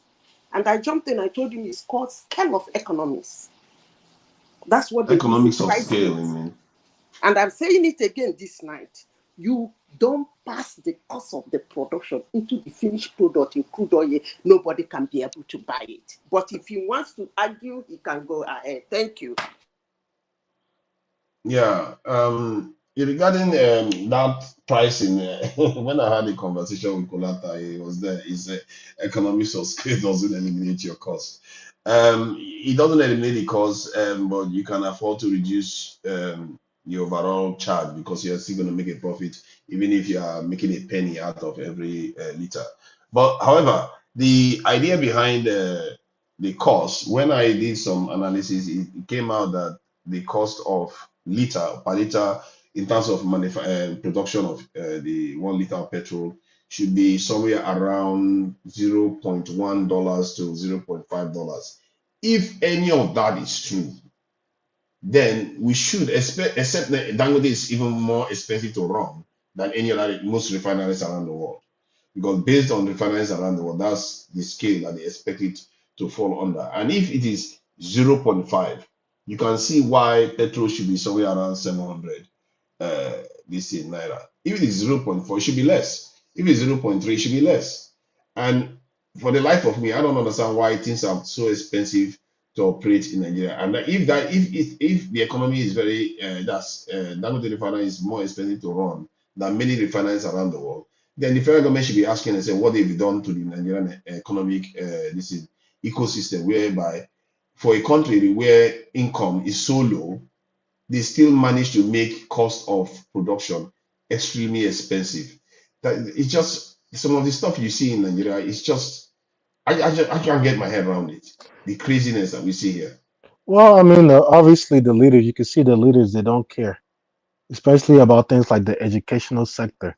They're jetting off the educational sector. They don't take their children there. It's abroad. The hospital sector, they mess it up. The health sector, they mess it up. They don't go there every time their politicians are jetting off abroad. The whole sectors are messed up. So, and you see, they don't even care. So, is it about the petrol stuff they don't care about? As long as they're going to the status quo, that is what's most important to them. So they don't. We think these guys care about the country. They don't. They just see it as, let me pack as much money as I can in the end. That's the typical mentality. That's Cyrus. I don't understand what you mean by saying Many of our sector. people are like that. Many of our people are like that. They don't care about their people. They, as long as some of them, once they reach overseas, they think the war has ended. That's it. They've made it, and they don't need anything else from the country. To Niger. Hello, can you hear me? I've been in conversation. Yeah, I can hear you loud and clear. Go ahead. What you said, what do you mean by cost of production? I don't understand. What cost of production of what? Cost of production of per liter of petrol. Because from my analysis, it was shown that the cost of production of per liter of petrol should be around 0.1 cent to Production. 0.5. Production Yes, of petrol. Do you produce petrol? I don't understand. Are you talking about cost of refining? Cost per liter The refining, production. that's the production. Yeah, the refining of the crude. Are you talking about I think petrol? 50 cents. Wait.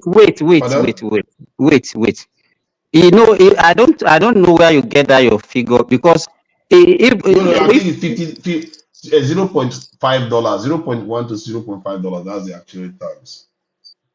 No, what we are saying, do you know the price per liter of production from Dangote refinery? Do you know? From what I gather, they are saying it's so going to be somewhere around 800. I mean, from Dangote refinery, we are talking about. That's what I'm saying. No. I don't have the figures, but what people have said that it is going to be more expensive. No, of course, I didn't say I know. I said from my own analysis that it's supposed to fall within $0.1 to $0.5. But from what I gather, that in Nigeria it's more expensive to run a refinery, that is going to be higher cost, maybe $0.76. That's the figure somebody was banding around today. I don't know where he got it from. Until we are able to pinpoint our hand on how much exactly is Dangote refinery petrol per liter. That is when we can now. But for now, if you are waiting for that, Remy, you can never get it. No manufacturer. No manufacturer. Even if you are the one, you will not tell the world how much you produce. They do do that. They do that actually. Why are you saying they don't do that? They do that. They will let you know the cost of production. That's how they get their profit. Calculate their profit now. They will let you know the cost of production of the refineries. They do that. Which refinery is doing that? All those your Wikipedia findings that you are seeing on the internet, you think that is what is reality? So where do you think the figures came from? Somebody just invented it and said this is exactly. Somebody will just, yes. You can put your own there now. No, that's not how it You works. can't rely on what you get on Wikipedia now. You know now. See, I think Wikipedia is more what accurate than you. sorry, Senator. I think what should happen. This is just my own personal opinion. I think the federal government of Nigeria should just try to like have a fixed exchange rate or fixed rate to be selling this crude to Dangote. That's all in naira. That's all. Just sell it to him and fix it. Both of you agree. I'll be selling this blah blah blah at this naira. Remy, you know the way sometimes when we talk, even if they fix the price of the crude that they are telling you, is that the only factor of production? No, I agree with you that that does not mean that it will everything will be just like that.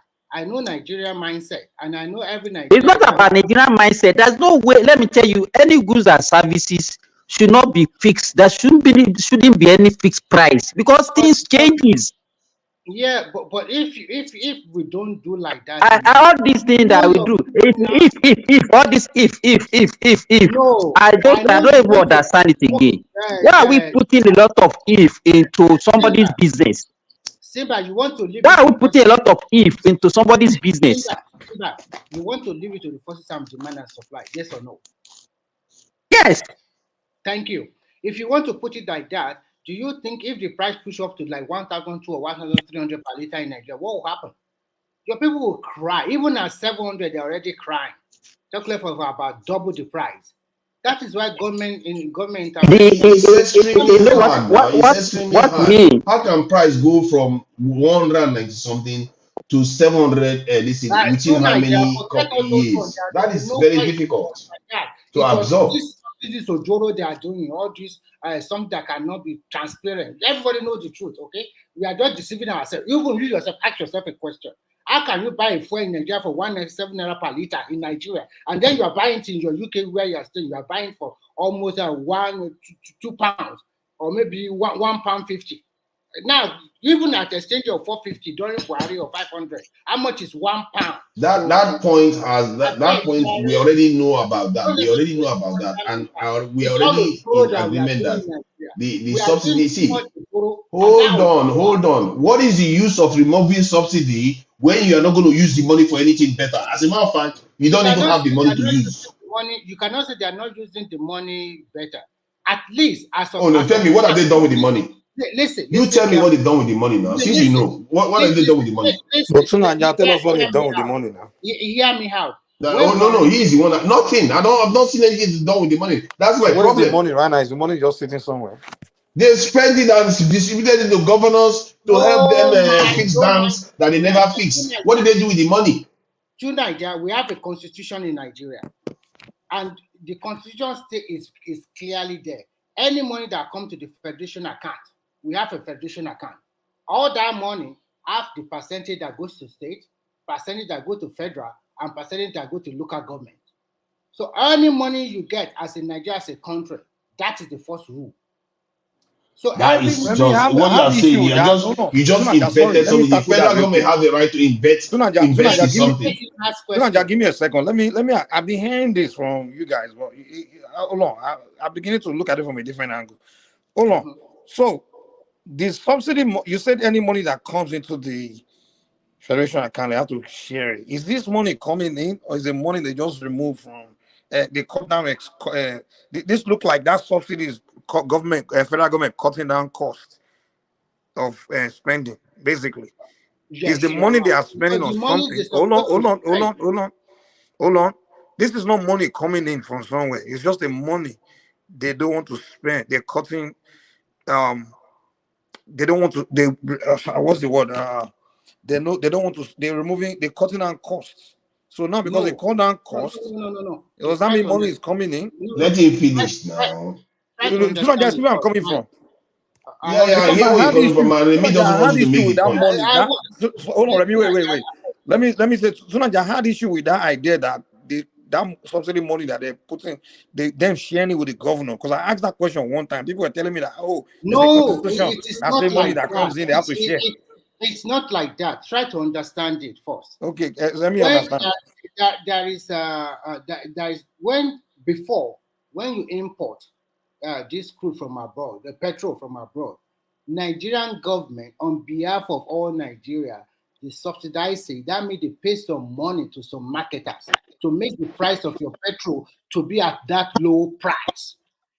And they Okay. have been doing Okay, the that. money, wait, hold on. Before you go further, sorry. The money the federal government is paying to the marketers, whose money? Is it federal government money? Yes, it's Nigerian government. It's Nigerian money. Federal government's Whatever money. you call it. It's not Oh, federal. When you say federal government, that money they are using to subsidize it is like, for example, you have a pool. In that your pool, you remove also amount of money to subsidize. Then the remaining part, then you now share it with all the three tiers of government. It's simple. okay, so that pool, hold on. That pool is the federal government, inside of federal government's pool. You understand?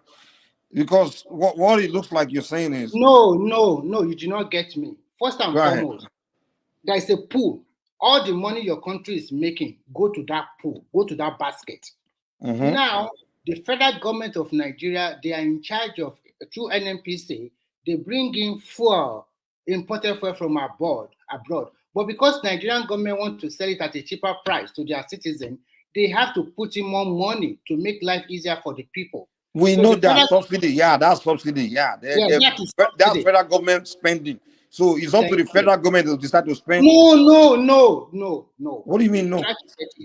Try to understand. This is the money is in a basket. Before we Which share what? this money among federal, state, and local government, we now tell everybody that this is the total percentage of our imported fuel that they brought from abroad. They're supposed to sell this fuel in Nigeria for 900 naira per liter. But because we want we want good things for our people, we agree that we are going to now pay 500 naira on each liter of petrol that you buy from the petrol station. So we remove that money, or we budget for it in a year. So the rest of the money that remains there, we now share it according to the percentage for federal. Okay, state, fine. and Fine. I think I get what you're saying. Let me understand what you're saying. Out of a pool, they tell everybody that okay, we have to take this amount to put into subsidy, right? So subsidize petroleum, put into this whatever endeavor, whatever it is, right? Yeah. Mhm. Now the rest we share. So now that money that you put aside for this subsidy, now Yeah. you want to take it off subsidy. So now what me and Tunanja is asking you that, why don't they now say, okay, for the same reason we decided to put that money to subsidy, we want to put it into something else. Mhm. Can they Thank do you. that? What's the difference? Yeah, Let's I say, for will answer. example, let's say Tunanja, let's say agriculture, for example. Let's say we want to subsidize agriculture farmers, or subsidize or do something, or subsidize something else that will make people's life even flourish, or healthcare, or whatever it is. So if why can't, what me and Sunanya is saying is, instead of giving that money to the governors, why can't they put it into something else? So Yeah, whatever else you are putting in, so that will be if another you look subsidy. at the, So what's the difference? if No, why is the constitution? Hold on, wait, because your response was is that the constitution say they must share the money with the governors. But why is the constitution allowing them to put that money to subsidize, to put it into fuel subsidy, but they can't put it into something else? Why is Because constitution the constitution never said any such thing. This guy is making it up. The okay, government could have so I chosen. get what I'm saying, right? let me respond to Yes, your the government could have chosen to invest it can in something else, you but can you let they me didn't. respond to can you Go let me ahead. respond to this question? It's not only about paying for subsidy that is there. There's so many like sovereign wealth fund, ecological fund, and some money set aside for different reasons that all the state governors and the federal government already agreed upon.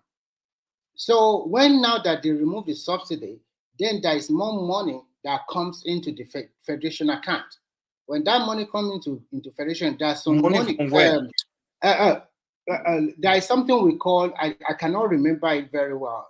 There is something that they divide that this is the duty of federal government in taking care of road. This is the duty of state government in taking care of road, agriculture, or whatever. And there's also some duty that both federal and state can do together, or any one of them can do it. They call it maybe superlative and comparative. I forgot the term they always use. We get that. Then you cannot So divert. I understand what you are trying to say. You are trying to say that No, instead this of is what you just explained to us. We just explained to us that when they remove subsidy, more money will come into federal. Thank you. There is more Oh no, money. more money does not come into federal account. More money remain in the federal account. You understand? Money coming in and money remaining are two different. The money Hold on. The money that comes into federal account comes into federal account from different things like export and yes, maybe exactly. intermediary revenue. Now, out of the hold on, wait, do chill out now.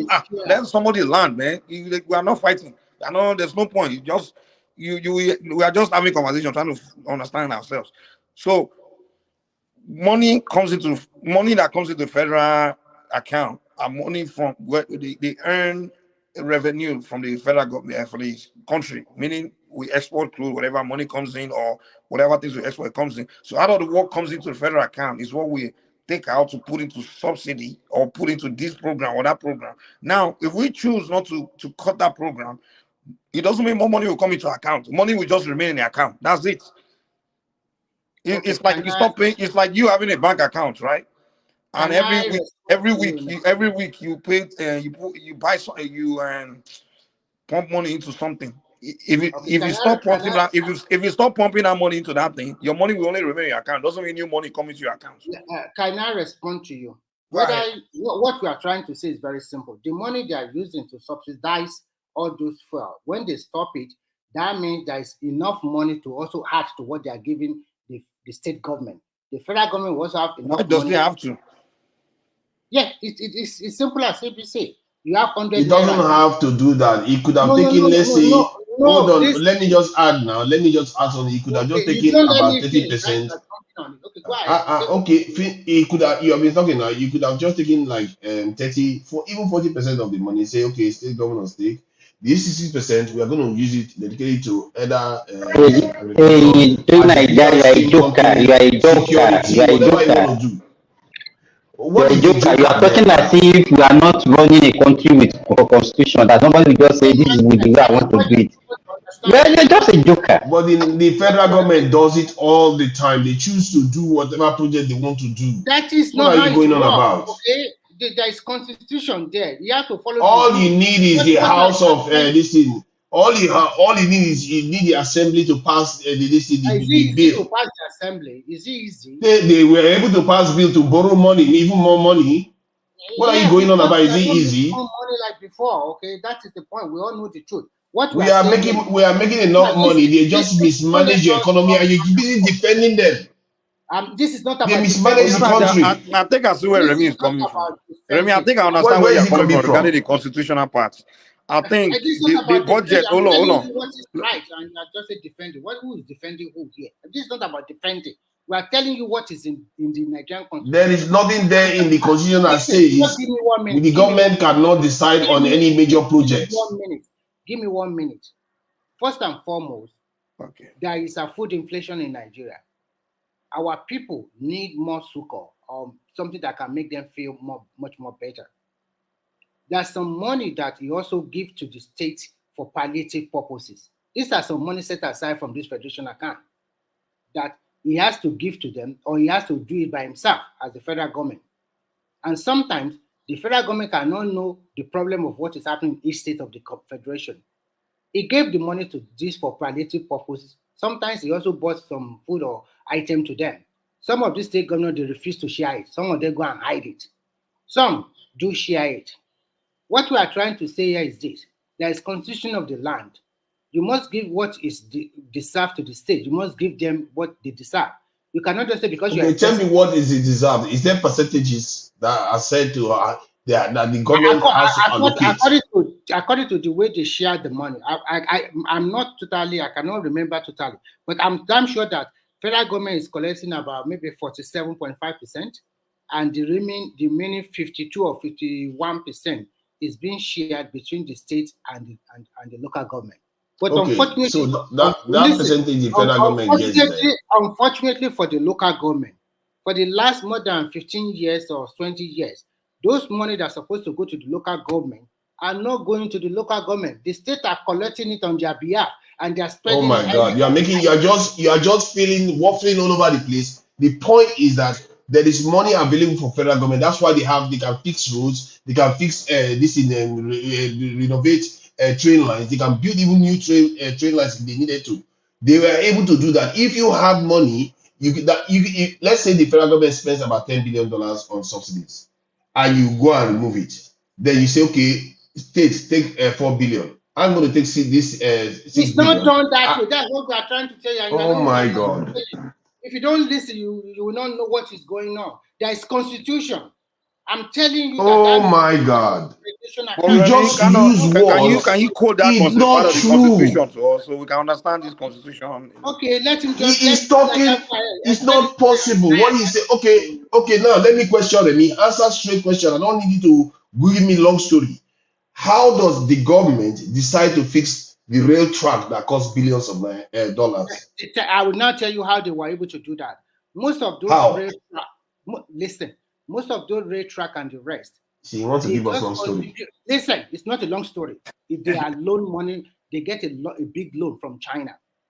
They pay their. Oh, they get a big loan. So anytime the government wants to do something, they have to borrow money. Let me finish. They get their counterpart funding from federal government of Nigeria is not to 25% of the total money they borrow from China. They borrow a lot of money to fix the track and also help you build your train. It's a big loan. And because we were able to put our own 20 or 25% down, the rest 25% were financed by China. And they are going to maintain those things for the next 25 or 30 years for you.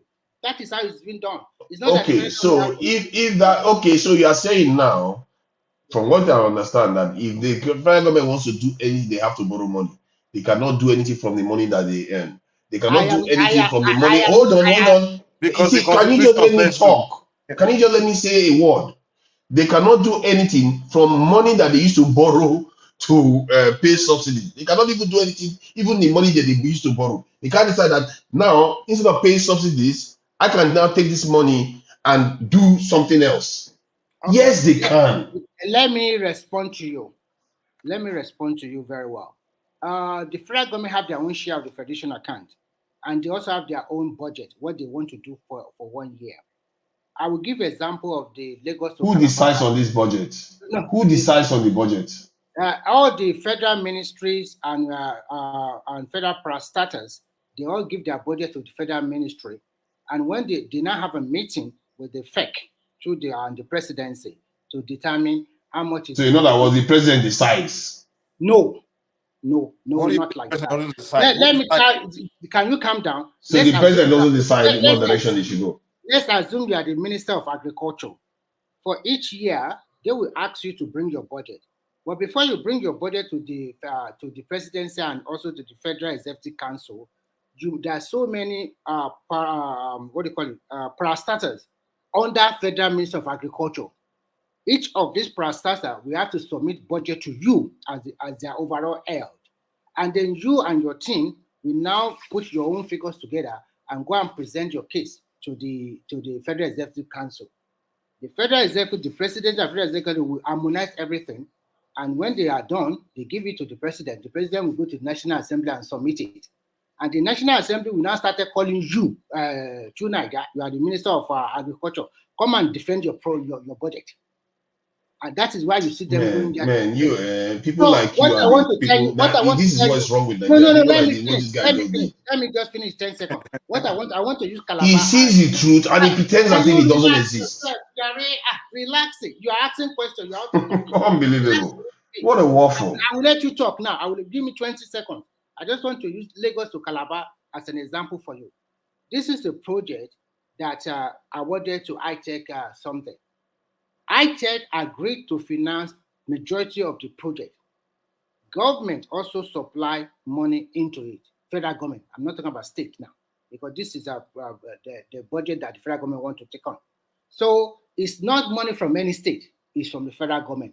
But what you are trying to say is that the federal government can say, the money we save from subsidy, I want to spend it anyhow. It's not done that way, because the money does not belong to federal government alone. It belongs to the state and the local government together.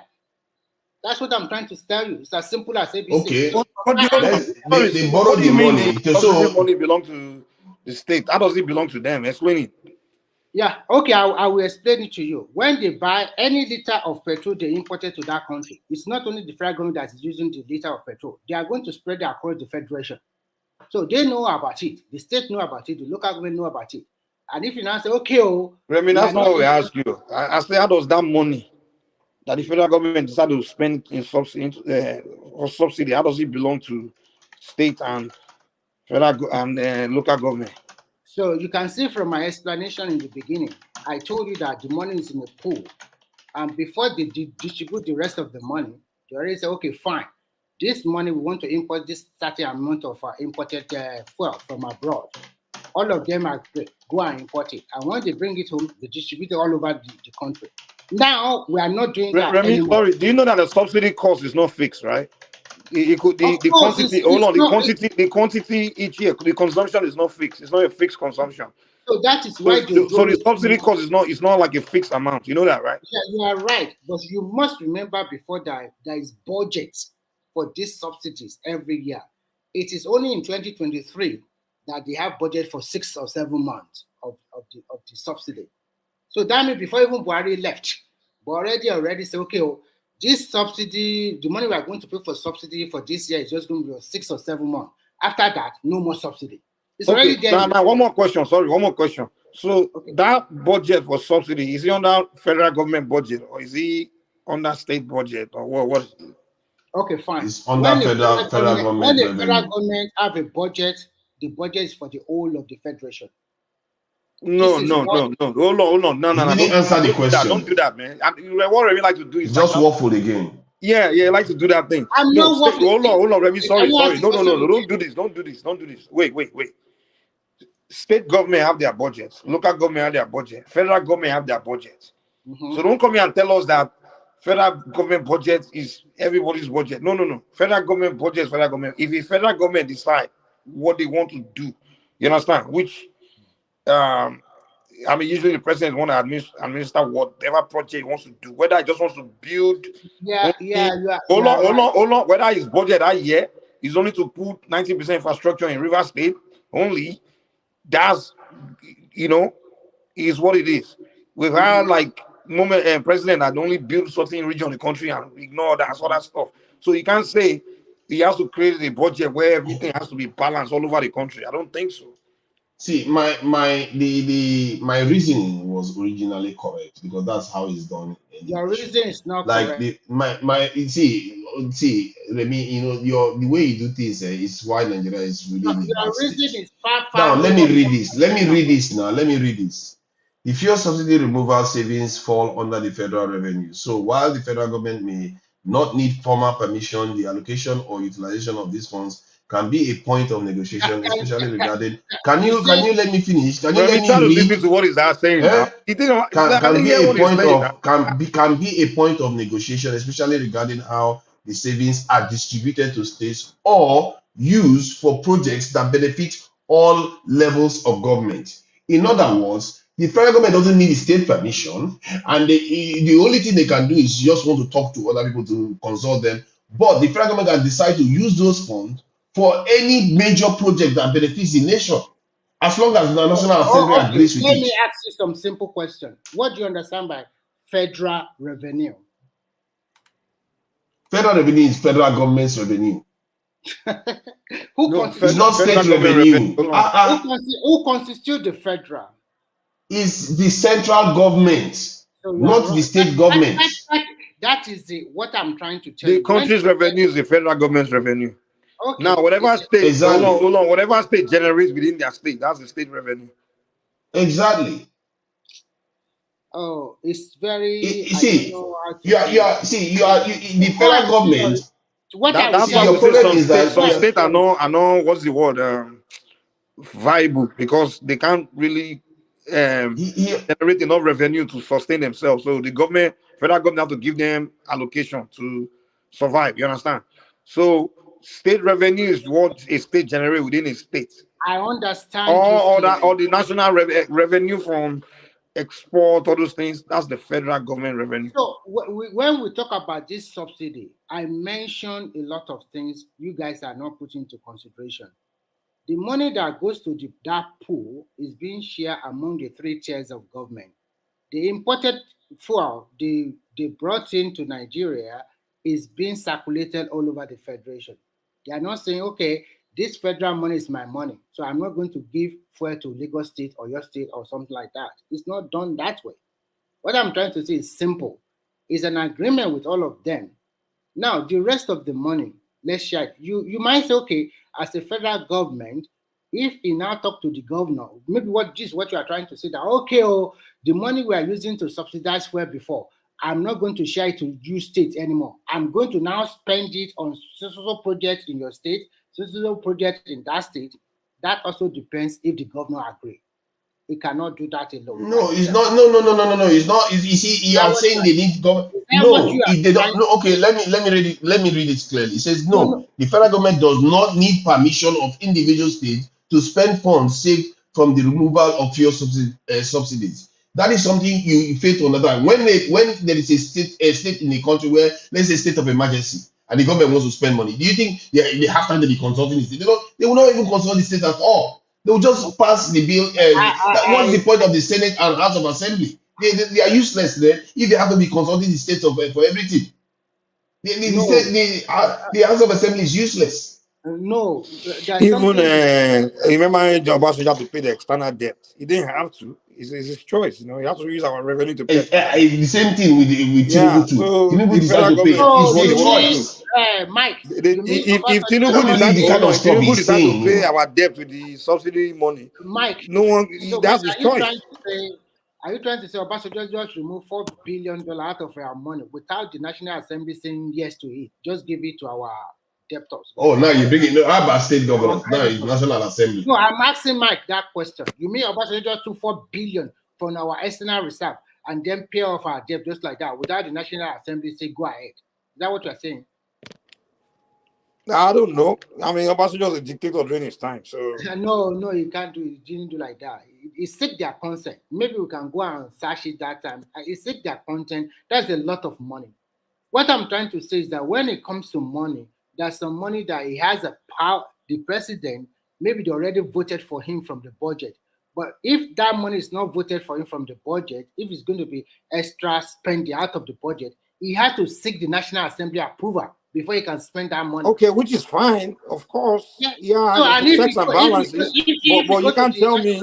Hold on. But you can't tell me that the subsidy money he has to give it to the states. If you're telling us that whatever, if you decide to do something else with the money, maybe put into other things that it has to go through National Assembly or something. Yeah, that's a different argument. But you can't tell us that Constitution says that money he has to give it straight to the states. There's no Constitution that says that, man. I don't give you back from Nigeria when some people make this type of argument. It's like this is common sense now. Federal government can spend money all the time. They don't need to consult state in most of the money that they spend. So I don't know why we are even having this discussion for how many minutes now. I understand what you're trying to say, that the subsidy savings, the presidency can spend it any project it likes on. That's what you're saying, tonight. Yes, any project that they believe is going to benefit the nation. If let's say all they need to do is go through the House of Assembly and Senate. It's the one presiding the country. The problem that lies in that one is that when he is buying this imported fuel on behalf of the state, they all agree to it. And now that they now have subsidy savings, they are not telling that, okay, it's only the federal government. Who told you it's buying on behalf of the state? Why do you keep saying that now? I don't know why you keep saying that.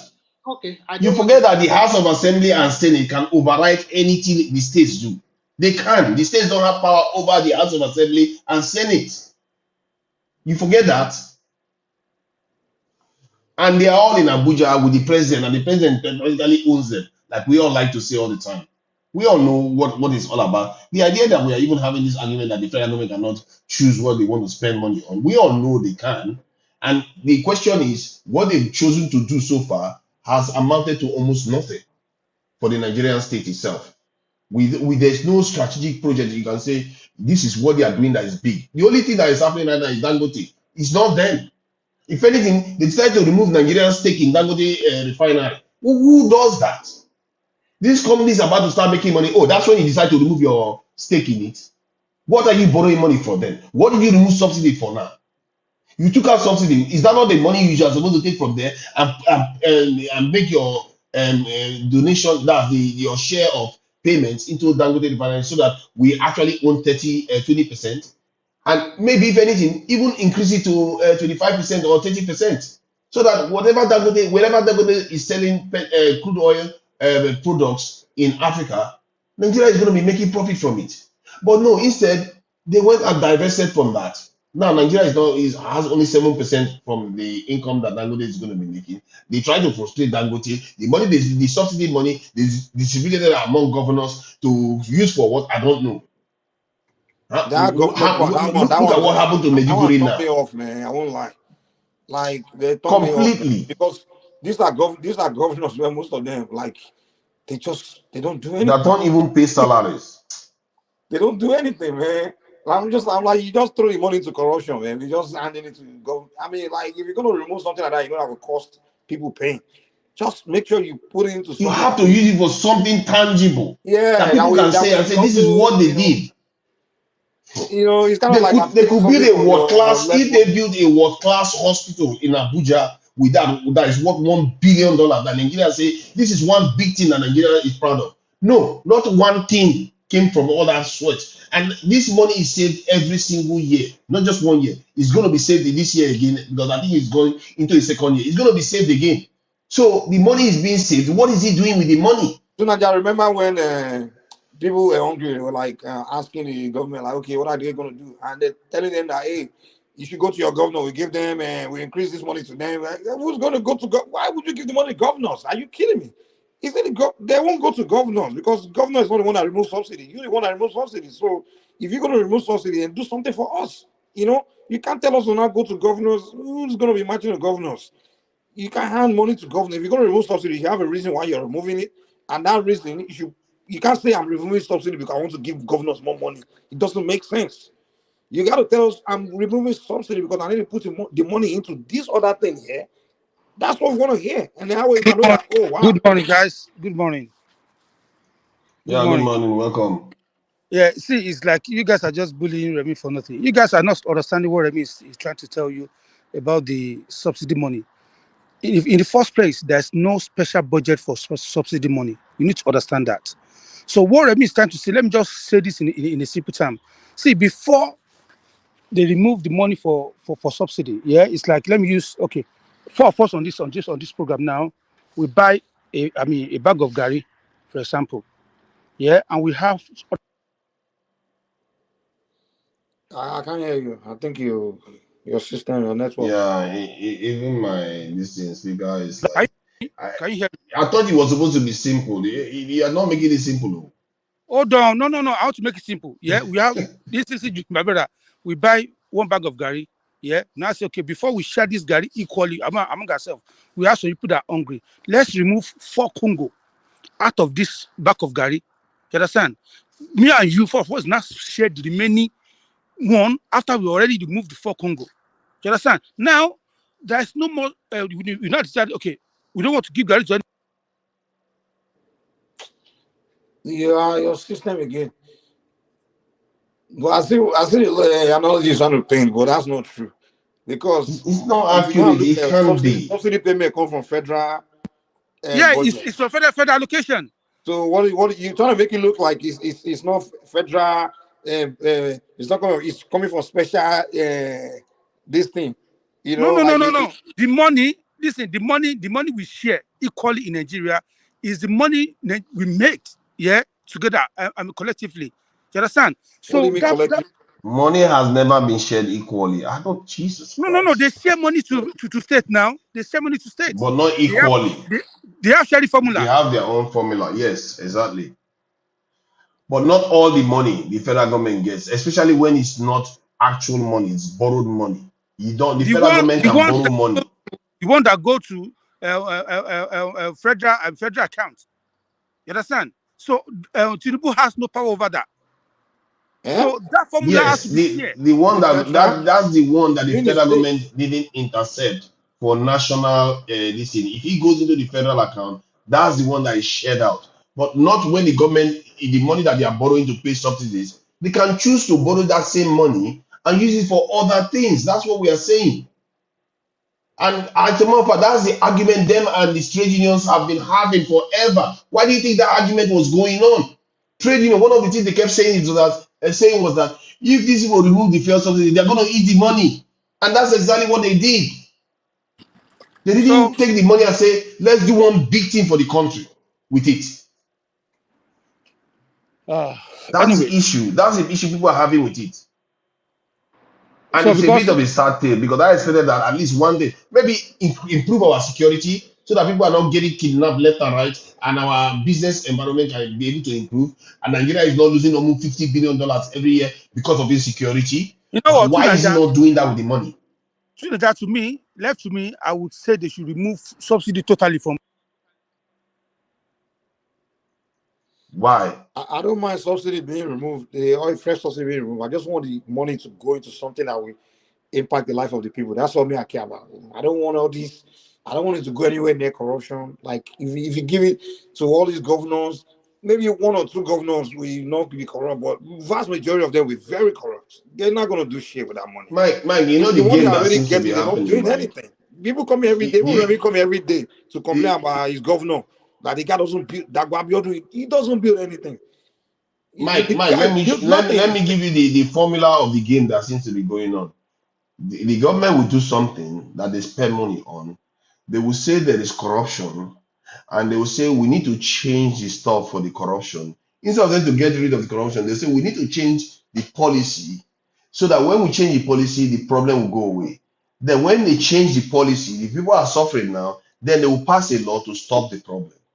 So you could have passed the law to stop the problem initially, but you trick people to change the policy so that now you can go ahead and solve the problem. The reason why there's no speculation in the Nigerian currency right now, the government passed a law that all the bureau change you cannot make more than 1% profit.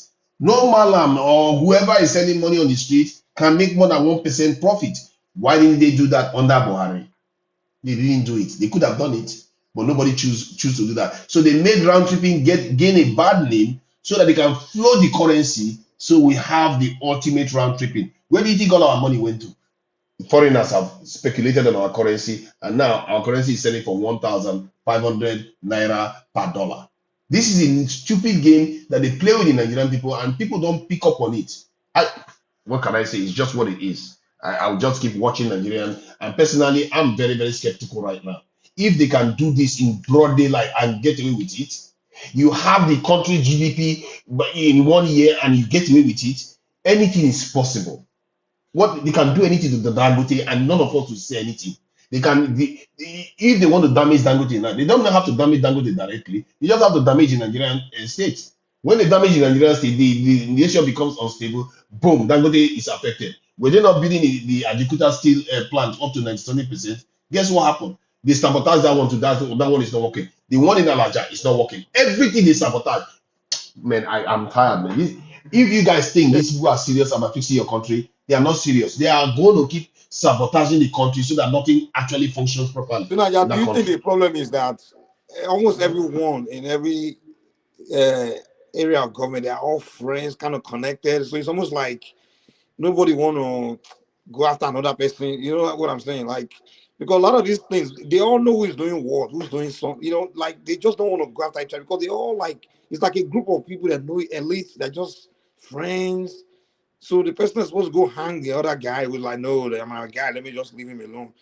And sometimes that's why I always try to look for someone that's just not connected. That's why sure is a guy I don't really like his personality, and way he does things. But anyone that's just not connected to that paddy system, honestly, I don't care what. That's what I mean. I think should be You president of see, the Nigeria. thing is, the dynamics, the way it plays out is that you see, human beings are very strange creatures. You see, when you stand in a circle, and they have carried out an experiment where people will stand in a circle and everybody, they will tell all the, let's say you have 10 people in that circle, and they will put a shape in the middle of the circle. They will tell 9 of them in that circle to tell, let's say you put a square shape in the circle, and they will tell 9 of them among the 10 people standing around that circle to keep repeating that what they saw there is a triangle. Even if it's a square, they will keep saying it's a triangle. So when they ask the person will say triangle, the second person will say triangle, the 9th person will say triangle. When it gets to the 10th person that they never told anything, that 10th person will be seeing a square and will call it a triangle. So it tells you that human beings want to conform to the majority narrative of what is going on. Especially when you are, And that's where you chop. Especially if that's where you are eating too. exactly. So you are more biased to conform it. So there But are very, very few everybody's there people to that want to eat, stand. so they just everybody's there to eat, so they just don't, blind There, eye, just ignore the problem and there just. are very, very few people at the top that truly know what needs to be done. But Most those of people them do, too but the thing become is, compromised. if you're gonna try to go for what needs to be done, be stepping on toes, and they might cut you off. You understand? And most cases, how you got there was through somebody there that connects you to get there. You get what I'm saying, Tunanja? Yeah. The That's the Nigerian system problem. is like a ride. If you can get on a ride, you And want to enjoy. they make them swear. They made them swear. One lady came out and said they were telling her to swear to do whatever they tell her to do. This is the So, hierarchical process in the political parties. They make so them swear Naija, to so follow, to be obedient. Go ahead, Kenny. Your audio is very shaky, Kenny. I can't hear you. Your audio is very shaky. Me, I'm just getting a little bit too skeptical. These guys are creative. They find creative ways to make sure nothing works. But we'll see. Maybe I'm wrong. Maybe in 2 years' My time, we're curse going to now see a lot destroy of that country, man. improvements. Take it from me too, Naija. Take it or leave it. My curse is no. You can do all you. The time about curse, we say nothing. You can cry all day and complain all day. Curse not go away like that. You have It's to a form follow of it. curse. So it's truly a form of It's curse. a curse, man. Me, I Uh, dey tell you, take it from me. you know what I cause we cause? The cause is because we don't value life. Our sin was that we sold human beings that are valuable as if they are nothing. We sold them for But we are not the only human being that exchanges. sell people now. People sell people. You know, Yes, but we did they it keep more themselves. recently. We did it more recently. That's why we are paying for our own now. We did it more I don't think recently, so. and we To did it me, in on an curse is a industrial matter scale. of you not doing what you're supposed to do and things like that. It's not really. No, see. Let me tell you something, Mike. Now let's go native. See, you know all those native stuff. The way they are true science. There's true science behind them. Is still in these fundamentals of human behavior. In terms of if you see things that is valuable, like the a human life, and you treat it as if it's nothing, yeah, that is a cost on you because you've lost out on something, some of the most valuable thing that you have in all creation. But that You've behavior is lost out not on it. It's a peculiar to form of Africa. cost. It's not peculiar to Eh? Africa. No, it's European and peculiar to Nigeria, they have less Africa. value for human life. See what in Russia they do. Which you go? America will drop No, no. atomic bomb. We drop atomic bomb on the Hiroshima and Nagasaki. It's like wipe by a whole city. Why? Come on now. No, no, Only they Africa. have value for their own life. They are no for their own life because they are the ones preserving their own life against other people. So if you don't have value for your own bloodline, your own people, what do you think? Why should life preserve you when you don't value it? If you trade life so simply, why should it preserve you? It's like it's something you don't treat But you right. are You talking don't as if expect it it's to favor everyone you. in Africa that was participating in selling people. Now criminals they sell people now. It's Yeah, like but it doesn't matter. It affects everybody nonetheless. It still no. affects most of us. If it's a state policy kind of thing, then it can affect. But if it's just some group of crooks doing things, I mean, it's like today people say traffic people now, human trafficking. It's going on. It's going on in Nigeria. Yeah, but see, we are technically trafficking our people with this jackal syndrome that is going on. Did you hear your president tell the other day that he was happy to supply people more? He didn't say we are going to send people, And they have supply nothing as to do. if They we can are communicate. animals. I want to ship Nigerians out because they're not doing it. Most of them are not doing anything. So Yeah, go on, but you see, go but and Mike, he your used life the in word America. supply. Your president used the word supply, not human beings. So he's talking about fellow human beings like himself. He was using the word, I will supply them more. You see, that is what I mean by we don't value life. If you value life, that Meduguri guy, the man that was in charge of the Meduguri, the governor and the people that wrote that report, they will not allow that this thing levy to break. They will make sure they safeguard it, repair it so that it doesn't break. But they don't value life. They sat there and watch it I don't think it's happen a to their matter of own valuing people. life. It's just laziness and carelessness. I think, to be honest, not just see the only way you can make a black man do something is by force. You understand? Like everything we don't do great, someone force us to do it. Like see, America, all these America, like Brazil, America, all these countries in South and North and South America, they were built by slaves. And who were those slaves? Africans. I'm like, dude, so someone have to force you to build something before you build it. They have to enslave you before you build something for free. No, because the white men value life. They value what they can do with life. You see, if you value life, you will see the potential of what you can do with it. This is why nations that don't have resources become very rich because they tap into their people. We don't tap into our people. And Do that's what you I'm see the pattern? It's been going on for a long time within our culture. We don't tap into our people. We would that's why rather I think scare we need them to than tap into them. do Sorry, you go do you, ahead. do you know what our problem with this there's this lady Nambisa Moyo, she wrote a book called Dead Aid. You know, all this aid Get and it. loans, those things is what's killing them. AIDS, loans. Because think about it, and this Igbo people they are good in psychology. They know that. They know that the best way to keep these poor countries useless is to give their leaders the money. Like it's more like a welfare. Give them that money straight, and they don't have to work for it. You understand? They don't have to, Yeah. you can pay later or whatever. So when you don't want to, you become a leader and you want to get things done, and you don't think you have to earn the money is just available. You're gonna be lazy, Yeah. man. You're not gonna really get much done. But sorry, what I meant to say, you're not gonna be tapping into your people because soon as you think about it, the only way government can earn money is through the productivity of their people. Well, when the people produce, right, you're able to tax them and get from their production, right, of their, and Yeah. now if your people don't produce, you don't earn, right? Yes. So now you as the leader, you're in a position to shape things, to put things in place or make an environment and put policies in place to allow your people to produce, right? Or to enhance their production, productivity, and things like that. Now, if only way of you, the only avenue of you earning money is through to tax your people, to get from your people, will you not be busy to try to get your people busy or get them do everything to make sure they are producing or they are working or they are doing something? That's what you be doing. That'll be your only job. Because if they don't make it, you don't make it. If your people don't produce, you don't earn Yes. money. But when you have these Exactly. when you have IMF, just giving them money. Take this aid, and if you blow it up, they will give you loan and use it to pay loan. Oh my God. It's the same system we are now adopting in Nigeria, where you are just giving governors allocation. Dude, make these governors earn Yeah. money. Make them go to their people, go to your state and get your people busy and tax them and make money from them. That if that's the only way governors But will earn why money, they'll why be would you busy. do that? Why would you do that when you would rather treat them like zombies? That is the problem. You can't even recruit them to keep your environment safe. Other nations are doing it? This is what I'm telling you. We don't value our people's lives as things that you can tap into to enrich this thing. We just use them like I don't even understand why they even bother preserving. I mean, they probably want to kill us off.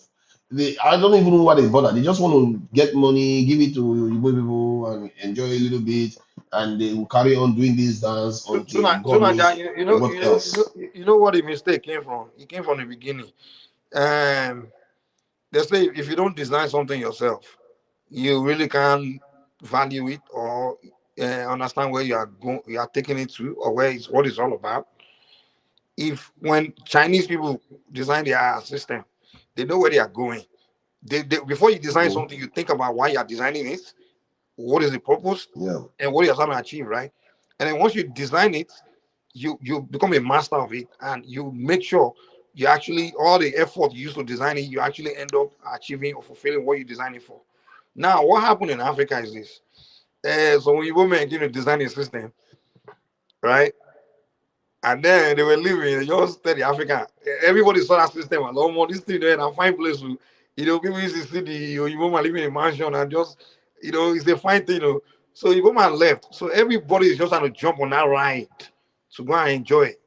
Because the governor, the African governors, the system, that space, it's just a place you go. And once you get there, money is there. It's not really a place where you. I'm not so sure is that Hold on, easy hold on. to even Hold get a on. hold of the So money. now It's you not. think about it. The way an average African person look at that governance space, they don't see it as this thing. This is something. They don't understand the meaning of it. Like this place, this thing was designed for this purpose, that purpose, and this is why they design it. They just see it as a place where, if I get there, man, I'll become a powerful person, and I, yeah, and then I think you have a point on that one. I think and there no was matter what, somebody even that if you came here wish, that said something. even if you wish to do something, when you get there, you don't really understand the system. So how can you use it to do something? I think that you're right. I think we've had this conversation before about our people are simply ill prepared. I'm not even sure any of us are ever prepared for the what is required. I think if you look at those like China that you referred to, by the time the leaders came to office, all the people around the leadership, in short, most of the nation knew what needed to be done. They didn't need to be explained to that much. They just went through Japanese invasion. They saw what happened with the struggle between them and the other parts of the ones that ran to Taiwan. So then they know, and those people were forged in blood and the war. The bond that they had was very strong. They knew exactly what they wanted, and they were driven to go and do it. That's how you found a nation. The bond between the people that found the nation is forged in blood. And not all of them survived, a lot of them perished along the way. They emerged and they built great nations. But guess what happened to our own? They went to Ivy League universities in the West. They They came just back, land there. negotiated. Yeah, they negotiated with their masters, and their masters handed back the keys to them, and they walked away. I use the term master deliberately on this one because that's how they knew them at the time. In other words, they negotiated with the colonizers that colonized the country because they were working with them already. They were working with them. They were The collaborators. British created them to take over. Now they send them all Exactly. to the So school what do you and expect train them from them? exactly to take over, and then so those guys didn't come together to plan a country. No, they never did. Their master, the colonial master, the master just say, "Hey, come, okay, you take over. You three come here, sit down, and you guys take over. And then we'll talk to you. You see a connection. Just remember of the what do you call it, the Commonwealth, and then from there, if you have question, just come to England. We'll give you answer. Anything you don't understand, just come to us. We'll give you answer. We'll be your what do you call it, your guardian, to make sure that you don't fail. So take it, start working, do what you can, and anywhere you need help, come to us. So that's how they still have ties with them. That's why even before every election, your leader will travel to London. It's really odd how that what we described just now may be far more significant in why Nigeria is where it is right now than what we like to think. That the way we transitioned to becoming a nation, because the way they handed over to us, we didn't fight for it. We didn't get rid of the collaborators. The collaborators are their friends. Some of them, Are they elite? their fathers have That worked for the your British. research, so Naija, if you do your research, you find out that the people that really own like the country, the group of elites, they are not even the one who know their names. I'm telling you, like these people and their families are connected.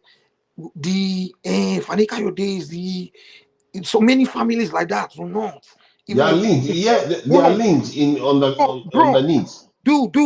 when they are talking, you hear that they all went to school in England. Their parents were the one. That group of people, class of people that the British created. They were all in Yeah. England, like preparing them to take over, and then they put them in charge of different of the industries and you understand, those elite group, and they come from all parts of the country. You understand? Mm-hmm. Today they will they know each It's other, and always they been like all that. know each other. You understand? Yeah. They don't represent the ethnic group. They represent that group, that clique, and they are all That clique of and they and all they've have always been British ahead. they all have British passports too. All of them.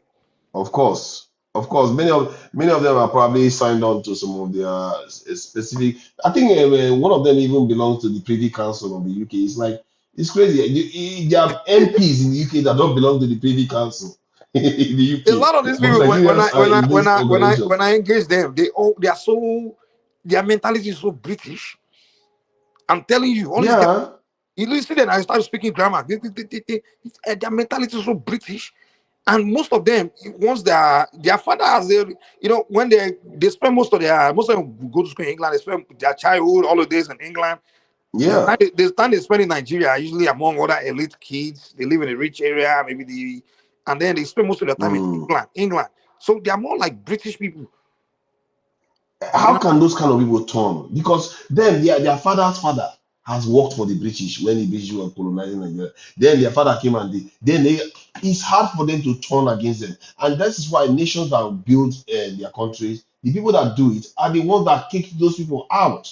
They will kick the British out or the foreigners that were colonizing them out. Then they will kick their colonizers to the curb. They are their collaborators. If you get rid of the colonizer and the collaborator, then you can go ahead to build a great nation, because those collaborators, they are so brainwashed that they will never change. I will not say they will never change, but many will The never collaborators change. will never change, man. They're the one running every aspect of our society. And if you look at the way they do things, it's like they're trying to they promote. First of all, the signs are clear now. To Nigeria, when they promote, even they control the media. I don't say our media. They promote more of the Western things.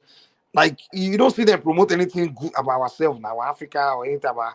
They promote more of whenever Was it not the to band that Nigeria, was that chose a whenever woman national anthem? Prince of England is getting married, the way they celebrate it in Nigeria, like say the way they talk about it in President Yeah. Wars, if, Oh my, even even on our TV, education it's like, sector, why? What? They don't celebrate that much about us. Why are you doing that? You have a big country, you have a whole this in a heritage to take care of. You are busy worrying about what the others have done. But anything this that is where happen we in are England, now. now like Nigeria happen to Now you begin to see why we didn't rename our country. We didn't make a native language official language in Nigeria.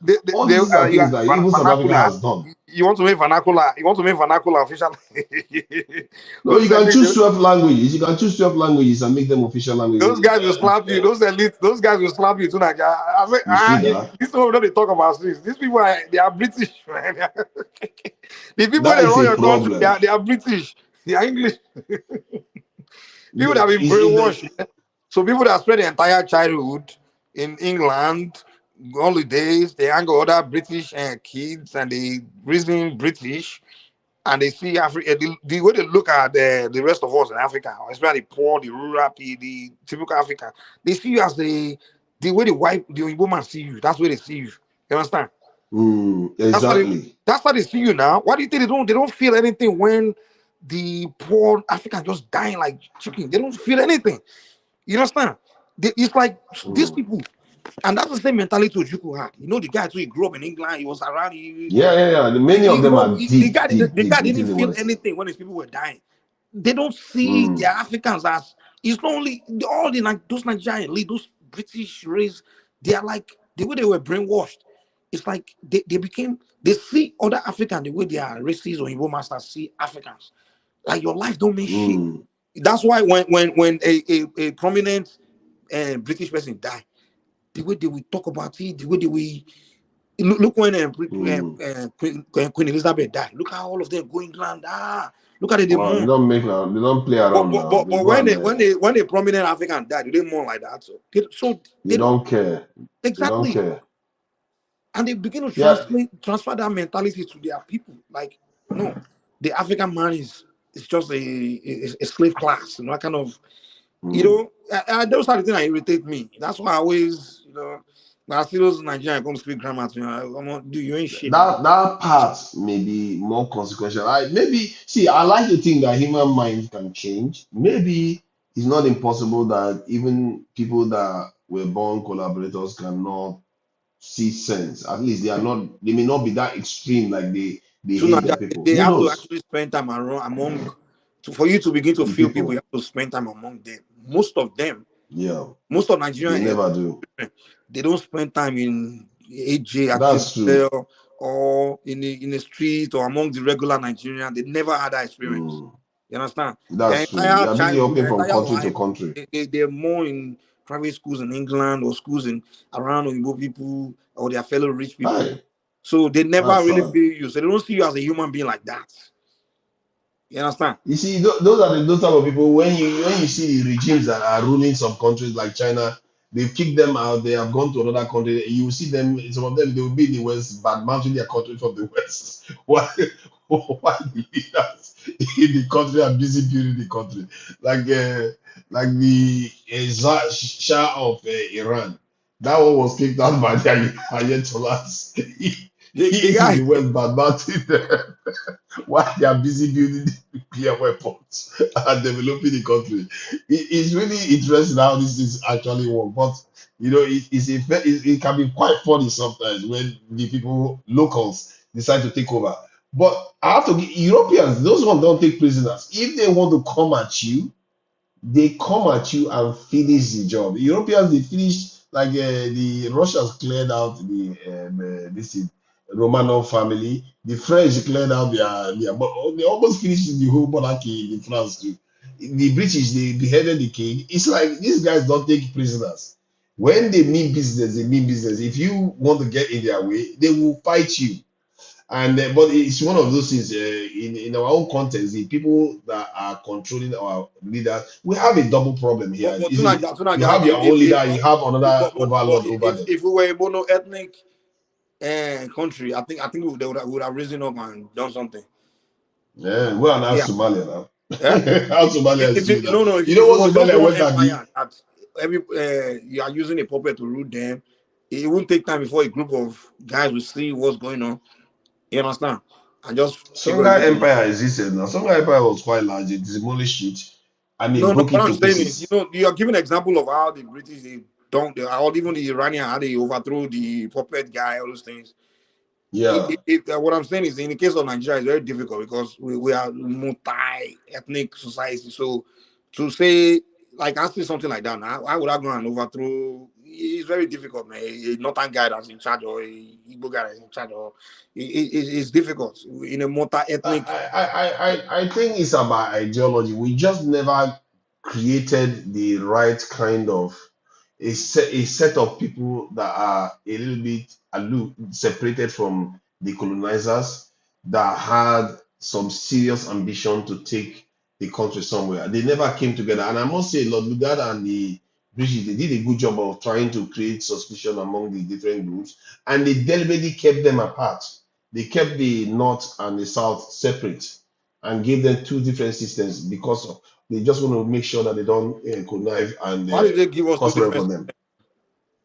Oh, I think they said it that it's a strategy. Look at that's Lugard's strategy, and he made sure that the brainiest people are often discouraged from attaining high office. So this is a strategy that they The use who? to make sure The they who? keep the people in check. The who?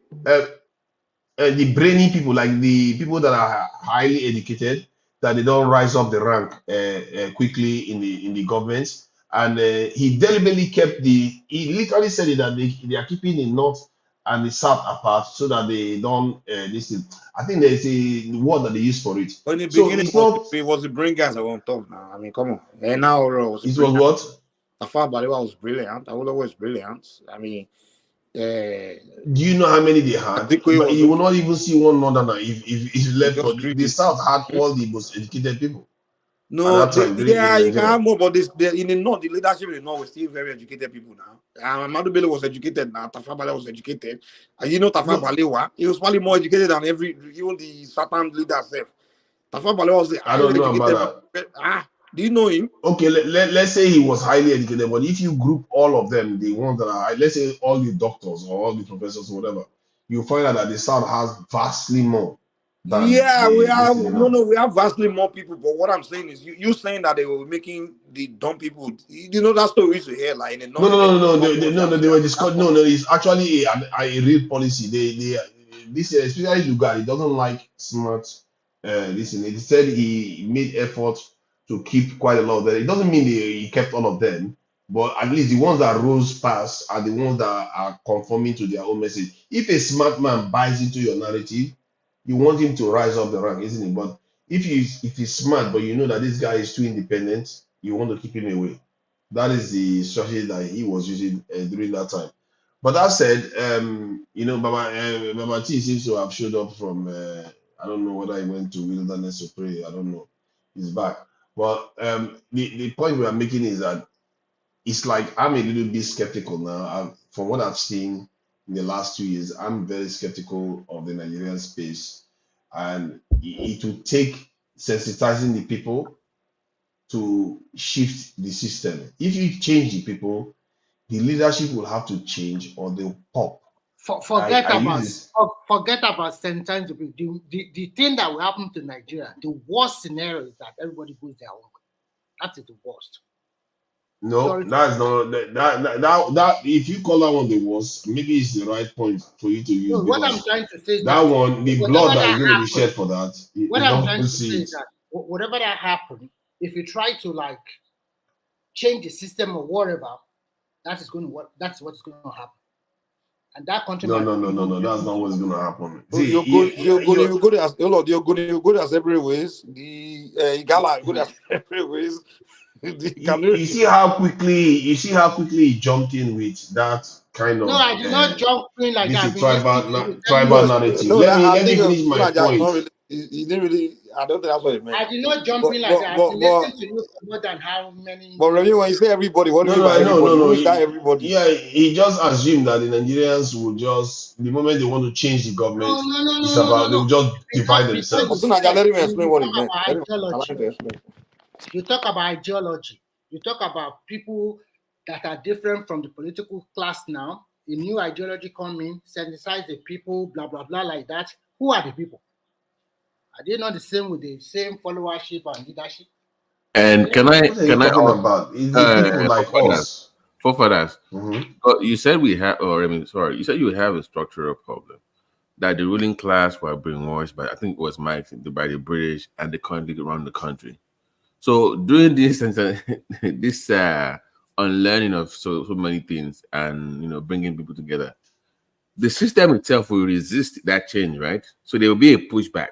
So the problem with Nigeria is like we've always tried to change the system. There's always been this need to revolt against this. It's always had that. But it's like boxing. You can prepare to fight, but we always punch. But the Nigerian people don't have the power to counter punch. Once they punch the system and the system punches back, they kind of just recoil back to their old ways. So they've not built enough tolerance or enough strength because they don't know to what they're always resist. Like, I'm not seeing any smart punch. Yeah, I'm let me never seeing fight the one smart system. punch from the people. Let me fight this system more, but I know the Apart system from will fight answers, me I back. guess. Hold on, let me fight this system more, but they are never prepared for the response from the system. That's the issue what we are having. If you're going to fight the system, you have to prepare for that response from that system because it will resist the change. That's the issue. Of But course, the it people will themselves are resist. going to define the change they want now. Even that one too is like, that's why they don't know how to respond. They don't know they can't define what change they want. Once the system says So go when Nigerians saying they are fighting the go. system, hold on, let me say this. When Nigerians saying they are fighting the system, they are fighting the system in 5 different fronts. One is fighting for Biafra, another one is fighting for restructuring, another one is fighting for resource control, another one is fighting for his religion. So you are fighting system from different fronts. And so when the system punch all of you in the nose, you don't know how to respond because the system usually punch you back with divide and conquer because you already know you don't like each other. So it's gonna be. I don't think Nigerians can fight the system. So Nigerians are not one people. So and when I think let me just say something. I think the issue we have is that we are under the illusion that it's optional because we think tribalism, we can just play tribalism, it's okay, we'll be all right. We can do religious division, it's okay, it's all right. Because we don't understand the necessity of this. As a matter of fact, that's not where we stop. That's not matter. We also It's think the reality. So that is why no, let me explain something now. We also think that taking bribe is okay because if they bribe me, I'll eat it and it's gonna be all right. But let me give you a scenario that will make all these things null and void. When you have a country that has been invaded and destroyed, lives have been destroyed, and you watch your own people get destroyed completely, and other people come and fight you, and you have to fight for your survival and survive that fight. Believe you me, the tribal division will be the least of your problem. Somebody bribing you, no money will be enough. No money will be enough for them. Okay, tell me go to why South it's a lie. Africa. Go to South Africa. They're still doing tribalism. Osan, the Zulu, the Shona, they still doing it. That's why what they did with the white white people deal with all of them together Go there or ask your bro. I know the people that what they went through with the whites is the same thing they went through with that Nigerians went through. But even South Africa's no. They were all They came together to fight apartheid. All these blacks, all of them, Zulu, Kosan, all of them. They were all oppressed and they came together to fight to end apartheid. Apartheid don't finish. Yes. Tribalism continue, my friend. Forget what you are talking about. See, if you are making that argument, you can see that South Africa as a nation asserts its own sovereignty far more than Nigeria. They assert their sovereignty. They assert their sovereignty far more than Nigeria does, and that comes from the fact that they actually did a little bit of resistance. If you look at Zimbabwe, so you're making my point now, but it's not because they ended tribalism. No. My point, as a matter of fact, South Africans are not as divided amongst themselves as you like to think. They are more united against other people, like other black people. Look at what they are doing. Well, that's because you are no. Because that's because that's one problem. They're not united against you because you are in your country. It's because you come in. Right? My point is that they are not as divided against themselves, which was the point you made. Kicking you out, they still doing their tribalism among themselves. Trust me. Yeah, even the UK has their own tribalism. My point is that so why are you telling us that tribalism is the problem in Nigeria? Like, come on. No. I told you that because we think tribalism is optional. That's all we need to play. Like we think working together is optional. I mean, that's the point I was trying to make. That we think it's optional. We don't have to worry about working together. Let's just worry about tribalism. Let's worry about religious division and all those things. That's where we want to. We can work together if we have a common thing that we want to work towards, but we don't. But we do. It's just that you see that's exactly my point. You just see. Hold on. You just made my point. You just made my point. So a guy that wants Biafra or death. What does that have to do? Because Biafra is the only thing he can see. No, I know it's not the only thing. No, I can give you a host of different things. In the Niger Delta, people they want my oil or death, my oil. That's all they cry about all the time. That's the only thing he can see. That's their problem. Oh Lord, they see USA or Yoruba man. He's the one that's colluding with the Northerner. They see him as an enemy. The Northerner, you have like the Canaries. Those ones just want their caliphate, their Islam, this and that. So everybody wants different things. So what we can't, and they see the everybody wants different things in England too. But when they need to deal with, want to deal with us, they can come together and deal with us. But that's so let's make no mistake. Yeah, no, we're discussing a multi-ethnic society where we have four sides. That's this so-called cabal that were installed by these colonialists put in place.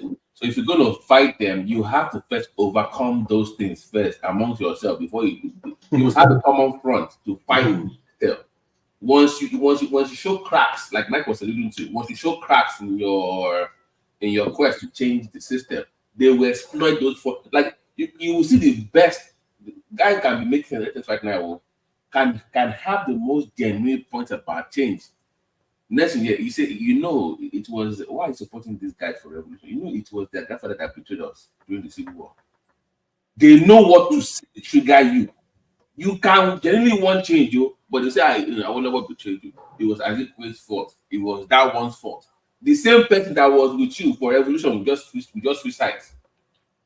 Because so why do you think they cannot overcome it? Why do you think they cannot overcome it? It's a very good question. I'm throwing it open out there. You must overcome because that's the point I'm telling you, that they think they don't understand, they don't see the reason why. Like I said, in times of peacetime, I am still searching for that answer. But one of the parts that I have seen is that I can't give you a guarantee. No. If I don't know something, I'm not going to tell you I know. I have to tell you what I don't know. I struggle with that too. But until we can answer that question, definitely, don't tell me about revolution then. Until you can get it. I have a definite part that will. No, what we are telling you before you come and start complaining, go and get an answer first. Then I can listen to your complaint. You are just interrupting me. You not even let me say anything here. You keep interrupting me. Ask you now. What's the answer? I don't know. Then let me talk. Then stop interrupting me. Don't talk. Go ahead, talk. So the point I was trying to make was that if you wanted to do it peacefully, one of the areas you can do to achieve those things peacefully is to first have an ideology that you create for the nation. In other words, for people to follow, which is mostly nationalistic. It's not tribalistic. It's not religious and all the rest. It's just focusing on what the people care about and paints a good picture So of who what the will future create is this going to be idea? like. Who's the person that will create this idea? Karl Marx. The If president. you want him to go, if you want a human being will do it. My point is that we are talking about the Okay, solution. the We're not one talking about SOWORE is who doing, the will one do it. people like SOWORE and he's doing. So is it not really SOWORE for doesn't everybody? have an ideology. No, It no, doesn't. the one If SOWORE, is it not more of a unifying kind of thing? There's no way you want to package it unifying. People that are the person that's going to do it is going to come from somewhere. Shana Yoruba man won't come from somewhere, won't show no, up. Say, you see, hold the point on. I'm making is that Wait. Is you it a didn't let Yoruba me man? finish my point. But You before you didn't go, let hold me on, land before the you go now, point. is it a Yoruba man that will come trying to sell this vision to everybody? Or is it one Ijo man or Igbo man or Hausa man? So they will If you do let this. me land the point, maybe you will get the Okay, answer. try and land your point. The point I was making was that if you have an ideology, if one man falls, the ideology stands, another person will replace that person. So it's not wrapped around an individual. Karl Marx wrote the Socialist Manifesto. He wasn't the one that executed it. As a matter of fact, what the Chairman Mao did is different from what the Stalin did. So everybody, the ideology stands on its own. So we don't have an ideology as a nation that has spread across the nation. If you do that, So now these people you mentioned, Karl Stalin, he was in a position of power. You understand? So when you're in the only person that can sell Karl ideology, Marx was not in power. but He he just didn't wrote change it. No, he was just a philosopher, but he didn't change any country like that. no, he just wrote the book, then others executed it. The leadership of countries took his philosophy and imply and use it for their own revolution. But he wasn't the one that went to lead the people. That people followed him. No, he wasn't the one. No, exactly. That's what I'm saying. So you can't tell me that someone will start preaching philosophy and everybody will start So following do that. you think that, Mike, do you think the It's problem got to is be a powerful person. No. I didn't tell you that. You just made that one up. Now you asked me what it would take, and I said somebody has to create the ideology first. Then the ideology will. You're going to have other people that will take up the ideology, and they may be the ones to execute it. Like from the context of what happened in other countries, they have different versions that they even executed. The point is that it's not based on one individual. That when the But individual is whoever taken is going to out, enforce that then ideology has to be in the power first. You agree with me? oh yeah, the ideology is what is Exactly. going to So get the person it's in gonna be a power. leader in No, Nigeria that's gonna do it. hold on, you are not understanding. The ideology is what is going to get that person in power. That's what What? you are not seeing. Which The ideology? ideology is what you see. The ideology that the Bolsheviks had is what got them into power So now because Hausa they were man go get the selling a vision ideology. to the people. Igbo man go support them, abi. Hausa or na Fulani man go come See, with their of ideology. course they will support it. I don't know why you Really? see it like In that. Nigeria? You think life is good for them right now? You think life is good for you think you now if somebody offers you a country with About this 24 power, guy, you 24/7 power supply, one you care Fulani whether it's genius Igbo go man come or and Hausa man. Igbo people go join No, behind Mike, them. I'm asking you now. If somebody offers you a country with all the functional amenities as in the West, you are going to care whether it's an Igbo man that Guy, is don't leading be it. my man. They offer.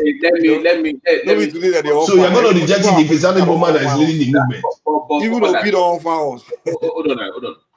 Look And at this guy. that's what I raised earlier. That people in Nigeria, I have noticed, they want change. They want everything that we talk about revolution, but that person has to come from their side. So even if that person has the best idea, if it's not from their own area of the country, they will say no. Even though that person is genuinely fighting for them, that has been the problem. Somebody will tell you about ABCD. No. They'll say, sorry, he's a Christian, so I can't support him. Even though they agree with what he's saying, they'll not vote for that person. Or that I person don't believe that. All those things you are hearing, it's playing out every day now in front of you. all those things you are hearing. See, when Nigerians are playing football or South Africans attack Nigerians. No. I'm not talking about football. I'm talking about When I scenarios. enter dance floor, I don't know where that babe come from. So hold on. I'm talking about scenarios where Nigerians have come together to do so. If you want to see, if you want to believe what you want to believe what, I'm not going to stop you. Believe what you want to believe. No, The truth is that there are many nations that are diverse that have gone on to do great things.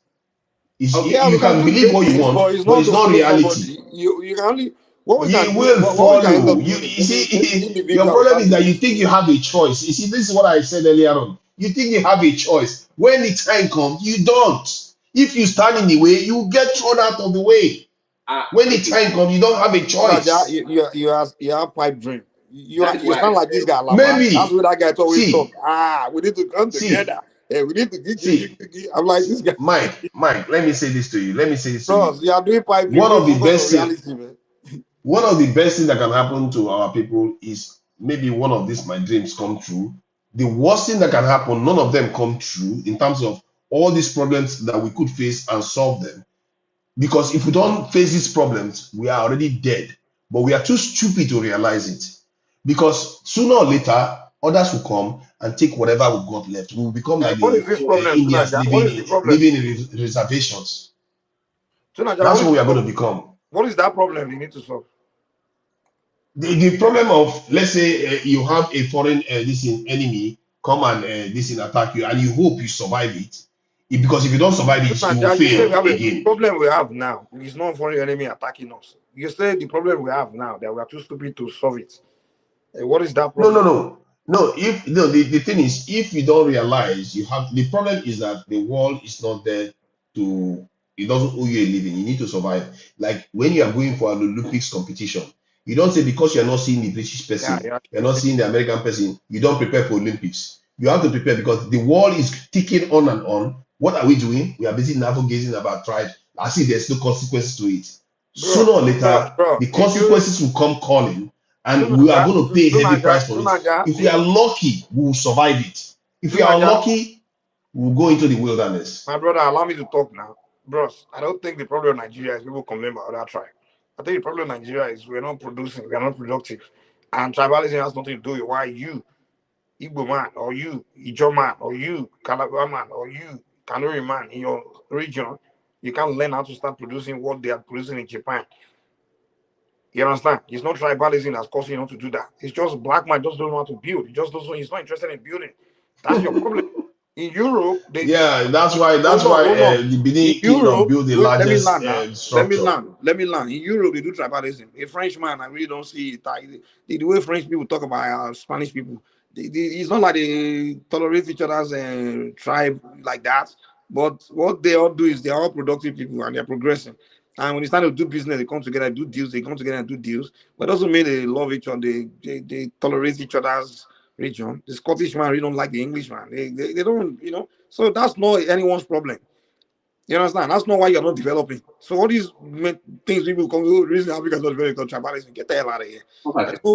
Did you hear me say it's tribalism? I never said so. Like just make an argument. I don't know why you are making the Can I argument. ask a question? Have you ever heard a Nigerian tell you that? Well, I like the guy, but I'm sorry, he's not a Muslim. I can't vote for him. Oh, he's just a wonderful person, but you see, he's from that part. You know, that part in 1945, their parents, one guy from that area did something. So therefore, I can't. That is the Nigerian mindset. That's the way we are. We will somebody will tell you, but that's but I'm asking the question because when I was 3 years ago, I always ask that question. For you to have revolution, you must have rock bottom. What is rock bottom? Because rock bottom is what will determine when race, culture, tribe will no longer matter. Everybody will be on the same page. But Nigeria, to me, they have moved the goalpost and they have redefined the meaning of rock bottom. Because when you think that they should have had enough, they move the goalpost. So I don't even know what it means to be down in Nigeria anymore because they I think the truth is that what you consider rock bottom is not the real rock bottom. You see, people can suffer. People can suffer. That Tell is not me what rock bottom is. what rock bottom is. What the rock bottom is to me. Let me tell you rock bottom. Let me say, slavery. Mike, you are interrupting me now. That is not polite. Slavery Let was me one finish rock what I'm bottom. saying.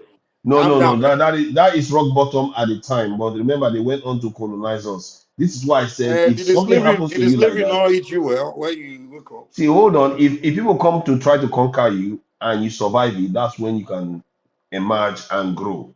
But if you don't survive it, it's like a baptism of fire. If you don't survive it, you collapse. But So if the you one we survive know they it, you survive rise thing, up. why don't make you do anything? But Okay. we've not survived Let any me this way. conquest So the since slavery where they do to independence. you. No, I'm saying like in They this manner. won the war after the slavery. Come on, you know that.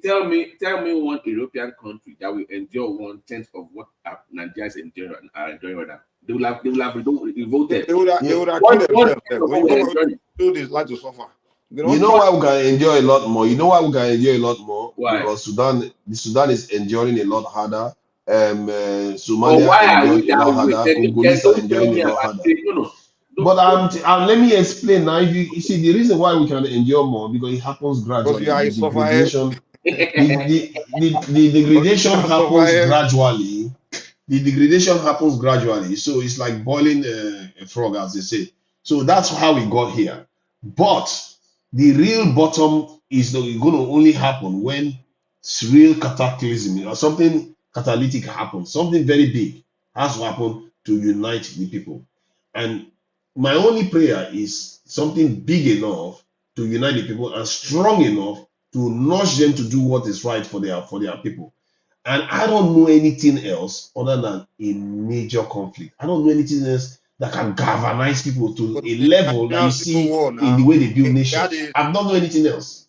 had the bloodiest civil war in African history. Did it That galvanize you? one is against yourself. It's like, see, I keep qualifying it. This is why I keep qualifying it. You have to survive the war, and it shouldn't be against yourself. If you fight against yourself, you might as well. It's self-harm now. You are harming yourself. Hold on. Did the Biafran war unite the Igbos? Anambra man was They still telling lost. Imo man is not original Igbo. The puppet of the colonizers lost, and that's defeated the Igbos anyway. So from the point of view of that conflict, There we was all no know the victor, no outcome of vanquish. it. What are you talking about? Whatever you want to call it, you call it. Either way, it wasn't good for us. Okay, We went on. no, go ahead, because I really want to know. Okay, let's do it this way, please. You know, real rock bottom means when you don't care anymore. Like enough is enough. Even you like, I am willing to die for this cause. Ask yourself the question: is any Nigerian willing to die for anybody else? That's for the good of that people. I don't care anymore. This is why I told you that he's going to need something higher. But it's not even Nigerian. It's a black man thing. Black man. Okay, there you go. This is why I told you that he's going to take something higher. It's not something that you think you have a choice. Like And most what? nations, to be fair, Like what? Tell me what it is. see, What would it take? okay, do you know what the Japanese did to the Chinese when they invaded them? Do you know what North Korea was like when Americans bombed it, and Vietnam, all those things that happened to them? Look at where they are today. You see, when those things happen to your people, and you see your people perishing, and you fought and survived, you will not take life for granted anymore. You will realize, it will crystallize it in your mind. So now, let me tell you where me and my party are coming from. I think you need to move to the United States, right? The black Americans, they went through all the Holocaust in this country, everything, like the Jim Crow, the slavery, everything. Just come to America, come to their community. That thing didn't wake them up. I'm telling you. In fact, we will not even go through that much. We are even more working than them. Go to their community, they are still self-destructive, and it's like you would want to say, these people, did you all go through something at all? The thing didn't make them really determined to become any, like it didn't make them. That's why no black man get problem. Yeah, you seem to be missing the caveat that I always use. I said you have to have survived the attack. You have to have survived So they don't survive. the They didn't people. survive. The people are still controlling them. No one is control. I beg. No one is controlling anybody here, man. I beg. We live in the United States, Okay, here, man. of course, nobody's controlling. Look at this one is one. Where control. his Papa, I country, beg. When his you wake own up in the country, morning, anybody. he barely owns anything in his country, and he's thinking that nobody's controlling the country. Have you even been to America? They're arguing with us there. I can't believe you. You know how many military bases America has in the world, and you say nobody's controlling nobody. Hold on. You said Japan. That thing galvanized the people, right? For a common cause, right? The Japanese? Yeah. Something galvanizes people to revolt, to change who they are as a group. The Japanese, the reason why the Japanese are doing well is one, the Americans wanted to use them as a counterbalance against China. That is one of the primary reasons that the Japanese are doing well. Because they failed against America, and they lost against America. If America I'm wanted to make saying this one, they would have suffered. You have to fight. What can galvanize the north, south, east, and west of Nigeria? What's that common purpose that will I mean, like, what is that thing? Something has to unite people that they can also. I think what would have united Nigeria if it was if the president had decided that he was going to invade Burkina Faso, Niger, and Mali, he would have found Nigeria. Almost all the black community united against him. But I don't even think I'm not even sure that would be strong enough a catalyst. It will unite us a lot, but it will not be strong enough catalyst to get us to where we let me need to answer get your to. question. Babati, let me answer your question. You two Naija cannot give you an answer. Forget it, man. Let me answer your question. There are two things that can make us progress. One, as far as unity goes, one will be progress. Like, let's say one region or two regions are advancing. They making scientific breakthrough. They're becoming very industrious, and like, we are progressing, and everybody will begin to align with our people. Like, wow, okay, these people here, they will kind of like submit to them. Like, okay, wow, this tech, they're advancing, and people will follow them. You understand? And then from there, that progress can unite people. Like, okay, wow, we see this, that's one thing that can bring people together. Some progress, some kind of interest, which is usually everyone is interested in progress. I want something. Can you give us examples? I just give you an example now. Maybe one part of Nigeria becomes let's say Silicon Valley emerge in one part of Nigeria, and the impact. For example, even Dangote alone can unite a bunch of millionaires and people. Everybody fall behind. Once the guys start changing lives, now everybody will line behind the man. Like, more, you forget which tribe you come from, that kind of thing. So if how many nations has this ever happened? You allow me, man. Allow me. Oh, don't over talk, Jare. You that interrupt people constantly. Tell us which country this has happened to. Okay, forget it. You forget which country. No. I'm not going to forget it, Mike. Okay. I refuse. Okay, I don't have Mike, answer. You have to tell us the country. Okay, I don't have answer to your question, but let me No, Papa, that we are brainstorming here. Nobody, like, even I am struggling with the Nigerian. Well, let me give another. But you just told me I wasn't going to give an answer. And you now. I'm making a statement. You let me land now. You already threw me a question. Let me land. Dude, calm down. You get also timing.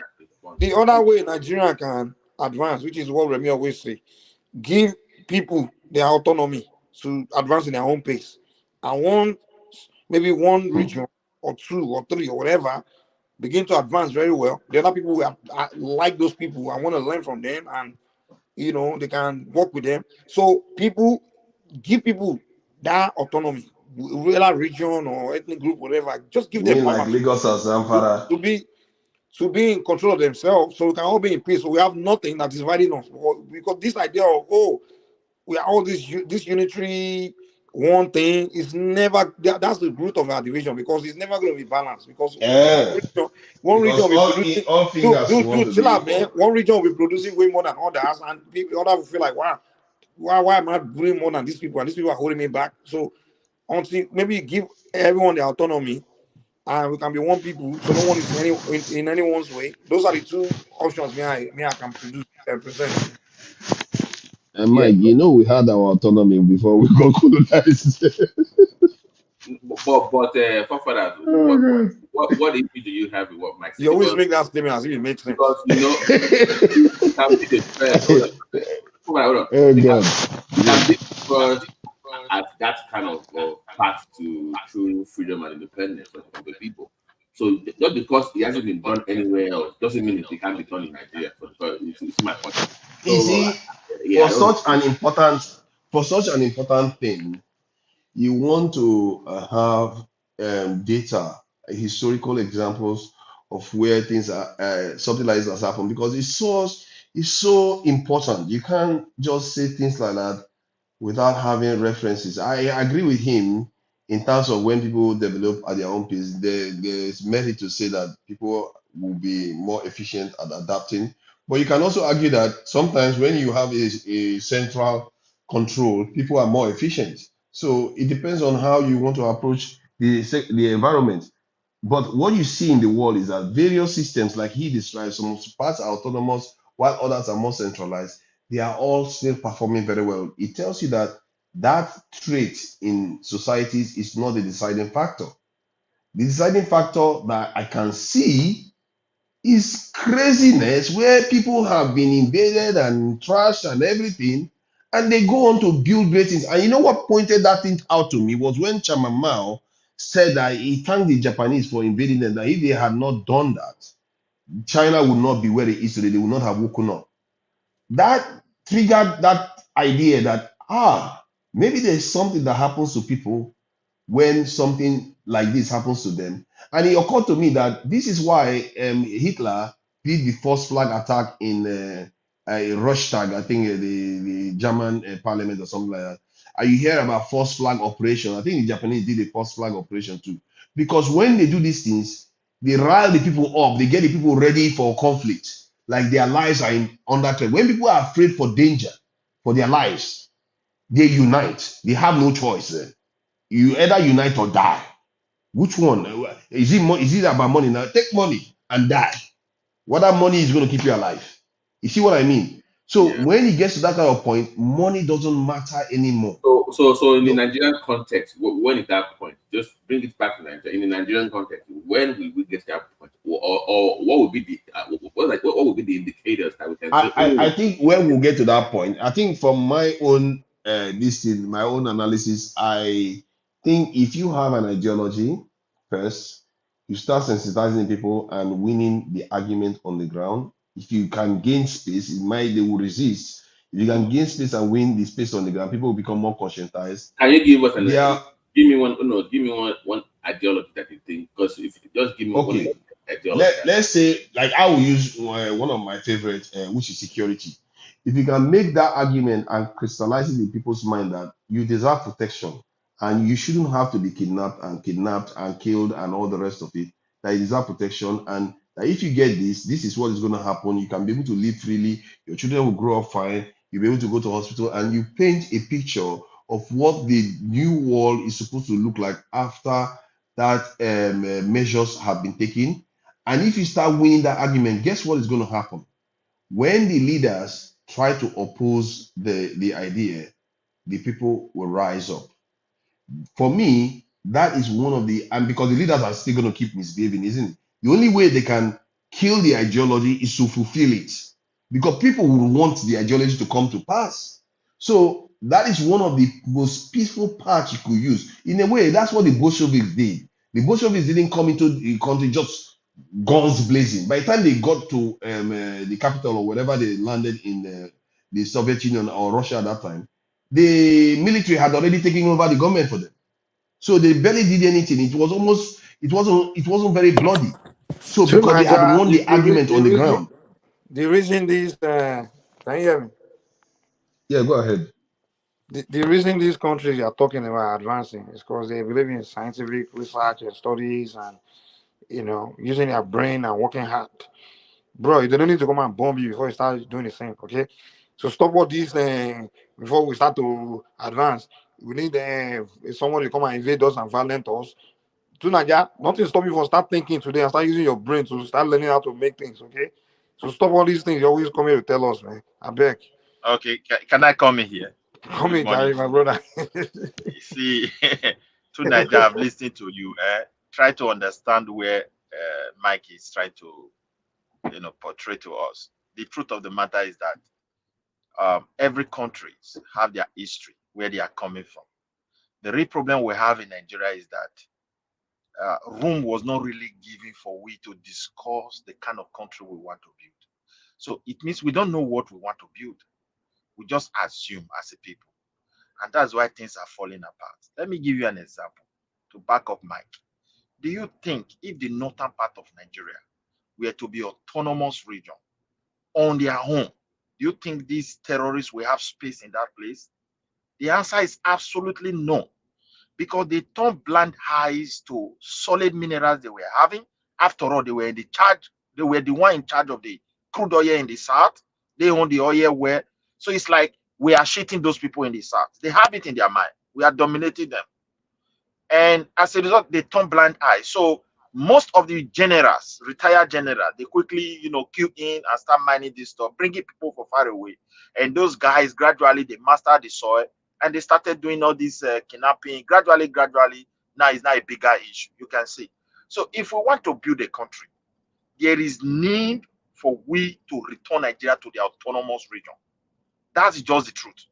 Because that is what every country in the world is doing. I don't know why we're asking questions. Let me give you an example. Even United Kingdom, they say United Kingdom. I think you live there, sir. You have Wales, you have Ireland, you have Scotland, you have these. These are autonomous we're talking about. They even have prime ministers. They, even when United Kingdom pounds, they have, every region have right to print. They print their own, what is it called? Pictures of their people with the same note. So there are things they enjoy. And Ghana gave sense of belonging. Now, Nigeria only have sense of belonging when their tribal man is a president. And that is a very serious issue. Now that the Yoruba man is ruling, yes, we can criticize Tinubu, but there are areas you want to push to. And the people will tell you, no, this is our brother. We can't just let it be like this, man. We can't allow these people. I'm just telling you the truth now. We know that things are not like meeting up to our expectation. If we are allowed to go this way, we are stupid.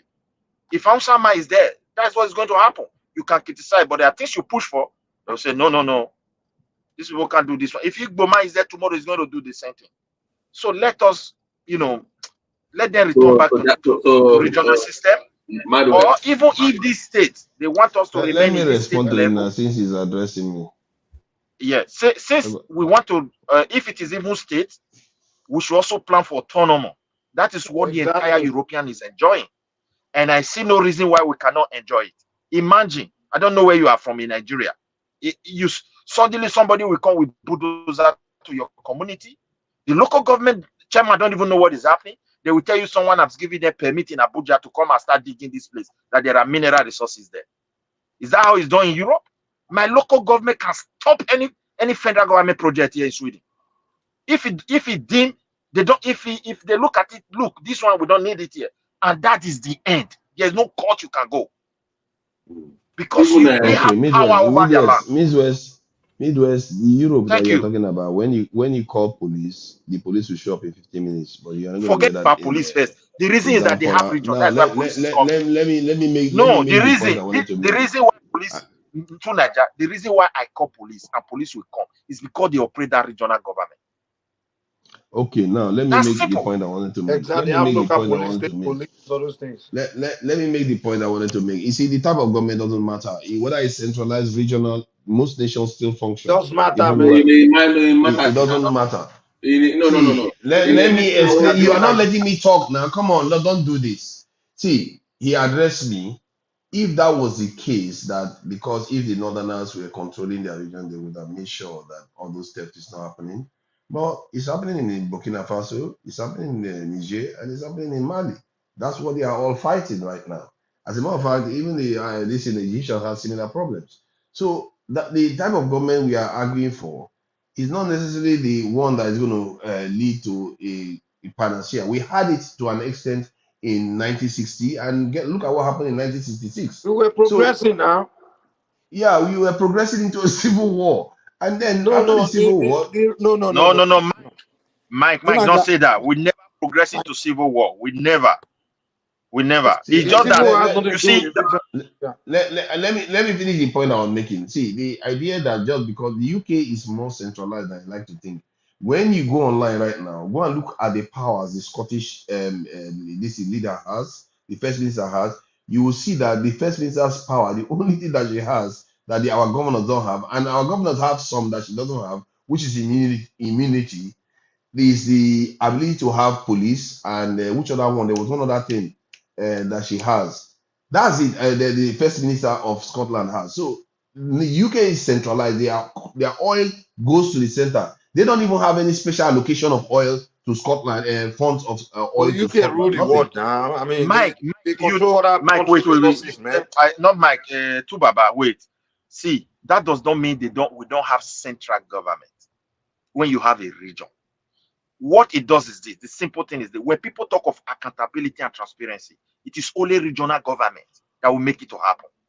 Look, if, for example, the federal now is expecting 50% of the resources or profit, let me just use that word, whether it's natural or transaction or tax from one region, they are going to put a standard system on ground so they can see exactly what that region is making and be expecting their 50%.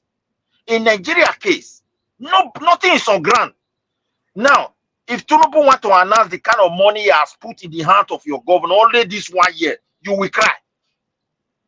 Money for environment, you don't even hear It just seems like a lot. and there is no accountability. That is why everybody is becoming so corrupt, and you see that nobody cares. People believe this country can't offer them anything, so this is my opportunity to grab the money. If you have a regional government and the federal now understand that, even if, for example, you have a resources in one region, you want to mine it, you still need the federal. That is not what we are saying here. But however, the process of mining it will now involve both the regional government, the local government, everyone will now have a role to play. Even when the money is coming, it's going direct to the federal covers. But there will be documents that have alerted or a system, those regions, that this amount of money is coming. And this is your own. People are there to work with it. Every Minister of Finance are there to work with it. They have right to demand and say, this is not clear. We need this document. And that's all. So a situation where we don't even know you the think that price of when oil you we have are all these selling. things that the Nigerian government will be solved? Do you think when you have all these things, the issues will be solved? The issue will start solving. People will not know who to hold accountable. Exactly. We don't have People will know who to hold so accountable. you reach, Exactly. you go and tell your governor, he will tell you, no, my Abuja people now Kosamu. If I wish I have my own police now, would have So protect everybody. among the And when 40 they black want to African kill everybody countries, because of election. You know? among around the 45 black African countries, how many of them do you think don't have this system you're talking about? How many African countries have you been to? On average, we See, have 192 constitutions how written so many, far. ask you, how many African countries have you been to or stayed and look at their system? I've stayed in multiple African countries. Some of them party parliamentary system like that of Ghana, and that of this in Gambia. So I've seen different systems of the African state, and most of them are different kinds of government that they have in the rest of the world. What are you proposing for But the Nigeria? point I'm making is that out of 192 possible constitutions that have been written, what makes you think writing 193 is going to transform this thing? If you So don't Naja, we transform the already people, explained it to you forget now. it. I see asking questions. He broke it down to you. You can hold Well, your I local have people explained it, accountable. Mike, Now but we have a problem of not being able to hold people accountable because they're in Abuja. We don't know what they are doing there. But in his what they are doing, locality, in his region where they all speak the same language, The local people are the ones that they don't know. pay salary. We are here talking this thing. Hello. Sorry, everybody. Sorry, I don't know this narrative. We say if we go back to regional government before Nigeria will work. But why are you people not looking the history of Nigeria? How long did regional They government don't. stay before the 1960 bloody school? How many years? wait, If it was my brother, There was one corruption. Regional Oh. Do you government know that was there was corruption during that period? That's what led to the coup. I There was don't think massive these people even corruption going not on what during understand. led They that to the just time. go coup. with Now narrative. oil, now ain't led to the coup. Now oil.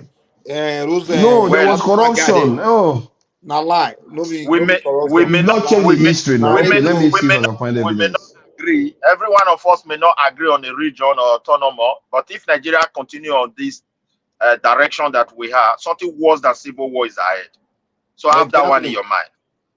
So if we said we have the regional, let me just tell you, the regional system worked perfectly. It worked perfectly. For 3 Only years, the east. and it turned to bloody. Yeah, It wait, didn't now turn it to worked bloody. perfectly. Wait, it did not turn to. Even the British who colonized us never tried what we are trying today. They gave us region, even when they have power to seize us and say one country. No, leave your emotion aside. I'm asking you, how long did that regional government sustain that turned to bloody 1966? But What do Nigeria, you even it's not understand? regional government that led to bloody. Wait, It's Wait the now. unitary Why government you that led saying? to the regional war, the regional government did not cause war. It is tribalism that caused war. Oh my God, do you know the Never corruption regional. that what have you even Wait. watched? Have you wait now? Have you watched this? What's the name of this hearing during this Oputa panel? those people that participate in that 1960 coup, have you watched that? Did you watch it? But the Did coup you has know nothing to what they do with said? The regional complaint that they government. brought out that was happened before, and what led them to carry out that coup? Okay, explain to us. What Explain to us. not Explain to us not you why can the regional. explain. You can explain. Let us also See, have a clear because let me I tell you hope one those thing. Midwest, please allow him to explain to Wait, us why the regional wait, government. let somebody talk. Leave emotion, my brother. Yeah. See, let me tell you. See, they said one in 19. I think the first election that was 1963. That all the old region, the north and the south, they were using the military to rig election. One, that was I just continue. Then number two, the corruption that was going on was alarming, and Nigeria was over suffering. Number three, they said majority of all the old maybe Awolowo, Azikiwe, Samadu Bello, they are infiltrated all the old. Everybody have military, they have their own police there. That they infiltrated all of them, the military, that they were using them, and everybody was wanting to go to the center. That's what caused their Awolowo and Azikiwe. You go and leave this is Oputa Pan, all of them is there live. It's not, these are the people participating in it. It's not my word. okay. What My led all brother, this? let me come in here. Wait. There was Can I killing come in in here? the TV side. Wait. Let me come here because the way you are The thing presenting. about the past with the road tinted glasses Wait, without really checking the details. wait, my brother. You see Oputa panel, It was trying to like a panel where people come and argue against themselves. We were trying to, everybody have his own version when they were talking. I listened to it. The truth of the matter is that the first coup was never a coup of Nigeria. It was ethnic coup. People align on the basis of ethnicity to do what they did. Let me tell you, who told you Nigeria were solving during the region? The answer is lie. You don't even understand. You didn't even watch it, my brother. You're not emotionally scouting. Let him I'm respond telling to you you. what they lay out. Najama, let me do a response to you now. Give me a chance to respond to you. Okay, let me describe the state of the economy to you. Our economy were far better than nearly the entire European economy in terms of reserve. And those guys you said they were corrupt, go and show us their building. Go and show us their mansions. Do you know the finance minister, Professor Kotebo? What does he have? He has nothing when he died. But Najama, sorry. This guy saying, you don't even sorry. You're just saying as if you are there. Have you born? I'm telling you the history of people who participate in all those things. I'm telling you this and that. Midwest, please. Nothing. Midwest, please. Najama, the corruption you keep pointing at, the Ekotebo, the others, it's in the center now. It's not within the region now. All these things you are complaining about, the fights were in the center. The regions were governing themselves independently. They had resource control. They had their constitution. They were governing and they were all progressing. But where the problem came was when they meet in the center, and also Nnamdi Azikiwe was the one that really created problem because he started interfering in the Western region problem. He's not from the West. He started coming there trying to interfere, you want to be premier of the Western region. You are not from there. And two, he was still giving Awolowo, became president. Next thing, put Awolowo in jail. You are not for what? What's your business? It's Azikiwe that was interfering. And then thirdly, as far as the coup goes, in the Eastern region, the what do you call them? The minority there wanted to emulate what happened in the Western region when the Midwest people decide that okay, they will create extra region for themselves, so the minorities become one region, so the Yorubas don't dominate, kind of stuff. And in the East, these rivers and all those other people wanted to create their own region too, because the Constitution allow everyone to opt out through referendum. But the Southeasterners were the problem. They were the one that just had issue with those things. That's why they did a coup, like no division, no. And then Ironsi decided to make a unitary system. So the whole violence is not because the regional system was the problem. The violence was because some people just, I guess something wasn't going their way. And somehow they have to put nose in other regions' problem. That's what happened. It wasn't really regional. Yorubas were doing well. We had our idea, we had our philosophy, we were creating our curriculum. We were doing well. Just leave us alone. And the Midwest, when you guys created your hold on, let me land. This one is important. Midwest, when the Midwest broke away from the Western region, the oil in Delta State was belonged to the Midwestern region. And you guys would have been controlling your oil, building all the oil revenue from Delta State today would have been going to the capital of Midwestern region. You guys will be building your place. There won't be no Northerners coming to own oil well in Delta State. So it was going well, and the Northerners don't have problem with it. It was my Southeastern brothers that just had a problem because there are people all over Nigeria. They want equal right everywhere they go. They want to be equal in the north, and they want their people to be equal in the Yoruba land. And as we say, Yorubas are doing tribalism to the Igbo people in Yoruba land. They were the only people that had problem with that regional problem, and they created all the problems. So you can't say regional Okay, problem. Mike, let me ask you. Okay, let me ask you one question, then you continue. See, what do you think now? For example, if we go back to that regional government, what make you to think that thing that you explained now will not take place again? No. See, today that argument of you mean the Southeasterners will come and who knows in other people's region problem this time. Maybe don't leave the Southwest. Maybe Again, bros. Maybe like from the middle. Okay. Hold on. If you want to say the reason, okay, you want to talk about coup. Even when we became unitary, we still have so many coups after that now. We're having coup after the unitary system now. When we came together, we're having coup. So don't say regional system was the reason for coup. Coup will be coup. You understand? There will be some problem that will always be there, whether it's regional or unitary. Even those things you complain about, corruption, whatever, we still have it today in the unitary system. So there's some problem that's just problem. You can't say it's because of the system of government. It's just human problem. You understand? The issue of we are complaining about fighting for power in the center, we still doing it today now. I will try to fight to go center because this time is even worse. Because you believe because the president really, has so much power over your region this time. At least back then, most people didn't even care about who become, like the people in the Yoruba land back then didn't care whether Olo become president of Nigeria. They just, Yoruba become president because they just want their region. They just focus on their region. In fact, their own fighting was within themselves, like, who will become a leader? They want Olo to continue. They didn't want Akitola to continue because Olo was really did great. You understand? So that was within them. They didn't go and fight in another region for their political problem. They were fighting in their own region over their own political problem, and they would have solved it among themselves. But today, everybody is a national war. I'm asking you, if we go back to regional government, what make you think that we don't interference again? That is what I'm just asking you. No. There will be rule of law. There will be accountability. Was there no rule of law by then? See what we know they miss everything together. No, can you hold on, please? Wait, my brother, let me learn. What led us to the civil war? Even before we got independent. No civil war. We're talking about the coup. Something led to the coup, not civil war. The coup led to the civil war. Which coup? Wait, the coup was it? Look at, I listened to this man put up panel. I think Bulem, they called that man. He said it was in everywhere that Sadana of Sokoto was already in line with Egypt. They were in line with this, that they want to Islamize Nigeria. That book he wrote, 20, the character into 20 rumor. That was 20 rumor inside that book. Don't just discuss that book. That discarding the that panel. Was operation no mercy. Those people they lie. Was not lie. Discard that book there in that panel, please. Don't say anything about that book. This one is not from my mouth. Let me quickly land this one, please. I'm not talking.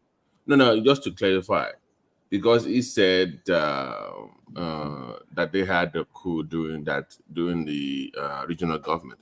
There was also coup during the presidential run as well. That's what I said earlier. But we are asking that for Nigeria, if you compare the way we were during those first 3-4 years, were we not better off than what we had after, or in a different system that we've adopted?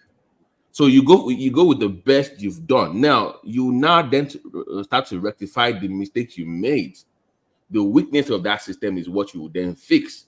But it's still the best option we have now. If you have anything better, please tell us. But Raji, the British left 1960. The first election we had in Nigeria, 1963. How was that election? That you are not looking back. You are just looking because we grow and be hearing sweet word. What led to it? We have to diagnose it. But no one cared too much about that election because the regional people didn't care about too much about this. I just told you that everybody was concerned about their region. There were problems with that system. Hold on, let me finish that. There were problems with that system, But I'm saying that even with the problem in that system, it was still the best that we have. Now, if we go back to that system, we can then fix those kinks in that system. Is what I'm saying. But you can't dismiss that it was still the best that we've ever had in that country. It's all I'm saying. So nobody's saying that system had a problem. But compare that system as terrible as it was to what you have right now, it's still better. Baba, let me even shock Nigeria. What he doesn't understand about what we have today.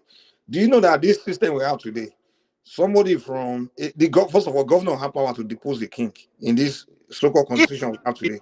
That's one. And two, hold on. Let me even Who say this. merited the position? But hold on. This is very important. What I'm about to tell you next. Do you know that this unitary system we have today, anybody can become governor. A guy from one region can become governor in another region. So basically, a guy from Anambra can become governor in Edo State if he trick Edo people to vote for him, or even maybe rig election. And when he become governor, he's more powerful than your king.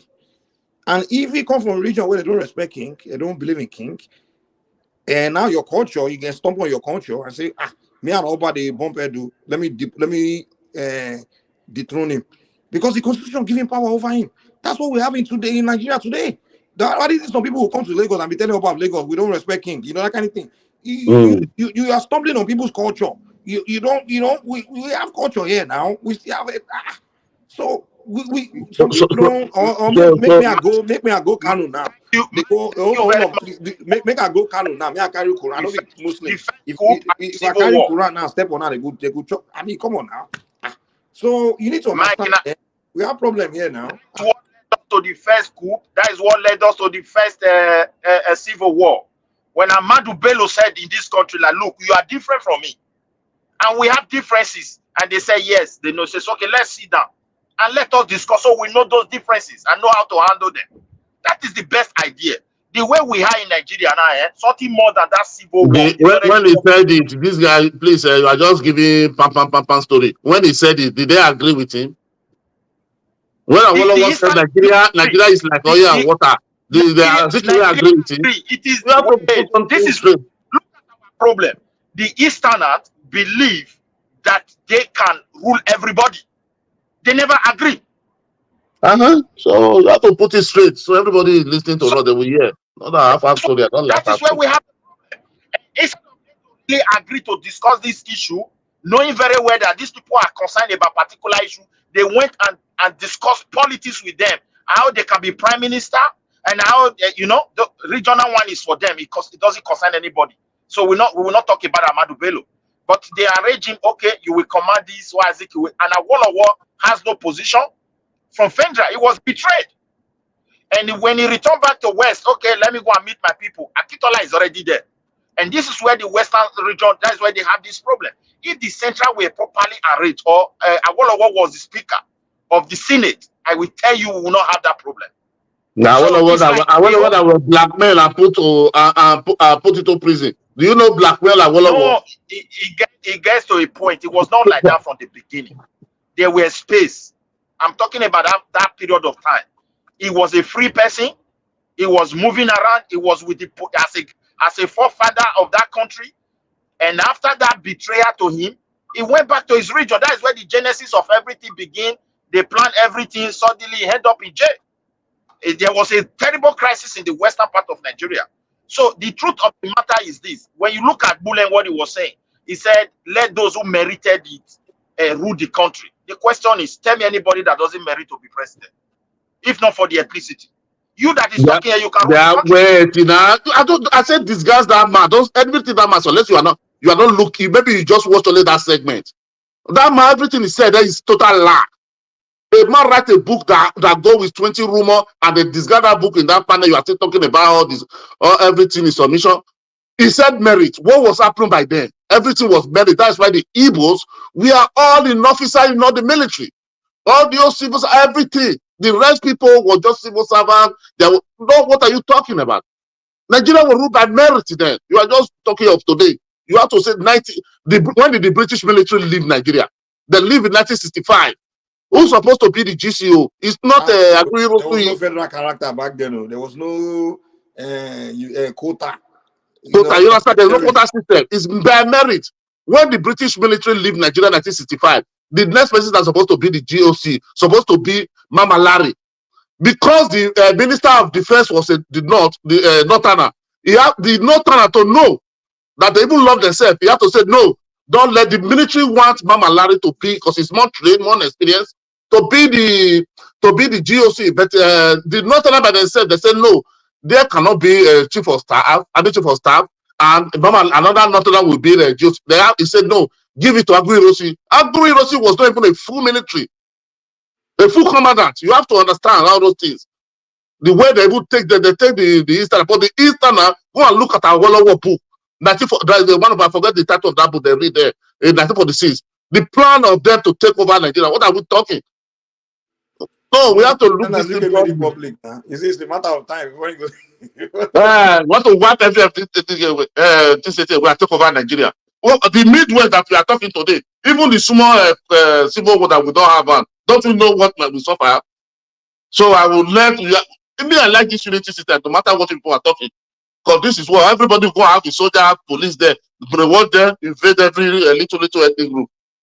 No, if you are fighting for yourself, I'm still fighting for myself, my brother. Because I've read those books, many books, I've looked that panel, I've read many books about that civil war. All of them, the lie is too much about everything. So, are you saying that the East have always been resistant to regional government and they prefer the interest? Because if they go for regional government, go and look when the money when they bring their submission, go and look all their submission. Even when the Ohanese come to the Oputa panel with their submission, everything they say, all was still disregard, all was just fictitious petition, lies against the nation. Even during the confab, I think the only one in more state they didn't want regional. In fact, the last one before the one during Obasanjo time, they never really. Because you can never favor the Igbo are travelers. They need to go to every part of the country. They cannot favor them, man. You cannot favor them. They will become second-class citizens everywhere they go. Listen, they cannot favor them. You have to be realistic. Igbo are travelers. They need to go to upper. That is what Azikiwe was fighting for that unity. If you look at that, fighting for one country now, because for one country. It was only the one fighting for one Nigeria. None of them. Agwolowo never said. Sadona never said. Even before the Civil War, when they called the London Conference in Ibadan, that they bring a different color. If you want unity, when before Gowon started it, that they should come. The Igbo never come. That is why they never agreed. That is what led them to Apure Accord. I don't know. Some people will just come be throwing one thing. I don't know where story they didn't even read. They didn't even lose it to people. These are people who were still alive, who participate in the coup, who participate in the Civil War. You have to hear from them. Then you know the truth.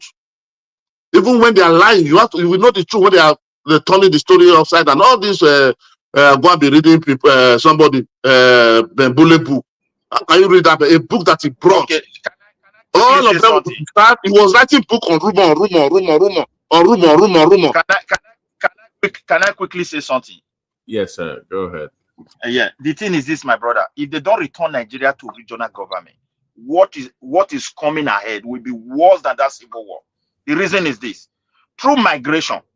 By the time other ethnic nationality start, taking the balance of electoral state gubernatorial election, you almost have then you will see what the politician will do to those people.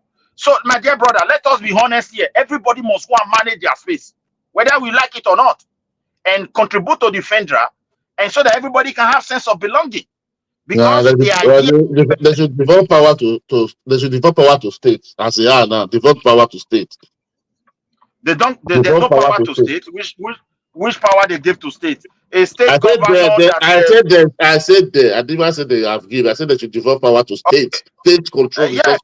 Every state. They don't because there's a serious problem that is going to lie ahead. The way things are going.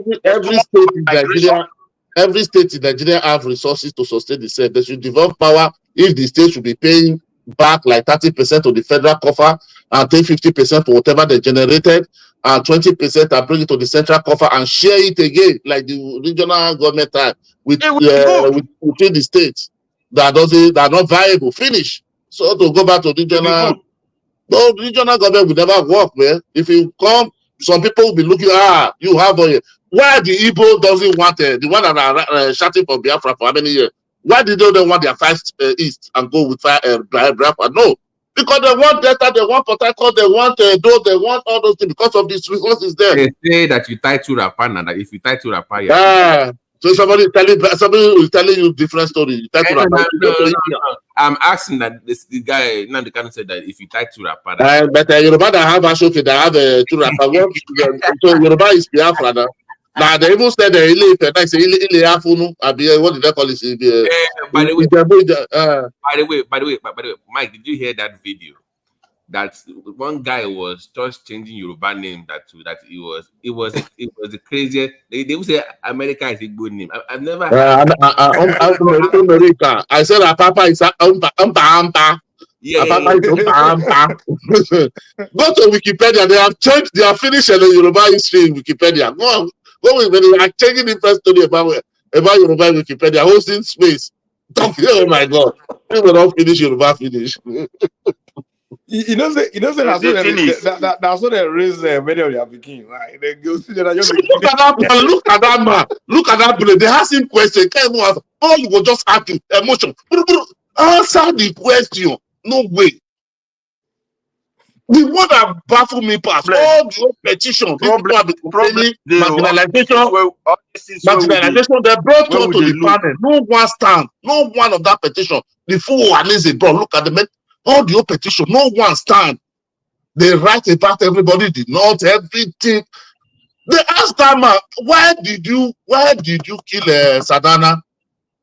He said they were waiting because if they didn't wait till he should come back from Saudi Arabia, may bring some troops from Saudi Arabia. Come. Somebody never come. You have to speak the mind. Okay, why don't you wait for him to come back? Why they not arrest him? That coup was based on tribal hatred. There's no other thing. We were running a perfect country. We were having foundation, good or bad. So for me, I think that hatred is still growing today. And for peace to reign, the federal government need to address it now. Because a lot of things is happening in our country. Nobody knows how possible people can wake up and who's ruling my state? Is it in the amount of Fulani that is ruling my state? They're ruling my state. What do they want again? If you want to go to president, you have to negotiate. It's not by bullying everybody, by insulting Oba, by insulting our tribe. That you can never give any. Nigeria does wait one thing. Nigeria doesn't owe any personal individual president. Nigeria don't hold any personal individual president. Obi must not be a president. Nigeria doesn't hold him. They have to know that. You have to negotiate for it. You can say Nigeria hold a region, a government, fine. But any personal individual, Nigeria doesn't hold you president. Me, I'm from Edo State. I can never even think maybe 100 years or 200 years, Edo man will come out and say, want to be president. Am I not marginalized? Even Buhari, the guy ran 4 times. 4 times. They marginalized fast. Now we the marginalized fast. The truth of the matter is, why was somebody be using the 30 men be telling me about president? Says that for they're marginalizing you. Whether state or region, I bet many people get right to protect their own because they will not come begin a fight. Like what you mean? No, my brother, nobody can come and fight. No, nobody can come and fight. Everybody can live fight. Nobody can come and fight. You see, they are trying to use, we Nigeria, we are free to move everywhere. They are not trying to use tribes from other places to be, tampering with the state election. And that thing ain't go cause very big problem. I'm telling you. Because we my brother, that's our own problem. Like one thing, mostly in our own, let me suggest something. Mostly in Edo State, mostly most of our women. There is something I would say where we are doing that is not the way. Your election is your election. Your state is your state. Politics is local. Okay. The law of Edo State is from Edo people. Any law that federal government makes, only federal character, federal election that brought everybody together. It's not state election. I don't know what people be fighting for somebody because I don't even want to say something here because I will just get upset this one. Because if I cannot choose your local, we've been thinking somebody's your messiah from another place. Oh my God. I don't want to talk the way the people, something they did, they make me get upset. I won't believe that these people, what concern you with Yamiri? What concern you? My brother, the problem where they our people, many of our people, not for me, we not hate anybody, but waiting me and they watch. When people are trying to say this place is no man's land, it will not come from any other person. And that's how I see come. That thing I will must cause still problem. come down because you didn't mind your business. You are interfering in other people's business. So you must come and you are giving people telling people no, because you are good. This kind of good are you? Are you even okay? I'm not beneful. You are saying somebody can come and eat with me. Are you even living well? That you are saying no, Well, anybody can come in Edo State and work in this one and work in that one. No, if you want to work federal character, you go to Abuja. It doesn't go to my state. There's no federal character in state. In no state, if I don't make a law now, it's for Edo lights, not for Nigerian lights. You the way we understand? are Secretary rule us for the past 8 years, my brother. If I look the whole thing, get as it be. So me, I just be quiet. So I have to be honest. And that one be like that's why we must support those who are there for grant to retain our place, not those people who say that's why they go grow for Lagos. You don't know who be their friend for Lagos. So maybe we secure our land. Funny people come there. Another thing people need to take careful now. This mix people, this mix children. Some of them now they go to bear your name. You go this thing your people, but you position in the hood. Even though even though they You will see somebody because of somebody is as a commissioner. This thing in your state, fine. You know some name. If you watch some of these people, you go to research, you go find out say their mama na from that place. People like Alaba, remember when we come here one time now, during the Deuce show one time, the guy, Yoruba name, 100% Yoruba, Midwest, this guy come here now, during the Deuce show. The guy, Yoruba boy, with Yoruba accent, deep one, he accent just the same like that, the guy. The guy, the whole show, we said Yoruba man, at the end of the show, the guy he come to say like Joma, now he come say, well, you know, the guy say no, say my sister. We say, you know Yoruba boy, and I see your name, everything, and with your accent. That's what my brother begin to speak Igbo, man. There's many of them. Just go to no. Since Tinubu come now, that is what is happening on social media. Even go to Twitter, you will see they will change the even in most. I always go to one Yoruba Twitter space. This Yoruba, what do they call themselves, conservative or something. Go and listen to them. They will just come when they will not start asking them. You will see we just run out of the space. They will say, hey, don't come again. Oh, see ya. Well, the thing is bending on Twitter now, so we will use a full and name themselves. So the way the thing be like, we will come from Edo State, our place, we open up, people they come, they welcome them. But it's very clear for the past 30 years. For me, if I watch some video, the kind of insult where some people they try to give us, and doing all this kind of way they want come they try for our place, and they look at this one, this soup, when they cook. If our people begin help that they put fire, they're not go like them at all. The food no go done. When I see money now, everybody will change mouth. And that's the problem. I don't know why. Mostly our women, even in Europe, if you don't understand, sometimes I look them, I get angry with them. That's why majority of them, when there's a problem, they call me. I don't want to answer all these women again. Sometimes I don't look them. So, but they have I want to come out, my brother. Bye-bye. Thank you. Bye-bye.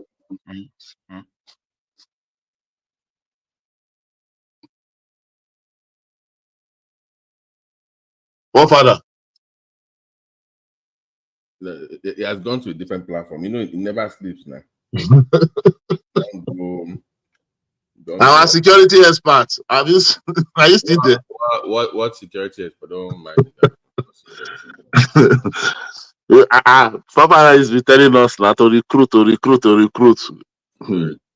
know what he's talking about. He's not telling us how are we going to pay them, how are we going to equip them. No life insurance. We're not advocating for that. I say we should recruit. Father. Nigeria police have been this thing, military. They are not even paid well. You say we should get more to eat. The point is this: if you have regional security outfits, they can recruit. If you think you need 1 million in your region, you get 1 million and pay them how much you want. If you can afford to pay them 1 million every month, It is coming for your purse, Abi. So everybody should hire what they want in their region and pay them whatever they want to pay them. That is true federalism. Okay, so if you want to have even I've always said, if in every region, if you want to create 1,000 states in your region, that is your problem. If you only want to have 5, that is your own problem. No, but everybody should be able to do what works for their own region. Uniformity is what's killing the country. We must have this. So one person even came here tonight arguing that if they say petrol in one area at 110, it must be 110 in Sokoto or Maduguri. You will not factor the cost.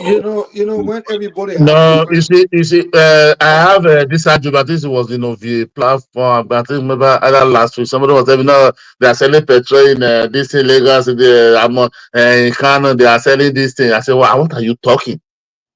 So the kind of comparison you people make sometimes, I don't understand. How did the oil get there? Did the oil fly to there? Don't even think the transport that will go from Lagos to Ogun State, is it the same cost to Medjugorje or to Edo State or to what are you people talking sometimes? I don't know. They know the problem we have in Nigeria today. Some people, because they are not, maybe they are not, I don't know. I don't want to use this kind of word. Most of us don't even know how big Nigeria be. Say if you fit 6 European countries inside Nigeria. And they tell you, when I begin to look, I go Google the size of England. I can't find out saying England are more the same size as Yoruba land. I swear. I say, hey, when I look size of Germany, if you fit Germany, fit France, inside Nigeria, and the London, they are said is overpopulated. That London, they say, it's overpopulated. How many millions there? It's not total 8 million people. The London, everybody is overpopulated. I don't know why we have to. It's like country different region, different ideology, different philosophy, and you want us to all be in the same, like just like about saying uniformity. It doesn't make sense, man. Let people govern them. I mean, use their own ideology or ways to determine their destiny. Give people way. I mean, everybody get their philosophy in life, man. Life. Their desire, what they want to do. That is why I prefer states. They should develop power to states, because if they go to a region, fine. Even state, that will even be better. Yeah. What people are looking. Why the Southwest are clamoring for regional? They support it 100% because you people see, you are almost one, and you have been in no problem. But we that is the minority side, we know what we are afraid. I see what you're saying. But we know what we are afraid. Another way we can say, maybe it shouldn't be region for everyone.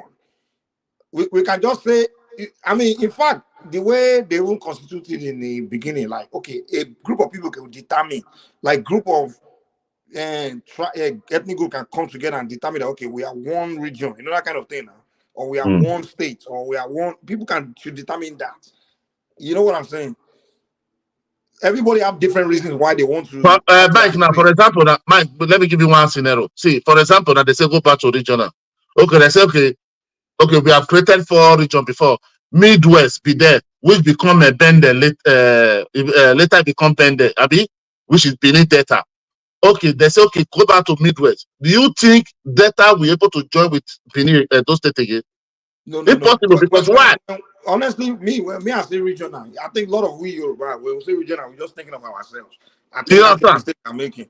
Yeah. No, Mike. To me, I see. You can do region, but in that region, you will not determine to have 2 states.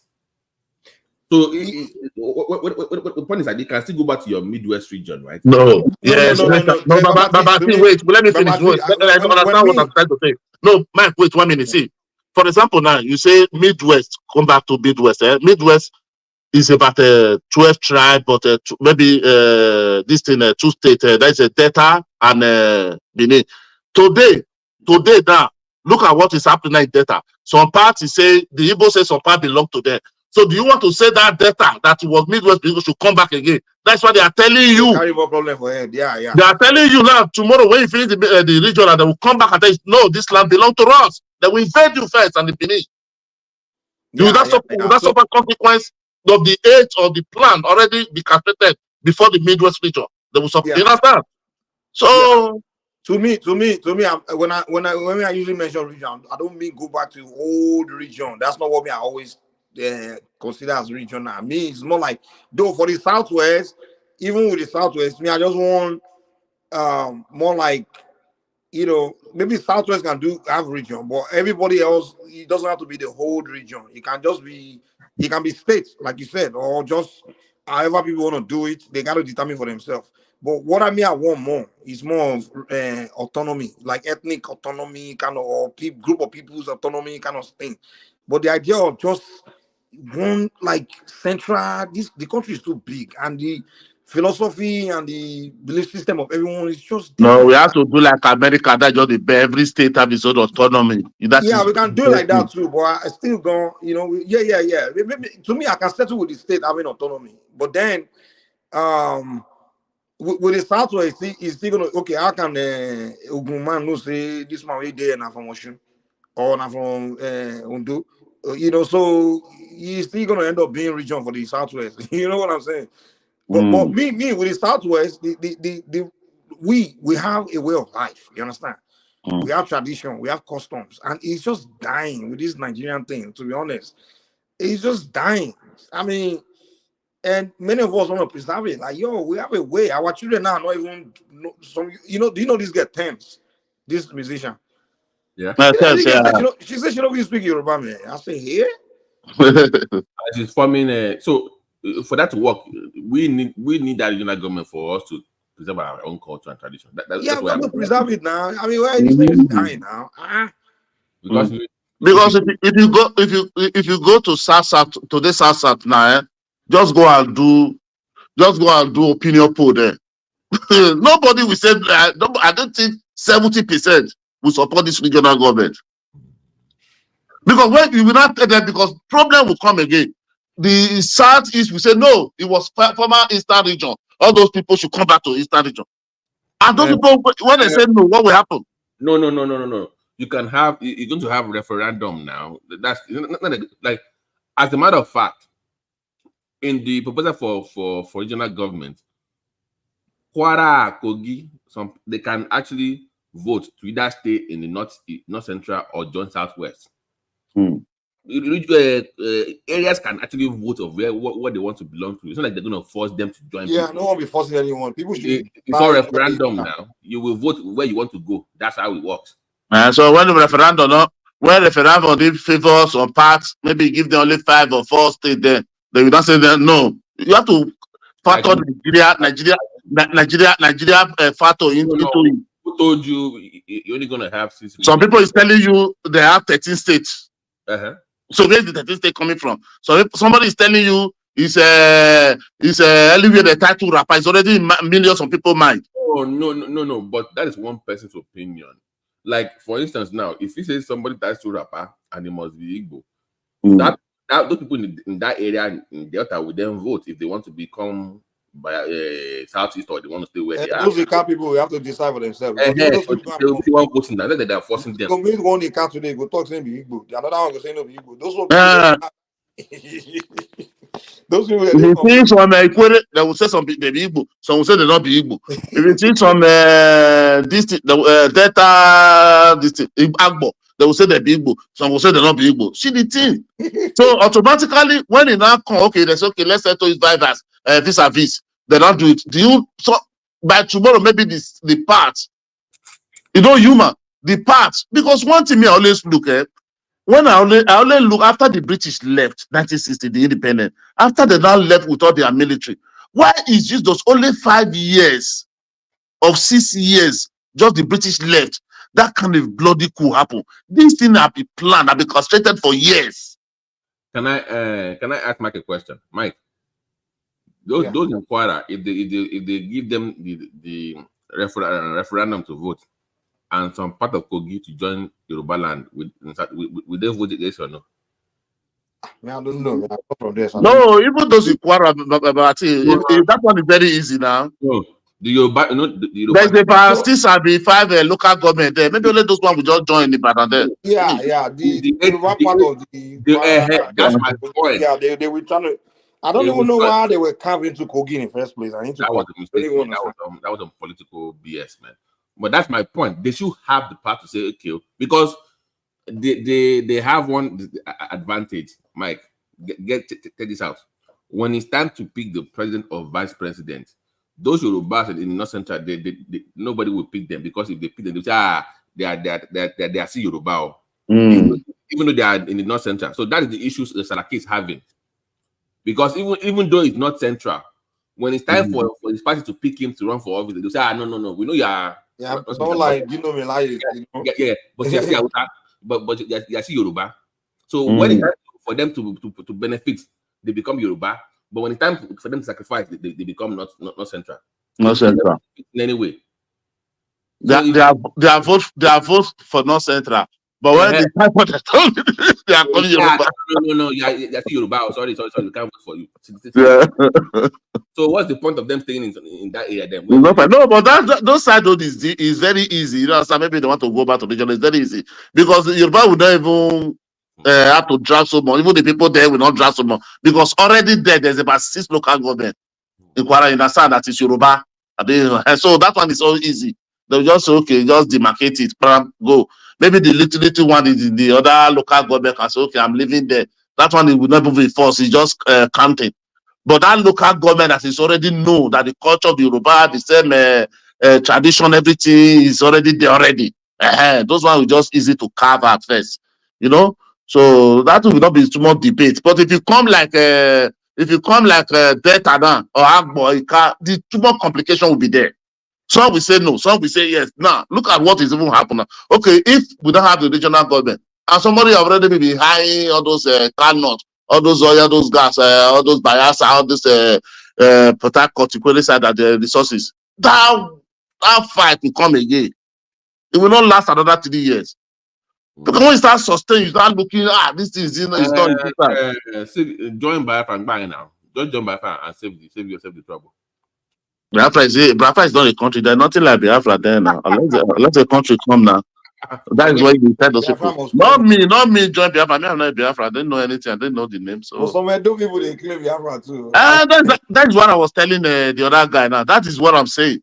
Sometimes you see what they are saying online, you will just go to platform that you don't even understand the history, you don't even understand the culture, doesn't belong to your father, to your mother. What just start existing in 1962, you are 1967, you are now putting yourself to it. You that have a culture of about 500, how many centuries ago? Huh? Begin to tell you that we know our this thing, be telling you the changing the name. That is what I don't like about all this. It pisses me off. Nobody is fighting against whatever you are fighting for. But fight for you. You. Don't come and be having me drawing map, putting my. What are you talking? Do you look like Oba of Benin? So like somebody that will bow to Samuel out of the Kano. I don't know why people don't think something is very easy. And the way these guys they won't die for that Biafra, because the one that say, you never even convince the people in the call Biafra to join you already. You don't really want to die. This, like when I'm looking at the kind of waiting to suffer, the guy is suffering himself. I say, guy, this thing where they die for, you never even solidify him. Like all these two rapper people never agree to join you. You don't ready to go prison on top. Man, please leave that guy. A man of 54 years. If people are not so gullible, a man of 54 years will now wake up and be telling me my history. Huh? I'm a man of 54 years will now wake up and be telling you your own history. Your ancestral road. You just wake up 54 years telling me we're the title rapper. What kind of nonsense is that? What kind of talk is that? You should go to India and the title rapper. You go to all this African country. What do they call this country? The title rapper. Go and pack all of them now. You know, so I'm confused now. So two rapper, Jewish. Okay, so which one? What ancestry? Yeah, Jewish, Egypt, I beg you. I have a guy. He said they're from Egypt. I said, and it was seeing all this. It was seeing all these wars in that. It was quoting from the Book of the Dead, all these old Egyptian books, and it was trying to say that they're actually Igbo names and stuff. And it was, I was like, and then they had this guy, this African American on YouTube, Black American. He went to the East and he met these elders. And they said, as a matter of fact, that Jesus Christ lived in, that this is Israel. That this is the way Jesus Christ. And the guy was just like, what the fuck am I? It was like, they were saying, They're gonna talk like this as if people don't get sense. Honestly, yeah. So that thing you don't wonder. They could just assume Somebody, wait, everybody there was don't a get sense. platform I was here. But I was in the platform in the Twitter space. They happened. They was talking about Kaladera, Romeo, this Oduduwa. Igbo people go open platform. They talk Yoruba and Benin history. After I listen for 2 hours, I know ask. I said, please, if this Yoruba space say no, this Benin say no. I said, waiting concern Igbo wey go open space. They talk about Yoruba history, deliberating, forcing it, rewriting it. I said, okay, please, sorry, I want to know about Igbo ancestral roots. No, that is not what we are talking here now. That is not the issue.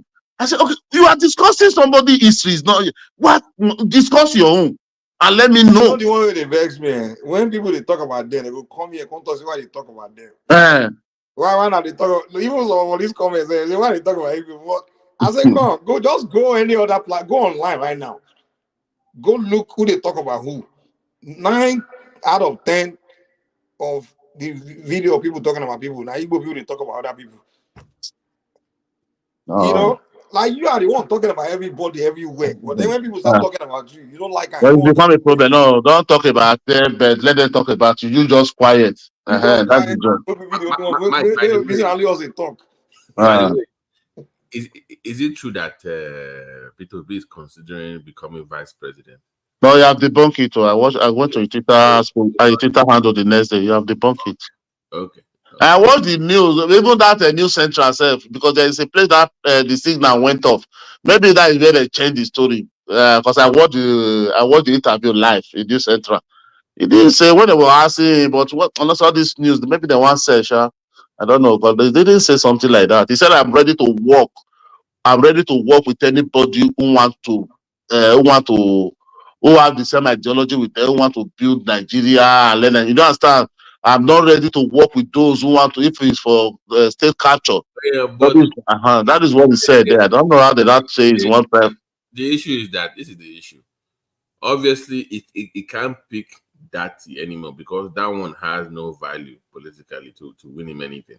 But those that can actually win him something, those ones don't feel like they can walk beneath. They are like is beneath them. I don't see a Kwankwanso at they're like, wait a minute. They don't see him as an equal to even work with him. I mean, those that count in the north. I mean, that can actually win a vote.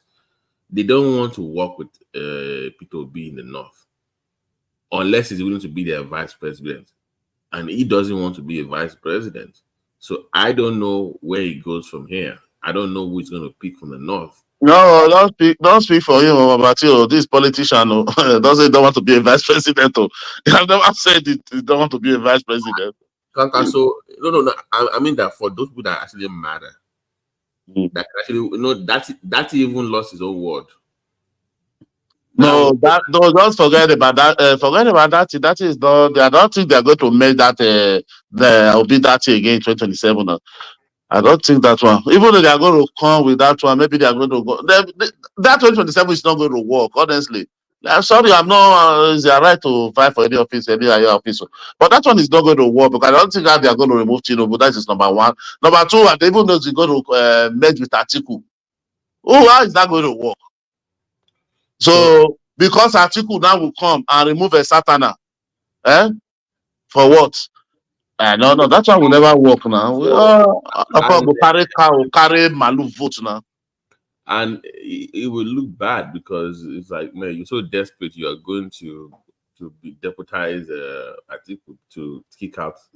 That's a very interesting. Well, we'll see how it plays out, though. But how is it going to look back? He has never been president. It was vice president with emerged as a vice presidential candidate in 2019. So 2023 was a contestant as a president solo now. So it was not going to look back. I've never held any office more than a governor now. So we're going to go back to be as a vice president, but this 2027, I don't think there's none. I know many people don't understand the election of Nigeria. They don't understand how the things work. So they should go and waste their money there. They should contest. Is their right? Nobody hold anybody to contest, but for taking them to one. If Peter Obi comes solo, I'm ready to support him again. But to go and make it article, no, me, I'm not going there. I'm not going there, my brother, because I cannot wait for Northerner to come and take a certain heart now. For what? Yeah, but they took good luck out now. Didn't they No, good luck. See, there's that good luck. Even me, I support good luck going. I never support good luck contesting. Why? Because Nigeria Constitution then, where they say well, that case was in the court before Falana and Zekume was start arguing it on the television then. You know, they said you cannot contest. The Nigeria Constitution, you cannot be sworn in more than 2 times. So Jonathan have already finished 1 term. Finish Yaradua attack. He win the 2011. So when he wanted to contest again, me, I was looking at you already bridging the constitution because that's I only like people to follow law, think of it. You understand? So when they now go to court,